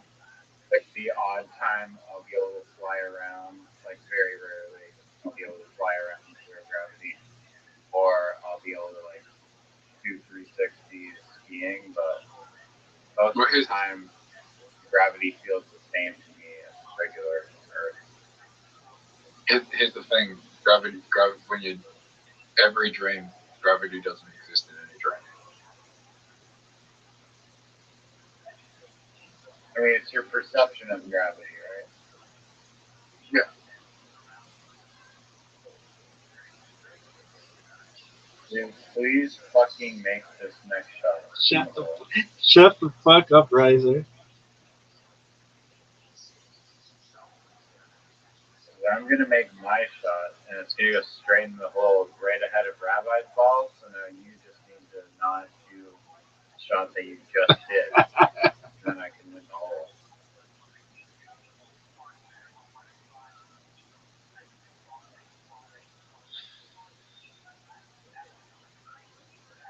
Big shot for Riser. Or big shot. Well, yeah, for Riser. Oh no. Oh, that was a good shot. Interesting approach. Psychology of Zoo is fascinating sometimes. All right, put the nail in the fucking coffin. Shut the fuck up. Too hard. Missed it. Way too hard. Way too hard. He missed it, but he fucked me.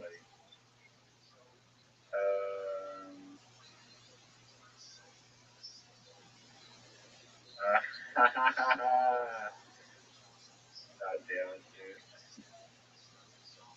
How do you miss that shot? Fuck. Oh, I won. Rabbi won. I'll take it. Hey, Rabbi, What up, pimp? how would you send out emails to every single person in the world? It's really difficult to do using modern systems. Um, Generally because of spam limitations. So you would need. Oh, wait, I have an idea. Yo, is text message? I get these random fucking text messages all the time to myself. Is there any fucking filter on the text message shit? You know, just mass spam the shit out of people's text. Yeah, they do. They have a. It's a. There's a setting on your phone that says filter low quality text. Riser, you have an invitation. Making a high quality text, dude. Like I still get crap that's like phishing me, like literally trying to fish my bank account and saying that I like speeding and have to pay the ticket when I don't have a car and like all this shit. Fake motivation. I get all the time. Zoot, that was a great shot. Zoot, that was a great shot. I've got the Coinbase one, but in my email I get like I get an email on my Instagrams like we have $20,000 worth of USD tether.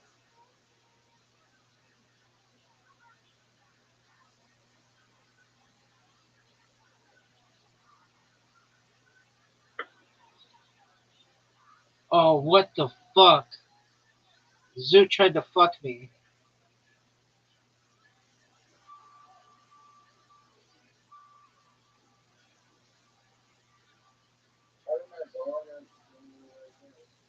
You know how. Oh, I have to mute you, Zoot.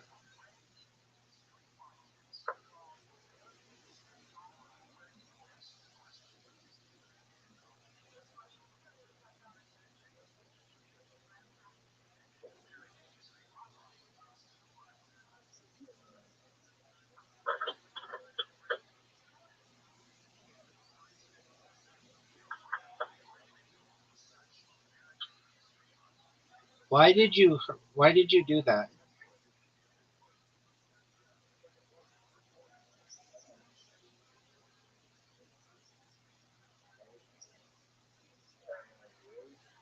Either of you.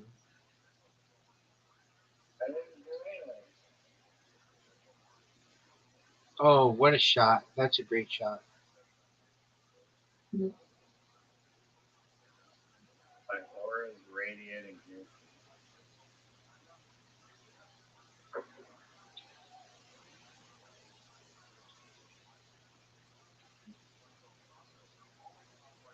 Pretty comfortable.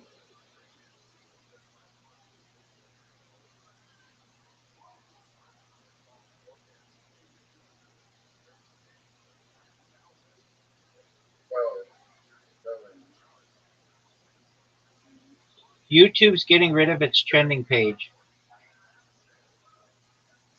It's gonna have charts. It's gonna have charts instead. What page is it getting rid of? Trending. Look how good this shot was. Are you fucking serious? Are you fucking serious?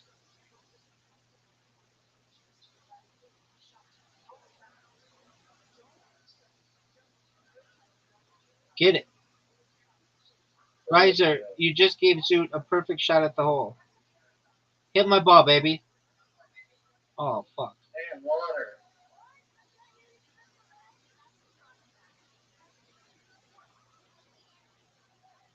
You're gonna hit the thing.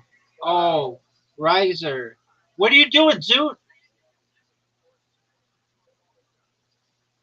Zoot, what in the fuck are you doing? Zoot, what are you doing?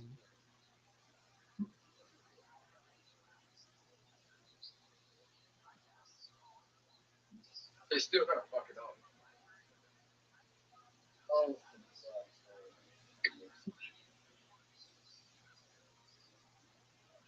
Got me.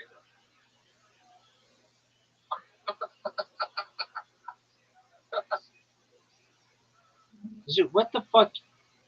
Zoot, do you know that there's a hole on the left side? Yeah. Okay, I don't understand you, Zoot, sometimes.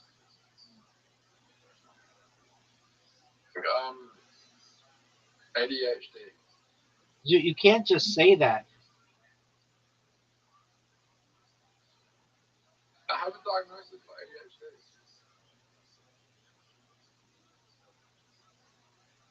what did he say? I didn't even hear it. Was it offensive? No, I said I have a diagnosis for ADHD. No, before that. Before you made Rabbi say you can't just fucking say that.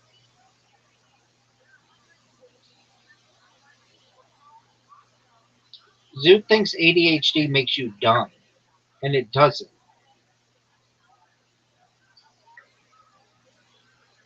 ADHD doesn't make you dumb. Well, you do dumb stuff, and when I say, why did you do that? You say ADHD. Oh, fuck. I guess fine. Riser, your hatred of me is more important than you winning. How'd you like that shot, baby? I should have just taken it in. My ADHD makes me forget that we're playing a game sometimes, and I just do dumb shit. Okay. Okay, I can live with that.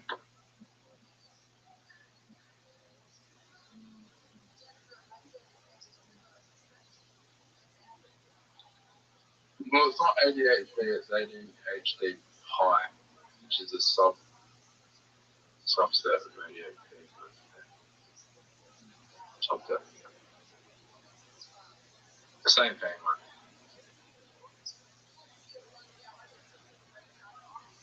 Are you They say gonna? I don't have the hyperactive stuff, but I kind of forgot to tell them that I run around in circles outside and listen to music sometimes for no reason. And, like, my brain functions like, yeah, like there's a lot of things that I kind of just forgot about when I was doing the ADHD test.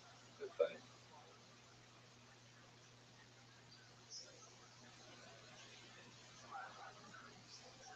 But I pretty much.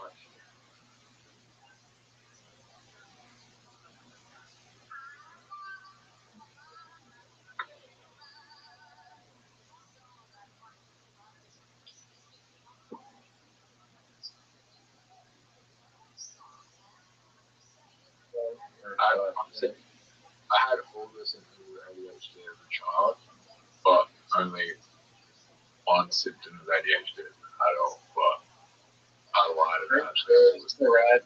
Now it's ADHD. First it was I work at fucking Finance Capital Australia. Next it was I fucking install solar panels at Bonnie's house. What the fuck is this, dude? Oh, Riser, you're funny.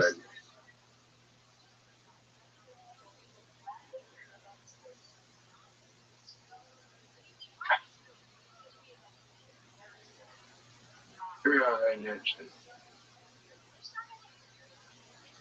You can have ADHD and Tourette's. Will that explain why you suck so bad at this golf game? Oh, well, you beat me there. We're actually tied right now, too, so congratulations.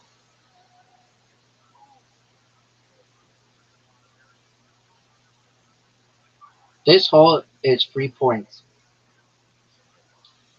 It's actually bullshit and it should be removed from the game. Luckily, I have a new strategy to fuck over Rabbi. Don't do it. Don't do it. Don't fuck me over.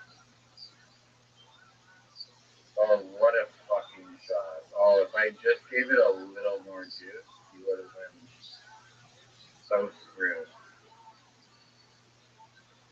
Don't have to go, brother, man. She said, there's a million guys that would want to. There's no fucking man in the world that would want to be living inside your head.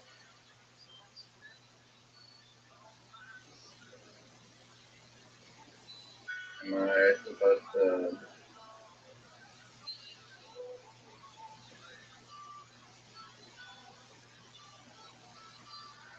I don't know. That's like sad, kind of. Super sad.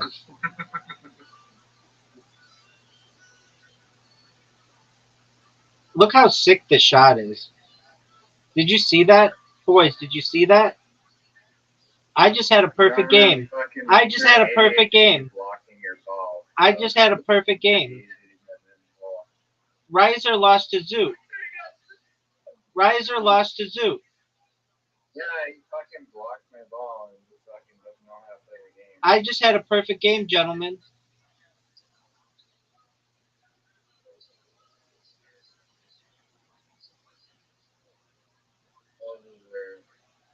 Thank you.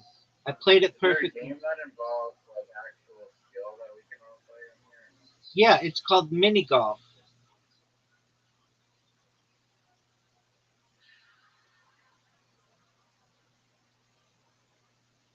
Look how sick this shot is.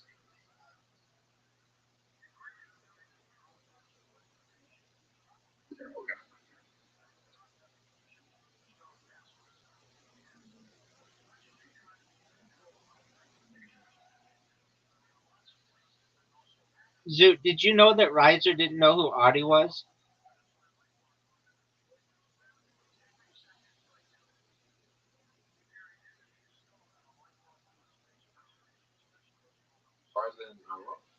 Who Audie was? Like, she's here all the time, but Riser didn't know who she was. Oh, that was a terrible shot, Zoot. You didn't have. You, Maybe again, but does Forrest Gump drive? does he drive? Yeah.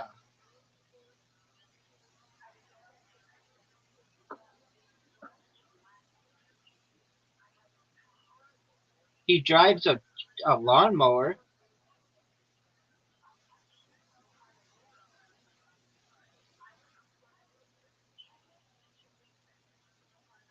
I don't drive.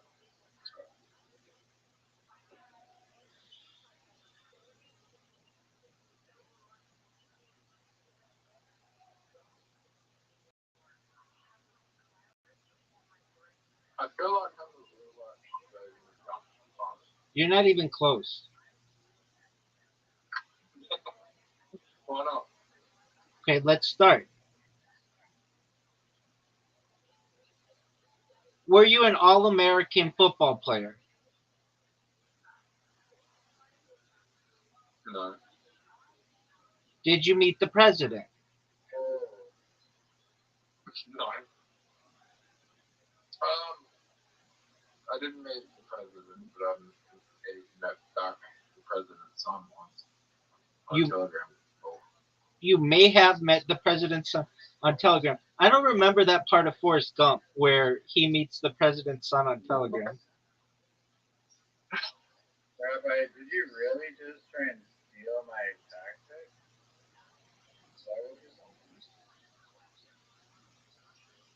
You really just tried to steal my own tactic. Thank you, No, Zoot. don't. Hurry up.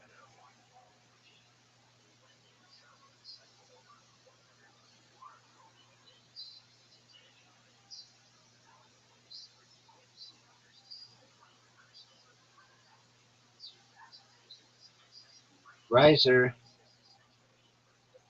A big. Threading the needle here, folks.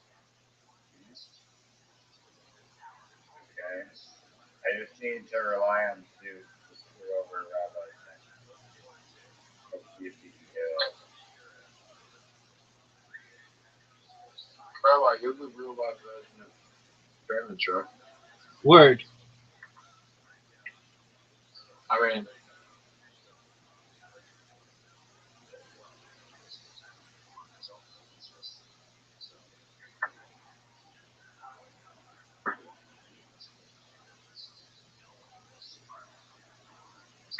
it's not.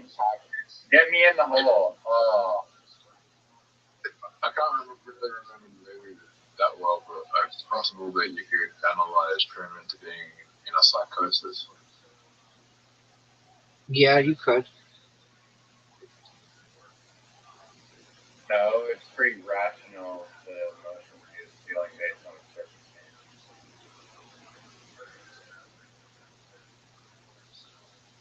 What are your guys' thoughts on this shot? Garbage. But where the hole is on this one,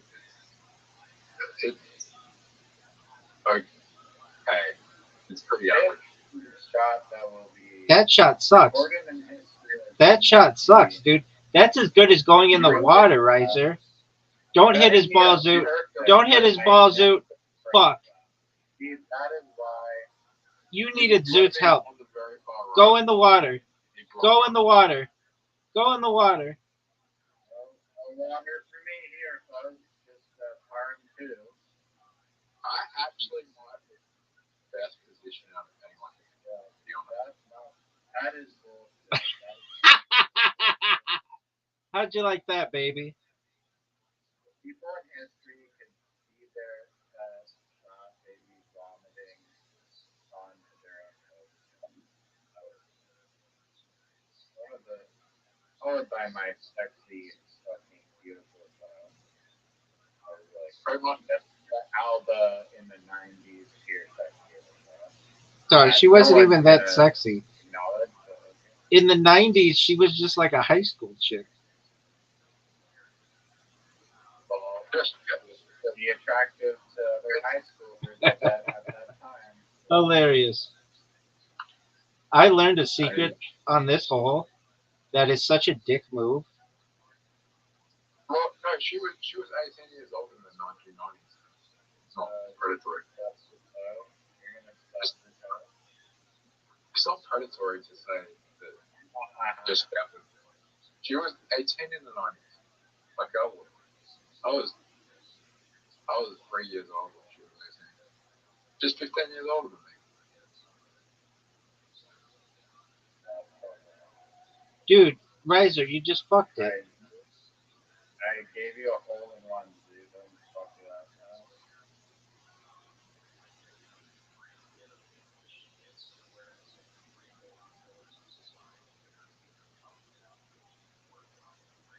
Oh, I fucked up. In the water. We're in the water. One of the worst shots I've ever seen. Fuck. Hit his ball. Excuse me, fellas. Excuse me, fellas. Here we go. Excuse me. Dude, rate that shot for me. Oh, I didn't realize Riser and I were tied.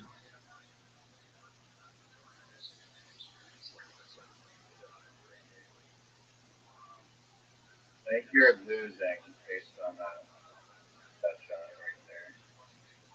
Don't go. I honestly am really bad at this hole. Oh, my finger literally slipped. That was bullshit. Gave you a chance. You know. Hit my ball, Zoot. Watch his ball. Good. Good.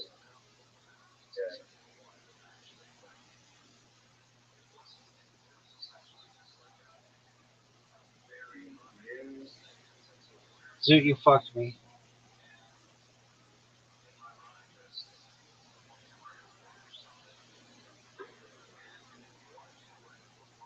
Oh, yes. What a shot.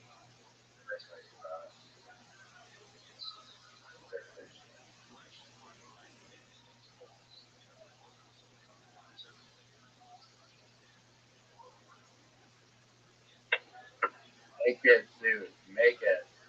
Way too hard. You've been playing this game for like years. That should never happen.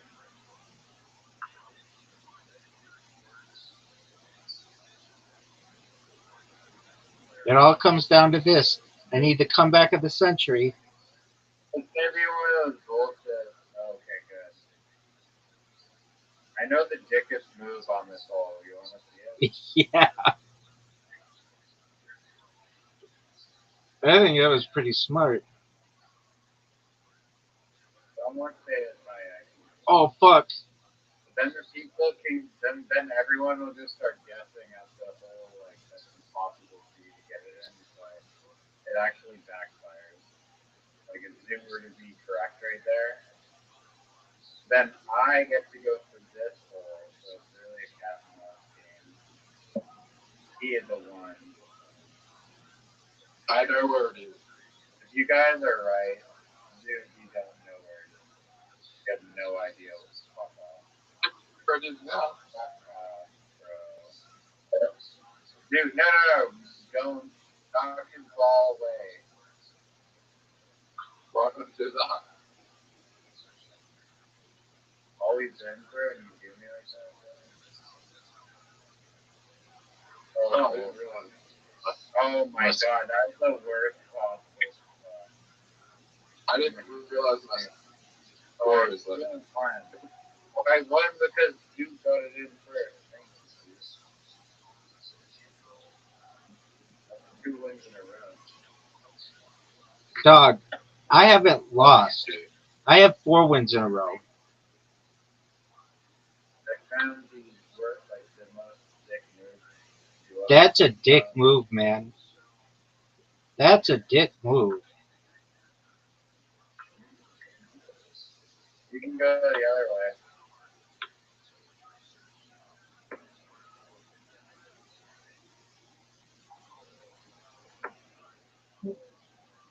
Just hanging forward.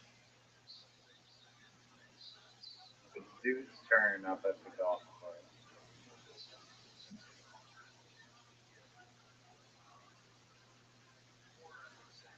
Zoot, are you going to go or are you going to jerk yourself off raw? Zoot, it's your turn. Zoot! Thanks, big dog. You're the man. How the fuck do you do that? And you fucked him. You fucked him badly.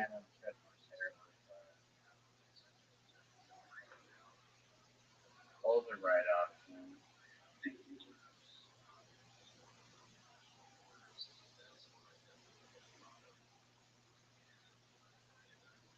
Gentlemen, do you know what it's like to be all the way down where my ball is versus where you guys aren't even like off the tee. Get it, Zoot.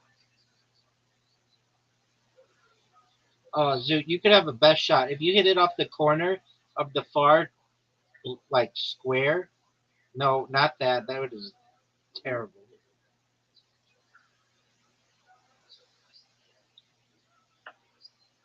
Riser, do you think you're gonna score on this hole?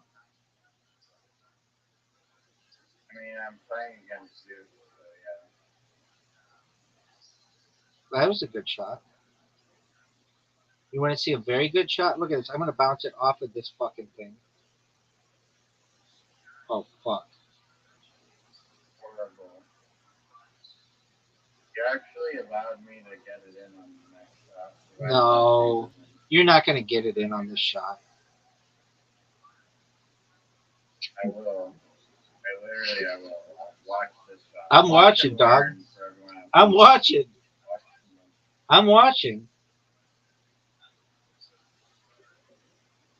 Get in. Drop. Oh my lord. Okay. That was a little too close for comfort, son.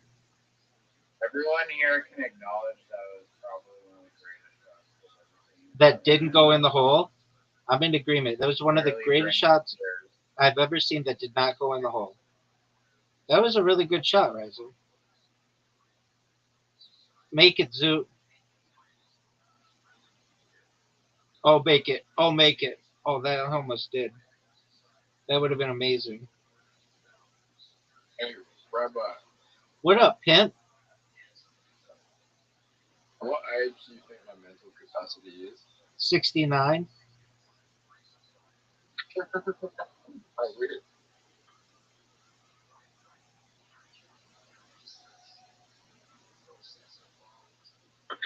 Brother, what age do you think my mental capacity is?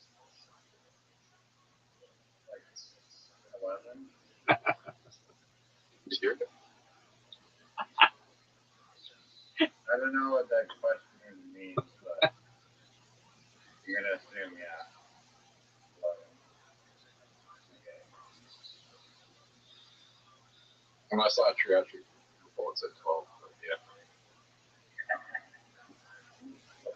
Why would they tell you that? Like, yeah. By the way, you're an 11-year-old. You're 12-year-old. They really said that you were 12? No. Dude, you're still gonna miss this, but I want you to make it. There is no way Zoot misses this shot.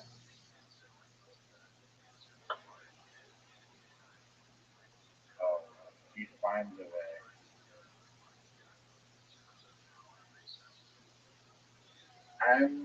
Look how close this shot gets into this one.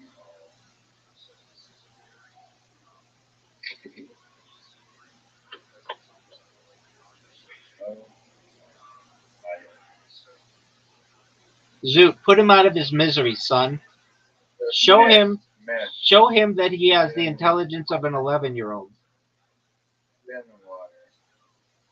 What did you say? Nice job, Zoot. High five.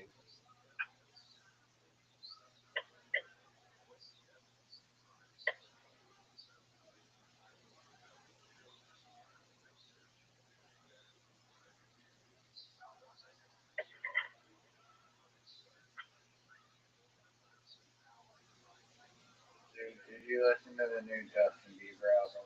Oh, dog, he's all about it. How'd you know?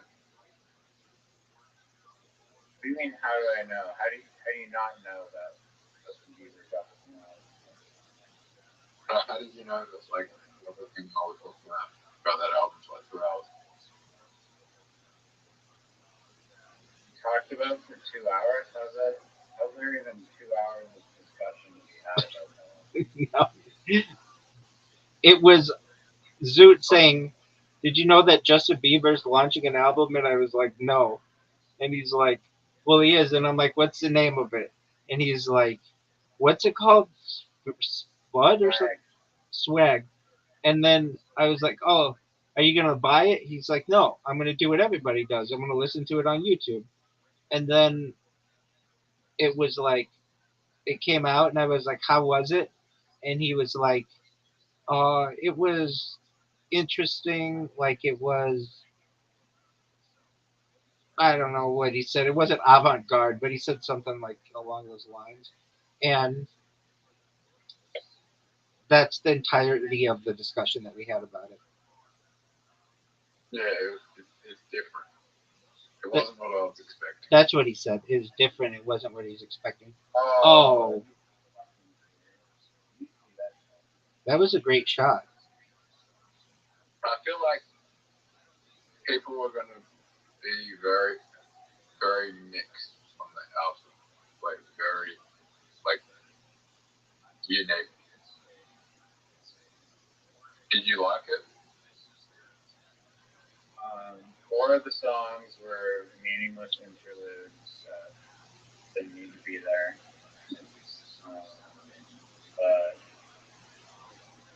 But my shot's not going in the black. Oh, for sure, dog. Bye-bye. 3 songs are good. Basically, it's like Michael Jackson type R&B beats, which is cool and unexpected. But the interludes were kind of funny. Yeah, I did. They were like trolls almost. No way.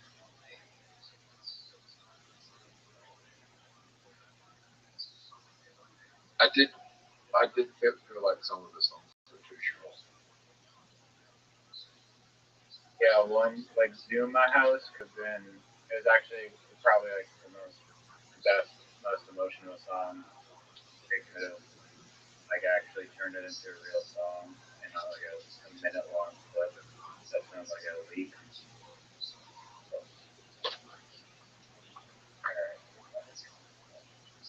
Purpose is Justin Bieber's best album, right? What about Yummy? That's not an album. All right. That's all. Claiming that you're the number one Justin Bieber fan. That's off Justice. You only got Justice. Justice has like 2 good songs.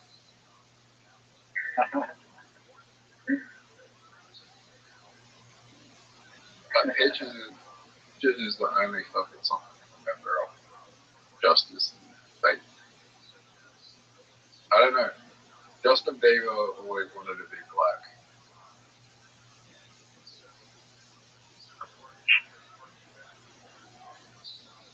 I don't know about that, but But the interlude on the fucking album where it's kind of like it implies that he wishes he was black.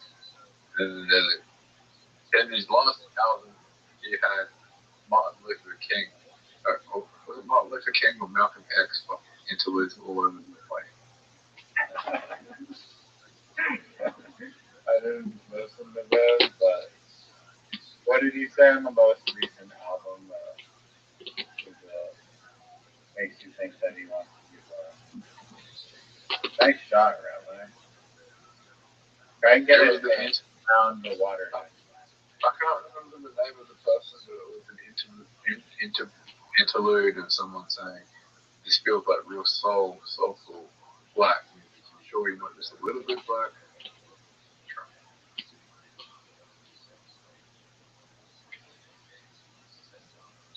Stop.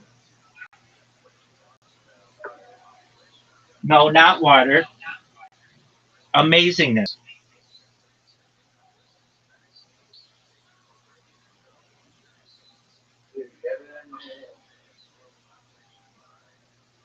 Riser, do you think Haley Bieber is attractive?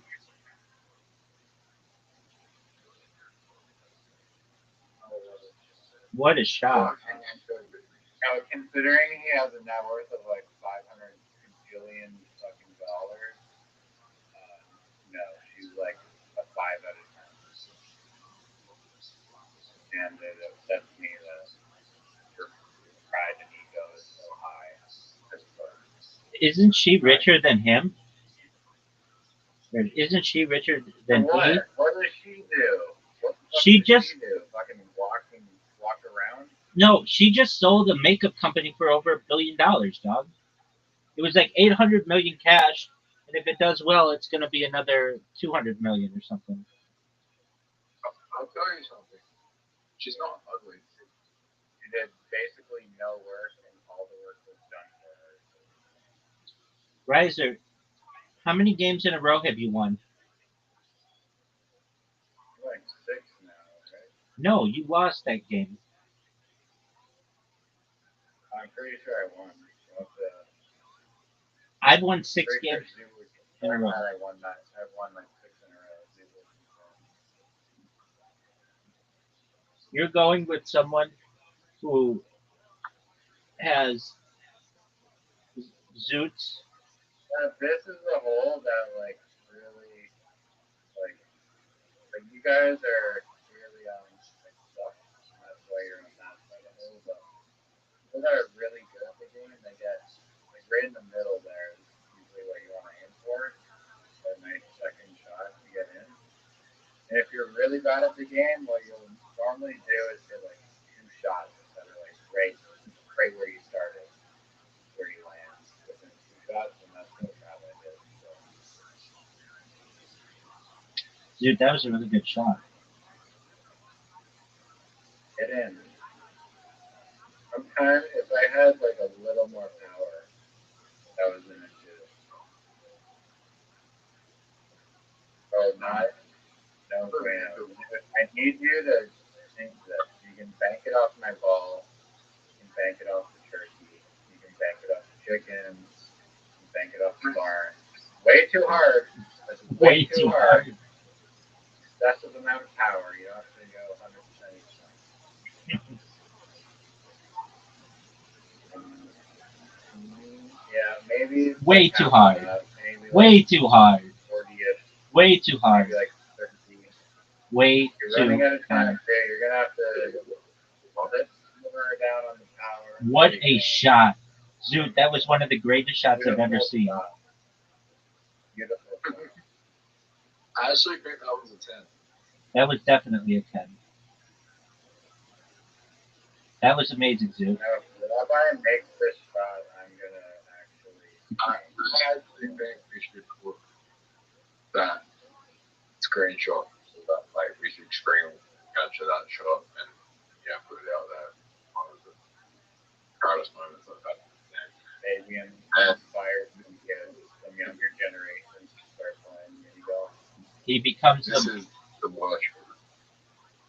I went from the to one of the worst shots. Like, you don't understand how bad my shot was. This one's hard because you really have to wrap it around now. There's not a lot of room for error. You don't want to be short where you are. That's garbage. That is just unplayable garbage. You don't want to shoot backwards from the unplayable garbage. That's even more garbage. I would just help Rabbi if I do that. So I'm just going to do this. That was good. Backwards for no reason. Rabbi is in the best position out of anyone here. Why the fuck did you do that?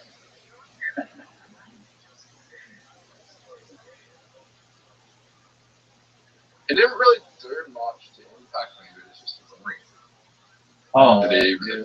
Oh. Thank you, dude. Now I have to knock your fucking perfect wall. Thank you. Appreciate that. Oh, thank you, dude. Appreciate that. I'm still in front of both of you, though. Think this. Think it. Rabbi's on 0. Rabbi's on 0. Oh, I thought he was. No, he's on 1. Alright. Imagine if we got him 0. Has that ever happened? I doubt it. No. We got 0. No, because I'm amazing. That would be unreal. I've seen him get 0. He's on 0 against me before. Never. Not in a million years, Zoo. That I'd ever Never not. literally happened ever. where, I mean, where, I think there was a time where he got. Yeah, I think he did. I got 4 and you got 0. no, that never happened. Maybe it was 1 point. Maybe you got 1. Okay, well, that's not 0. Dude, that was a great shot.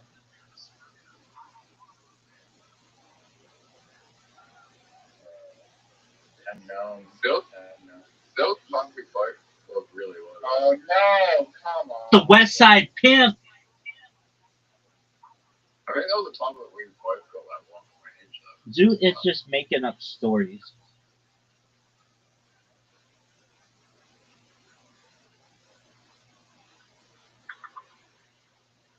Did we have a game where we both scored 5 points? Yeah, we have done that.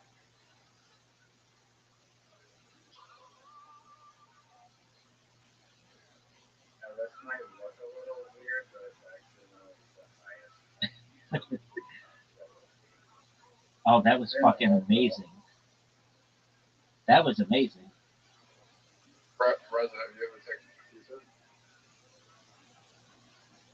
Have I taken a what? Pizza. Oh, an IQ test.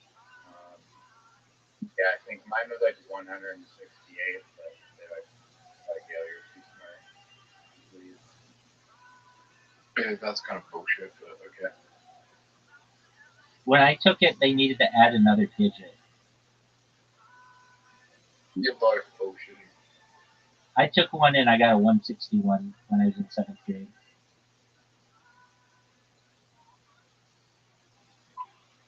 I think you'd be in Mensa. Show me your Mensa certificate. Okay, I will. That is the. Are you in Mensa? Yeah. Fair enough. 100%. If you're in Mensa, why didn't you just get stabbed on by these dude on their phone? Because Mensa doesn't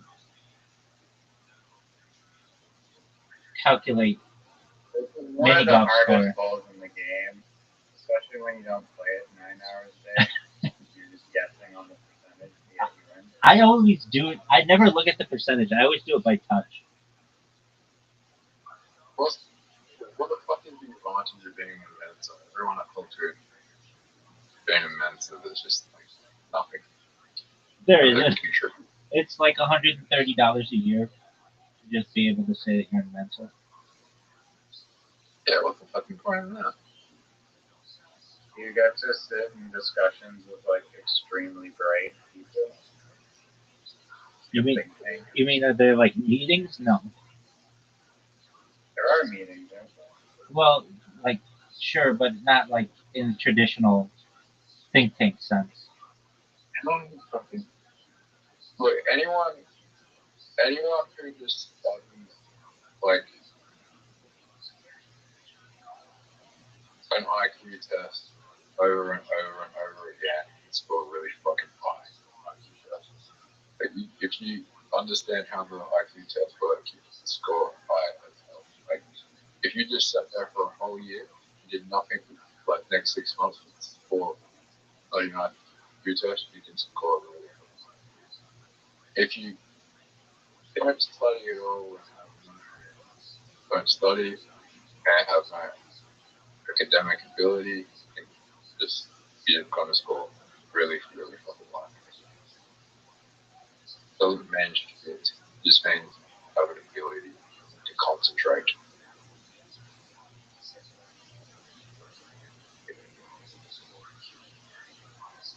I mean, it's testing certain parts of your brain for certain skill, like pattern recognition and math. But Yeah, but I could score extremely low one day and extremely high the next day.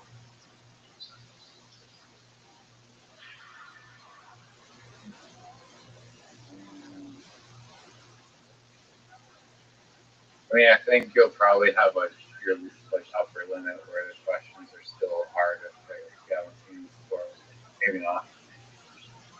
Fuck. I see what you're saying, dude. Oh, who won that game, Rabbi? I didn't quite see it. Let's play a different game. Riser or Rabbi? Let's play a different game. It's known as, what's a 3-person game you can play? Welsh's IQ scale. What? Welsh's intelligence scale is the IQ test global at the level.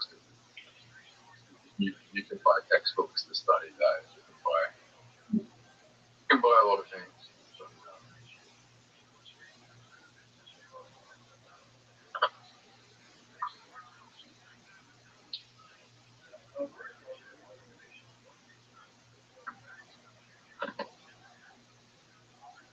We'll play poker next. But Riser, come on, dog. what you would find is most people who score extremely high IQs are psychology students who study Rothschild'S textbooks. They have the advantage because they know textbooks. More Right. questions will be asked. What the fuck is Riser doing?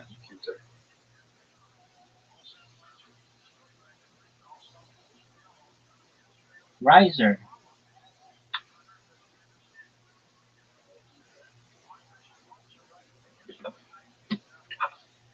Zoot, how is Yoshi? Yeah, good. What'd you say? Yeah, good. He's good? She's good? Yep. He's good. Yep. Yep. Zoot, do you remember that time Riser accepted the invitation to play Bounce? What's the name of this game, Zoot? Bounce? Yeah.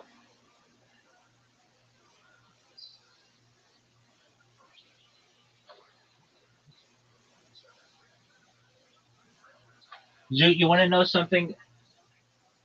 A topic on which I think you're smart? What? Cryptocurrency. What about it?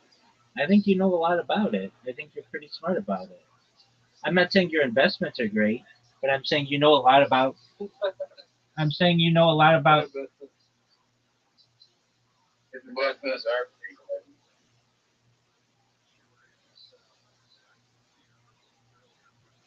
My investments are terrible.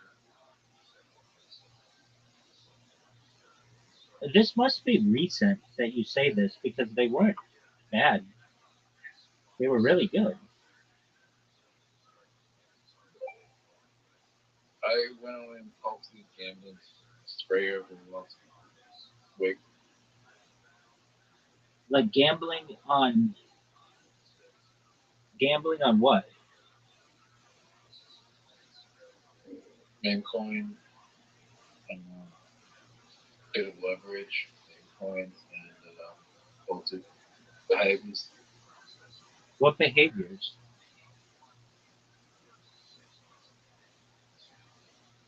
Just gambling on Mancoin and using leverage and being reckless.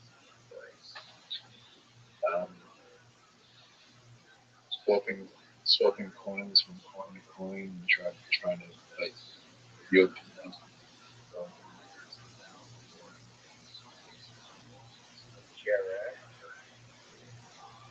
Yeah, I got wrecked using high leverage, but 20 minutes later, like I had time to go, went up like 25%, so I got liquidated.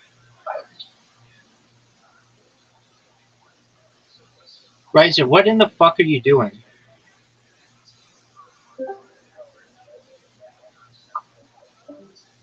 Riser, you have an invitation and we're waiting on you. Riser, I can't even hear what the fuck you're saying right now. Join the game, dude. Sorry, I didn't realize we were playing this crappy game. I hate this game. But I'm drunk, so maybe I'll be good. You're drunk? I'm a little tipsy. That's what I like to hear, big dog. This game does suck. We're playing poker after this.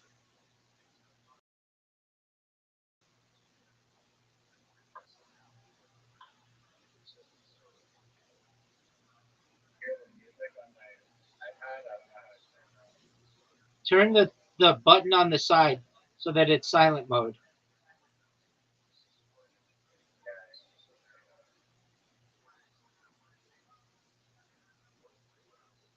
Where the fuck are you, Rabbi? I don't even see it. I'm sick as fuck, dog. Okay, the thing I hate about this game is so hard to like cover. Oh, I hate this game so much. It's hard. No, it's easy, but don't suck.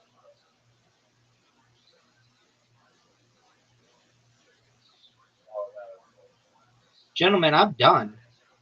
You guys have 16. I mean, yeah, I am. You have 14.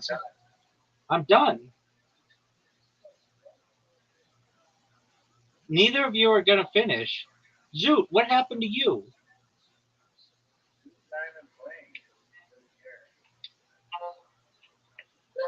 Hey, what's up? Zoot, what happened to you? I was waiting so long for Ryder that I didn't even realize it was playing again. Zoot's actually really good at that game.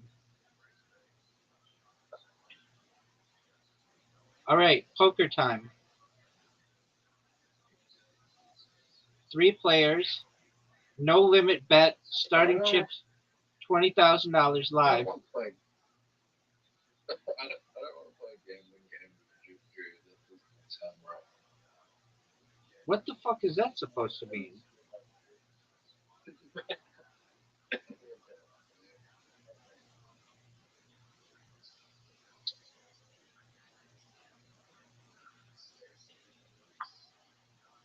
You gonna call me?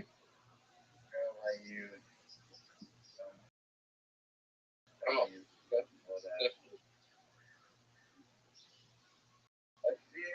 I'm curious how good you guys are at poker. I actually am a professional.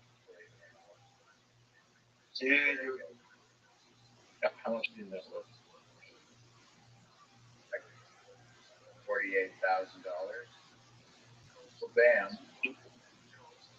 You better than that person. I'm just getting started. Watch this game. I like how Zeus raised to 1,200 and then he lost. Did you fold? Not pre-flop raising Zeus, you idiot. I do that. Riser, did you? Riser, did you fold? Yeah, I folded like a rational person. I got a good hand. Or no. But Oh. Fair enough. 2 hands in a row were good enough I took an 8-ball and he wasn't good to play. Those are dog shit. Throw those in the garbage. Bad hand. Why did you fold? I literally, I would have slapped you guys by hand. I didn't bet anything.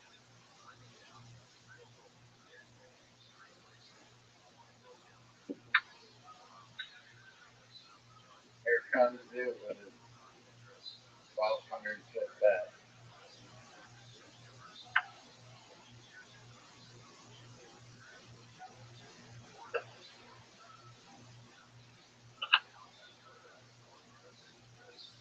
I'm terrible game.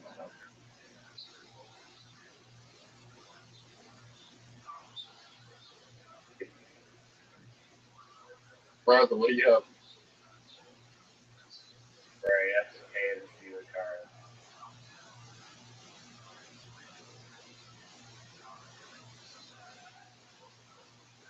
You checking?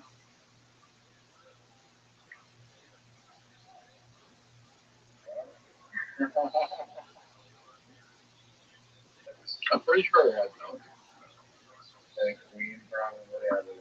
Probably had it straight. I probably had my third I party. had a very good hand. I think.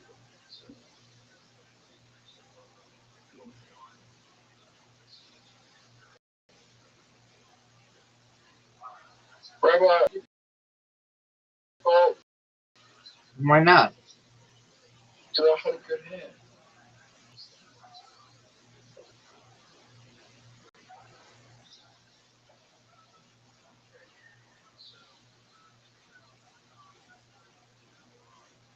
Oh shit.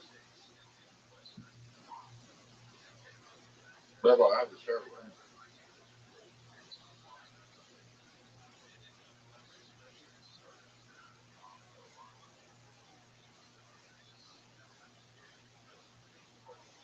I have a terrible hand. I'm gonna get rough.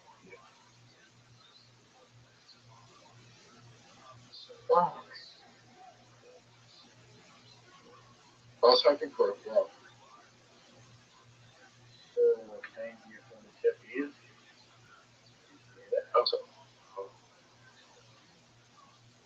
This is interesting right now, watching Rabbi play poker. Have you played a lot of poker, Rabbi? Some.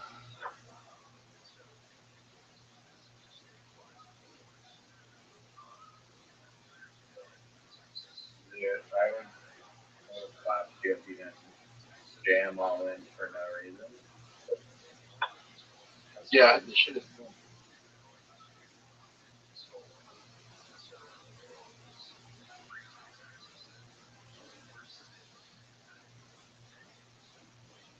You can't just go all in every hand. I had a good hand. You still shouldn't go all in. Manage your risk a little.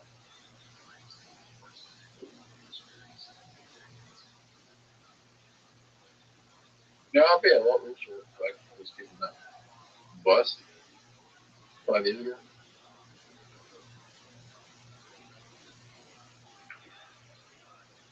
Given what? Given that a bust 5 years ago. Yes. Why do you keep doing that? I fuck a king. Okay.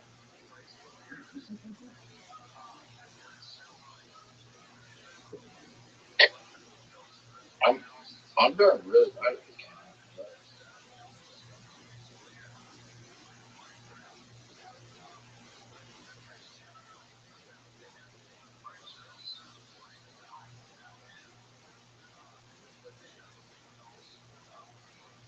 Well, I have a feeling we're gonna.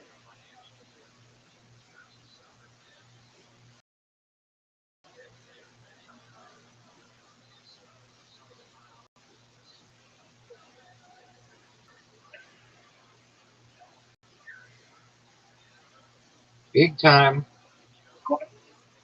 Oh, Zoo. It's going to be hard to jam all in with only that many chips.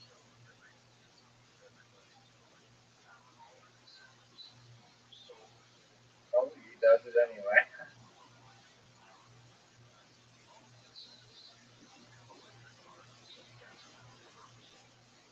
God, are you just gonna let Dude walk all over you? With that hand, sure.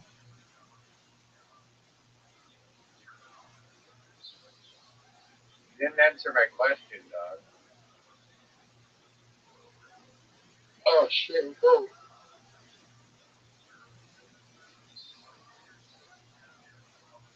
Oh fuck.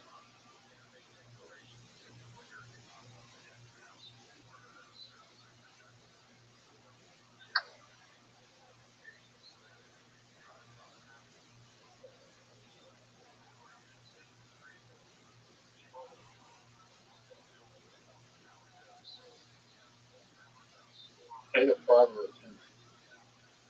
The father of him. Yes. Yes. Role playing me. Yes. Dude, you lost. I don't know where you're celebrating. Zoot won. All right. Oh my lord. That's right. How is The most unpredictable, luckiest shit I've ever seen in my entire life, Zoot. Why isn't it letting me play right now? You should have been in the lobby right now, listening to the lobby music. Let's see what kind of. Let's see how fucking confident he is. I'm a good poker player. Dude, bets with absolutely nothing. You still win. I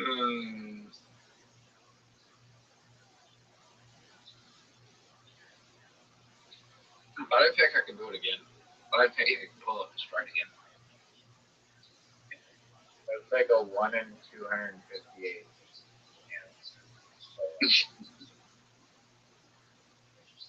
No, those are trying eight cards.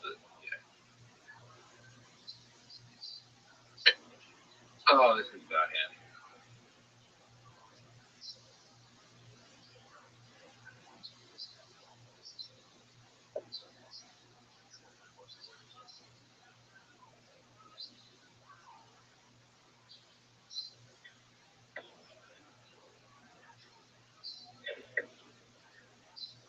Oh, what the fuck? Oh, damn.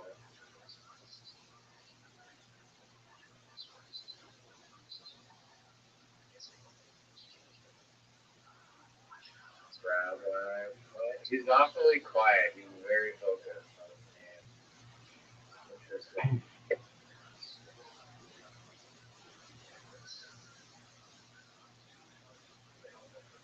No way.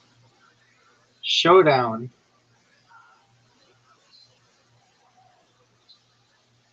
You lost. Good job.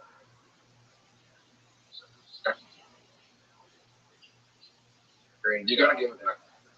You gotta give it. I think 5 and an 8, dude. Why would you go out? I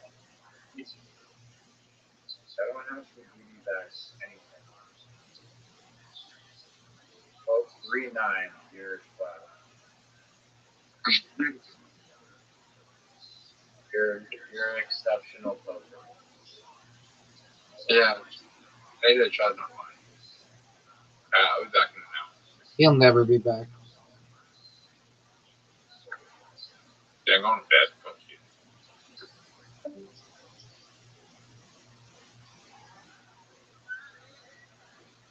It's a showdown now.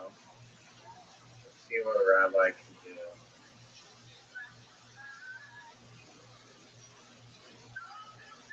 I can't believe he got that straight.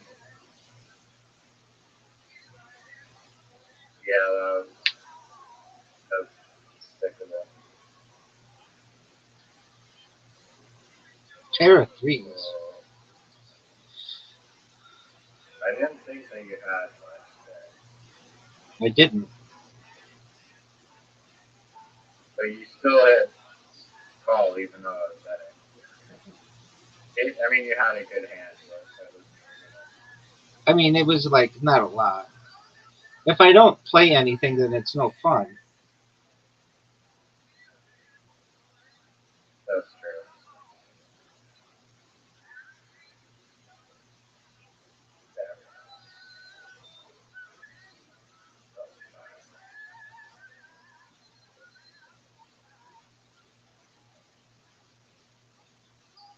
You still haven't answered my question. What's that? What was your question? I don't even know what it was. Have you played a lot of poker? Oh, I did answer it. I said I played enough.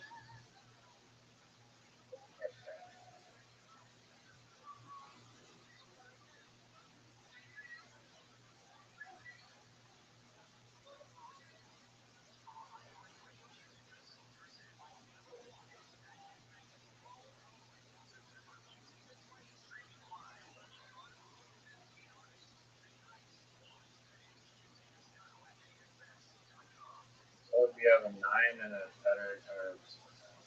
Wow. Full house. Oh, how? Great job. Oh, so it's about the win. Great job. That was really good. All right.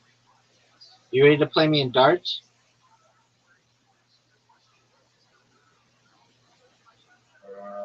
I'll do archery. Archery is a game of actual skill. Standard or quick draw? Standard. Standard. Obviously, I forgot the option. But yeah, the 3-round one. 5-round one. Alright, let's see this, folks. Let's see this bullseye. Okay, he's getting extra time on the clock. Interesting. He had like 50 seconds there for that shot.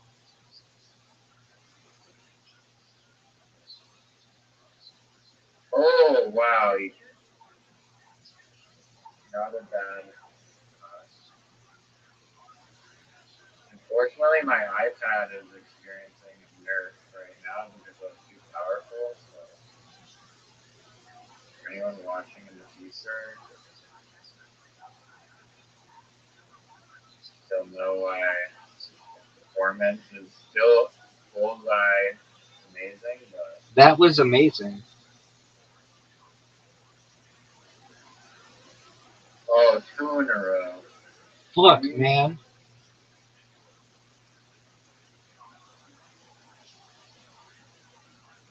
Oh,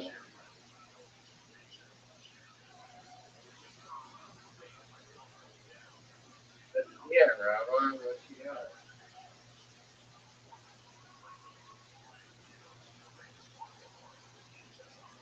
Wow.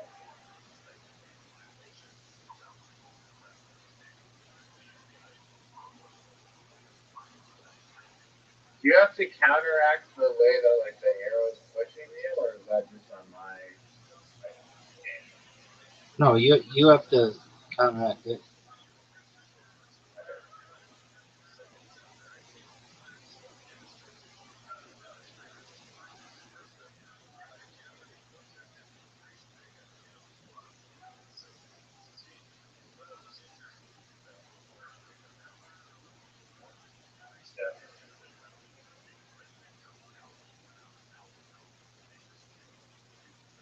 I can't believe you missed. Oh no!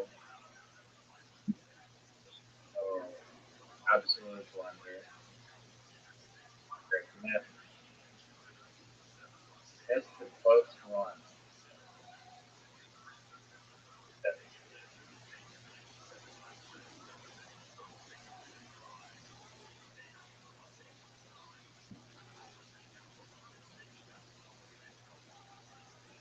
Oh, it's loading up. This is gonna be possibly the shot that determines the game. Okay.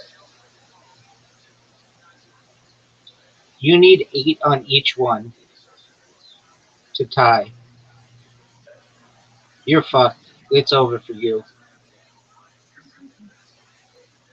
You would need. Oh, what happened to you? You're usually excellent this game. They nerfed my iPad. What's nerf your iPad mean? Like half the screen is now like a chat bar. That's garbage. That was a warm-up game. That wasn't actually real. If you're ready to lose in a real game,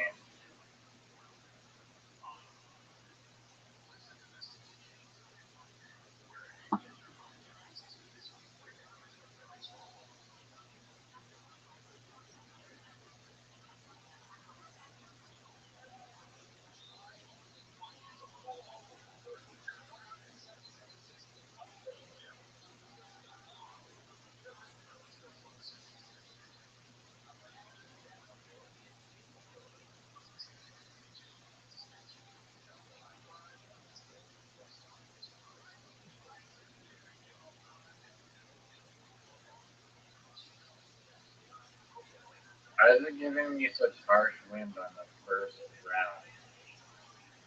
Is anyone seeing this? I am. I don't know. It sounds like a lot of complaining coming out of you, though. I mean, I'll still get like a 9, but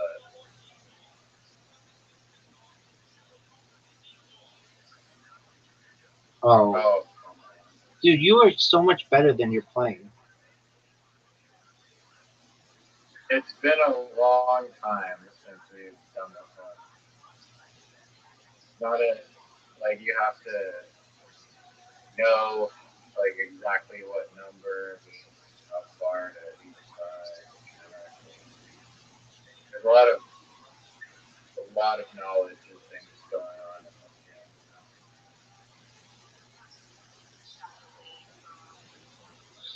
I'll take that. Notice the wind isn't as harsh on this one. Yeah, Nice, I'll take nice, it. nice bullseye, dog. You could get a bullseye on the next one and the next one and still not have my score. 7.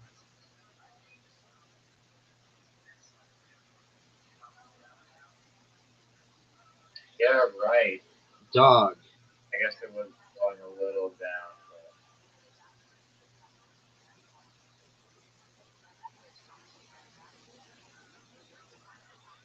I'll take an 8.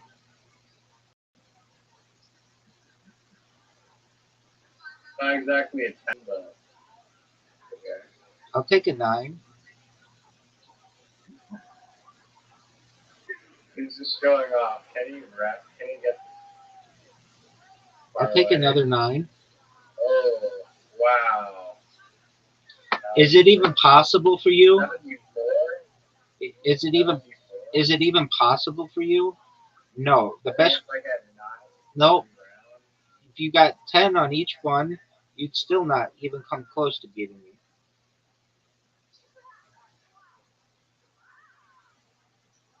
Yeah, I think, I don't know, something. I should have taken more time on that one. That's my 50th win. Congrats on half of 100 wins. Thanks, baby. Very good.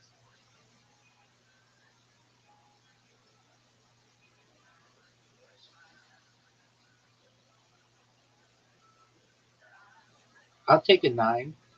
I think your clock. Watch this move. I'll take a Watch 10. this move. Look at this move. Look at this move. Wow. Oh my lord. What the hell? Are you seeing this? Wow. What was that?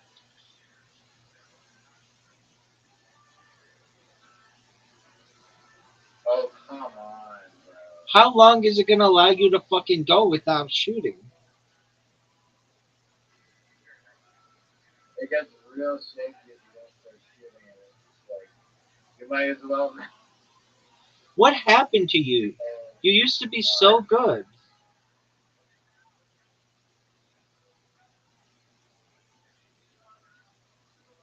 What happened to you? No. I'll take a 1. Look at this move. Better than a 0. Oh, that was not good. That's fine. Black ring? Black ring is like. Alright.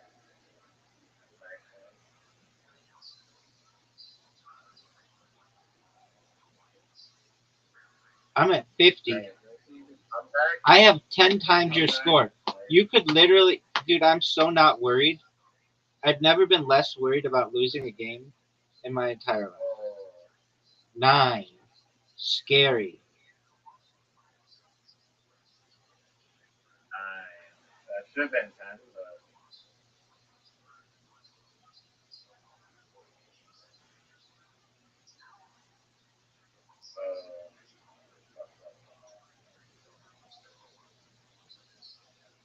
Alright, let's see if you can score 5 points here.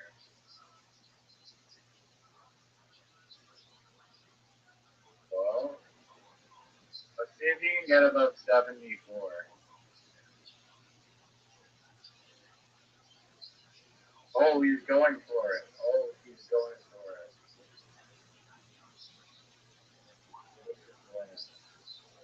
Do it.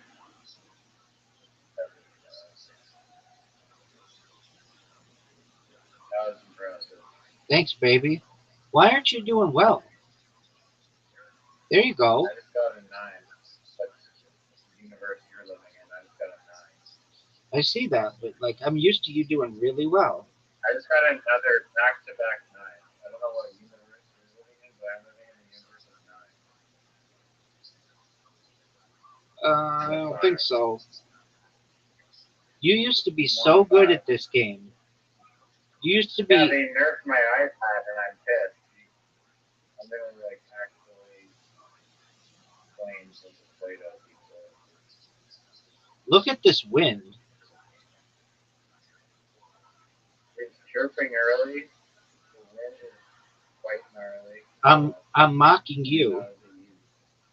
Literally the easiest shot you could probably do. 8. I mean nothing to right home so.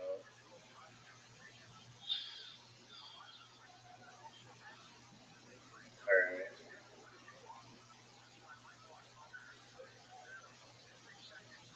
Terrible. I'm still calibrating my wind. It's been a while. Terrible. 9 is not terrible. Well, why don't you get what I got on the last one and get a 10? Oh. I'm 2 points behind you though. You're not out of the yet. Hey, that's not gonna cut it.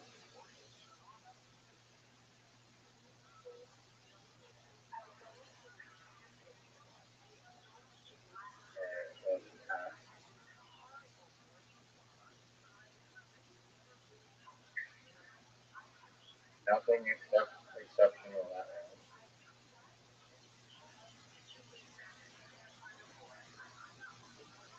Get a perfect. That was good.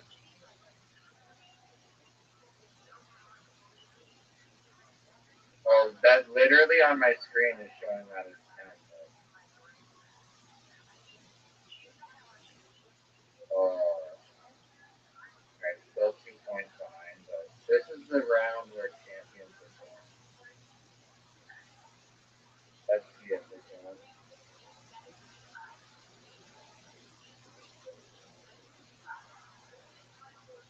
It's saying, I don't see you shooting. Oh.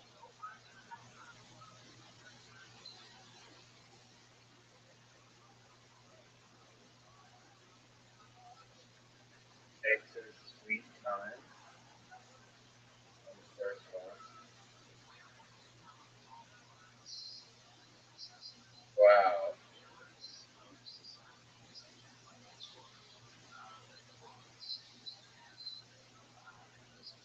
This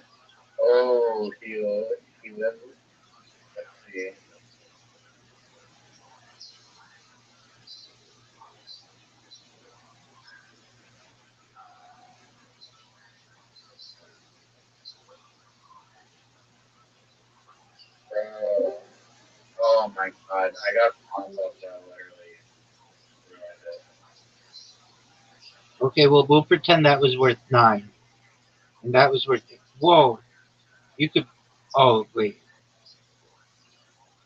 All right, well, you lost. I would have beaten you by 2, but. No, you wouldn't have. I mean, maybe tie.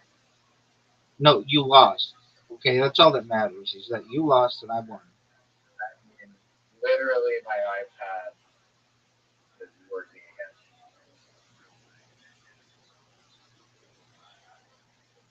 That was not good. Oh, that was an upside down 9. That's pretty good. Try and turn that 6 into a 9. There you go.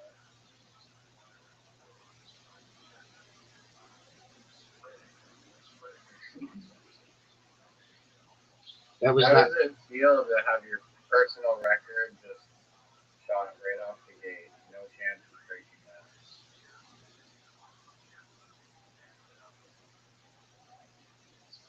I got an applause right there. So I should have gotten an applause for that.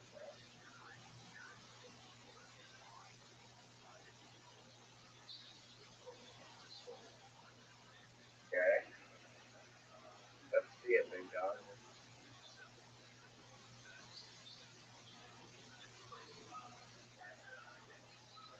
That is not a bullseye. That's literally in the 8. It landed in the 8.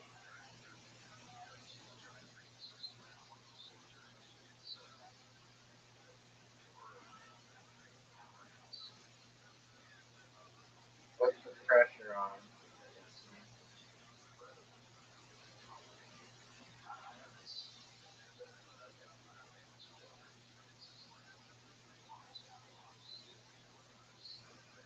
Locked in.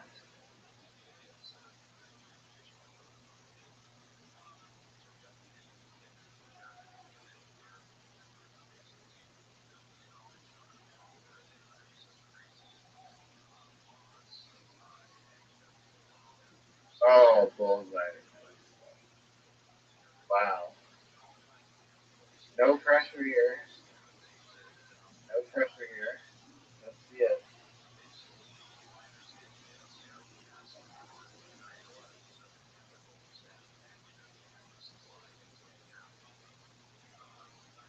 Awfully quiet from the Rothschild'S bedroom right now, folks. You know, you have to put up some quality number here. Oh, 7. Not good.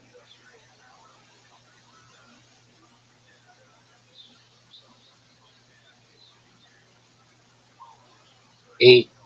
You need 2 5s to win. That's a 6.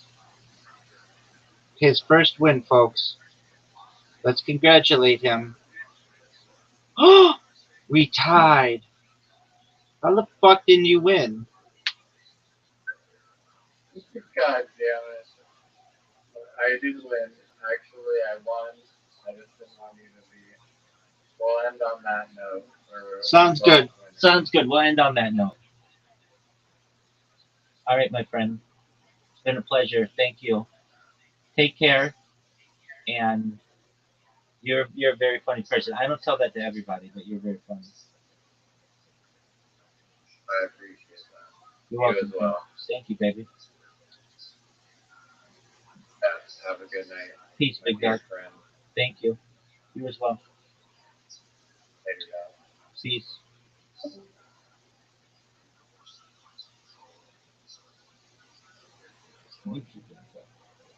It's letting this viral. I gotta fucking down. Oh fuck, I gotta do all that shit. Sucks. Abdallah. You wanna hear it, folks?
Lovely stream.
So you like clipping people's clips?